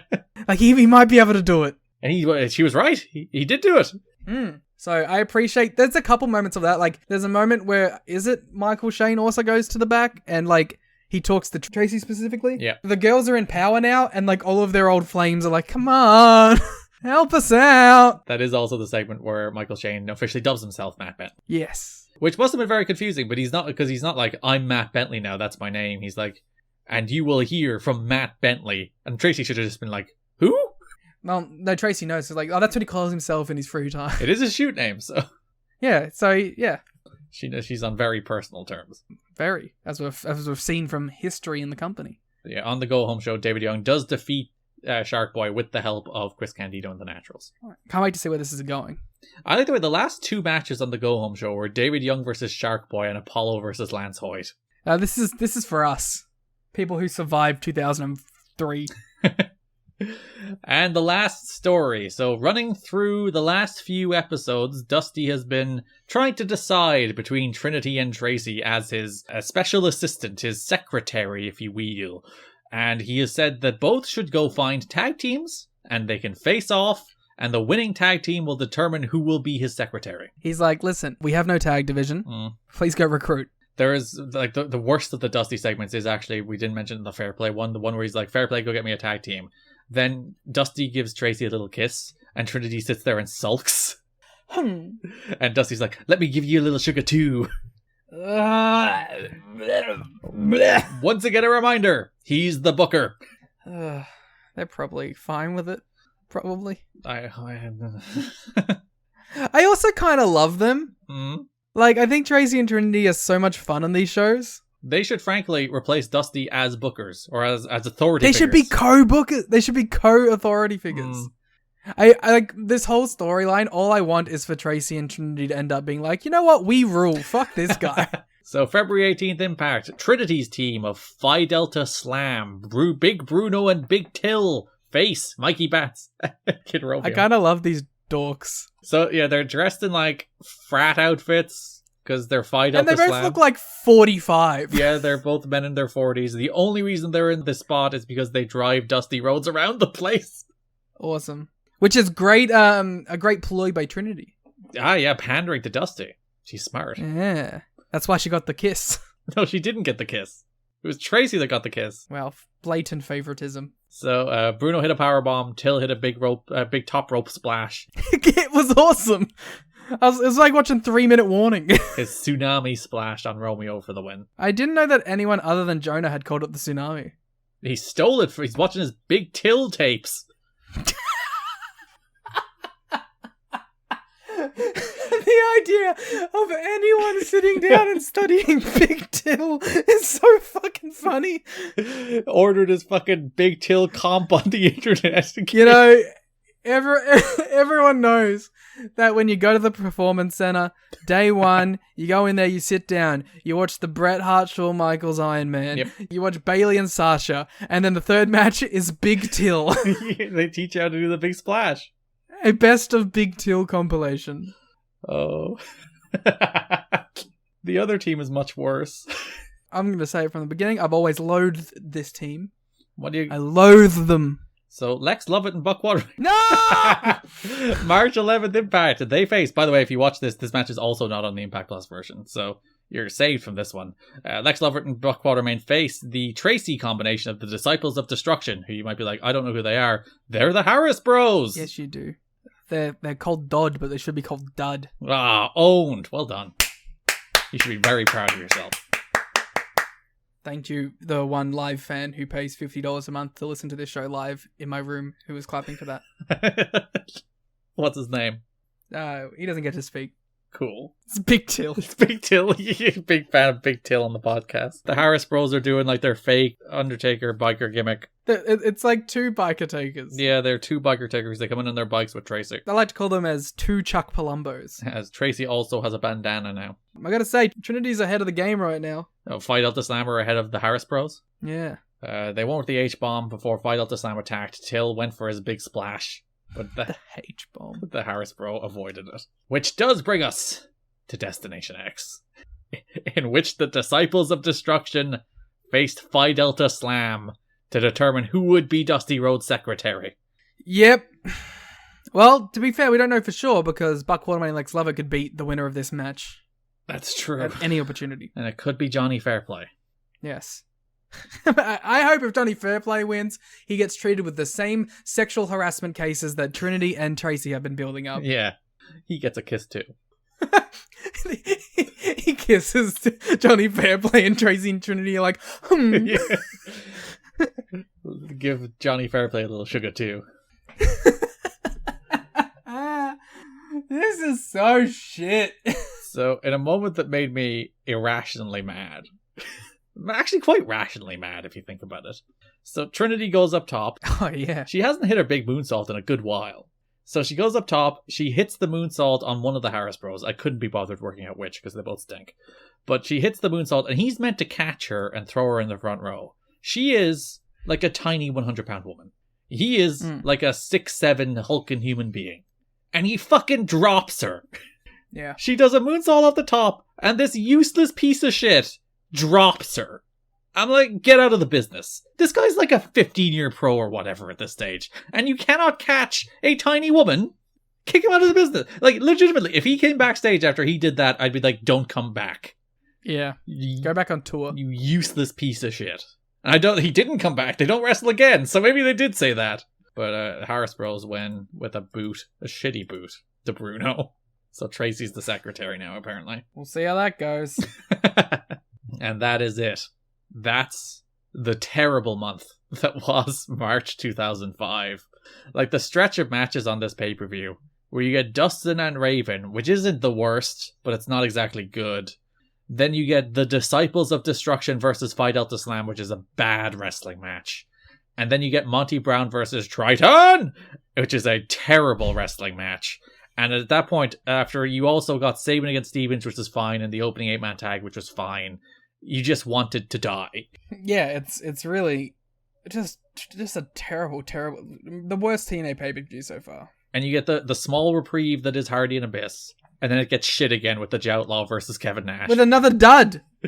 And then you get the small reprieve that is Ultimate X. Then you get the shitty Jarrett DDP main event with the horrible Monty Brown swerve. For reference, Garrett Kidney of TNA Wrestling Knowledge Hall of Fame. You said that the Phi Delta Slam versus the Disciples of Destruction match may be the worst match in TNA history. Yeah. Then we watched this show, and there's 2 matches he has less than that match! Yeah. It's not a good show. Oh. It's really quite a bad one. But that's it. If you would like to listen to the watch along where we did lose our mind a lot. Again, you don't need to watch the show with it. You're fine. We talked about Big Till comp tapes and fucking Liam sang Australian ads, and somehow that watch along is still more unhinged than this podcast was. Oh, like triples it. Like, it's not even in the same league. So TNAchat.com, patreon.com/kiddingme for the watch along of Destination X. We'll be back in about a week with our second episode of PWG. And we'll be back in about 2 weeks with the Lockdown 2005 episode, Liam. They ended the show with the ad for Lockdown, where it was only at that stage 2 matches inside the 6 Sides of Steel. I love 6 Sides of Steel. It's a very good word to say. Also, Raintakers will be coming up soon, because New Beginning is soon. Yeah, we'll have a New Beginning episode of Raintakers from 2013 coming up in the next week or 2. That's your Patreon stuff. Patreon.com/kiddingme or TNAchat.com. Follow us on Twitter at TNA History Pod. Follow me on Twitter at Garrett Kidney. Follow Liam on Twitter at The Gleet Muda. Subscribe to us on YouTube at You've Got to Be Kidding Me, or follow us on TikTok at TNA History. Thanks for listening, and bye-bye. TNA is the best wrestling in the whole world. Oh yeah, you could be king of these nuts. You know what I'm saying? TNA is my world. Welcome to Planet Jarrett. Oh, it's semantics! It's not a guitar, it's a cello! It's a cello! Trytan, have you conquered the great alpha male yet? This is BS. This sucks. I've lost my objectivity, and I don't give a damn. Welcome everybody to You've Got to Be Kidding Me episode number 35. We are a TNA history podcast that covers TNA 1 month at a time. This episode, we're talking about Lockdown 2005 in the month of April 2005. I'm Garrett Kidney. I'm joined by my definitely not sleepy co-host Liam Jones. Liam, hi. Hi! That's energetic. Good. Yeah, I'm energy. We hit the record button and he has come in fully coherent and energetic, just as you would hope and expect out of our podcast. Yep, I'm gonna be eloquent. I'm gonna enunciate. I'm not gonna slur my words. This is going to be in depth and I slurred in depth. It is in fact going to be in death. That is what we're going to be doing here. Yeah, this is gonna go good. It's going to be a top-notch, thrilling podcast. How are you doing other than your sleepiness? I am doing good. How are you doing? You know, I'm not that bad. I fell asleep at a reasonable hour last night. I am now up at a reasonable hour. I say before we talked for 3 hours and then I fall asleep at a horrible hour. See how that goes. So the sleeping pattern's okay. I had some pancakes today because it's pancake day over here and that excites me. Do you have pancake day? Yeah, it's on Ash Wednesday. Really? Yeah. Because we do it on Shrove Tuesday. We do it like today, at the start of Lent. Maybe I'm wrong. Pancake day. Oh, it is a Tuesday. Fuck me, I guess. Which means you missed it. I was yesterday. I missed Pancake Day. You were deprived of your pancakes. Oh, today is Ash Wednesday. You gonna get ashes on your forehead? I used to. I was gonna say, yeah, you went to a religious school, so I assume you had ashes inflicted upon you. Yeah, which is weird. It's very cultish behavior for a school. It absolutely positively is. Let's all stand in a line and put a little X on our heads. We all liked it because it got us out of class. Yeah, the funny thing, it was optional in secondary school for us, but it was the exact same thing, and it's like, anybody who would like ashes for Ash Wednesday, go to class, go to the assembly area. It's like, everyone would leave just to get out of class. It doesn't matter about religion. Yeah, like, when it was up, through the middle school part of my school, it was, compulsory and you had to go, but I do remember it changing to, you could choose, but, everyone would just leave the classroom, because why wouldn't you get out of a class? It's the exact same reason, because most people were when you're communed or confirmed, when you do communion or confirmation here, the general tradition is then you are fostered around to your family's houses, and all your aunts and uncles and all your extended family give you a little card with a little bit of money. And it's like, the only reason any of those children care about communion or confirmation is money. So the religion does have it worked out, to be fair. Give people incentives other than Jesus. Other than the eternal saving of your soul. Listen, my soul is beyond saving. I'm irredeemable. Would you like to finally talk about Ant-Man? Oh, Ant-Man. Because I brought it up on 2 separate shows before, and he's like, no, I'm saving it. So we have reached the point where you can speak about Ant-Man freely. I fucking hate Ant-Man. You see, before you start, I saw it, and I have no feelings. None positive or negative. And I talked about this in the watch-along, that I think having complete lack of any feelings towards a movie makes it even more irredeemable, because movies are designed to provoke emotional responses from the people watching them. What is the point of making media if the entire time someone's watching the media, they don't give a shit about anything? It completely defeats the purpose of making something if they don't care. I'd rather hate something. As I just sat there, and it just washed over me. In a way that's just I'm taking all of this in. I understand it. I don't feel anything. I just don't feel a single solitary thing for your Ant-Man movie. And now I will never think about it again after I have to talk to you about it for about 2 minutes. Yeah, it's an awful movie. It fails in almost every respect as a movie. So the benefits I give it is I think it set up Kang well. There's some spoilery things that I think it did well, but outside of being a good launching pad for the next phase of movies, I think that this movie was completely irredeemable by itself. I think the movie sucks. I think it fails it fails with its writing because it's not interesting. It fails with its characters because you're rooting for the antagonist the whole time. I think that as I was watching this, there was a realization dawned on me that Marvel writers must be so thoroughly handicapped with what they have to write, and they must essentially just be puppets for the studio at this point, because nothing that they do is creative at all. It's just paint by the numbers. What's the easiest way to get this out and make decent money off of it? There's no heart behind any of it. the CGI, despite the fact that it's investing a bunch like millions and millions of dollars in this shit, looks like awful. Like there's been no improvement in it at all. The world looked kind of cool, and then the actual designs of everything looked bad. So I can see in the concept art, this stuff was probably really cool. There's a whole revolution subplot, which is really bad, and like, because it's so forced and then it's forgotten about for like half the movie, and you could have just made the whole thing like that plot, and then it would have been a lot more interesting. I have a big problem with the fact that Marvel movies' first acts are now just the first 42 Marvel movies instead of doing a proper 3-act structure. The inconsistency in powers throughout the movie is really fucking annoying, and they just do the same ending as the other 2 Ant-Man movies. I hate this movie. This was like one of those few movies that I left, and I was like, I had a palpable boil in my blood from how much I hated it. And it was not, I went to the cheapest screening for the least amount of money, and I still feel ripped off. Yeah, it's funny that there's moments in the film where Kang can just like hold people in the air. Don't get me. He has fucking like force powers, and then like everything, the final fight is just boom, lasers. I got 2 lasers. Look at my 2 lasers. That's all I fucking do, despite the fact that I was flicking people around and holding them up. Fucking. You know what? I'd even push back on your one positive. It set Kang up well, which I think independently it did. But also, if you've seen Loki, now you're alright, you can just skip this. I think it added elements to the character.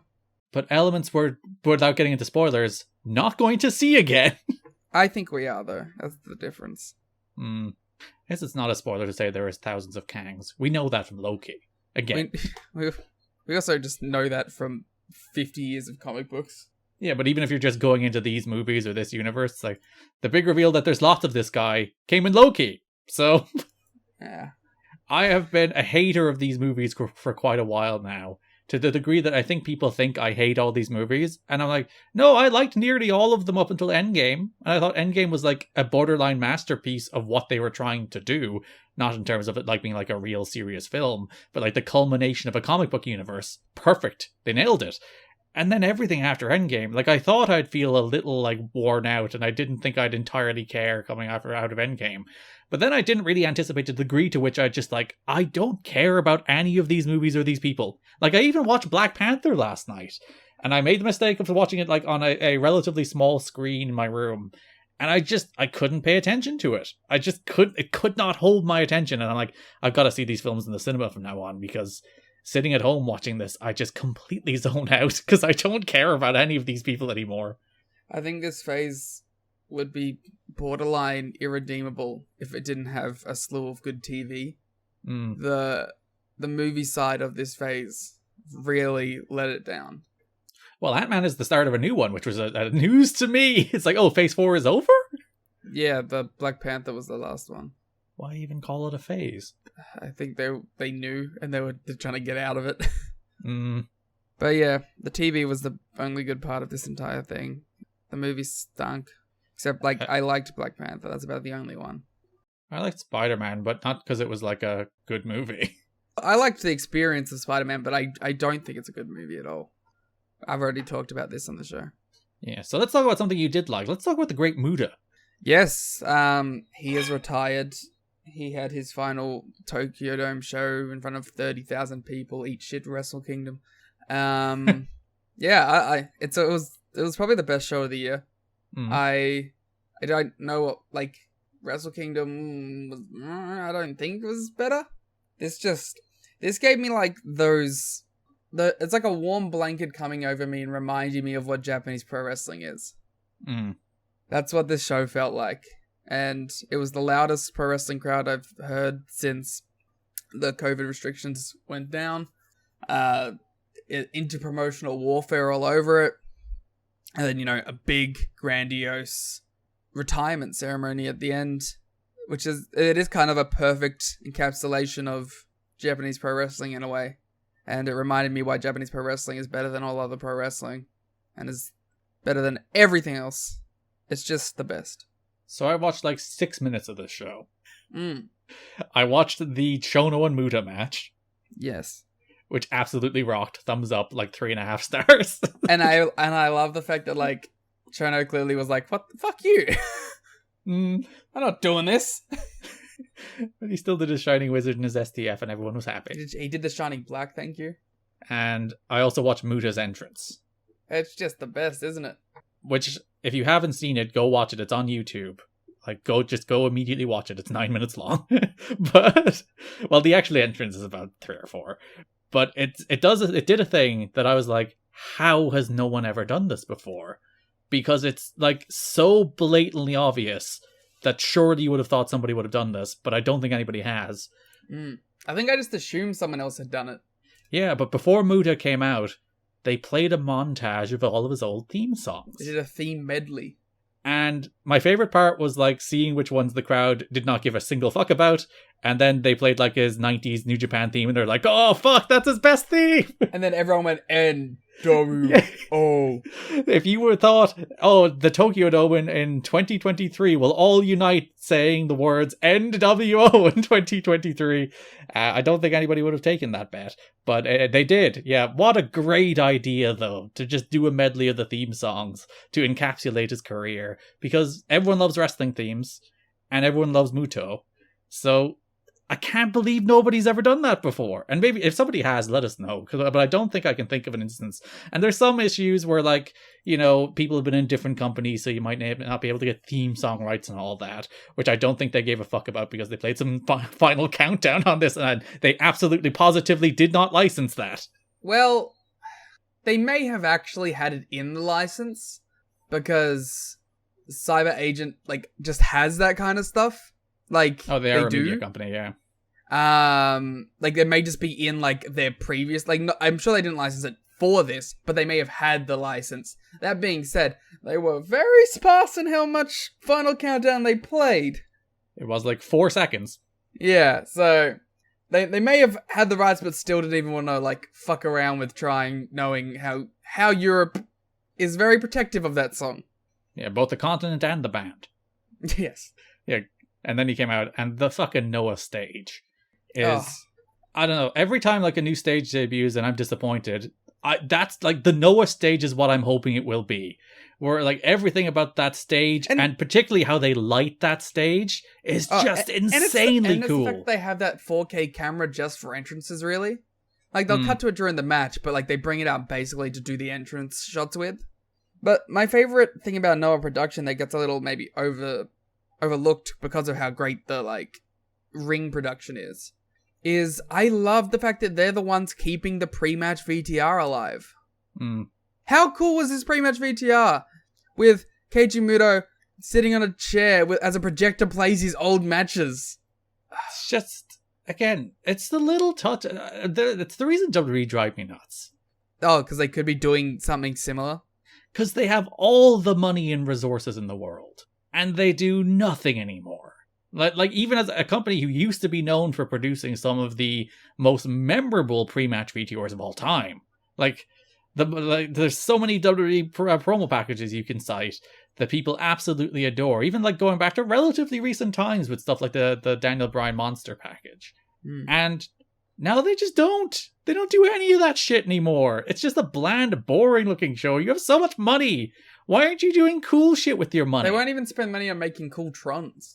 They won't even spend money on the fucking CFO themes. So we just get shitty ass production music. They're such a cheap, boring company now. Yeah.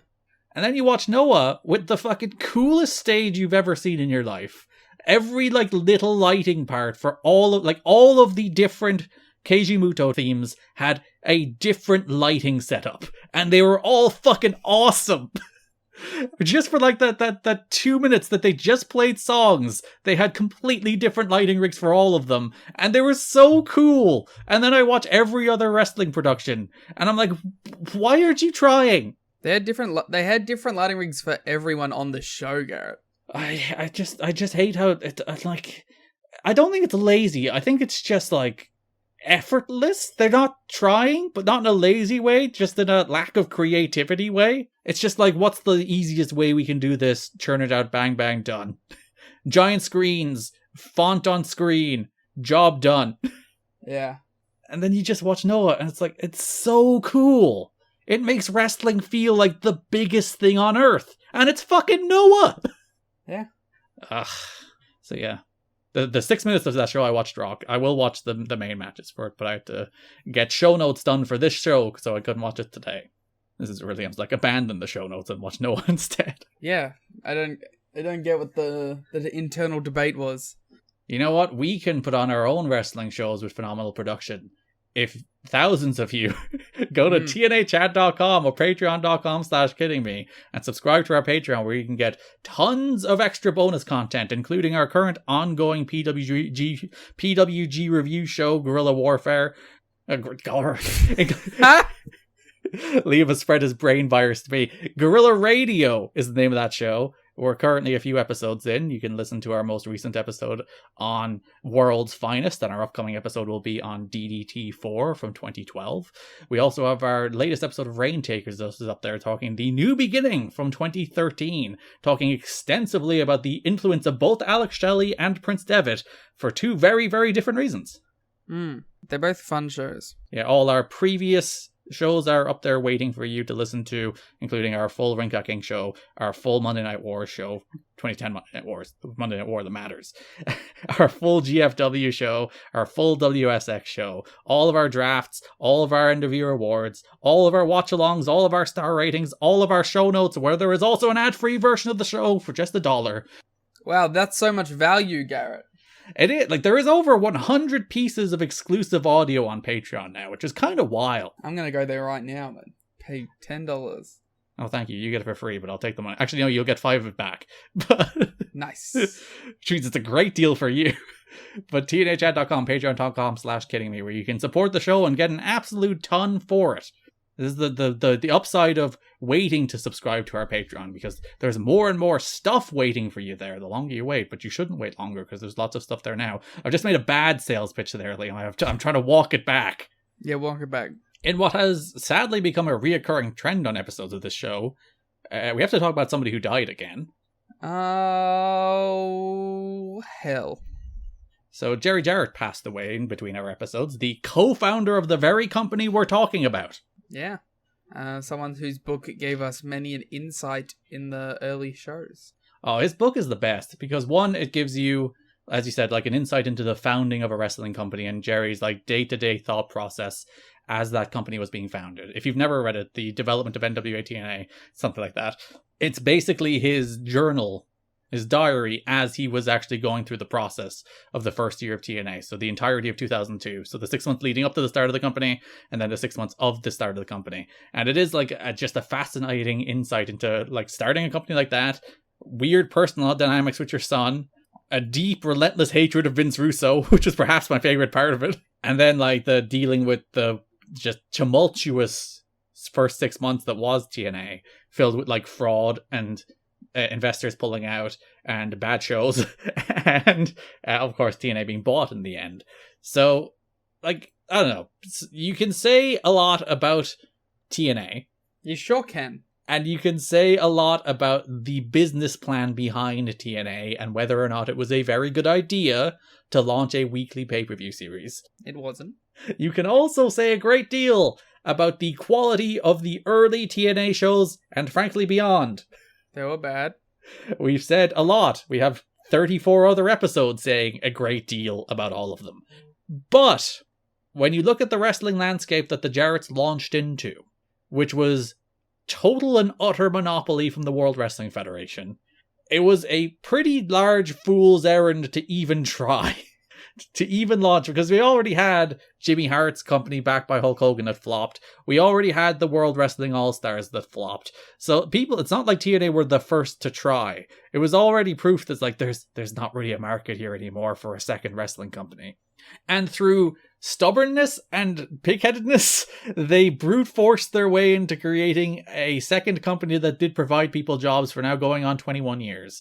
And your first thing might be to say, oh, but the company went broke in 2 months. Which, yes it did.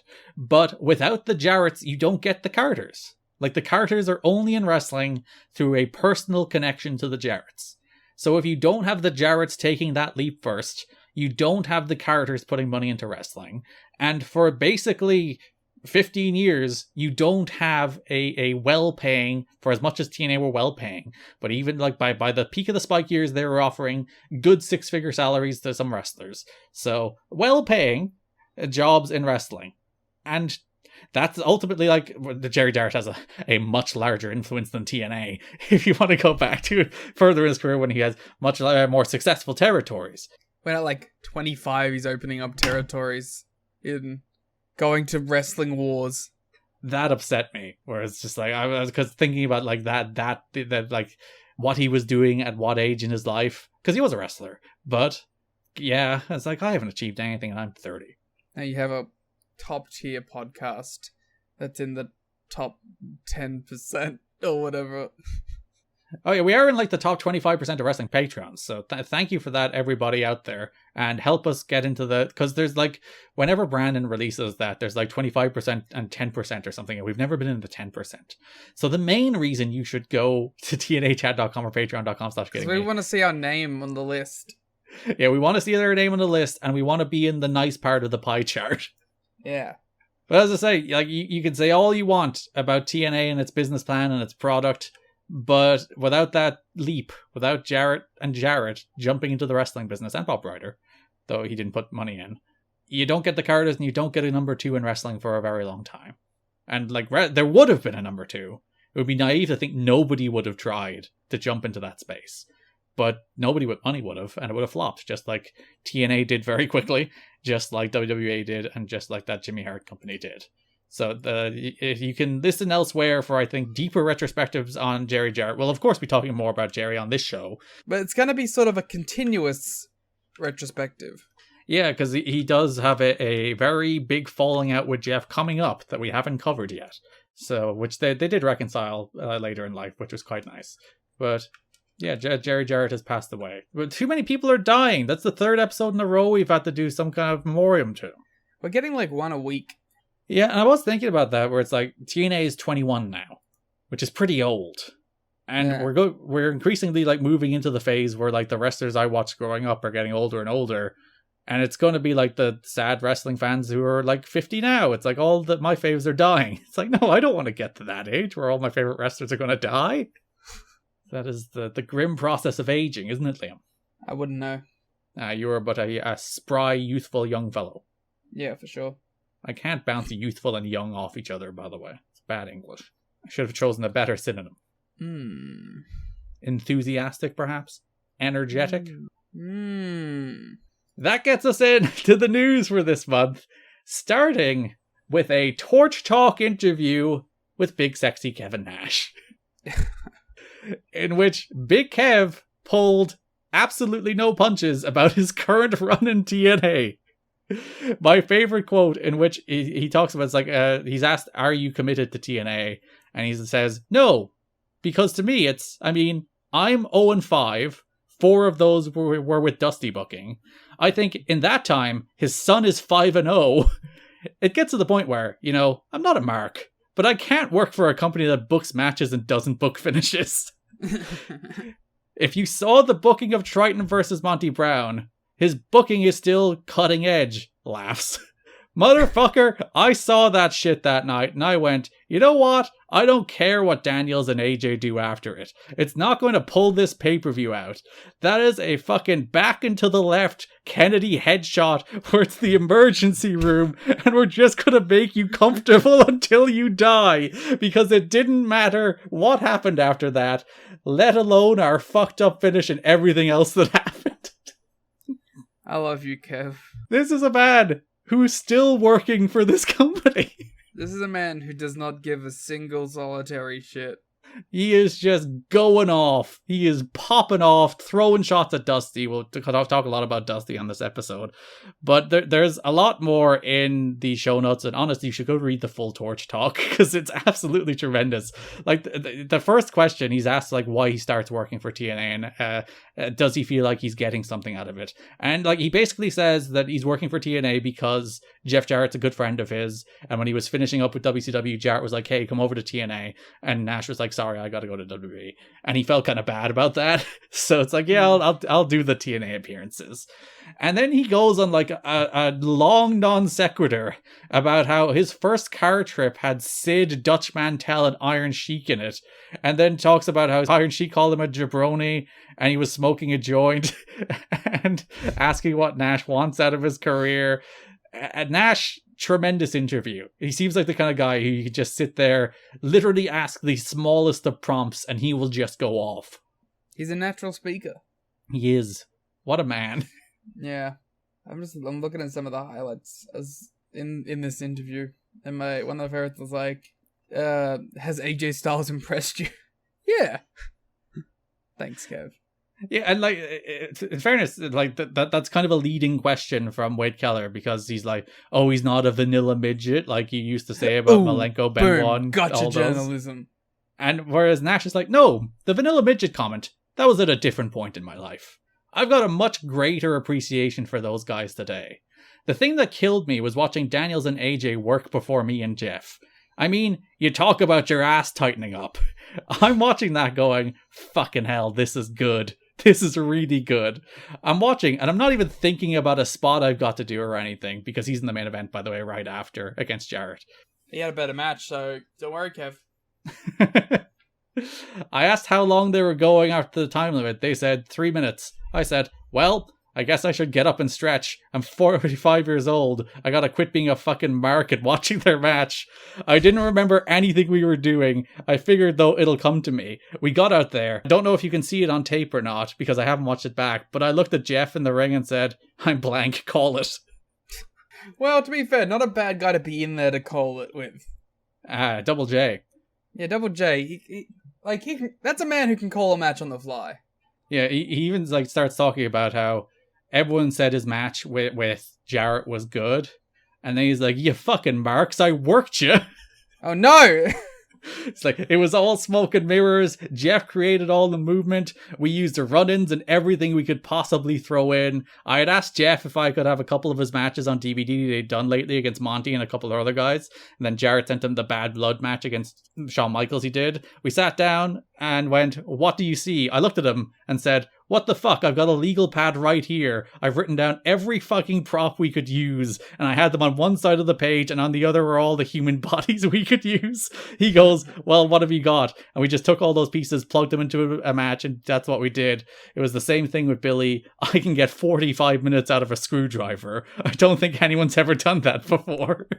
Well, you know what, Kev? That's what working a match is. I don't get what your point is, like, the people thought it was good. I'm gonna, like, you know what I mean? Like, that's what all matches are, is making is trying to trick the audience into thinking that it's a good fight. Tricking them into thinking you're trying, when in fact you're just throwing every gimmick at the table and hoping it works. That's also wrestling, man. It's the best guide for you. Yeah, apparently so. So he then starts talking about whether or not TNA is hip. Yes, is it hip to it? And Nash says, I mean, my whole thing has always been, alright, I'll talk to guys. I was watching BET the other day. Of course. Who watches BET?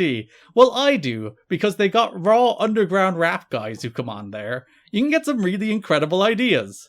There's a magazine called Herb. It's an urban magazine. Nobody reads that magazine. I get a subscription to it. I read it. There are so many things in so many magazines. When was the last time these guys watched real life or paid attention to pop culture? I don't watch that shit, they say. You know why? Once again, it's because you're in the wrestling bubble. You don't understand. Right now, they're doing the thing with Batista. Batista's starting to pose like famous bodybuilder Frank Zane. I told Vince when I was there a long time ago, you've got to realize that in this culture that we're in, the two biggest babyfaces are a crooked cop on the Shield and Tony Soprano. Those are babyfaces in our society. Anything that isn't near that, fuck it. That's it. Those are your babyfaces. And the heel is Glenn Close. She comes in to control the fucking corrupt cop, and she's a fucking heel. There's your society. That's what we've got to book with. He's not wrong. He's not wrong. Now, you could say two things about that. One, his run with the book in WCW was terrible. Yes. So he's also not really in touch. And two, you could read it as him angling for the book here, specifically attacking Dusty. Which, you know what, there's probably worse things they could do. I feel like a more detached from the ring Kevin Nash 2005 booking is probably stronger than WCW booking. Where he tended to book himself stronger than he perhaps should have. Yeah, like, I feel like there's a degree of separation which would come from this a little more. I do appreciate the utmost honesty. Yeah. And, like, he's Kevin Nash. What are they going to do? You know? Yeah. He's Kevin Nash. They'll probably use him again. They do use him again. Because this is the end of his run for now. Obviously, we'll talk about how he is pulled out of a lockdown match because he has a staph infection. And then he's filming movies for a while, so he's not available. So he's kind of done for a while, and he's just like, fuck it. And like, he's not alone. There is pressure mounting on Dusty that we'll talk about in a minute. But this Big Kev interview is absolutely sensational. I should listen to his podcast. Do you listen to his podcast? I listened to like a clip, but I don't remember. I mean, it's Kevin Nash talking to the dude that he used to do kayfabe commentaries with. So I imagine it's good. Those two always had a good chemistry together. God, I'm really struggling here. I'm gonna try my best. You were fine. Oh, God, K-Nash is going through it right now, though, isn't he? Yeah, he's had a tough time himself. Between his best friend and his son. Yeah, Big Kev.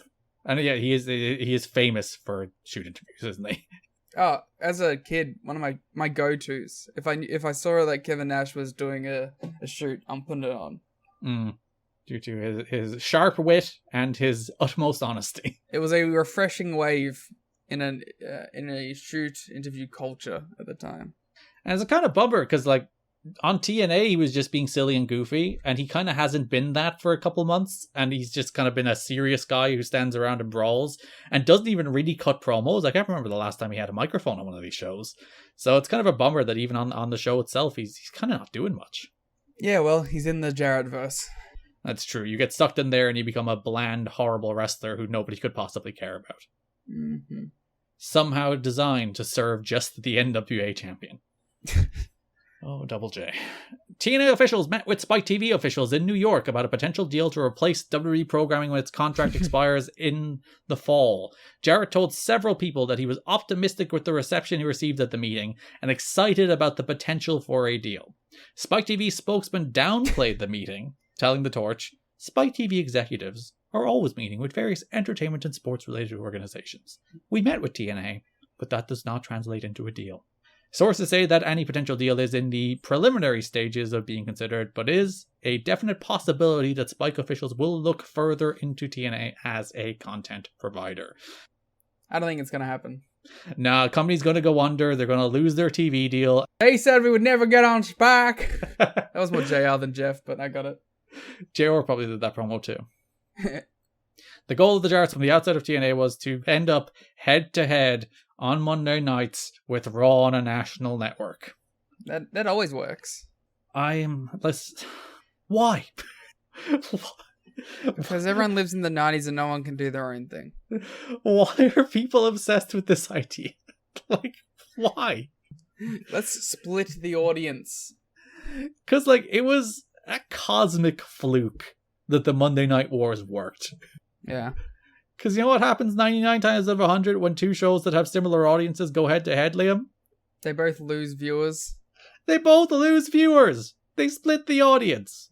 Whereas you got, like, the very rare lightning striking instance of two shows that went to head and forced innovation out of both of them in a way that grew the audience. If you want to be the competition, just be the competition. You don't need to do it on the same day. And the thing is, if you don't go head-to-head, that means WWE fans can make a choice. They can just watch you. They don't have to not watch Raw.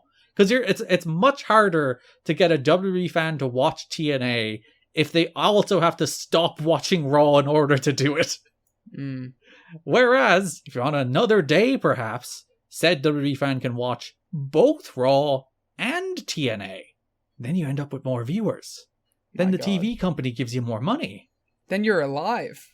Then you become a more viable, real company. And then you stay on Spike forever because you don't break their rules about bringing people in to book it. And then CC them in emails. Even when you look, like, I'm sure people might argue, it's like, but the most watched episode of TNA was head-to-head. I'd say that was Hulk Hogan. Yeah, what if you put that episode on Thursday? Maybe they would have done even bigger numbers. I feel bad for any of the people that were forced to see that show. Well, the first one wasn't bad. Everyone after was terrible. The Jan 4 show had at least some energy to it, but the entire Monday Night Run was awful, and you can hear all about it.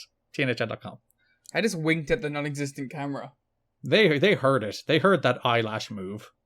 Eyelash? I guess eyelid would make more noise than an eyelash. I don't think any of them made noise, per se. Unless a single solitary eyelash fell out of your eye in that very moment and right onto the microphone, into one of like the gaps in the microphone, right to the core of the microphone, and they heard that. Then my microphone lights on fire. Multiple TNA sources say the company is on the verge of announcing a new TV deal in the United States. By on the verge, they mean in the next, 6 months. Yeah. The announcement could come within the next week or 2 or 6 months, but they are bound by a confidentiality agreement. Once again, WGN is in discussions, Spike is in discussions, and obviously FSN is also in discussions. There's WGN is probably because Jarrett goes to FSN and says, "Hey guys, we've been doing okay. How would you feel about, instead of us paying you, we could get money from you?" And FSN were like, that's an interesting idea. It's an interesting proposition, Jeff. But how about you continue to pay us? Because we like the money. Jeff's like, but we would like money, and if we have money, we can continue to run shows. But FSN were like, yeah, it's a good argument. Mm. But also, what if you continue to give us money? So we both got a show that does ratings and money. The problem there Mm. is that if we keep giving you money, we will eventually run out of money. Right. And then we won't have a show, which means you won't have a show. But have you considered? Your show's ratings aren't actually that good. Hey, fuck you! And that's how the meeting went. So it's mostly the money they're after, not the ratings. Yeah. I think that is exactly how that meeting went. Yeah, I think we perfectly reenacted it. And scene. So they were at an impasse where TNA wanted money to put the show on the air. But they weren't at an impact. Oh! Aha. FSN were like, no, we like the money you get us. So basically at that stage it became very clear that no matter what, FSN is done. So come May, come when that deal is up, they're going their separate ways. And then there are two in the conversation. WGN, which were also in the conversation, if you remember back when they went off on FSN in the first place. And Spike TV, who have also just dropped WWE programming. Garrett, who do you think's going to win? I think it's going to be another network. I think Nash is going to be like, guys, I've been watching BT. and that's where we're going. That's where we'll be hip and cool. We're going to HBO. Yeah, we're going to air after The Sopranos. That'd be a great spot, to be honest. Who would be the TNA Tony Soprano? Dusty, right? Yeah, it would be Dusty, wouldn't it? Yeah. I would love Dusty doing, like, therapy skits. Talking through all his trauma from wrestling. Yeah. There is probably, like, a version of the Jarrett character that's good as, like, a... Well, Jarrett's great when he just gets to kind of goof off. So if he's not the champion and he's doing those segments, I think, like, that'd be probably pretty great. Yeah, when he has the falling out with Jerry, he just goes to therapy on the show. Yeah. Do you think with this, like, upcoming change in 6 months, they're like, we need to change what the product that we're presenting is? Do you think, like, they're like, all hands on deck, let's bring in guys, let's revitalize this division, let's, you know, like, do you think there's a call to arms sense? It's funny you asked that, because this is like the fourth time that's the case, isn't it? Yeah. It's what they do best, honestly, at the moment. Where, like, there was a little rallying cry when they got on TV at first that kind of fell off. Then there was the second rallying cry when they got on pay-per-view at first, the 3-hour monthly pay-per-views. And that lasted a little while longer, and I think produced some better shows than the first one did. But I think, once again, it's fallen off. And now it's like, again, it's like we've fallen into our kind of general TNA malaise with some high points. I think more high points than there were in March. And I think the fact that March was a bad month of TV leading to a terrible pay-per-view that didn't do great numbers is ultimately the thing that has people like being like, maybe someone else. And I do think like the financial peril the company is in at the moment, like where it's still in the state where everyone thinks the company might go out of business at any given moment, has a lot of people being like, we have to try something different. We have to try something different. We can't we can't afford patience. Which is ironic considering they never did shut down. Yeah, it's one of those things where if you just told them, it's like, actually, guys, it's going to work out. Yeah, take your time. Like, against all odds, pardon the pay-per-view pun, you are going to end up with a pretty good TV deal with Spike TV that's actually going to go real well. And you're going to be there for a long time until you fuck it up. Yeah, in many different ways over the course of 8 years. But like, I guess we'll get to that whenever we get to it. That irritates me to this day. Like, just don't do it, and you're fine. Yep. Like, there's a chance you're still on the network in 2023. There is that alternate reality where they didn't get on the bad side of Spike. They're still on Spike. And, like, Paramount Network isn't what it used to be, but it also has the most popular show on cable right now. And on streaming with Paramount Plus. Yeah, like Yellowstone is huge. Yeah. It's like the biggest show on cable, and TNA could have coasted off that in the year of our Lord 2023. James Storm getting a big push. I know there was always talk that like the Dixie thing wasn't actually the death knell. That sure didn't help. But I think there was like an offer on the table, but it was obviously for less than they were getting before. So Dixie was like, no, we're going to shop it around. And then by the time they came back to Spike and all the Russo stuff had gone down, they were like, nah. One of the worst calls they ever made. Because at least, like, even if it's less money from Spike, Spike still gives you the platform and enough money to both rebuild and not go out of business. And not go into, like, the spiral that the company went in from, like, 2015 through the Anthem purchase. Also, it's Spike. It's a decent fucking network. Yeah, it's a real cable network that has like a decent audience where at least, you know, 900,000 people minimum will watch your show every week. At least back in 2014. It's still even in 2014, like the Dixie episode where she got powerbombed through a table still did, I think, about 1.4 million viewers. Yeah, it still had moments where like it did like blow back up to those levels, and it still like would have been in the wrestling zeitgeist. Yeah. And plus, like, you know, when that happens, they stick around for a couple more years. That's when New Japan starts to blow up. New Japan at that point hasn't, like, really, like, attached itself to ROH. Could have attached itself to TNA. They could have mended fences a bit earlier. Yeah. Especially given if TNA still had the Spike TV audience, that's a very strong selling point. Yeah, I was going to say, like, you get, like, the Bullet Club guys that started going over to America, ROH, you get Okada and Nakamura during, like, when they're trying to get over. All of that's happening on Spike TV, TNA instead. Yeah, what if the Bullet Club made national TV in 2015 instead of with AEW basically in 2019? Yeah. The alternate histories. I tell you, that is my number one superpower that I would want. Seeing all of the branching paths that could have happened. Yeah. Seeing all of the different Finn Balor universes. Oh, again, the most influential wrestler of the last 20 years. After the weak Destination X pay-per-view show, the bloom is really off of Dusty Rhodes. Don't worry, he'll bring it back with this pay-per-view. Well, it's a better show. It's a better show, you're right.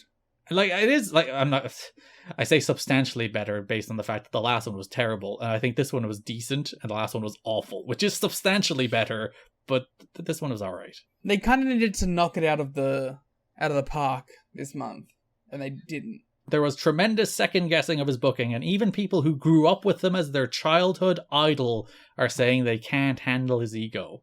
The big thing people are pointing to, and this includes those who were strongly backing him a few weeks ago, and those who paved the way for him to get power, is that he should have never booked Monty Brown versus Trytan, and the finish where Monty pinned a random masked man. The feeling is it exposed Rhodes had no idea what he was doing when he booked it, and the feeling is that when you book a pay-per-view match, you shouldn't do so unless you already have the finish and know where it is leading. So I'm currently reading a textbook on writing for film and writing for television. Mm-hmm. And one of the first things that's in that book, in like chapter 2, is the idea that when you've come up for a concept of what you want to do, when you're going to write a movie or a film, the thing that you need to have before you do anything else is the ending. Mm-hmm. Because if you don't have the ending planned, you're going to go into, when you're going to start this story, you're just going to do things that aren't going to matter, and then you're going to do things that'll bring it off the rails that won't make sense by the time you do get to write the ending, and it's going to feel like a long, bloated mess that isn't going to actually come around in any way. And that's what we're seeing here in wrestling too, is that you need to have the ending planned before you get on the road. Especially with like a match like this, where like Monty and Trytan, where you sit down and you say, your very first question is, who's going to lose? Yeah. It's a professional wrestling match. Somebody has to lose. Or you do some bullshit. Yeah. But like, you're like, Monty coming off the back of the Jarrett loss can't really lose. And he's like one of our top baby faces. He should not lose. Trytan is a new pushed act. Trytan is a new pushed act for reasons beyond comprehension because he's terrible. But he is a new pushed act and probably shouldn't lose. So when you sit down and you're like putting together your pay-per-view and you put together Monty Brown versus Trytan, it does expose how like just thoughtless all of this is. You just clearly didn't give it any thought. Which is a real indictment of someone's booking. I do think like that's the case when you look like up and down this show, in that it almost doesn't even feel like first draft ideas. It feels like he threw together, because they're taping 3 impacts at a time in this cycle, because there's 6 impacts building to lockdown, so they tape 3 and 3 in 2 blocks of tapings. So it really feels like he just throws a bunch of stuff on the back of a napkin, doesn't bother thinking about like how this works, how it builds, how it pays off, how it's meant to make you care more about these characters, these stories, or these angles. And then he's the same guy who like turns around and is like, the X Division is all moves, they don't have any stories. It's like, neither do you, pal, and you've got the book. Yeah. Like, this is all on you. And I don't know, I don't think like Impact at this point is like, there's a roster there that you can work with. Mm. And it takes a real disconnect to be playing it the way that it is being played. Like, the one thing I'll give him is there's probably a lack of roster depth. But like, I feel like that you can still make the best out of what you have, I think. Which I don't think he's doing, which is the reason I can't even give that to him. I don't think he's trying. Because, like, there's weeks that go by where, like, AMW are barely featured, or Raven is barely featured, or even AJ's barely featured.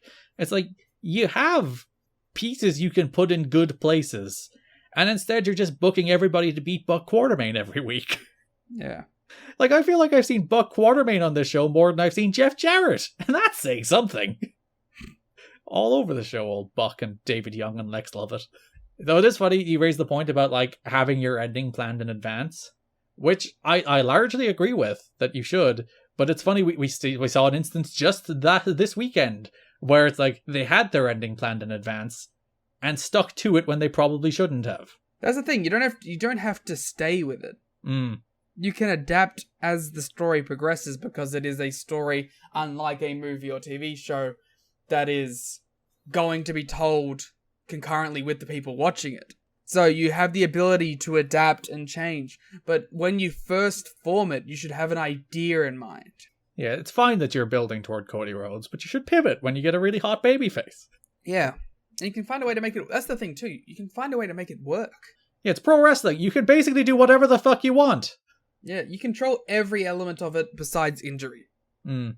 So yeah, there's a lot of second questioning. Other complaints have come from Sean Waltman, Conan, and BG James most notably. Waltman was under the impression he wasn't going to wrestle at the March 15 tapings, and he was complaining before the show because he should only be working pay-per-view matches, even though he was also complaining last month when he skipped that court date. Yeah, he wanted to work last month. But he's not happy about working Buck Quartermain, I don't think. I think that's the issue. I'm beginning to think that Sean Waltman may be a little irrational too. I don't think it helped that he got a concussion in that Buck Quartermain match. Oh, was he complaining after that? I think so. Okay, like that I understand then. If he was complaining before, I'm like, fuck off. Whereas he got hurt working like it was a TV main event, but it was also a 10-minute TV main event against Buck Quartermain and Lex Lovett. Because Buck Quartermain and Lex Lovett are the best, and they're all over these shows. But how do you feel about them not having Johnny Fairplay involved anymore? They upgraded to having David Young as their leader, so I appreciate that. As like their bold, fabulous Freebirds. I loved that Young and Lex Lovett look like the exact same person. Legitimately, when I'm taking notes of like who got pinned on finishes, I have to look at the screen so closely. Mike Tenay mixed them up. They're the same person. And even like, listen, Quartermain's a little bit bigger, but still, all three of them are like the exact same bald man. Yeah. Conan was mad because he's constantly complained about how Trio K are supposed to be a badass thug group, but all they do is get punked out and never get any retribution. That's probably fair. This came to a head before the pay-per-view when the script for the show came out. Conan was asked to drop the fall in the 8-man tag and then take a guitar shot from BG James in the main event. He asked Rhodes what the 8-man tag was building toward, and Rhodes told him Team Canada versus AMW for the tag titles. Conan said if that's the case, how come Bobby Roode isn't pinning one of AMW?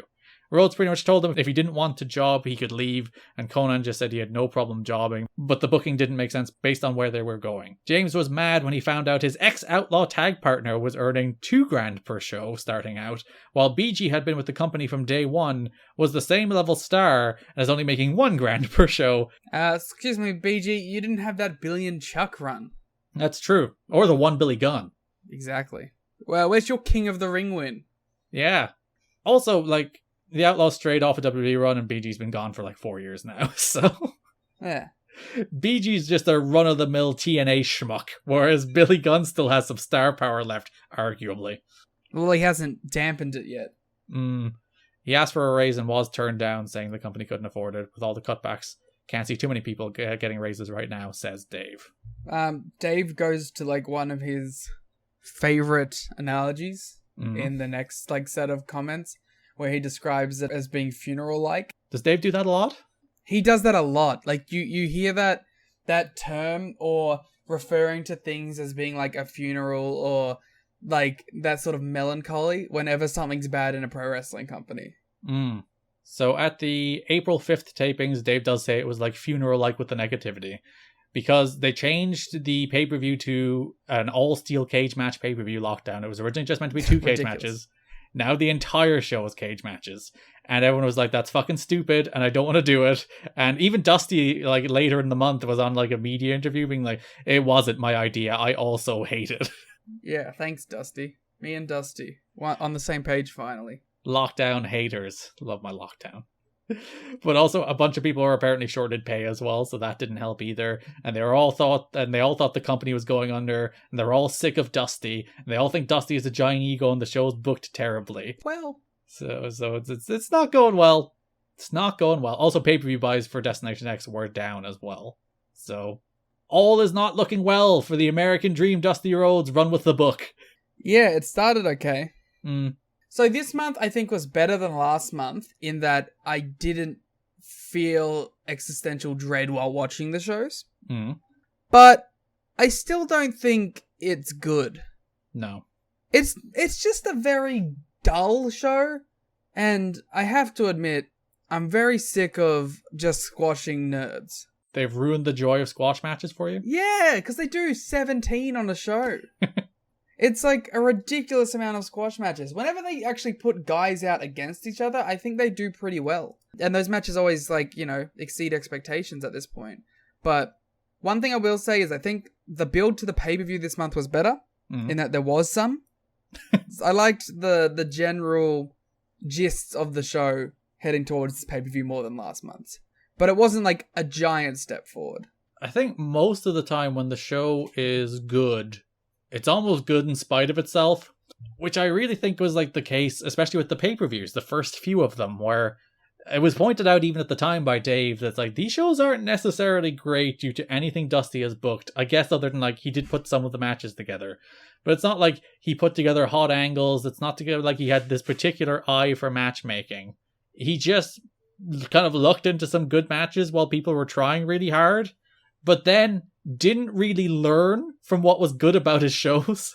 So it's like AMW have 2 of like the back-to-back best pay-per-view matches you'll ever see in your life, and then they're just kind of irrelevant for a month. Or like the X Division will completely carry his pay-per-views, and then he'll scale them back and get rid of a bunch of the good X Division guys, and you'll see the same Chris Sabin, Michael Shane match until you die.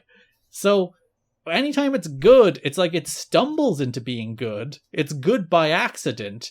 And then Dusty like actively tries to do all of the opposite things of them that were good on his shows. It's kind of bizarre that he learns so little He watches his own shows and just comprehends nothing about what makes them good or interesting, and instead just books Trytan against Monty Brown. Do you think he just doesn't, like, particularly care? Do you like it's more of an exercise in his power than actually trying to build any forward momentum with the television show? Yeah, I know people are like on about his ego. And I think part of that is that he knows best. And the way Dusty thinks and the way Dusty puts together shows is the way TNA should be. Instead of, as I said, like watching his shows and being like, oh, that time I gave the 4X Division guys 20 minutes in an Impact main event, it was one of the most interesting things we did this month.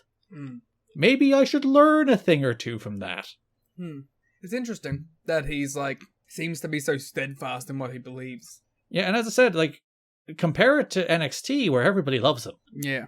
And I don't think he was ever booking NXT. I'm not sure about that. I know he had a hand in it, but I don't think he was the lead writer. I think he mostly helped people finding their characters and their career and doing like creative on that side. So like, I really do wonder if it was this TNA run where he's like, listen, all the young people hated me. My booking regime lasted 6 months, 7. And then, no, it was 6. And then I was ousted. So clearly there's something I did wrong there that I have to do right here in NXT. And by all accounts he did, because everyone there absolutely loved him, whereas I don't think everyone in TNA loved Dusty Rhodes. I don't think very many, even if Nash, like if one of the old heads is like, fuck that guy, everyone's gone, you know? The only defenders he's really going to have are like the dyed-in-the-wool wrestling people, as opposed to like the young people. Or maybe you get some of the young people who idolize him when they grew up. Well, they said apparently that he's lost them. Yeah, he seems to have lost absolutely everybody. And like you can see why, because most of the good things on the show have very little to do with things he seemed to book. Yeah. It seems to be actively against them, in fact. And I will, again, I'll give him some credit. We mentioned this in the watch long, but he made bold and correct choices on pay-per-view main events at least twice so far in his run. Yeah, to be fair, I think he can structure a show. The problem is just what's on the show. Yeah, so he knew Styles and Abyss was the match that should close Lockdown, and he knew that AMW XXX was the match that should close Turning Point.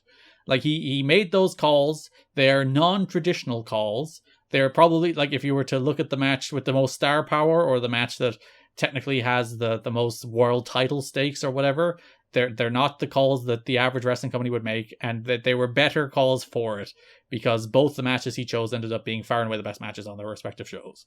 So it hasn't been a total disaster. It's not like he has elevated Christopher Daniels, whereas the previous regime didn't, and he has done right by AJ for the most part, but then everything else kind of sucks. Yeah, makes sense. We'll only be talking about him for another month. On the topic of somebody we won't be talking about anymore for a while, TNA Wrestling announced that Kid Cash has been released. Cash was outspoken during an interview with Wrestling Live News, very unlike him to be outspoken at an interview with the media. No, he's normally so reserved. Stating that he was upset TNA was prohibiting him from wrestling on ECW's One Night Stand pay-per-view. WWE had officially sent word that former ECW wrestlers under TNA contract were welcome to work the ECW branded pay-per-view, including Cash, Raven, Jerry Lynn, Shane Douglas would be another, there's a few other on the roster at the moment. Cash was known as an outspoken locker room presence dating back to his days in ECW. Despite his hot-headed nature, which may be all that prevents him from getting a serious look by WWE, he is one of the most polished all-around acts in TNA, which you can never deny of him. He's great. Yeah, whenever he's in the ring, he's killing it. I do think the problem is, like, he's not a top guy. It's not the case that I think Kid Cash is badly positioned in this company. I think he is a world-class mid-card heel. Like, one of the best mid-card heels you'll ever get. But I do think he's a mid-card heel. You don't see, like, even a spot to try him out? I don't think so. I don't think I'd buy him in that kind of role. I don't think he's even suited for that kind of role. Like, I think he works best when he's, like, a guy with a grudge and everyone's holding him down, which is like art imitating life, because that's how he feels all the time anyway. But as a mid-card guy who has like a chip on his shoulder and believes he should get the world when he doesn't deserve the world. Like his real life personality is his best pro wrestling character. Interesting. I mean, I don't disagree. Do you think they could have tried Cash at a higher level in TNA up to this point? I do think so, I think. Only because, like, what are the alternatives? You know, you might as well give it a shot. He delivers in ring. He has a big personality when he's out there. You could do him as you could try him, especially when AJ was world champ. Yeah, you gave a month to Glenn Gilberti. You could probably try Kid Cash for a while. Yeah, just with who else is at that level at this point. Yeah, because I even think about the AJ feud, which is the closest he's come to being a headline act in this company, where he was in the Jarrett verse for a while because Lord knows everybody is, and then he was in the AJ sphere, where he had some good matches with AJ, but not blowaway matches with AJ. But they were main event level matches. They main evented a few of the weekly pay-per-views. And I don't think he blew the doors off that spot. But who knows if with time he could have. That's true. Not in a in-ring time sense, just with being in that position for a long enough time. Yeah, this is not the end of Kid Cash. We'll talk about him again in 2011. Yeah, he will not get a remember when. Until 2020? That's his last date. He wrestled Chase Stevens on the TNA special in 2020. Oh no, it was Hernandez he wrestled. I don't count one-offs, but a second run is a second run. Yeah, so he gets a full year there in 2011, 2012 that we can talk about. But, well, more or less a full year. So we won't be talking about Kid Cash for a while, but this is the end of his run. He finally did one media interview too many, and they're like, fine, just go. I understand why they didn't let him go, because one, he's a talented performer, and two, you don't want to set the precedent that people can badmouth you in the media to get out of a contract. They have to punch Sammy Guevara. But also there does reach a point where you're like, oh, all right, this isn't working for either of us, just fuck off. Yeah. Which I guess this was the point. He got what he wanted. Let's see how it works out for him. In stark contrast to Kid Cash, a week earlier, AJ Styles expressed a 100% commitment to TNA during an interview with Wrestle Talk Radio, the same people. When asked about the possibility of a WWE run, AJ said that he doesn't want to go there because there are too many people there already, and he wants to focus on making TNA better. He said he was shocked by the recent releases. They released people like Matt Hardy and Rhino this month. There was a lot of links of Matt Hardy to TNA, naturally, because Jeff is there. And that in 90 days, TNA has a chance to do something great. He said that Chris Benoit and Eddie Guerrero are the best, and it's so backwards that they're not champions. He added letting Matt Hardy go was stupid. He hopes TNA will capitalize on it. He said he would like to see Matt and Jeff together because Matt brings out the best in his brother. He also put over Gail Kim and Molly Holly as two girls who can wrestle better than a lot of the guys. He said he considers Christopher Daniels one of the best in the business and wouldn't know where he'd be without him. He also credited Jerry Lynn for taking him to the next level as a worker. TNA's about to get some big pickups. Yeah, we're coming in because I was just saying that one of the excuses I'll give Dusty is that there's not a ton of roster depth, which is the reason you see Chris Sabin and Michael Shane. But some of that is self-inflicted because you wouldn't have to see that same match over and over if you had Alex Shelley and Sanjay Dutt, which he didn't want to book, So yeah. It's part of that is self-inflicted, but they do lack a bit of depth in a lot of their divisions so that they can't really run matches on TV without doing tags or six-mans, which they should just do tags or six-mans if you want to fill in that gap. Do tags and six-mans, but just make them important. Yeah, because the main event of the go-home show is Styles and Hardy against Abyss and Raven, and that's a good, cool match. I think I loved it. Which we'll talk about when we get into the show. But yeah, you can be creative with a small roster. We're talking about that on Raintakers at the moment as well. Yeah, well, that New Japan roster is not big. Yeah. And they still find a way to make these shows be big and impactful. And, it helps having Hiroshi Tanahashi and Kazuchika Okada and Shizuya Naito. It's a real high-level roster. But, it is essentially 14 people with 5 outsiders that they bring in. Yeah, they make smart use of outsiders, which TNA used to do. They used to do the X-Cups, and the people in the X-Cups would hang around for a while and do matches. And they don't do that anymore. Then you'd find a guy like Hector Garza that you want to push. Yeah.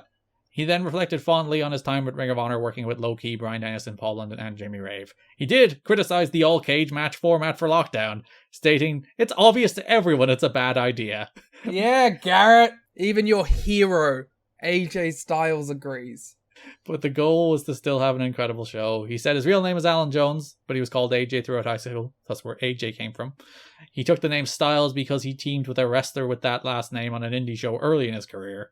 And then he invented the Styles Clash by doing it on his brother while playing in a trampoline. His brother-in-law. Oh, very important. Which is a way funnier image.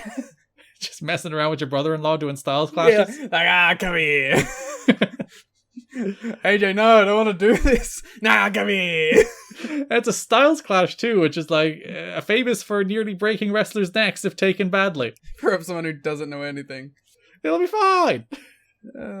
He probably got a giant jump with it, to be fair, on a trampoline. It's true. Your neck would be fine if you did the bad version. It would survive. I've been folded up on my neck on a trampoline. Yeah, and you're doing okay. Yeah, sure. Dixie Carter addressed the staff and crew of wrestlers before lockdown. She said that rumors of TNA going out of business soon are incorrect. I think this is the third time she's recently given this speech. She should be like, I really don't want to keep doing this. She said that they have committed to this project and they're sticking with it. Without being overly specific, she said they had some big announcements coming up soon. She did announce that they would be airing on Eurosport in more than a dozen European countries. Garrett's hooting and hollering. I love European countries. Name them all. We did that as a freaking Patreon bit. We can't do it here too. We want what she said to be true, says one TNA wrestler. Everyone here wants this place to work. Well... Yep. Nash probably doesn't. He's bored. He's like, I'm 45. Why am I getting a fucking staph infection in a match against the Outlaw? Jello. The consensus from multiple sources in TNA is that the belief is the talent is more than adequate, but the booking isn't, nor are the business operations in general. It's crazy that they keep nickel and diming the people who are bleeding for them, says one TNA wrestler. Well, it's a Jerry Jarrett company. Yep, that's his specialty. And like, again, we talked about this when he kind of took more power when Dusty King got the book, that like they need as long a runway as they can get. As long as Panda are willing to give them. And if it takes running 3 tapings back to back to back on a day, if it takes nickel and diming, that's what it takes to get this company and keep it surviving long enough until you do eventually land the Spike deal and everything's okay. I'm really looking forward to seeing how some of these backstage elements change when the Spike deal comes in. Well, like, we'll talk about Jerry, of course, and Jerry goes out for a different reason, but also I think Dusty not working out and Jerry being Dusty's guy, or Dusty being Jerry's guy, probably puts Jerry on a lower political footing and probably helps Jeff a little bit. Though it's interesting, like, we'll get to it when they change Booker. Hey, Garrett. Yes. Who's the new Booker? Well, at the moment, it's just Dusty. I mean, but like once Dusty goes, who takes over? We'll find out in June. No. But I do find it interesting that it's not just Jarrett and Dutch again. Because that would have felt like the easy thing. It's just go back to the last booking team. But it's like, no. I think they realized that didn't work either. Yeah, so they do have to try a third option, which we'll talk about when we get to Slammiversary. What's the third option? It's going to be Shark Boy. Oh, that'd be great.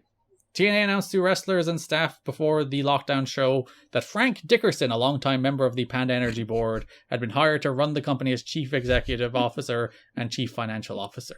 So, a panda... Are you laughing at the name Dickerson? Are you chuckling to yourself at the name Dickerson? Is that where we are? He's gone. The name Dickerson has taken him down. Dickerson. Frank Dickerson? It's not even the... It's just the ER in the middle of it. Dickerson. Ugh. Can you imagine someone going up to Mr. Dickerson? It's like, Mr. Dickerson, can I have a pay rise? Shark Boy, it's like, oh, Shell, yeah, I'd love a pay rise. Do BG James talking to Frank Dickerson.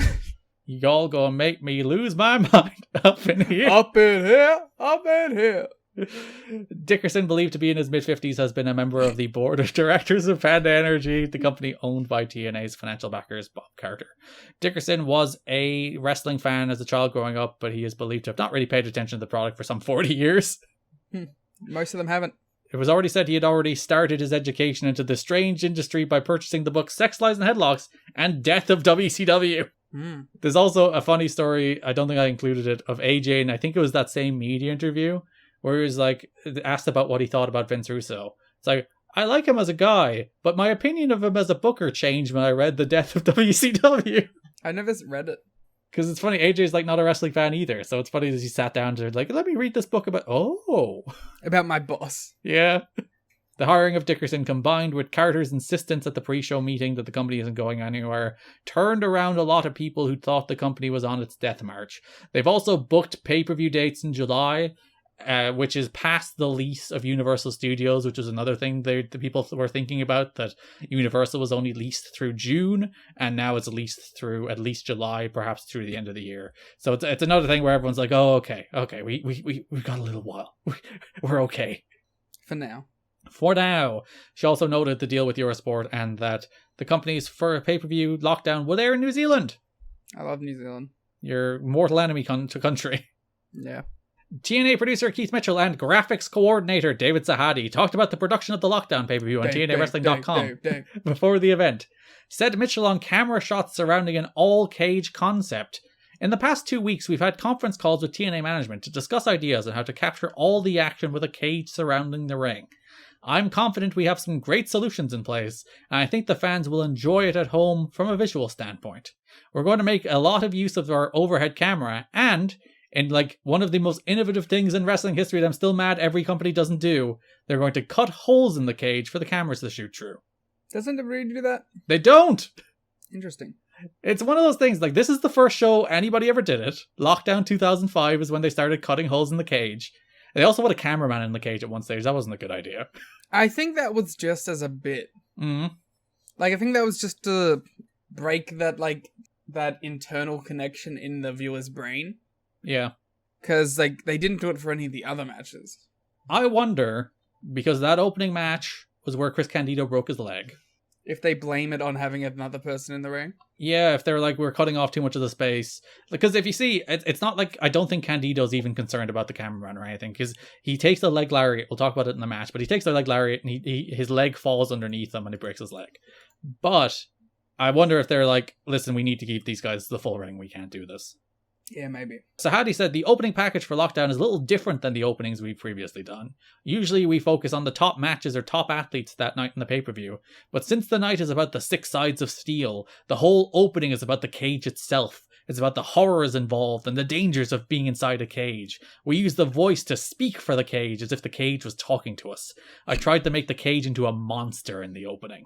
And it was kind of awesome, so... Yeah, because you had the usual Barry Scott narration, and then a female voice being like, I'm a spooky cage. I'm going to hurt you. Spooky cage. Step into this cage and I will kill you because I'm a cage. We need to talk about gender stereotypes that they made the cage voice a woman. Maybe that's breaking gender stereotypes. But the cage is spooky and evil and trying to entice people and then punish them. It's a succubus cage. It is a succubus cage. That brings us to broad topics. We'll start with Lethal Lockdown. Not a traditional Lethal Lockdown. What is it? Oh, with the no roof? Yeah. That is like one of the cooler things TNA added to that, the retractable roof. Yeah, and I like the weapons hanging from it. The Ambrose Asylum. Yes, that is what the inspiration was, the future match. You know, it's funny, they did do the Wednesday Bloody Wednesday, which did have the weapons attached, but they didn't attach them for this. They just walked out with them. Well, no one did a Wednesday Bloody Wednesday match. No, Jarrett was in both. No, but no one did one on this show. That's true. There was Lethal Lockdown. Mm-hmm. The March 18th episode of Impact. Jeff Jarrett was in the ring. He was introduced by Mike Tenay. The crowd chanted, "Drop the title" at him. Disrespectful. So he dropped the title on the mat. That rules. Picked it back up. And I have never in my life seen a smugger human being. He was so happy with himself. There was a look of pure joy on that man's face at what he just did. Because this is like the 3rd or 4th time they've chanted drop the title at him. So you know he's like, next time they do it, I'm going to do this bit. And it's going to be so good. And then they did, and he did his bit and he was so happy with himself. I noticed there was like one guy in the crowd who went, alright, that was good. Yes, there's some people who just actually pop for it. It's like, alright. Today doesn't sell it at all. He doesn't. He charges on. Like, he completely no-sells it. What a pro. Like, you think it would be a classic Mike Tenay face moment, and instead he's just like, I'm just going to continue introducing you. Wait, you got a real good Mike Tenay face, though. Oh, there's always good Mike Tenay. Like, it's weird that they only have Mike Tenay in the ring to introduce Jarrett for these. I'd imagine Jarrett likes the idea of playing off Tenay. I think he enjoys that. Because they don't have Tenay do it for literally anybody else. A good on-screen chemistry. Yeah, he's a good foil. He's the only good foil for Jeff Jarrett in this company. Yeah. So he explains that Monty was screwed out of multiple title shots, by whom, I wonder, but also he had 2. only he and Monty know exactly why Monty did the turn, the crowd chant asshole, but then it's dubbed over with Jarrett sucks chants. I went back and I checked the original version of the show just to make sure they did there too. I guess because this show does air at 4 p.m. Kids are straight home from school and just hearing asshole, asshole. Jarrett introduces a man who is his friend, a man he respects, the alpha male Monty Brown. Super Bowl athlete. Yeah, one of the best athletes in wrestling, Super Bowl cal. Even Mike today later in the month is like, you fucking use that AA ball player line to death, and here you are. Yeah, I love that he's like, don't need to bring up old things, Mike. Monty shakes hands with Jarrett, and they say they shook the world, which is what drew the sensational Mike today face. Monty says he doesn't care if he makes babies cry, he doesn't care if he's not politically correct. He will pounce the world. But is the world planet Jarrett? Wee-woo. Foreshadowing. So I hate this. Yeah. Because I think it's fine from Jarrett's perspective. Well, yeah, it's great for him. Where, like, the dude who is his biggest threat is now his ally, and now he's full of shit about all the bad things he used to say about Monty. In, like, its own world, it's a nice little story. The problem is the implications for the company as a whole. But, like, my problem is from the perspective of Monty as a character. What's he doing here? He's promised a favor. Yeah. Which you have to assume is just going to be like a title shot. Oh, that did open the show, by the way. They aired footage from Destination X of the post-match celebration where they're very happy and Jarrett's very pleased. But then Monty does remind Jarrett that he owes him one. So, like, the only way this makes sense, the only way Monty doesn't look like the real big dumbest idiot in the world, is if he's actually playing Jarrett. Which I'm just going to assume is what's happening. Yeah, that's definitely what turns out to happen, and Monty Brown doesn't look like an idiot at all. Because otherwise, Jarrett is blatantly lying to his face. He's pretending all the bad things he said and did to Monty did not happen. And Monty's just like, yeah, cool, we're pals. So Monty just looks like an idiot. A little bit, yeah. I guess, like, again, if you had a different, like, ending, it could have worked out. Yeah, if you were building here to, it's like, it turns out that this was just Monty's way of getting another shot at Jarrett. I think it would be a bad way to do it because you would have ruined his, like, buy-in with the audience with the heel turn and turning on DDP. So I still don't think it's a great idea, because why would you not just want the crowd to cheer for Monty Brown? They want to. They clearly want to. So even doing, like, a fake heel turn to turn face again is a thing I wouldn't really do myself either. But at least, like, that would be an end game where Monty, it makes sense. Like, he lost 2 title matches. This is his way back to another title match. And, like, when he turns on Jarrett to turn face again, he'd probably get a decent reaction. And then he can beat Jarrett and win the belt. But that's not what they do. They just make him look stupid. I do like how Jarrett plays it. Yeah, because as I said, from Jarrett's perspective, it's great. Where he's just like, I've always said you're a great football player. Where it's like, that stuff's really good because he's full of shit and everyone knows he's full of shit, and thumbs up. But Monty should know he's full of shit. That's my problem. Yeah. The Serengetis on planet Jarrett. DDP and Sean Waltman face Buck Quatermain and Lex Lovett in the main event with Kevin Nash on commentary. I mean, I have nothing to say about any of these matches. This match went like 9 minutes. Yeah, Buck and Lex are over, brother. This was their match coming off the back of the promises that Johnny Fairplay made them. So clearly, even though he's never seen again, he did get his boys a TV main event. Perhaps he's their agent and is working behind the scenes. So he's just pulling the strings. He doesn't need to be seen. He's a man who just wants to represent his clients and not be seen in public. That's a good agent. You know, I've always said that Johnny Fairplay is a guy who isn't after the spotlight. Yeah, he's very modest, he's very noble, he's very humble. He doesn't want... It's not about him, it's about Buck and Lex. Anyway, this is the first time DDP and Waltman have teamed, but they did wrestle on a 97 Nitro. I'm happy for them. My favorite part of this match, Bronco Buster on both guys, DDP hits the Diamond Cutter on Quatermain, and right after 3, Buck Quatermain kicks out. Gotta protect him. Buck Quatermain is trying to big league DDP in the Diamond Cutter. Well, I'm sorry, but Buck had a really strong month last month, okay? He's trying to keep that momentum rolling. He's like, I'll get my 9-minute TV main event against the Stars. I'm not going down. I'm making myself look credible. I hope DDP reamed him out backstage. I really hope he probably deserved it. If I were DDP, I would have been like, who the fuck do you think you are? Yeah. But he keeps getting spots all month, so... Clearly works out for him.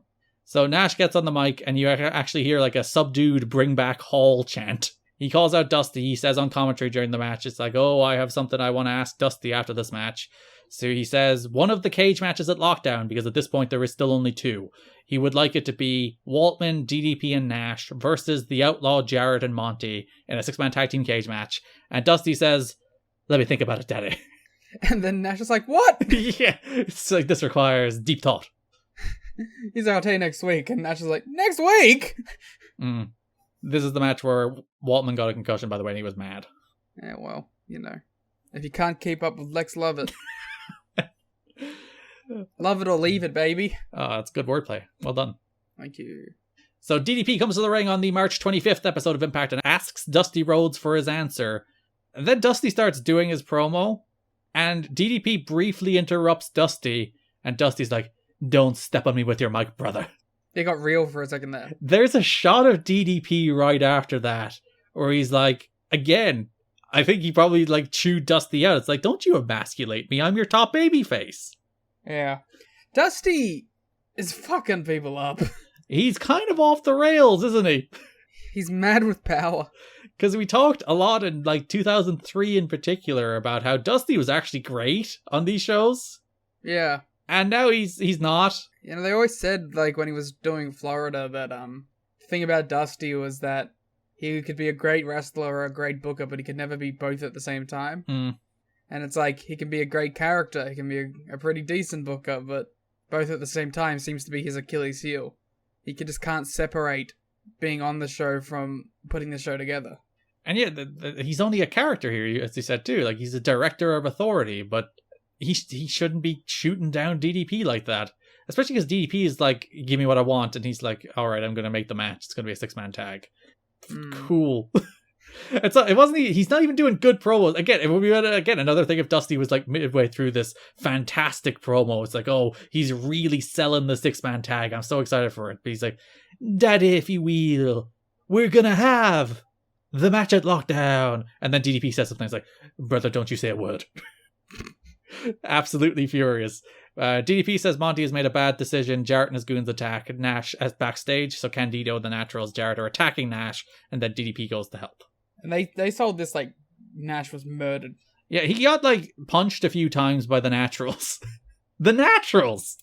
Which is about the Naturals. Which also is what they do with Chris Candido, to be fair. Well, it's some terrible foreshadowing in that Chris Candido thing, huh? Yeah, it really is, where it's like he's rolling around in a wheelchair for the month. Yeah, and that becomes kind of his shtick moving forward. April 1st Impact, Mike Tenay sits down with Monty Brown. And like, once again, the point of this is like to explain the heel turn. They're doing the sit backstage with the entrance tunnel as a backdrop. It's the same interview style they did with DDP last month. And like, they're meant to explain why Monty did what he did. And they're just kind of like dancing around it because it's very clear they don't actually have a reason for why Monty did what he did. We did it because we thought it would be a good swerve on the show. Yeah, like that's 100% the reason. And they didn't think it any further than that. So when they're like, we have to have Monty come out and explain this. So he's like, I don't owe you an explanation. We have mutual respect. And Lockdown will be about survival and pain. And he does the thing where it's like, he's being cryptic in a way that doesn't make me more interested in why he did it. He's being cryptic in a way that makes me think they don't have a reason for why he did it. Yeah. He's just doing like the WWE speak too. Yeah, he's lost all his personality. It's not a good look at the moment for him. There's no Trytans this month. If the whole time he was like doing his same shtick while he was like, Jeffrey, I love you. Doing his alien. We are best friends now. April 8th, Dusty comes out and he makes the big announcement that lockdown, the whole building will be locked down, and every single match will take place inside the 6 sides of steel. It'd be very funny if they put a big cage around the building. They did! If you look very closely, fair enough, it's always there. But if you look very closely, there is actually like a cage fence that goes across the top of the impact zone. And I noticed that, I can't remember when I noticed it, but I was like, they did lock down the impact zone! Wow! Wow! I was so happy. So yeah, everyone in the world hates this stipulation except you defend it. I like Lockdown. See, there's people who are like, oh, you burn out cage matches. Whereas I'm on the side of, I don't think cage matches are important enough anymore to burn out. So I'm kind of cool with people just doing a bunch of cage matches. I don't think cage matches are that good, so I don't want to see a full pay-per-view of them. That's my take. That is a much more dramatic take that I think will get people angrier at you. Well, I'm sorry. All right. Garrett, can you put like big like making a speech music behind this? Sure. I am a child of the World Wrestling Entertainment. Okay? I was born in 1997. I didn't witness 80s with your Kerry Von Erichsen, your Ric Flairs in a cage. Okay? I didn't witness good cage matches. The cage match has no name value with me. It's just a cage. And half the time, the only thing I saw growing up was them throwing each other into the cage walls and over again. And trying to escape the cage. The cage has been ruined for me already. I don't want to see 9 cage matches. I don't want to see them on the same show. We don't need them. I don't mind 1 or 2. There's no need for 9. There's no need. Sorry for what Vince McMahon has done to you. And by extension, TNA prolonging your trauma. Oh, say, can you see? April 8th, Impact! Mike Tenay once again introduces Jeff Jarrett. Fucking sick. The crowd once again chant drop the title. Should have dropped it twice. Well, the funny thing is, this time, like, they muffled the chants because they chant shut the hell up at him, but they kind of muffle the audio, so you have to listen very, very closely to work out what they're saying because they keep interrupting his promos. And he's too stubborn to, like, let's do them backstage where they can't interrupt me. He's like, no, I'm going out there and I'm doing my promo and we'll cut the crowd audio when they boo me too much. That's good. I like that. Tenay got in Jarrett's face about how Jarrett's going to get his at Lockdown, and then Jarrett did his same old promo. Everybody's out to get me. I'm still here. This is my global warming, my world. It's my global warming? Yes, it's his global warming. He is causing the Earth to warm. Because of all the heat that he's generating in the impact zone. I was going to say because of all the hot air he spews, but we'll give him the heat. DDP jumps Jarrett. Outlaw tries to make the save, but DDP gets the better of him and bails. I like to imagine this bit right here. I like to imagine that's how they format the segments too. Just those are your bullet points? Yeah. Same old Jarrett promo, out to get him, still here, global warning, my world. Crowd will chant, shut the hell up. DDP jumps Jarrett, Outlaw takes a nice save, but DDP gets the better of him and bails. And then they're right next to it. 12 minutes. And they cut and paste it from, and there's like a date that says like November 5th, 2003. And they've just been cut and pasting that in for 2 years. And it says Agent Jeff Jarrett. Yeah.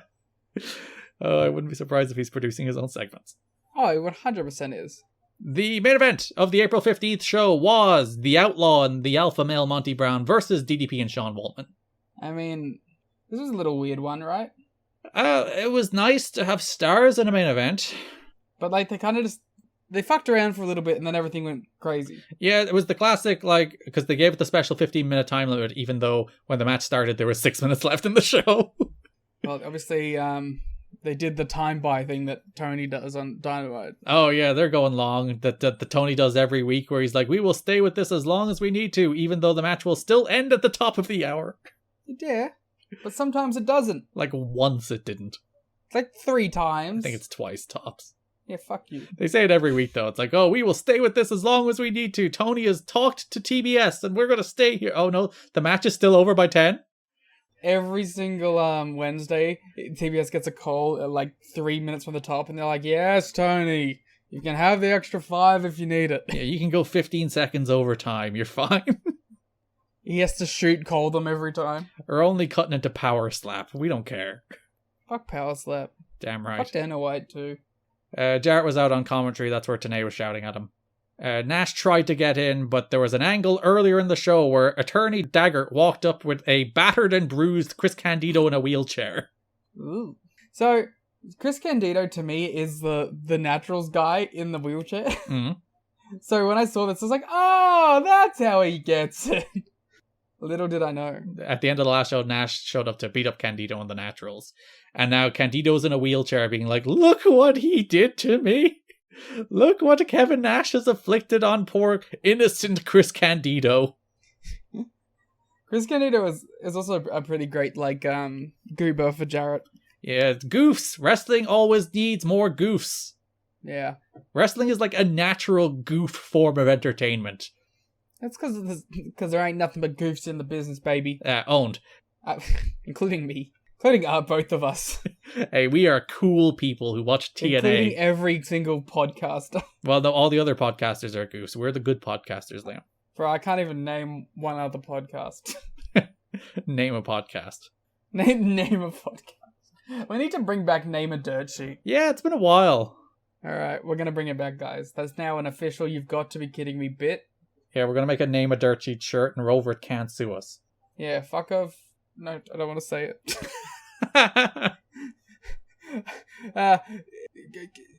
No, go, fuck. Yeah, Rover, and fuck you, Frey. Daggert says security will eject Kevin Nash. You were laughing so hard that you had to mute your mic. And arrest him if he shows up. And then...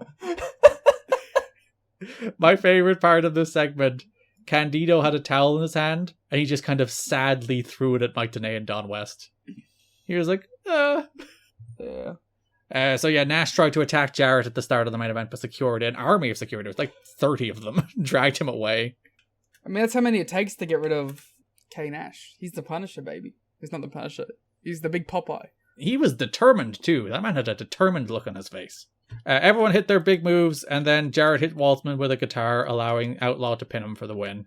I enjoy when Waltman wrestles on these shows, because he's one of the few who actually brings a little energy and urgency to his matches. Well, he seems to still care. And his body is, with him enough to keep up with it. Yeah, when he does his, babyface comeback, which is just, spin kicks and Bronco Busters, crowd are into it. DDP shows up, brawls backstage with Jarrett, where Nash once again tries to get his hands on him as we go off the air. Are you excited for this Kevin Nash big babyface run? Well, he is injured and doesn't wrestle. We need some sort of production crew, right? To follow him around as he is progressing to go back to the ring. Yeah. Listen, I know he may get hounded with that, may consider them paparazzi. I actually didn't know where you were going there until you said the word paparazzi. See, it was subtle, that's why. It's like, what's Liam doing with this? Oh, that's what Liam's doing with this bit. Yeah. There was barely any build to this match on the Go Home show. They did a video package. So that brings us to Lockdown. Lockdown! On April 25th from the Universal Studios in Orlando, Florida, in which Team Nash, featuring not Kevin Nash, Sean Waltman and DDP, faced Team Jarrett, Jeff Jarrett, Monty Brown, and the Outlaw in a lethal lockdown match, which is War Games rules for anybody who doesn't know. 2 men start for a 5-minute interval, then people enter in 2-minute intervals until everybody is in, and the pin or submission can only happen after everybody is in, and everybody can bring a weapon with them, because it's TNA. This was stinky. You hated this more than I did. I thought it was fine. I thought they just hit each other with things and then did moves, and it was alright. Oh, it was dull. So it is worth noting Kevin Nash had a staph infection and couldn't show up. He apparently he did appear on the pay-per-view. Yeah, they had to prove it to us. I do think there is a little bit of no one will believe Kev actually got hurt. I think there's a little of Kev who was no one will believe I actually got hurt. And he's like, and they shouldn't either. I get it. Yeah, unless they show literally a zoomed in close up of my staph infection live on pay-per-view, then people will believe I can't wrestle. So he did show up to the show and he didn't ask to get paid, which is very un-Kevin Nash-like. He's a team player. He even offered to be taken out, but they didn't do that. They also did some classic pro wrestling shenanigans, where obviously they knew in the days before that he wouldn't make the pay-per-view. And they put out a statement on the website saying he wouldn't be there, then pulled that statement and put out a statement saying, oh, we don't know whether he'll be there. You'll have to find out. And then even on the pre-show, they were like, you'll have to tune into the pay-per-view to find out whether or not Kevin Nash will actually be wrestling on the pay-per-view. And it wasn't until that opening segment of the pay-per-view where they showed Nash with his nasty-looking staph infection, they're like, oh no, he's not in the pay-per-view match. This is just an awful PW Torch article that makes me feel gross. Why? Just because it's so descriptive. Of all the things going on with his leg? Yeah. His final concern that was with a pink raw wound on his leg. And with every match taking place in the cage, there will be a lot of bleeding. Yeah. They don't want to expose his infection to other wrestlers' blood, especially since TNA doesn't test its wrestlers for HIV. You say that as if they didn't show the injury on the show.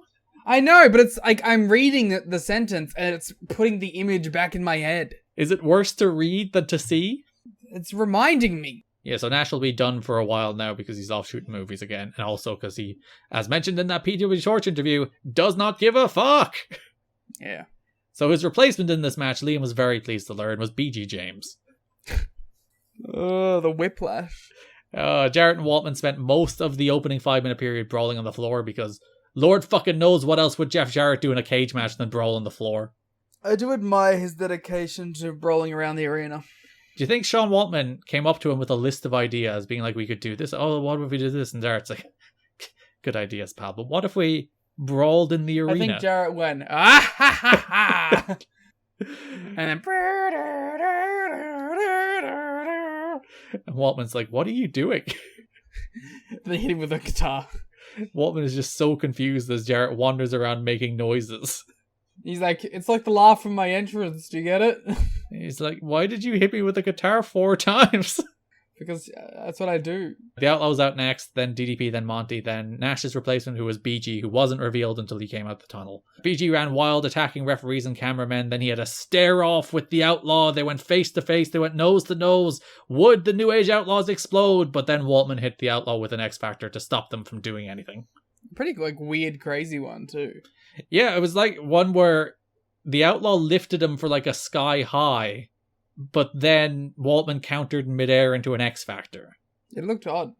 So yeah, we will have to learn at a later date whether or not BG and the Outlaw are on the same page. I think they aren't. Monty pounced everybody, including, I think, the only instance in the history of wrestling of a double pounce? Surely Jordan's done it. Jordan who? Grace. She does the pounce. Has she pounced 2 people? I would think so. But yeah, Monty I don't think has ever double pounced. No, not at this point at the very least. Yeah, this is the first one. This is the first double pounce. He pounces as both DDP and BG James at the same time. I've seen someone pounce someone into someone else. Yeah. But I don't know if I've seen a straight up, I'm going to hit both. Yeah, I'm going to pounce 2 people, especially large men like BG and DDP. Those are heavyweights. And he'd be pouncing those dudes. Anyway, Waltman tried to go for a victory roll, fell over, and went for a victory roll a couple seconds later to pin Monty to win.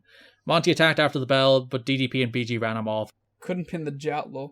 No, he's a star, you see. You can pin Monty all you want. Because he's super hot, fresh off his heel turn. Things are going so well for him. They clearly have a very thorough plan for what they're doing with this Monty Brown character. It's such a great story. It should get an Emmy, frankly. BG and the Outlaw stared each other down, as that story will continue for a very long time.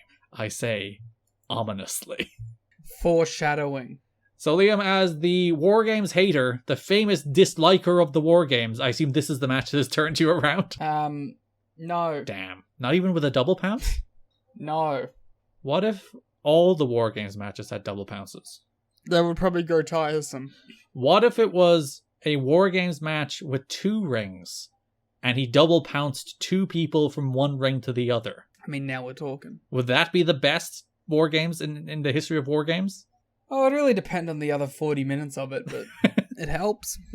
We'll see, can we finally get to the Like a War Games match someday? This isn't the one, this is never the one. But maybe, you never know. I like some fake War Gameses. Mm-hmm. I'd like one of those NXT ones. Before they realized they did all of the same spots in all of the matches? Yeah, I like the Blood and Guts one where they all almost died. Was that the first or the second? Second? The one where Matt Menard hung upside down? Yeah. Was it Angelo Parker? I don't remember. It was Angelo Parker. Ah, damn it. All 2.0s are the same to me. But, yeah, I like that. Mm. I'm really trying to think of it if there's another one I like. But so far in TNA War Games, we're 0 for 2. Yeah, for sure. I think you gave the first one like 3 stars, so you at least liked it well enough, as opposed to this one, which you did hate. Yeah, I'm looking for one that I'm into, you know though? Mm.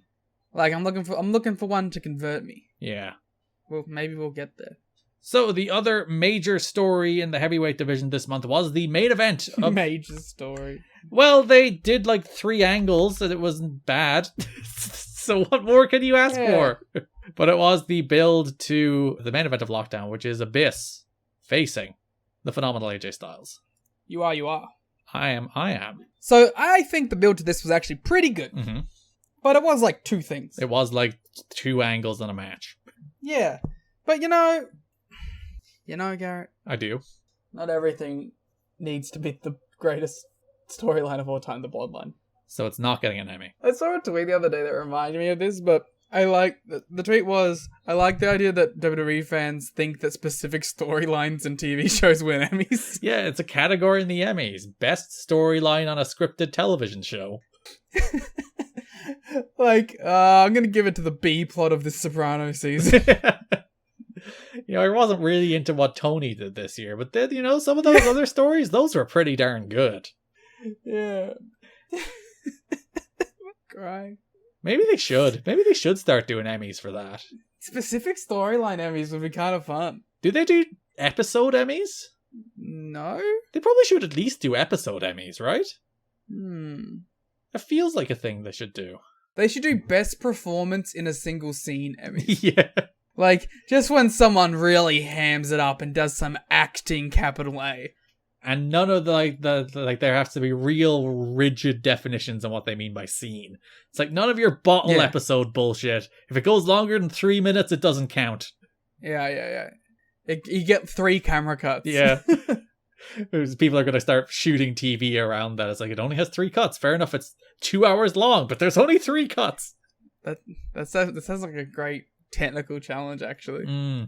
So the March 25th Impact opened with a segment. I forgot that we were talking about wrestling, if I'm being honest.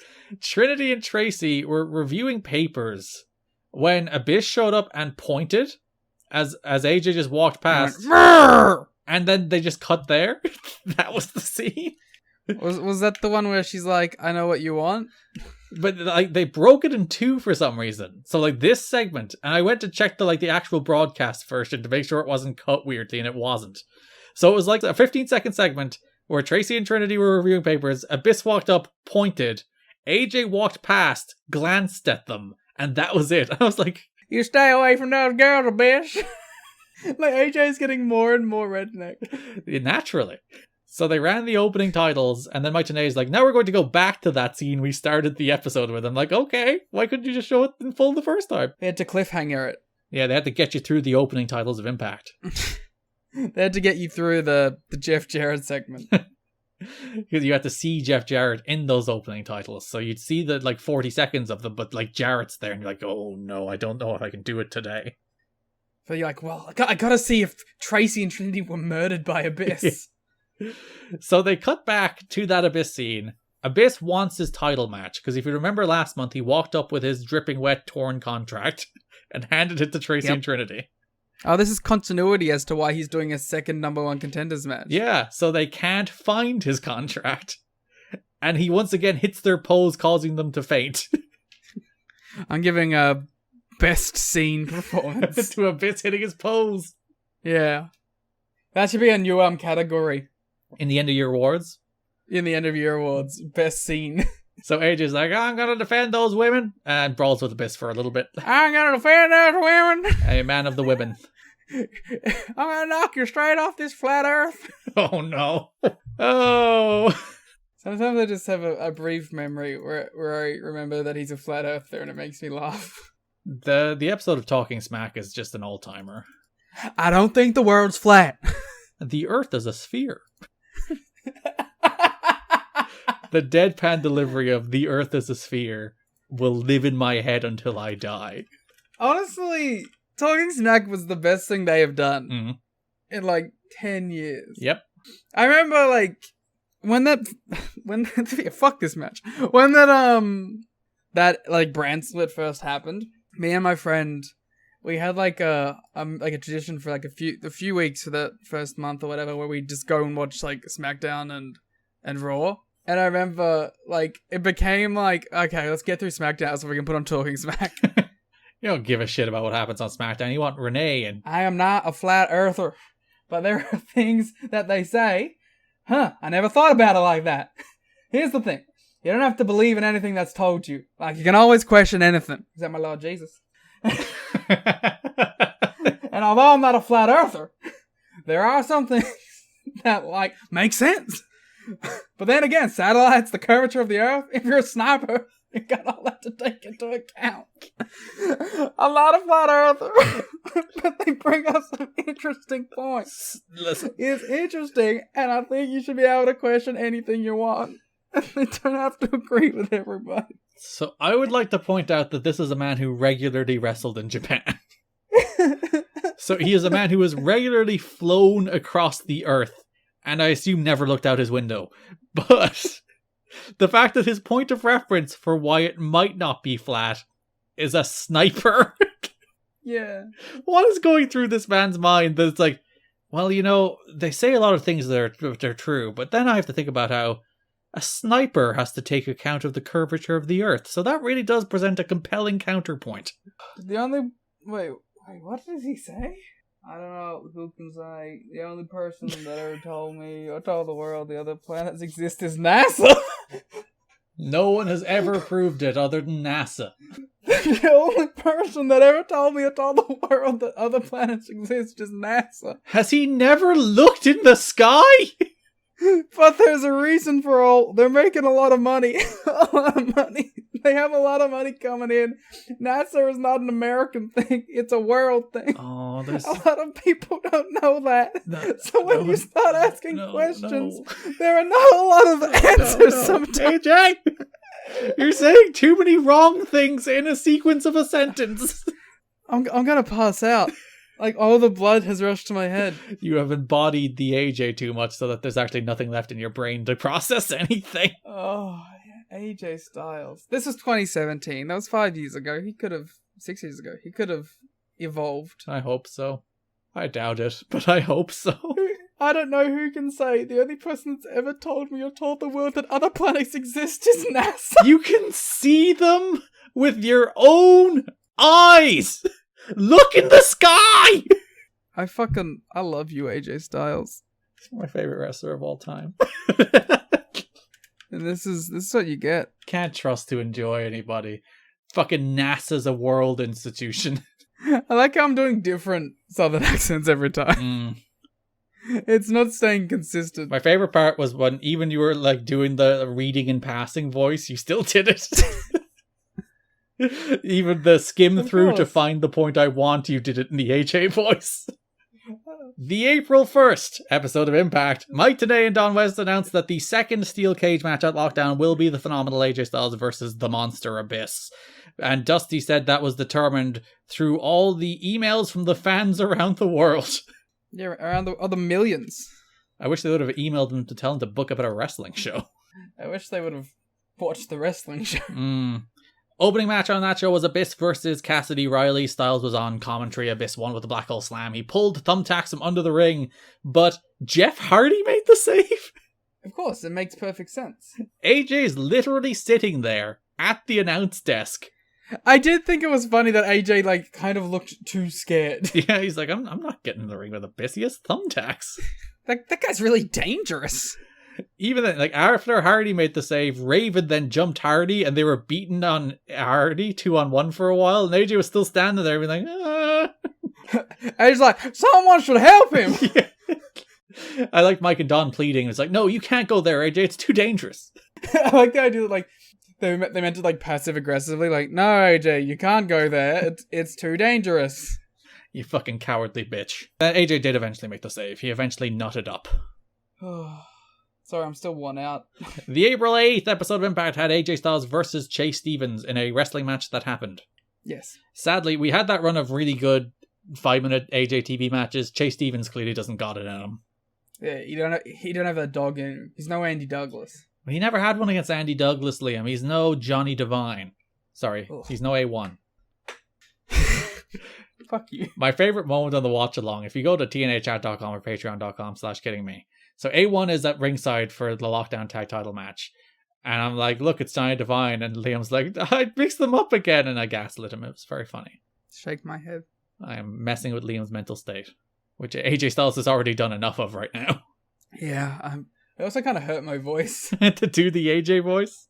to do whatever those voices were. Styles had Stevens pinned, but Douglas and Candido interfered. Styles reversed the powerbomb into the Styles Clash for the win. Then Abyss came out with a chair, and my favorite part of that was AJ was walking up the ramp to leave, but he didn't realize Abyss was there yet. So Abyss started hitting the top of the turnbuckle, the post, with the chair to get AJ's attention. Mm-hmm. Just so AJ could turn around and then security could separate them. Abyss is a worker. He's like, turn around. Turn around. I did like Don mentioning that AJ saw Abyss on the screen because he was walking toward the ramp and he could see Abyss on the screen. But clearly he didn't notice because he still didn't turn around for 5 minutes. Yeah. Franchise had Styles and Hardy on the April 15th episode. In the best segment of the month. So Styles does a regular promo. He's like, I'm afraid of what Abyss can do, but the right kind of afraid. The one that will give me gumption when it comes. Hardy does a promo about his cage match against Raven. We'll talk about that in a sec. And then they finish the promo. They're like, we're going to face Abyss and Raven next week in the Impact main event. And we're all very happy. And Franchise is like, ooh, Franchise, I'm thrown to the next segment. And then Raven just walks in and bonks Jeff Hardy in the head with a trash can. A very satisfying bonk. It is. He comes out of nowhere. He bonks him, poses for a little bit. AJ runs back into frame. And then that's it. That's the segment. That's the build to the Raven and Hardy match, which we'll talk about in a sec. Which has just as many segments as the build to this one has, really. It's all you need. And then main event of the Go Home Show, April 22nd, is Jeff Hardy and AJ Styles versus Raven and Abyss. So, I enjoyed this match quite a bit. Yes. Just because, and they mention it in that Shane Douglas interview that this may be the most star-studded main event in Impact history. And I kind of agree. Yeah. Just having these 4 guys on TV really does it, you know? It brings it up another level. And I think Abyss and Raven are great foils for AJ and Jeff. And I don't even mind doing the DQ finish because they're all going into cage matches. Yeah, so there can be no DQs. And Raven and Abyss look like monsters at this point. So I really think, I just think it was a good combination of stuff that led to a pretty good match. The only reason we're taking any more seconds to discuss this than we normally would is because it was a 3-star match, which on TV in this company is oh, we must talk about it. It's if Roosh and Danielson had happened. Yeah, you get on your knees and you praise the sun that there was a decent little television match in these 6 episodes of television. Yeah. There's 2 whole decent little television matches this month, I'll have you know. Name 7 more. I said 2, but... Let me tell you. Name 7 more then. 3 Live Crew against Lex Lovett, Buck Quartermain, and David Young. Alright, you've done it. Yeah, they give this match the special 30-minute time limit. I think it goes 12 either way. But still, it's nice that they're this is an important match featuring stars in the main event of Impact. Hey guys, we have them. I know. It's even the lazy thing we've talked about where it's just let's throw 2 pay-per-view matches together in a tag before the pay-per-view. But again, it works. But it makes sense with these guys, to be fair. And they did set up an angle with the attack and save stuff and the backstage promo. So it's not just out of nowhere. And also Jeff and AJ have teamed before. And they're just coming off the Jeff Abyss feud. So there's a reason for that. Raven and AJ are feuded. So there's interconnectivity, which kind of brings it up a level. It all goes together. It all flows. Like poetry. It rhymes. Yeah. It's poetry in motion.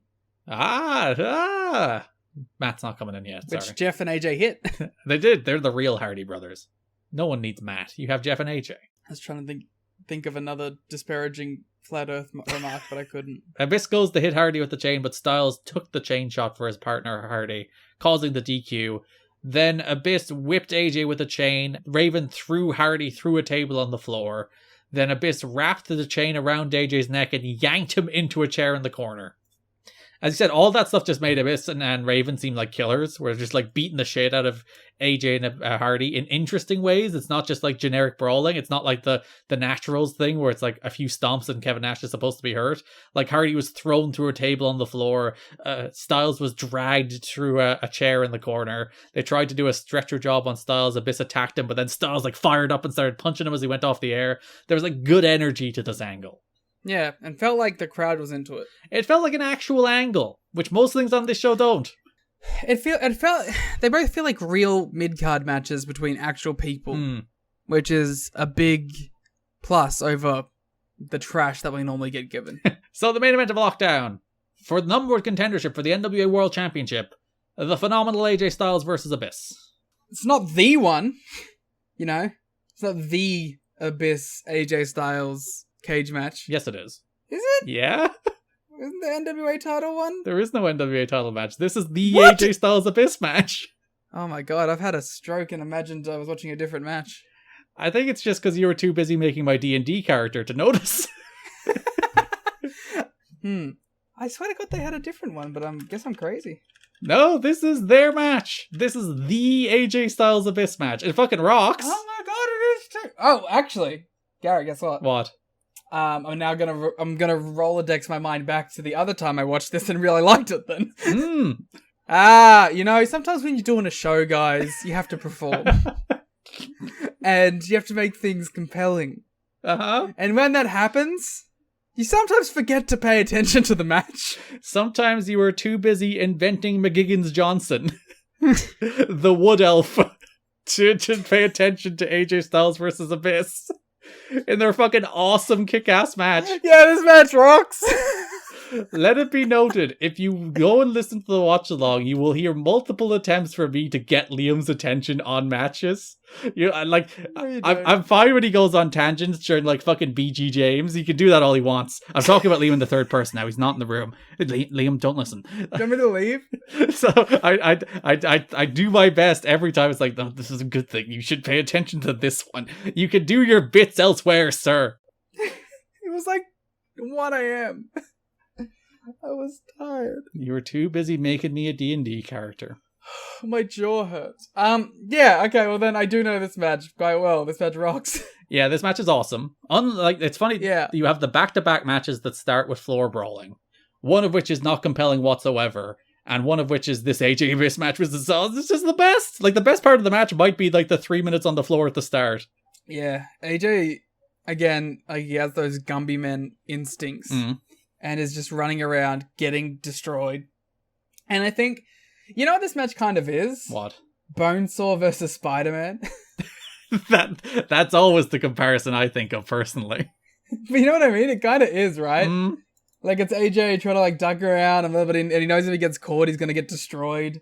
And he takes that crazy fucking cage door to the head. Yeah, which is a like top 5 cage match spot of all time. And it's just a cage door being swung into his face. Because he lands on his fucking skull. And he's like completely decapitated by the thing. It hits him right square in the jaw. It looks absolutely amazing because, as you said, not only does it hit him right in the face, he takes the perfect bump for a cage door hitting him in the face. It looks ridiculous. If you listen to Mike Tenay like yelps. Because they're talking about something else, because Abyss hits him in the back with the cage door, and they're like... They were building a D&D character at the desk. Yeah, they're also talking about McGiggins Johnson. And like, it almost takes Tenay by surprise, because he's like, oh, Jesus! It's like that level of tone. He goes like full Rick and Morty. That's how high-pitched he becomes. Oh, jeez, Don! Because he just witnessed the man have his head taken off right in front of him. I also absolutely fucking adore the jumpstart to this match. Because AJ comes out first, does his entrance. Abyss comes out. Abyss is standing right outside the cage door, ready to go in. And AJ Styles hits a flip dive between like the ropes and the top of the cage. It's a really striking image. It is, and like if he gets the dive wrong, he hits the top of the cage, it could go wrong. But it just looks awesome. Yeah. AJ's control of his body is in full effect in this match. Because there's a bunch of stuff around ringside as well where he like slides under the rail and hits a dive off the rail. He dives over the front like 4 rows. Like Abyss throws him into the crowd. He leaps over the crowd and comes back with a forearm. And you can actually see Abyss like try to get the people in front of him to duck so AJ doesn't hit them in the back of the head as he does a flying forearm over him. Yeah. I like that he kind of half showed concern. He's like, I don't want to, like, take you out, but I will. Yeah. You signed a release, presumably. There's probably a sign somewhere saying you enter here at your own risk. Which apparently is a big deal. Why? Did you see that? No. Oh, people got very, like, mad at AEW because they had one of those.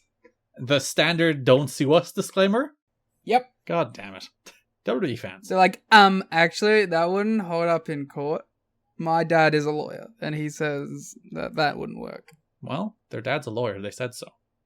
True. And their uncle works at Nintendo. Oh, what are they releasing? Pokemon DLC. Damn. That's going to be right next week, and people are going to think your uncle does in fact work at Nintendo. And my dad is a lawyer. And that was my opinion about AEW. And your uncle is Shigeru Miyamoto. It's true. Somebody's uncle is Shigeru Miyamoto, probably. Maybe. We have to find out if he has siblings first. Yeah. We'll come back to you next month with that answer. the deep research on the Hard Justice episode. And also whether or not Liam was right about the Pokemon DLC. If I'm right, you have to go to the Patreon at the $1 tier. I'm not a monster. So then they get in the ring and the match starts. Yes.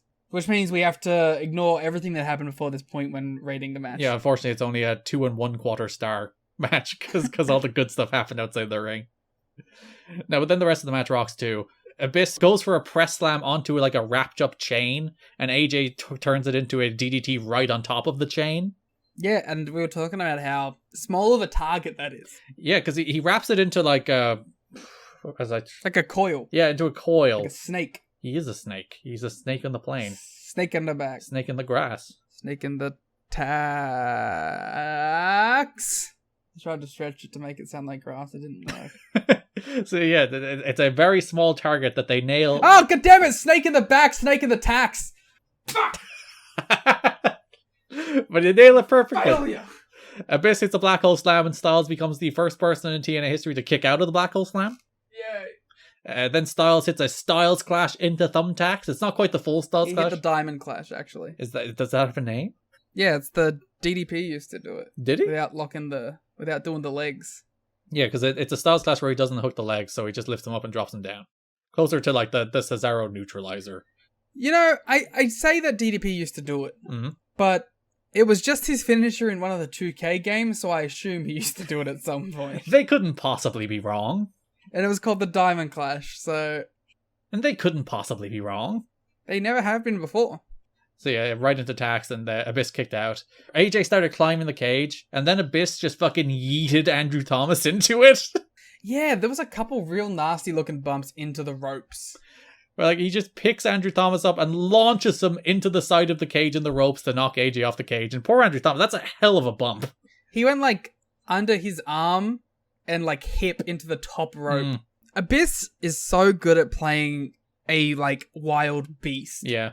Like we were talking about it at one point, AJ's on the cage and Abyss just like headbutts in it, like charges at it. Like he's a fucking wild boar. Not the NXT UK wrestler Wild Boar. Wow. He's probably not there anymore, is he? Nah, he got canned. Oh. I feel bad for Wild Boar. Hope Wild Boar lands on his feet. At Attack Pro Wrestling. All 4 of his feet, because he's a wild boar. He's a wild boar, I get it. And he can't see the sky, so he probably thinks the earth's flat. I shouldn't say that about Wild Boar. Come on, you don't know about Wild Boar. Because pigs can't look up. Is that true? Yeah, pigs can't look I up. suppose. How would that... That's not true. Why? How come when you feed a pig, they look up to get the food? You're not feeding pigs from above. You hold your hand out and they reach their neck up and they eat the food. Yeah, but they can't look at the sky. They're using like their feet and stuff. I feel like they could see the sky if they can look up to see my hand. There's a whole bit about it in Nope. I know. Alright, spoilers for Nope. So the whole thing about Nope is the alien is in the sky, and when you look at it, it comes for you. Excuse me, the biblically accurate angel. Yes. So there's a thing where like a pig survives because a pig can't look up. Well, if it was in a movie, it must be true. Yeah. Think Jordan Peele would lie to me? Yes. I think everything in that film is accurate. Biblically accurate. All the things that are being shot down by Joe Biden recently are actually those biblically accurate angels. That would be so sick. I can't even remember what led us on. Oh, Abyss is a wild boar. So yeah, he throws Andrew Thomas into the cage, which knocks AJ down, dangling from the outside. Abyss then hangs AJ with a chain, but AJ makes a comeback, hits a sunset flip powerbomb off the cage into Tax to win.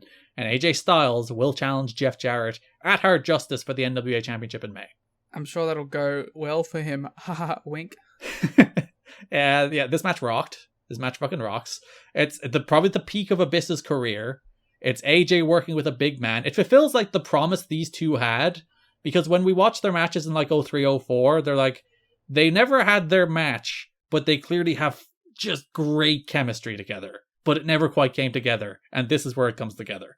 Well, it was a match that, like, was so impactful that literally I remembered the other times I've seen it because I was distracted during it this time. And all those things, like, still came through. Even, like, because I hadn't watched it that long ago. I watched it maybe, like, 8 months ago. I don't know why. I think it may have just been, like, on the Impact YouTube and I was looking for something to watch. But this feels like one of those matches that helps elevate AJ too. Yeah. Like, AJ has those guys, and I think we're about to see it a lot with Joe. But, like, this feels like a precursor to the Joe stuff. Where it's dude who just kills him, just eats him up. Yeah. And he is like the perfect bumper, the perfect seller. He has credible comebacks, and when he wins, it really feels like he's overcome an obstacle. And even when he loses, it feels like he's gained something because he's fought so valiantly against the immovable force. Because he's AJ Styles. Like, as I said, this is the year where it's like, oh, like Abyss is, as I said, this is probably the peak of Abyss as a wrestler for various reasons. I think both opportunity and both his body begins to break down a couple of years after this. He also separates his shoulder in this match. Yes, that is a note. He separated his shoulder during the main event, and he was able to walk around normally, but he had his shoulder iced down to prevent further swelling and damage. I'd say he probably took that on the finish, though, I'd imagine. Yeah? Yeah. Because he took a sunset flip powerbomb off the ropes, AJ coming off a cage. So there's probably a decent amount of force on that. Yeah. Yeah, Abyss at his peak, AJ at his peak. Perfect pro wrestling. They beat the shit out of each other. This is a great main event. Good work, guys. We already covered a decent amount of it, and there's not much more they built to it, but Raven and Jeff Hardy. The actual match? The build first, the other two segments they had. What were the other two segments they had? Well, there was the one that instigated it, which is also, once again, one of my favorite segments. Oh, yeah, like Raven's like, hey man, you're real popular with Hot Topic. Yeah. And Raven's like, I'm real popular with Hot Topic and people who drink Jack Daniels. Yeah, they're like the two different spectrum of emo dudes. Yeah. And I think we could be the greatest metalcore band of all time if we unite. And then Jeff's like, no. But politely, he's like, no man, I'm good. And then Raven's like, fuck you! I never wanted a team anyway! I don't want a team anyway! And that's the entire basis of their feud. Yeah, it's pretty great, to be honest.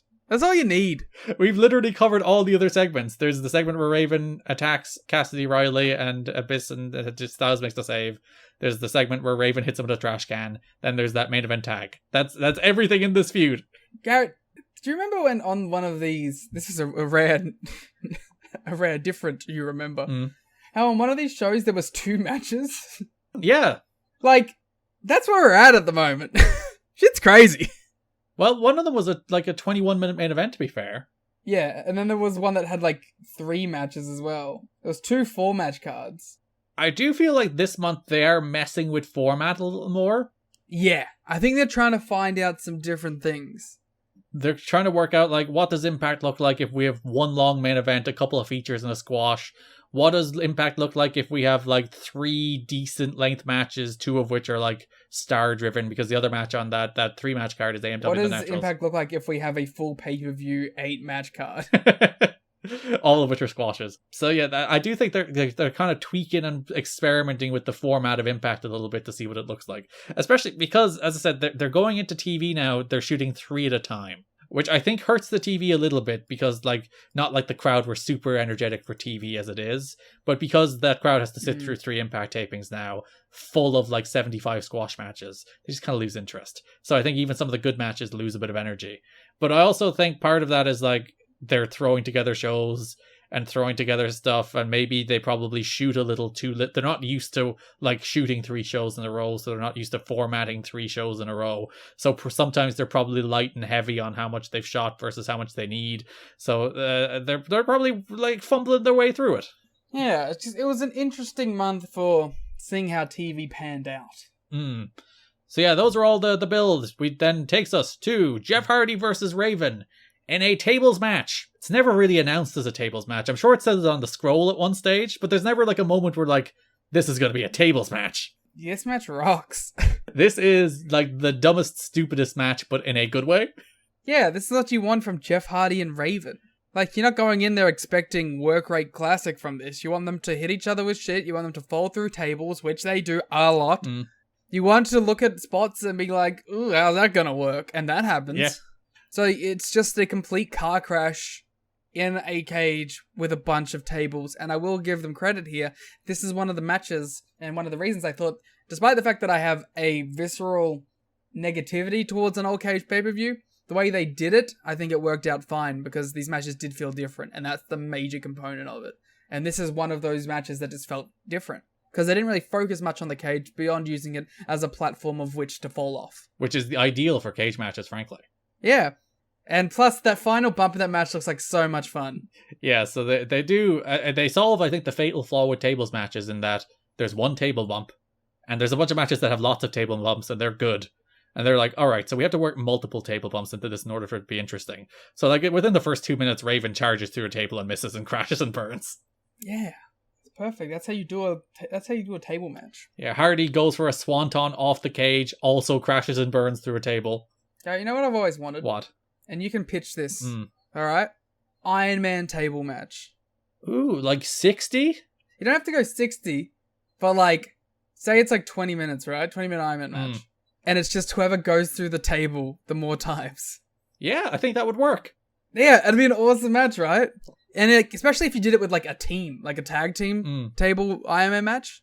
Because then like people can have breaks and don't have to go through 17 themselves. They can split it up. But I just think it'd be fun. And like to see how high that number could get to. Yeah, I think I might top it out at 15 minutes. Because I think 20 might feel a little long. Especially when it's essentially the same spot over and over again. But yeah, I think that idea rocks. People should do it.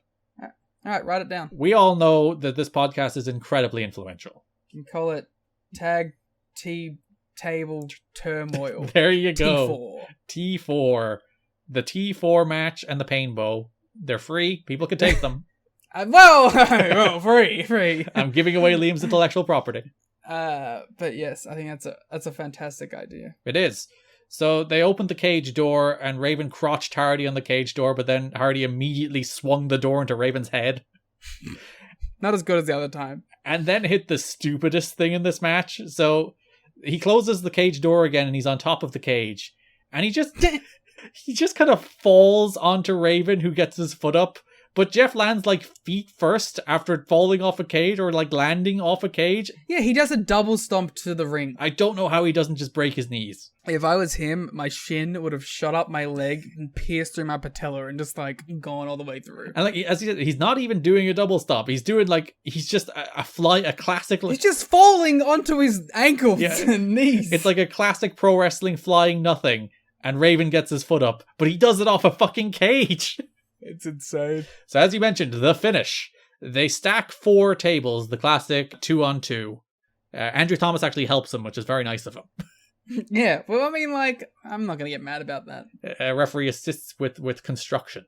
Well, it comes back to bite Raven in the ass anyway. Yeah, so they climb up onto the ropes, and then Hardy knocks Raven onto these 2 stacked tables in a way that would terrify me that those tables would hold. Because he very, like, softly, gingerly lies on them just in case they tumble. Yeah. But, like, wouldn't you just love to do this Jeff Hardy dive? Yeah, so the finish is Hardy climbs the top of the cage while Raven is lying on top of the 2x2 stack. Is it 2x2 or is it 6? It's 2x2. No, it's 2x2, you're right. It's 2 high, 2 wide. Yeah.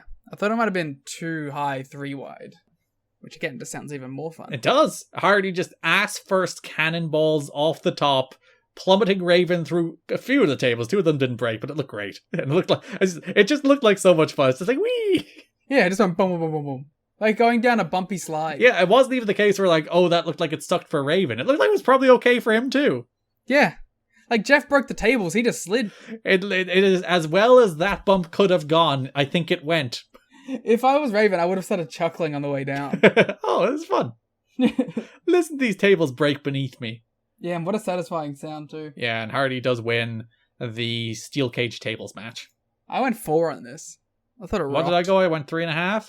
3.5. Good match, fun match, silly match, but the right kind of silly 2 match. 4-star matches on this card for me. Wow, and you were like, this show isn't even good. By TNA standards, this is show of the year. Well, it's probably not. They've had some good shows. Not this year, but generally. They would have run away with it in 2004.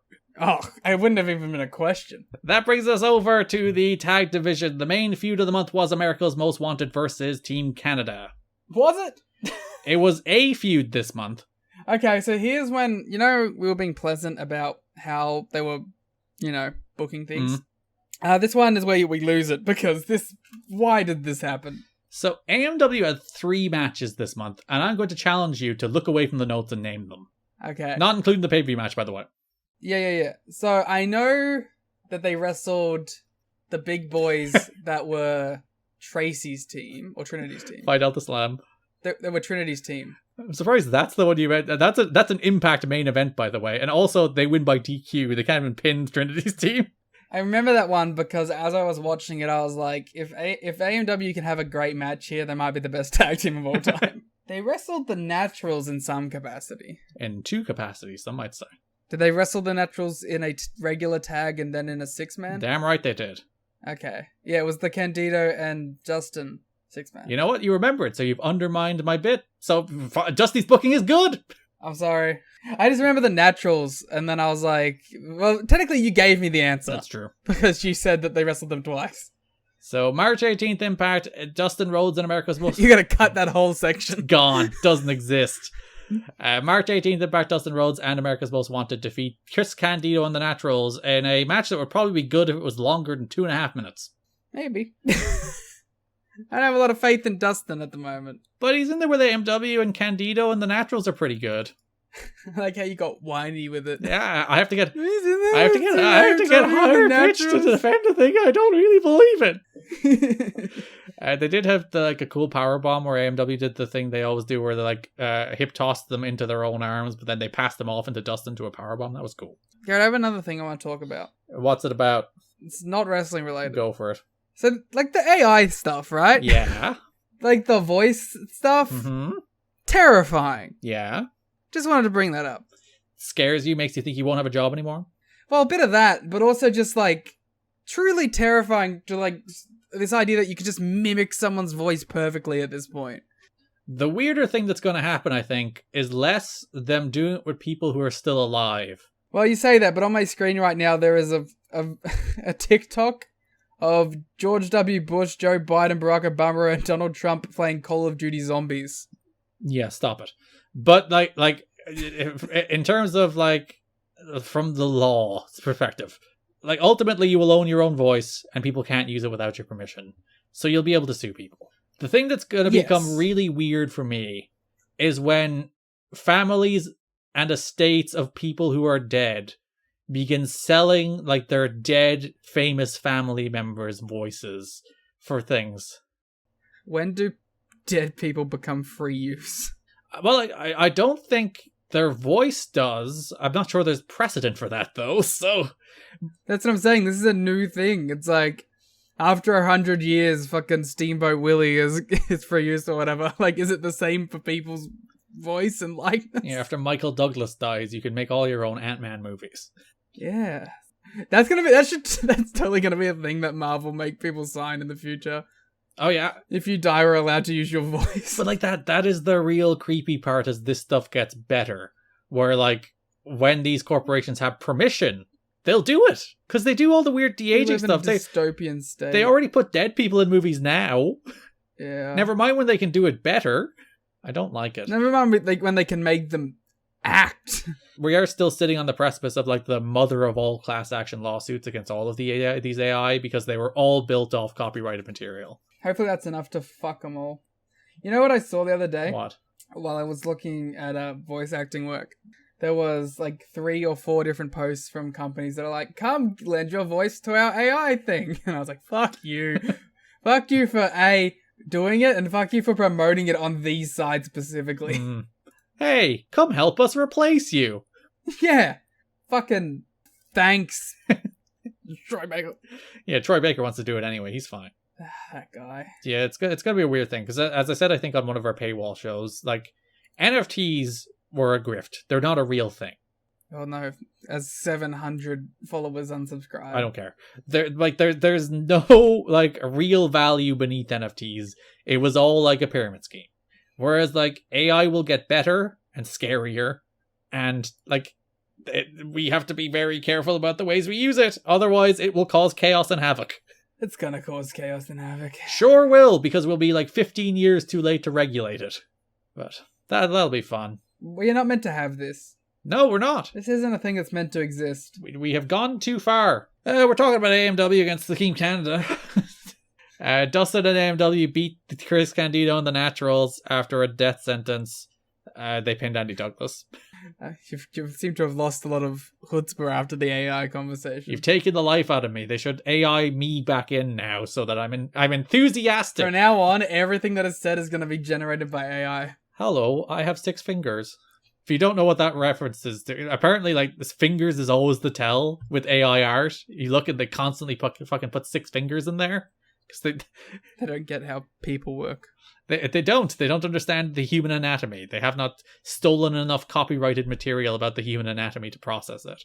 Main event, March 25th, the AMW faced Phi Delta Slam. What a match. A television main event anywhere in the world, some might say. Go on, Phi Delta Slam are here, guys. Talk about them.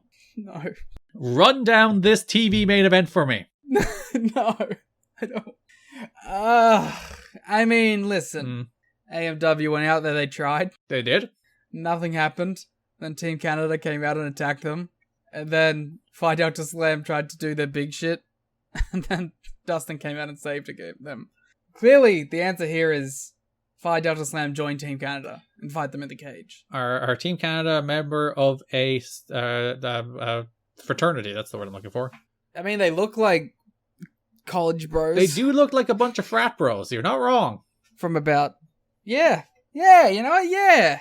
And then Scott D'Amore can play like the hockey coach at the college or university, right? Mm-hmm.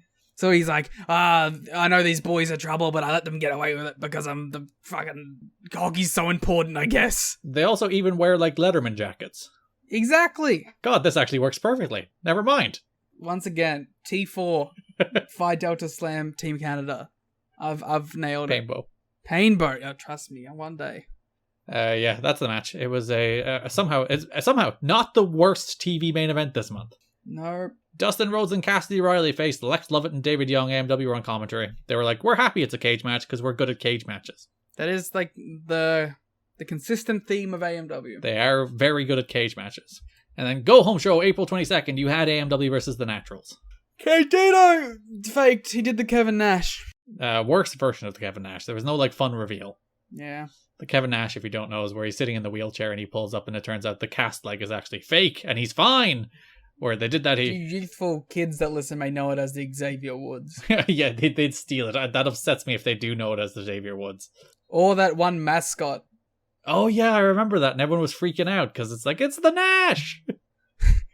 It's the Nash! So yeah, Candido jumped out of his chair, hit Chris Harris mid-catatonic, which I thought was actually the cool part of it, because he still hit the catatonic on Stevens, but then he hit Harris as he was mid-catatonic with the cast, and rolled Stevens onto him for the Naturals to pin AMW. I like this little pairing of these three. Candido and the Naturals? Yeah. Yeah, it works, doesn't it? I think a part of it is I literally have always associated the Naturals with Chris Candido, so it kind of just feels like coming full circle, but I don't know. I like them as a pairing. It's kind of like them hanging out with their scummy uncle. Yeah, and like the biggest problem with the Naturals is they're just not charismatic. Yeah. They're nice little wrestlers. They have like a good aesthetic. They look good. They have good gear. They're in good shape. They're just not charismatic. So you do need to put somebody with them, and I think Chris Candido really helps with that. They're a little deer in the headlights. And then Chris Candido brings a little personality, a little gumption to them. They need a little chutzpah. Lockdown! World Tag Team titles, AMW defended them against the Team Canada combination of Petey Williams and Eric Young. Bobby Roode is busy with another program we'll talk about in a second. It does make me a little sad that it isn't like the rematch. I feel like that would have been a better all-around build. Yeah, and especially because like a big thing they talk about in like the first few minutes of this match is how good that first AMW Team Canada match was, and how they're like reinventing tag team wrestling. And then it's like, well, it's Petey, and nothing wrong with Petey, but it's like it's not the match. Should have just done Petey and Dustin. Yeah, they should have just flipped those. And I get like they see Rude as the singles guy, so they're giving Rude the singles program with Dustin. A lot of good that'll do him, but. Yeah, it would have been better off for everybody if it's just... Even this, the way they worked this match, where, like, the first half of it is they took Harris out and they keep him on the outside. Because how good would have, like, Eric and Bobby been at that?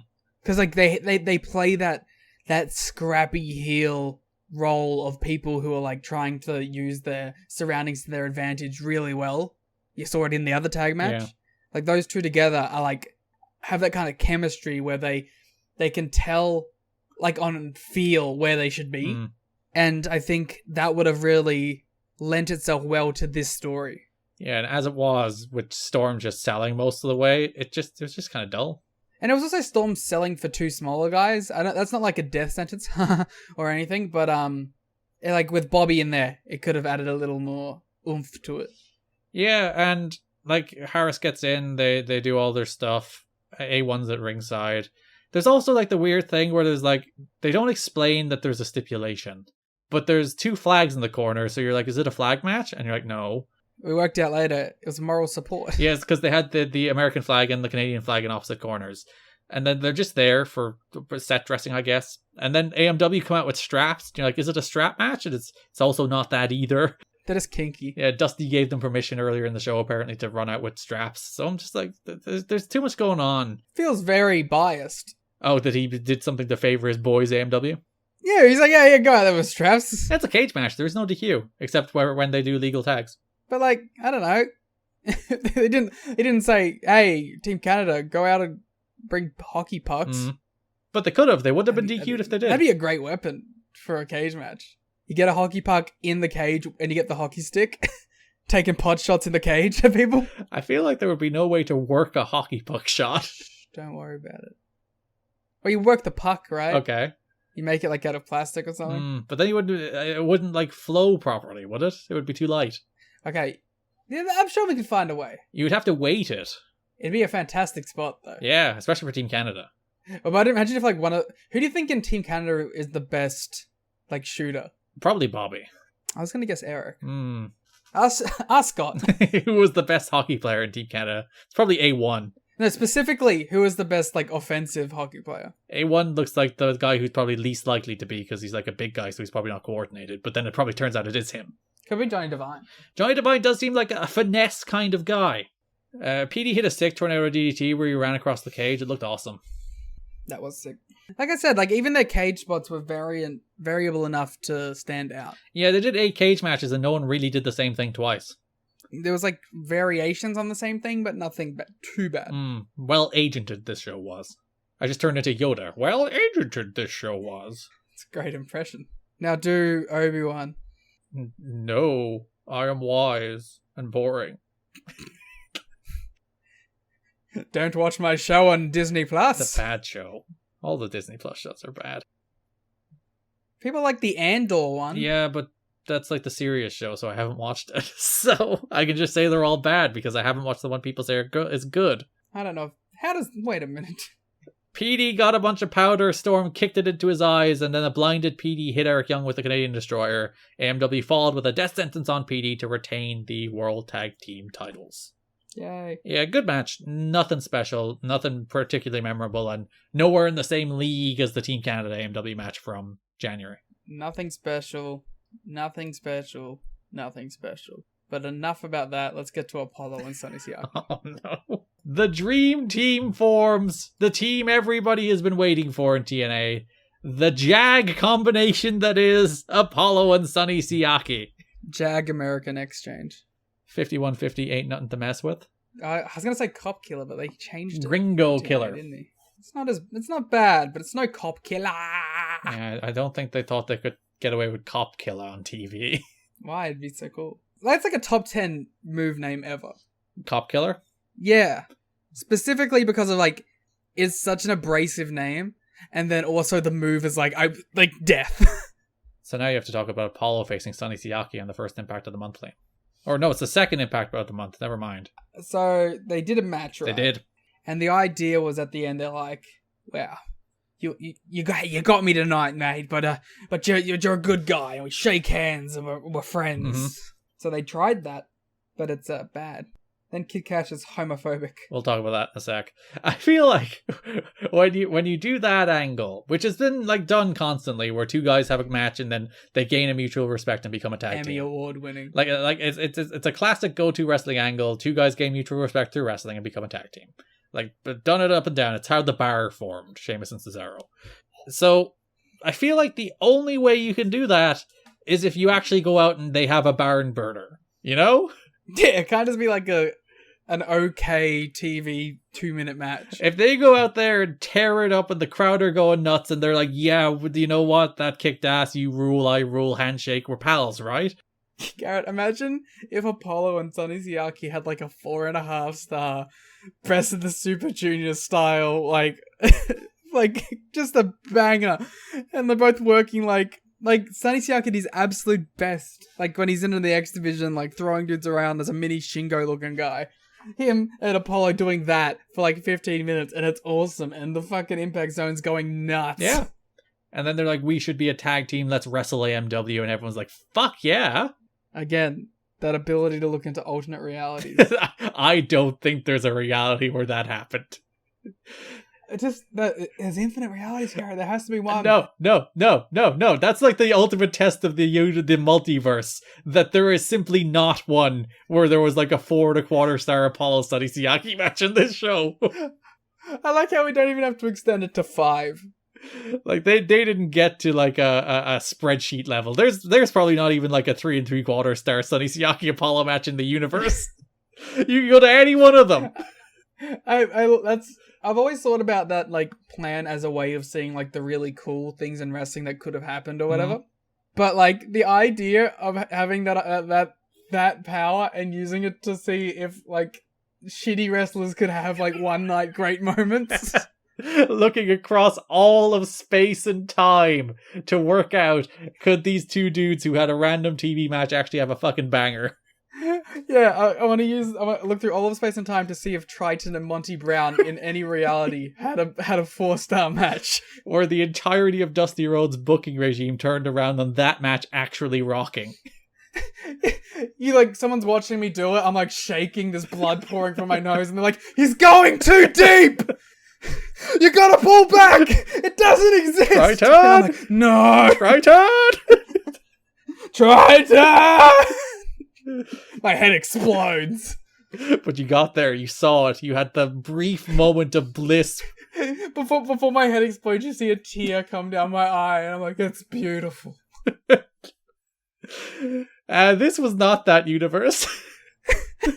To go back to my point. My jaw really hurts from laughing this episode. It's a good episode, clearly. We should get you on Delirious more often. I was going to do a Delirious impression, but I don't remember how to. So they went out there and they had like a perfectly forgettable 4-minute match. So that when they do like the handshake, oh, where aren't we pals now? It just feels like crap. No one gives a shit about either of these two either. Well, that's the problem. It's like somehow they're like, all right, Apollo, he was a real big deal in Puerto Rico. So he became a star somewhere. As one of our listeners told us on Twitter. Yeah, it gave us a little more context on that. Like he was like a real proper big star. So like there's clearly enough in him to become a big star somewhere. It's Puerto Rico, it's not America. A place where like work rate isn't super important, obviously. But he's not even charismatic. That's the weird thing. But listen, it got over in Puerto Rico. He's just big. He is big and he does a good sidekick. Sometimes you just gotta be big. And you gotta do a good sidekick. But like, all right, he got over in Puerto Rico. He failed twice in America. Once while we masked him up as El Leon. So trying this third time, how do we make it work? Oh, I know. Let's put him with the jaggiest wrestler in the roster. The only guy who could match his lack of charisma in the United States, Sonny Siaki. One guy on the roster who may be less of a guy than Sonny Siaki is Apollo. In some ways, they're the perfect match for each other. Yeah. But in the ways of trying to make them successful, they're the worst match for each other. Yeah. Kid Cash and Lance Hoyt interrupt. And like Cash makes it even worse where he's like, what the fuck is going on with this love fest? That match sucked. That's great. He's like, why'd you even like that? That match sucked. Yeah. This is TNA wrestling, not TNA Puerto Rico. Yeah, not their Puerto Rican and Samoan soap opera. I love to debut a Kid Cash impression on his last day. You'll never have to use it again, you see. It's good strategy.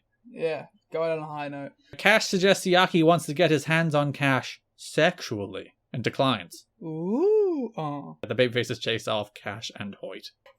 I don't want to put my hands on you sexually. Get out of here.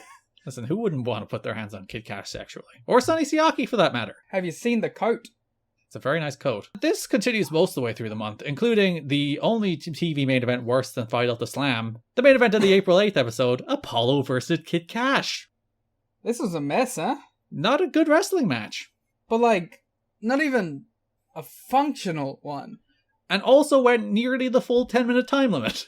Just completely broke down. Yep. Siaki and Kid Cash should probably have a good match. They probably have had a good match. Didn't Cash beat Siaki for the X title? Or the other way around? Oh, yeah. Maybe. I thought maybe there was something in between those two, but yeah. Because, like, again, Sonny Siaki with the X Division guys is normally pretty good. And Kid Cash with the X Division guys is normally pretty good. Because he is one.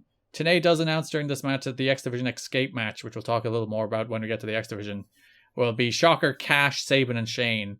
And he says the rules are that everybody starts in the cage, and then everybody looks to get out. But the last man in is the ultimate loser. To which I would ask, who wins? Yeah. The first guy to get a pin. They abandoned these rules anyway, so they clearly thought it was a terrible idea. It's because it is. You think they would have just announced this at the start of the show? Mm-hmm. Just because that was the match that had Sabin and Michael Shane. Yeah. Thanks, Garrett. You're like, yes, that'd be smart. What? Your point? It would be a better book show if they did that. I think they actually might have, but I don't think they explained the rules. I do think that they might have announced that there's an X Division match. I can't remember. What do you expect me to do? Take more comprehensive notes? What are they gonna do, the listeners? Gonna go watch Chris Sabin versus Michael Shane from an April 8th, 2005 Impact and tell us the difference? I doubt it very much. Yeah, I already took fucking 14 pages of notes. You want me to take more notes? Sorry, 15, dear lord. Yeah, this is directed at the ungrateful fan out there. Why should I have to explain myself to you? Yeah, you come here for information about TNA? Yeah, this match. Hoyt interfered, allowing Cash to hit Apollo with a Rana, and then throw a chair right in his face, which I do always appreciate. Mm-hmm. Apollo hit a sky high, but Hoyt pulled the referee out and called for the DQ. They were at like 9:30 in the match of the 10-minute time limit at that stage as well. This is so bad. I do not know why this match went so long. I don't even know why this match existed. Siaki came out, they brawled, which was pretty good because a bunch of people threw chairs, which again, thumbs up. The opening match of the April 15th Impact. Michael Shane, Kid Cash, and Dallas faced Chris Sabin, Apollo, and Sonny Siaki. They thought at this point, oh yeah, we should build something up, I guess, for everyone else. Yeah, the weird thing is Cash is in the X Division Escape match. It makes truly no sense, Garrett. And it makes zero sense. I don't know why they're doing this Lance Hoyt and Kid Cash against Apollo and Sonny Siaki program when Cash is not in a pay-per-view match with those men. It makes zero sense. And you might think, oh, they took him out of it and replaced him with Sanjay, because Sanjay's the guy who ends up in Cash's spot in that match. No, he just got canned. He just got fired. It was Candido and Hoyt. I think that was meant to be the match all along. I'm getting high-pitched again. Sit-out powerbomb by Hoyt and Apollo, followed by a Cash frog splash, and they win this match. It's an okay match. Who cares? An okay match. Who gives a shit anymore? I want you to get super enthusiastic about Apollo. No one else is going to, so you have to. You're like, listen, Liam, your bit is that you pretend to like bad wrestlers until you genuinely start feeling that way about them. So you gotta start early with Apollo. I can't do it. Yeah. We have a whole year of him. He has no redeemable factor. Unlike the other two times, he's not going away for a while. That's upsetting to hear. Fair enough, they never do anything with him. He's just an undercard tag team with Sonny Siaki, but he is here. Sonny Siaki has been here for like 7 years. I don't know how this has happened. He has never been worse off. I can't do it. I can't even do like faux interest. I'm sorry. Poor Apollo. That brings us to a calamitous match in so many ways. Lockdown, the opening match, Apollo and Sonny Siaki faced Chris Candido and Lance Hoyt. So, very early into this match, you go, ooh, as you realize what has just happened, and then you realize what that means. Yeah, it's a very innocuous spot where Siaki just does a leg lariat, and Candido takes a bump. It's again, it goes to that thing where people are always like, the XYZ is a dangerous move. And it turns out the worst injuries happen on like the most straightforward things in the world. Where it's just Siaki does a leg lariat, Candido takes a bump, Candido's leg gets stuck under him as he takes the bump, and he breaks his ankle. Yeah. And we will, of course, we'll talk about this more in the next episode. That is the injury that leads to the end of Chris Candido's life, which it makes it even worse when later in the show they show the injury like 2 or 3 times. Yeah. They show like multiple angles of the leg break. And like it's exploitative no matter what. And no one wants to see that no matter what. It's like when they did it with Enzo on the WWE show. Which one? The one where he got like flung into the ropes. Oh, yeah. By Scott. Is it Scott Gotch? Scott. What the fuck is that dude's name? Whose name? The Vaudevillains. Yeah, that'll be fine. Yeah, well, they threw him into the rope and he like whiplashed real bad. And they just replayed it all throughout the show. Yeah, and like the worst part is, I think the reason they replayed it is because this is like the Super Dangerous pay-per-view. So they're like, oh great, we can sell it as the Super Dangerous pay-per-view. Yeah, we had the cameraman with the helmet and the chest protector in on this match. Yeah, it's like the dude dies days later. Days later? Days later. Really? Yeah. I thought it was like time. We'll talk about it on the next episode. But he works the TV taping and then flies home, gets a blood clot in his leg, and he dies. Wow, I thought it was like some months later. What the fuck? Yeah. He was only 33 too. And like he just turned his life around. Like he went through some real tough times. He was back on TV. He was doing well. He was in an act that I think was really working. And there's reports right after the show that like he's worried. Everyone was like, "Oh no, we'll still book you while you're injured," and like that was apparently really reassuring to him because he was worried that like after he had just turned his life around, this might set him back again, and then he just dies. That's really sad. So yeah, we'll talk about this more in the next episode, of course. Then they do the tag tournament, right? Yeah. I remember that. Because like we'll talk about it in the next episode because we'll leave it until then to talk about it on the Hard Justice episode. Yeah, after that, Lance Hoyt wrestled the match as a handicap match, which from a Lance Hoyt storytelling perspective turned out to work surprisingly by accident because he was meant to turn babyface in this match anyway. So like fair enough, it's not ideal that the two babyfaces 2-on-1 attacking him accidentally turned Lance Hoyt babyface before they turned him babyface. Siaki won with a splash. Hoyt hit like a moonsault. He did some cool shit, which is again something that isn't great in a match like this because it just makes him look even more like a babyface. Yeah, but at least they're turning him. Yeah. Again, I wonder if that was a call ahead of time or not. Well, I would imagine the finish was probably Hoyt gets pinned, they berate him, he fires back anyway, right? I guess. Could have gone either way, to be honest. Because it's a weird audible to send the naturals out, because surely you just have the babyfaces, like if it's an audible, like the babyfaces just win and you cut away, right? No, you can try and like save stuff too. Like if the naturals are probably around considering Candido just came out, so... It could have gone either way. It could have been planned, or it could have been something that they did on the fly, and I believe it either way. The naturals like give out to him that he lost after the match, and then he goes to chokeslam Stevens. They're like, no, and then he goes to leave, but they jump him. And that's kind of the start of the babyface turn. So that brings us over to the X Division. Where's my second water? Don't worry, we only have like half an hour to go. You know, people gave out to us for a 2.5 hour episode last time. So this is on you, not us.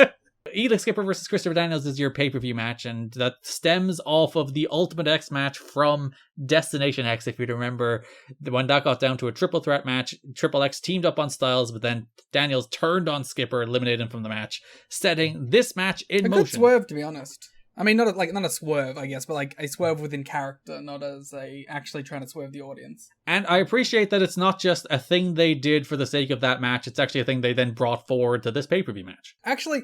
a rare bit of good Dusty booking in this match. Not Dusty booking, but Dusty booking.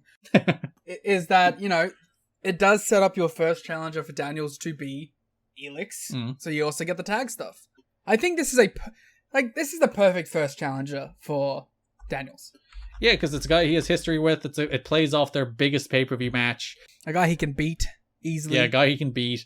A guy that you have a built-in story with, so Daniels isn't just going out there and wrestling Chris Sabin. A good bit of booking. In the X Division, no less.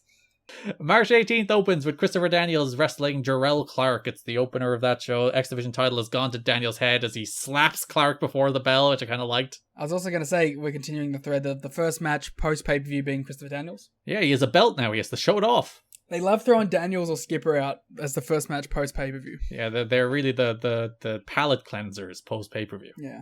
I was very proud of myself that as Jarrell Clark made his entrance, I recognized him before they showed his face. What do you mean? I went, hey, that's Jarrell Clark. Like you recognize his entrance theme? I recognized his theme, and I recognized like him as from because they do the tunnel shot. Ah, right. And I was like, that's Jarrell Clark. You know that man's silhouette. I'm a real TNA guy now. We could do like the Who's That Pokemon, but with TNA wrestlers, and you'll fucking ace it. Do that, but like with their tunnel shots. That's a fun game, actually. Daniels hit a split leg moonsault, but got off the pin on one and hit an Angel's Wings to pin Clark. I like the way that he's X Division champion now. It really is like he's a real bitch about it. Yeah, he's again. Okay, I guess we can kind of talk about here about like how I feel there's somewhat of a disconnect between his presentation and his character. We talked about it on the watch along, but I kind of had a bigger realization this month of how I feel like there's a disconnect between Daniel's look and Daniel's character. He still does the Fallen Angel thing, and he has like the cool entrance gear and, you know, the tights that have the unk on the side. And I was wondering, I was like, it doesn't really suit his character who he is. He's not like an actual spooky guy. He's more of just a veteran wrestler who's cocky and who is the smartest man in the ring. And it came to my realization, like, you know, that he's doing the ring, he does the ring general thing now, and I think like that's kind of more of an appropriate thing for what he was doing back here. I was like, I wonder why he stuck to it so thoroughly, and it's like, it's just because it's a cool aesthetic. Like that has to be the answer, is like, he's not actually doing anything spooky, but the Fallen Angel is a really cool nickname. He has great Marilyn Manson knockoff music, and he's got really cool entrance gear, so why not keep it as your aesthetic even if it doesn't necessarily mesh with the wrestling? Yeah, I think it's one of those things where when he was a wee young wrestler, he was like, this is all a cool act. This is who I can be. If he was yarding doing this. And then as he like got older and developed into who he was, and he was always like the old man of the indie scene. You know, he was always the old head, the guy who's been around forever in like 2002. You know, the guy with experience, the guy who was the ring general, which is ultimately what his character kind of became. He still like kept the aesthetic, kept the Fallen Angel stuff, because that was who he was, even though his character kind of developed and moved on from that. So there is like that aesthetic disconnect versus like, as you said, he doesn't do anything spooky. And there's times in TNA where they try to make the Fallen Angel thing like his actual character, and it sucked. Like, there was that time where he did it, like, post Triple X split the first time, when they were doing his first little singles push, and he did that stuff with Jarrett. I just remembered the fucking turn. Yeah, and he was doing all the bad stuff with Jarrett. And then in 2007, they tried it again a little bit, where... They gave him the eye face paint thing. Yeah, and he was, like, looking up to get a message from God before he'd do stuff, and that sucked, too. So, anytime he did, like, lean into that as part of his character, at least in TNA, it didn't work. I think it worked when he was in ROH, because he was kind of like still doing what he was doing here, but he was also like a creepy cult leader who was like brainwashing people who weren't as smart as him. Whereas you had James Mitchell doing that immediately in TNA. Yeah. It always felt like the plan was to put him with Mitchell, and they just never quite got around to it. Yeah, we did talk about that. That was like one of the original pitches for the new church, that Daniels would be in it when he debuted, and it just never happened. And then, like, fair enough, Mitchell hasn't been on the show in, like, 2 years at this stage, but a year and a half. Which, it feels like every week we're like, oh, this is going to be the one where Mitchell comes up. But yeah, so Daniel's not the spook man. Now he's just the super confident man. And actually, he's fucking great. Yeah. He is so good on these shows. He's become, like, a real highlight for someone that, like, we were talking about before. Had a stretch as a singles wrestler where he was disappointing whenever he was doing matches. But now he kind of feels like he's rolling with it, and he's gained the confidence, and the matches are hitting better, and the talking's always been on point, but now it's all sort of wrapping up into a nice little package. Because we were talking about, he's probably the biggest success of Dusty's run. And that when we look at where he was when he was starting, which was like a kind of bad babyface Triple X run, then they had the big split match, and then Daniels like really found himself in that AJ stuff. Where it's weird, like they just shoved him on commentary every week, and he was great. He's like really good. He's really like quick-witted. He's really funny and clever, and he like knows how to spin every little thing Mike Tenay and Don West throw at him into a thing where he's like, well, I did this. Well, oh, that's a conspiracy against me, Mike Tenay. He's really good at that. So he's always on commentary, and it's always a joy when he is. He should put him on ROH with Caprice and Ian. Yeah. So Daniels gloats about finally winning the title after the match, points out all the titles Skipper, Styles, and Killings had between them. Those were his opponents in Ultimate X. It's like all these NWA titles and all tag titles and all X Division titles they had between them, and I beat them all! And Skipper comes out and he's like, I know you, Daniels. Mr. TNA? And just leaves. Owned. It's very good, like, just completely dismissive of Christopher Daniels.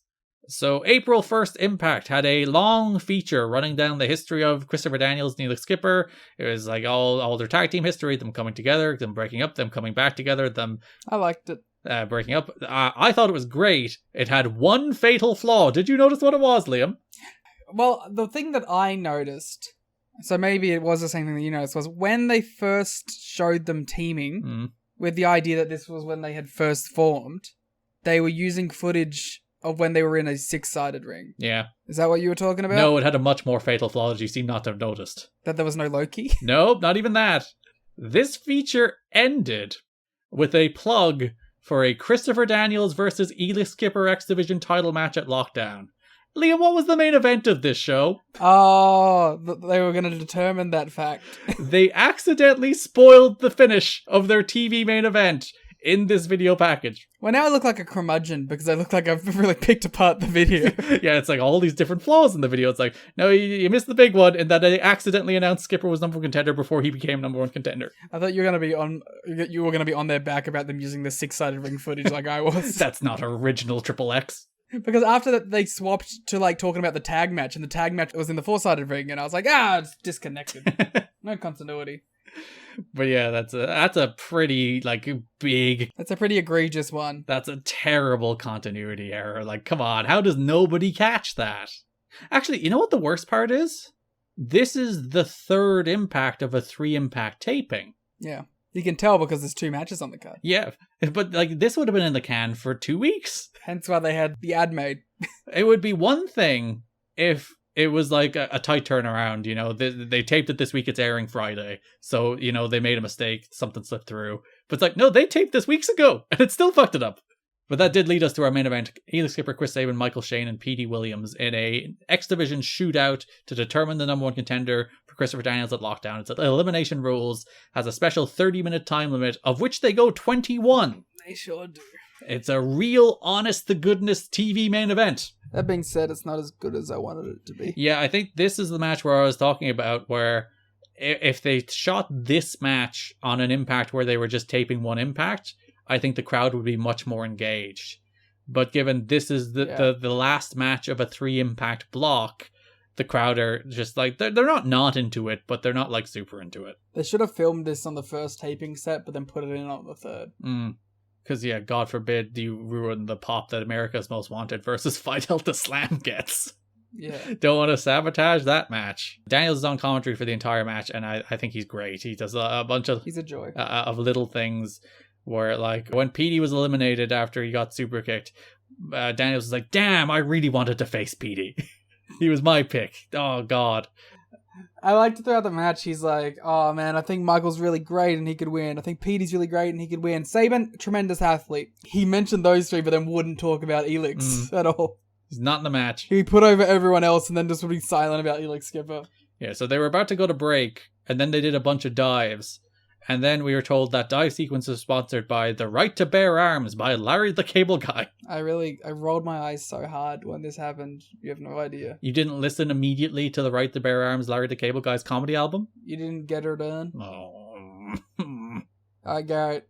Listen to it and review it for the show. No. If we gain 10 new patrons between now and the next episode going up, I will review Larry the Cable Guy's Right to Bear Arms. Oh my god, that's like actually something that might happen. Let me check. I will tell you the exact number of patrons. We're on 65 patrons right now. If we get to 75, Garrett will do it. If we get to 75 by the day the Hard Justice episode airs, you will get a Patreon review of The Right to Bear Arms by Larry the Cable Guy. From Garrett. Just me, apparently, not Liam. No.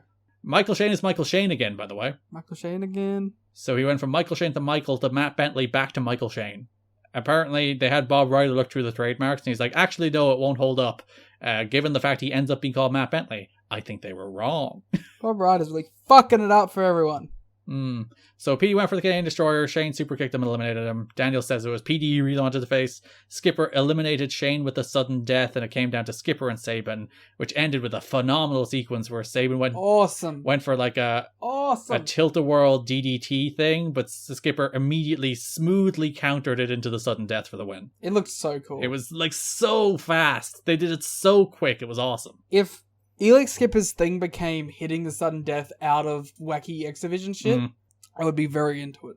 Oh, Skipper did a cactus clothesline in this match as well and landed on his feet, which rocked too. He's a hell of an athlete. He is very good. He is very athletic. Skipper and Daniel stared each other down at the announce table, because that will be, as revealed earlier in the show, your X Division title match at Lockdown. April 8th, a backstage segment. Skipper was just talking to a dude and Daniels walked up.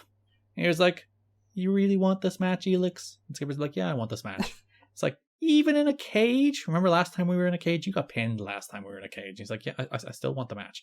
And I was like, you know I'm better than you, right? Still, sure? I was the good guy in Triple X. You know that, okay? Yeah? And Skipper's like, "Yeah, I want the match." He starts poking him. It's like, "You really want the match?" Oh, when he was poking him, it like made me angry for him. I was like, "Don't you fucking poke me." Whereas Skipper maintained his cool. He did not rise to Daniel's taunts. I would have risen. Like the fallen angel. Yep. Well, he would have fell. He fell. He didn't rise. And then Daniels is like, "Oh, you want it so bad? Why don't we do it right now?" And Skipper's like, "Nah, wait till Lockdown." And once again, it's like, Mr. TNA. It's pretty good. Also, Sabin beat Michael Shane on this show. Oh yeah, because we are also building to the X Division Escape match. So most of the people who lost the shootout have been moved into the Escape match, except PD. So Sabin and Shane move into that match alongside, as announced originally, Shocker and Kid Cash. And they will face in an Escape match to determine the next contender for Hard Justice. Shocker. Shocker. So April 15th, Christopher Daniels defeats Mikey Batts. Elix Skipper and Dusty Rhodes' Book have joined commentary. Of course. There is a bunch of product placement for Dusty's book. I hope he paid for that. Garrett's book review of Dusty Rhodes' Book coming at 85 patrons. It's all work for me, isn't it? Yeah, I don't want to do it. That's why. You know what, guys? 95 patrons. I'll review the latest Gleet for you.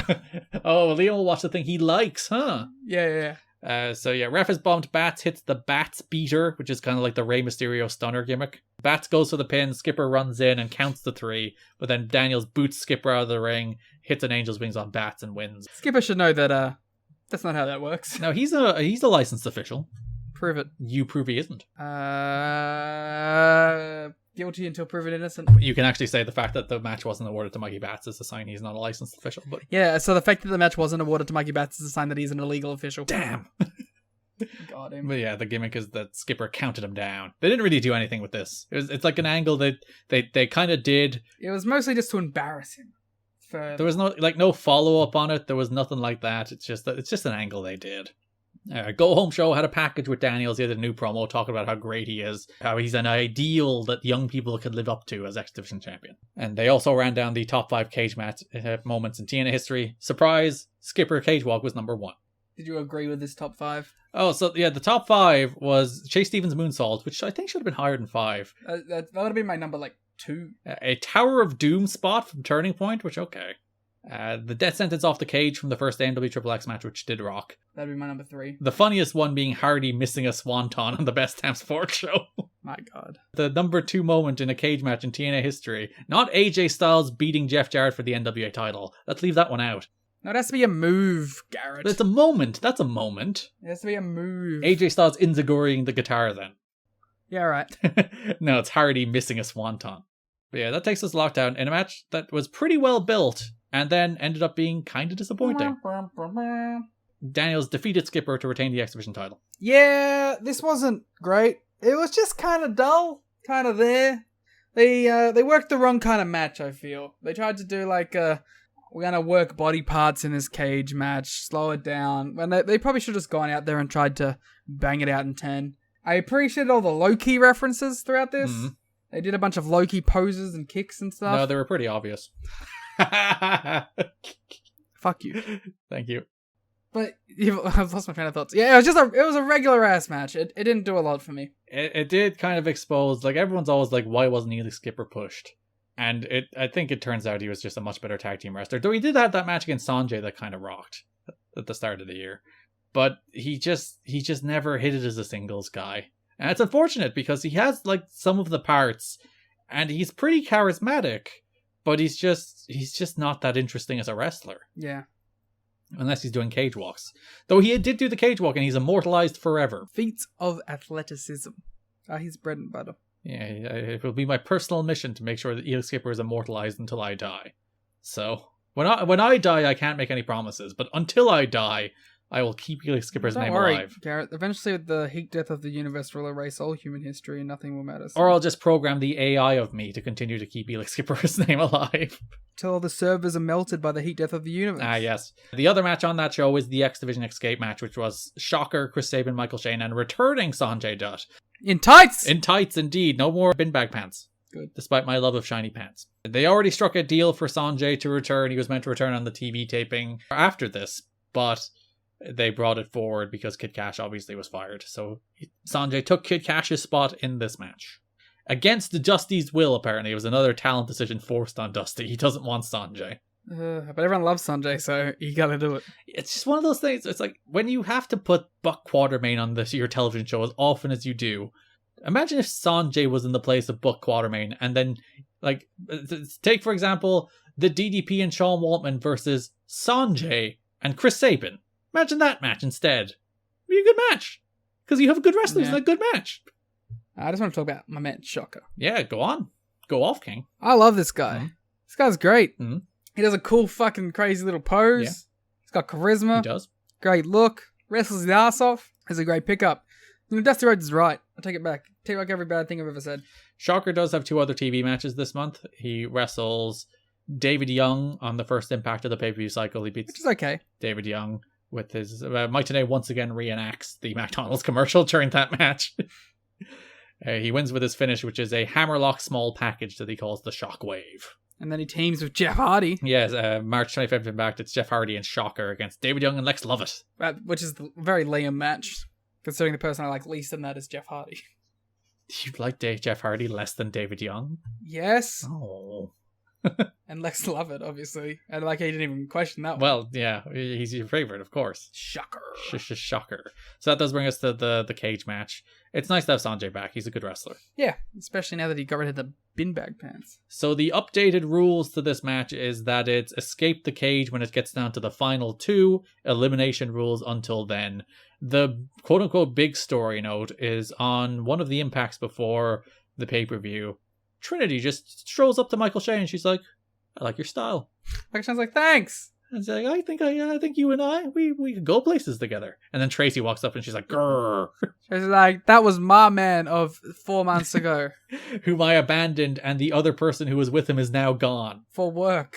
Because I'm a career-focused woman. So Shane is now accompanied to the ring by Trinity. What could this mean? What could it mean? Shane eliminates Dutt with a super kick, and then Shocker follows with a corkscrew elbow to pin him. Tracy shows up, Trinity climbs up the cage, and fucking just moonsaults off it. Which, does kind of prove your point that she is the better manager. Yeah, Tracy never did a move. She did some pies in the sky, but she never did a moonsault. Pie in the sky is disgusting, man. You get upset every time that comes up. It's ridiculous. Moonsault looked awesome, too. Yeah. It kind of bums me out that Trinity didn't hang around long enough for the actual Knockouts division. Yeah. Like, it's funny to see, like, this is the month where Gail Kim was released. This is the month, AJ mentioned it in that interview. It's like Gail Kim was released this month.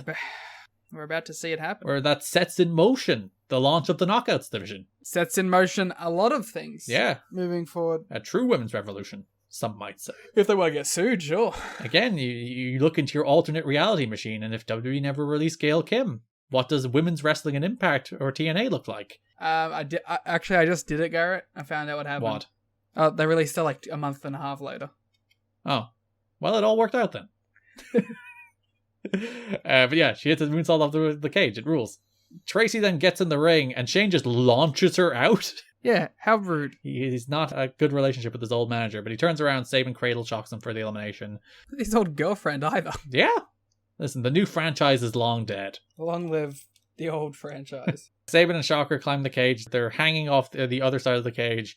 Then Sabin slams Shocker into the cage while they're both dangling. That causes Shocker to fall. Chris Sabin is like, oh fuck, he's falling. Shocker hits the ground first, Sabin hits a second later. Shocker wins. Do you think, was this meant to be like they both land at the same time thing, or do you think it was meant to be Shocker wins? No, I think that was the finish. The idea that Sabin hits Shocker's head off the cage, which caused Shocker to fall, and then Sabin's like, fuck.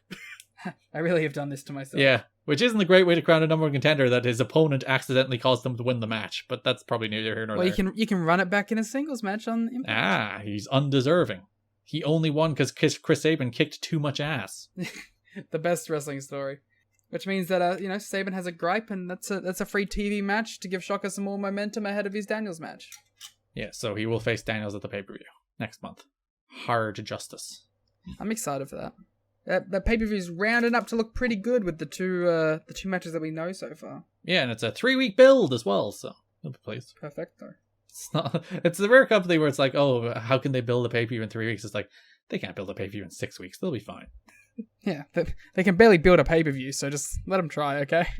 Best of the rest, starting with Rude and Dustin Rhodes. March 25th, Impact. There's a backstage interview with Dustin. Franchise has him. He's talking to him. And he's like, you will face Bobby Roode at the pay-per-view, which is news to me. That's where it's announced. It's news to everyone, I think. And it's like, all right. And then Rude comes up and he's like... A Canadian has never kicked a Texan's ass. D'Amore is not pleased at the suggestion, and Rude says he'll prove Canada is better than Texas at the pay-per-view. And then we were like, I can name some wrestling matches in which Canadians have whooped Texans. Yeah, Brett and Shawn. You fuck. You fucking bitch. You name another one, pal. The Undertaker and Brett. It's always Brett, isn't Steve it? Austin and Brett. Brett gets his ass kicked a lot. Fuck you. You stole my big one. From the watch-along. Go listen to the watch-along and see who said that first. You have to pay $10 to find out. Really hard selling people on this show. I don't know, man. We're at 4 hours. I feel like I've done 4 hours of work. I deserve to get paid for 4 hours work. April 22nd, Impact. Dustin was on commentary talking about something. Nothing really. Who gives a shit? Rude just waffled him in the head with a chair. It was awesome. It was a good chair shot. He attacked him from out of the darkness, which of course was symbolizing the fact that they were going to have a Prince of Darkness death match. Which again was the only place that was announced. I think it might have been on the scroll again, but they never said it on one of their 6 television shows building to this pay-per-view. Scroll again. My favorite part of that Rude sneak attack was Don West for a while after, because it led straight into the Naturals AMW match on the Go Home show. Don West was like, I tried to warn him, but I wasn't fast enough. I guess he didn't hear me. I just saw Rude coming out of the corner of my eye. I was like, Dustin, no! But he still got hit. No! Justin, no! So that does lead us to a Prince of Darkness death match at Lockdown. The rules of which are a 2 out of 3 falls, where the first 2 falls are normal regular ass falls. I guess they're technically cage matches.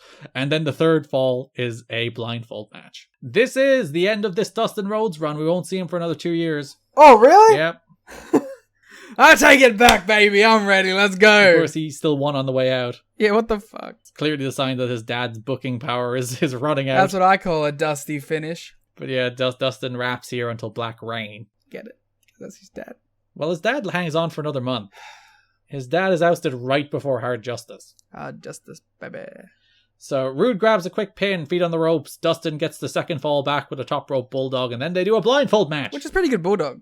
And you said this was the best part of the match, and that you'd love blindfold matches now. I did bury blindfold matches because they are the worst wrestling stipulation. But also they had a bad match beforehand, and they did some silly bits in the blindfold match, so I'll be on board for that. Yeah. Where it's like they were feeling around, and then Rudy got in between the two of them, and Dustin and Rude hit Rudy at the same time, took out the ref. D'Amore launched a chair in the ring from the floor, good toss. And then he got in, he was about to hit Dustin with a hockey stick, but then Rude just swung a chair at a blindfolded Rude, swung a chair at D'Amore. There's some fun little spots here. And then they did tie it back together, because then Rhodes kills Rude with a chair shot for the win. So that he got the chair shot back from the Go Home show, the TV. So there's a little storytelling. Small bit. Teensy bit storytelling. A little bit of story. Trytan! That does take us to Trytan, of which there is one match. And it was whatever. It was Trytan versus, guess who? Buck Quatermain. Please say, guess who, Buck Quatermain every time. Yeah, it's the Frankie Kazarian. It's not who you guessed it. It's guess who? Buck Quatermain. Guess who? It's Buck Quatermain. It's funny that Trytan goes from this like super duper pushed act who's on every episode of TV, is building to a big pay-per-view match against Monty Brown, and then he just gets one TV squash against Buck Quatermain. You couldn't even have like Monty come out and kill him or something. Nope. Get his heat back for the stupid match. It's just one TV squash. Trytan wins with an F5 that Tanae and West say is called the T-Tree, because literally nothing about this man is original.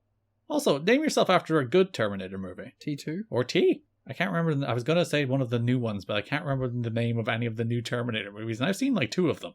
Terminator Genesis, that's one, right? Terminator Bound for Glory. That's not a Terminator movie. Terminator Sacrifice. Still no. Could have been. Oh, I see what you're doing because one of them was a TNA pay-per-view name. There you go. Again, I'm like 5. It's nearly 5 o'clock in the morning for me. I'm quite late to your bits. Terminator Victory Road would be really cool though. It was like a Mad Max Fury Road style. Terminator Unbreakable. So yeah, 3LK Turmoil. I'm not even going to bother looking up the segments. So through the month, I'm just gonna lay down real quick. there's a story that carries over from last month where Let me just move my mic onto my face. All right. you are hitting so many buttons on the show notes right now. Please stop. The cord is hitting 7. +777. I'm going to leave that in the show notes so that when you go to tnachat.com or patreon.com/kiddingme and look at the show notes, The hard sell. this is the hard sell. You can see the moment Liam accidentally lied on his keyboard like a big doofus. No, it was the cords from my microphone. So there is the story running from last month where Conan is not entirely trustworthy of BG James because of the debuting Outlaw. He thinks they're in cahoots. He thinks they're doing stuff together. He's like, I don't trust you, Outlaw. I don't trust you at all. He thinks he's talking to Takeshita. That's what it is. Why? Have you not seen the Conan Takeshita beef? Oh, yeah. The fucking Eddie Guerrero thing, yeah. He's like, only Mexican people can do that. Oh, Conan. So there's a singles match. Conan beats Eric Young at one stage. He's like, I gotta do this by myself. And 3LK have a tag match without him. We're Killings and BG face PD and A1, which they win, by the way, which is weird given PD is in the tag title match at the pay-per-view. Okay, well, actually, I can't believe we got through this without mentioning this point that I wanted to bring up. About the X Division champions losing all credibility as soon as they lose the belt. Daniels? No, the X Division champions. Oh, of the right. past. Yeah, because PD's just a giant dork now. Yeah, and like Saban is there but doesn't feel like a guy. Same with Bentley. It feels like the X Division is this place where you get a push, you win the title, and everything looks real good. And then as soon as you drop the title, you become essentially a job guy who just does multi-mans on the show. And it's really disappointing. Because whenever they do have the title, they pushed well. I think Saban was pushed well when he had the title. I think Michael Shane was a big deal on the show when he had the title. And same with Petey. And then as soon as they lost them, they just become Jags. Yeah, because there's either 2 roles you play as an X Division wrestler, where you're either champion or you're just an X Division wrestler. Yeah. And whoever is not champion is just an X Division wrestler. There's not 2 pushed acts in the X Division at the same time. Well, there is. There's champion, there's number 1 contender, and then there's everyone else. And everyone else never does anything, unless you're an AJ who moves up to the heavyweight. So you when you're not champion or number 1 contender, you are literally just completely expendable on this show. Yeah. And it sucks to see, because these guys were really good when they were given that opportunity. Even here, the April 15th match, which is BG and Killings against PD and A1. PD Williams is about to challenge for the tag titles on the pay-per-view. And even the story here, the story is Conan's not here with them because he doesn't trust them. So surely the story should be when Conan's not there, they lose. And then Conan comes back and they win, right? Yeah. Whereas Conan was absent and they just still beat A1 with the axe kick.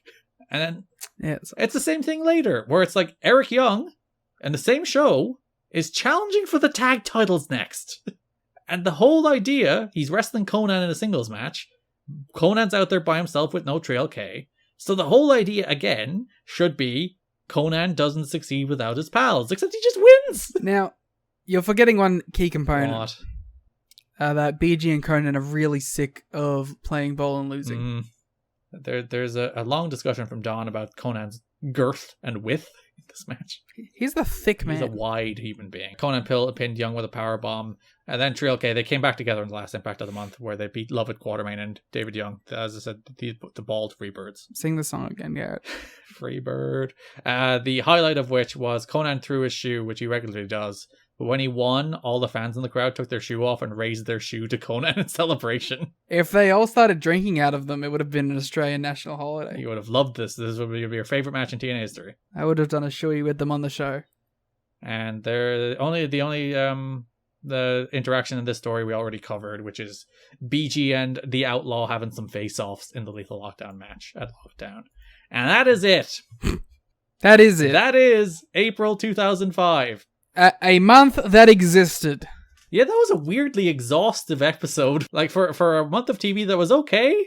But yes, it was still 6 weeks of TV. That's true. And a pay-per-view. And 2 4-star matches. Pretty good. That's a good hit ratio for TNA. That being said, I'm fucking exhausted. It really took us out of us. I can't even do words. I logged in at 11:30. It is now 3:30. 3:45. 4:45 a.m. for me, thank you very much. We did, in fact, cover this show in depth. Fuck you. How did you remember to bring that around from the first sentence of the day? That is what we call being a podcast professional, my friend. You know what that was, Garrett? What? That was the aforementioned foreshadowing. Whoa! Alright, that is Lockdown 2005. We'll be back in 2 weeks with the Hard Justice 2005 episode. We'll be back in about a week with the DDT4 episode of Guerrilla Radio in your Patreon feed. You can look forward to that. The watch-along of Lockdown 2005 is sitting right now in your Patreon feed, patreon.com/gettingmeyourtnachat.com. Follow us on Twitter @TNAHistoryPod. Follow me on Twitter @GarrettKinney. Follow Liam on Twitter @TheGleetMuta. Subscribe to us on YouTube You've Got to Be Kidding Me, and follow us on TikTok @TNAHistory. Thanks for listening, and bye-bye. Dude, ending.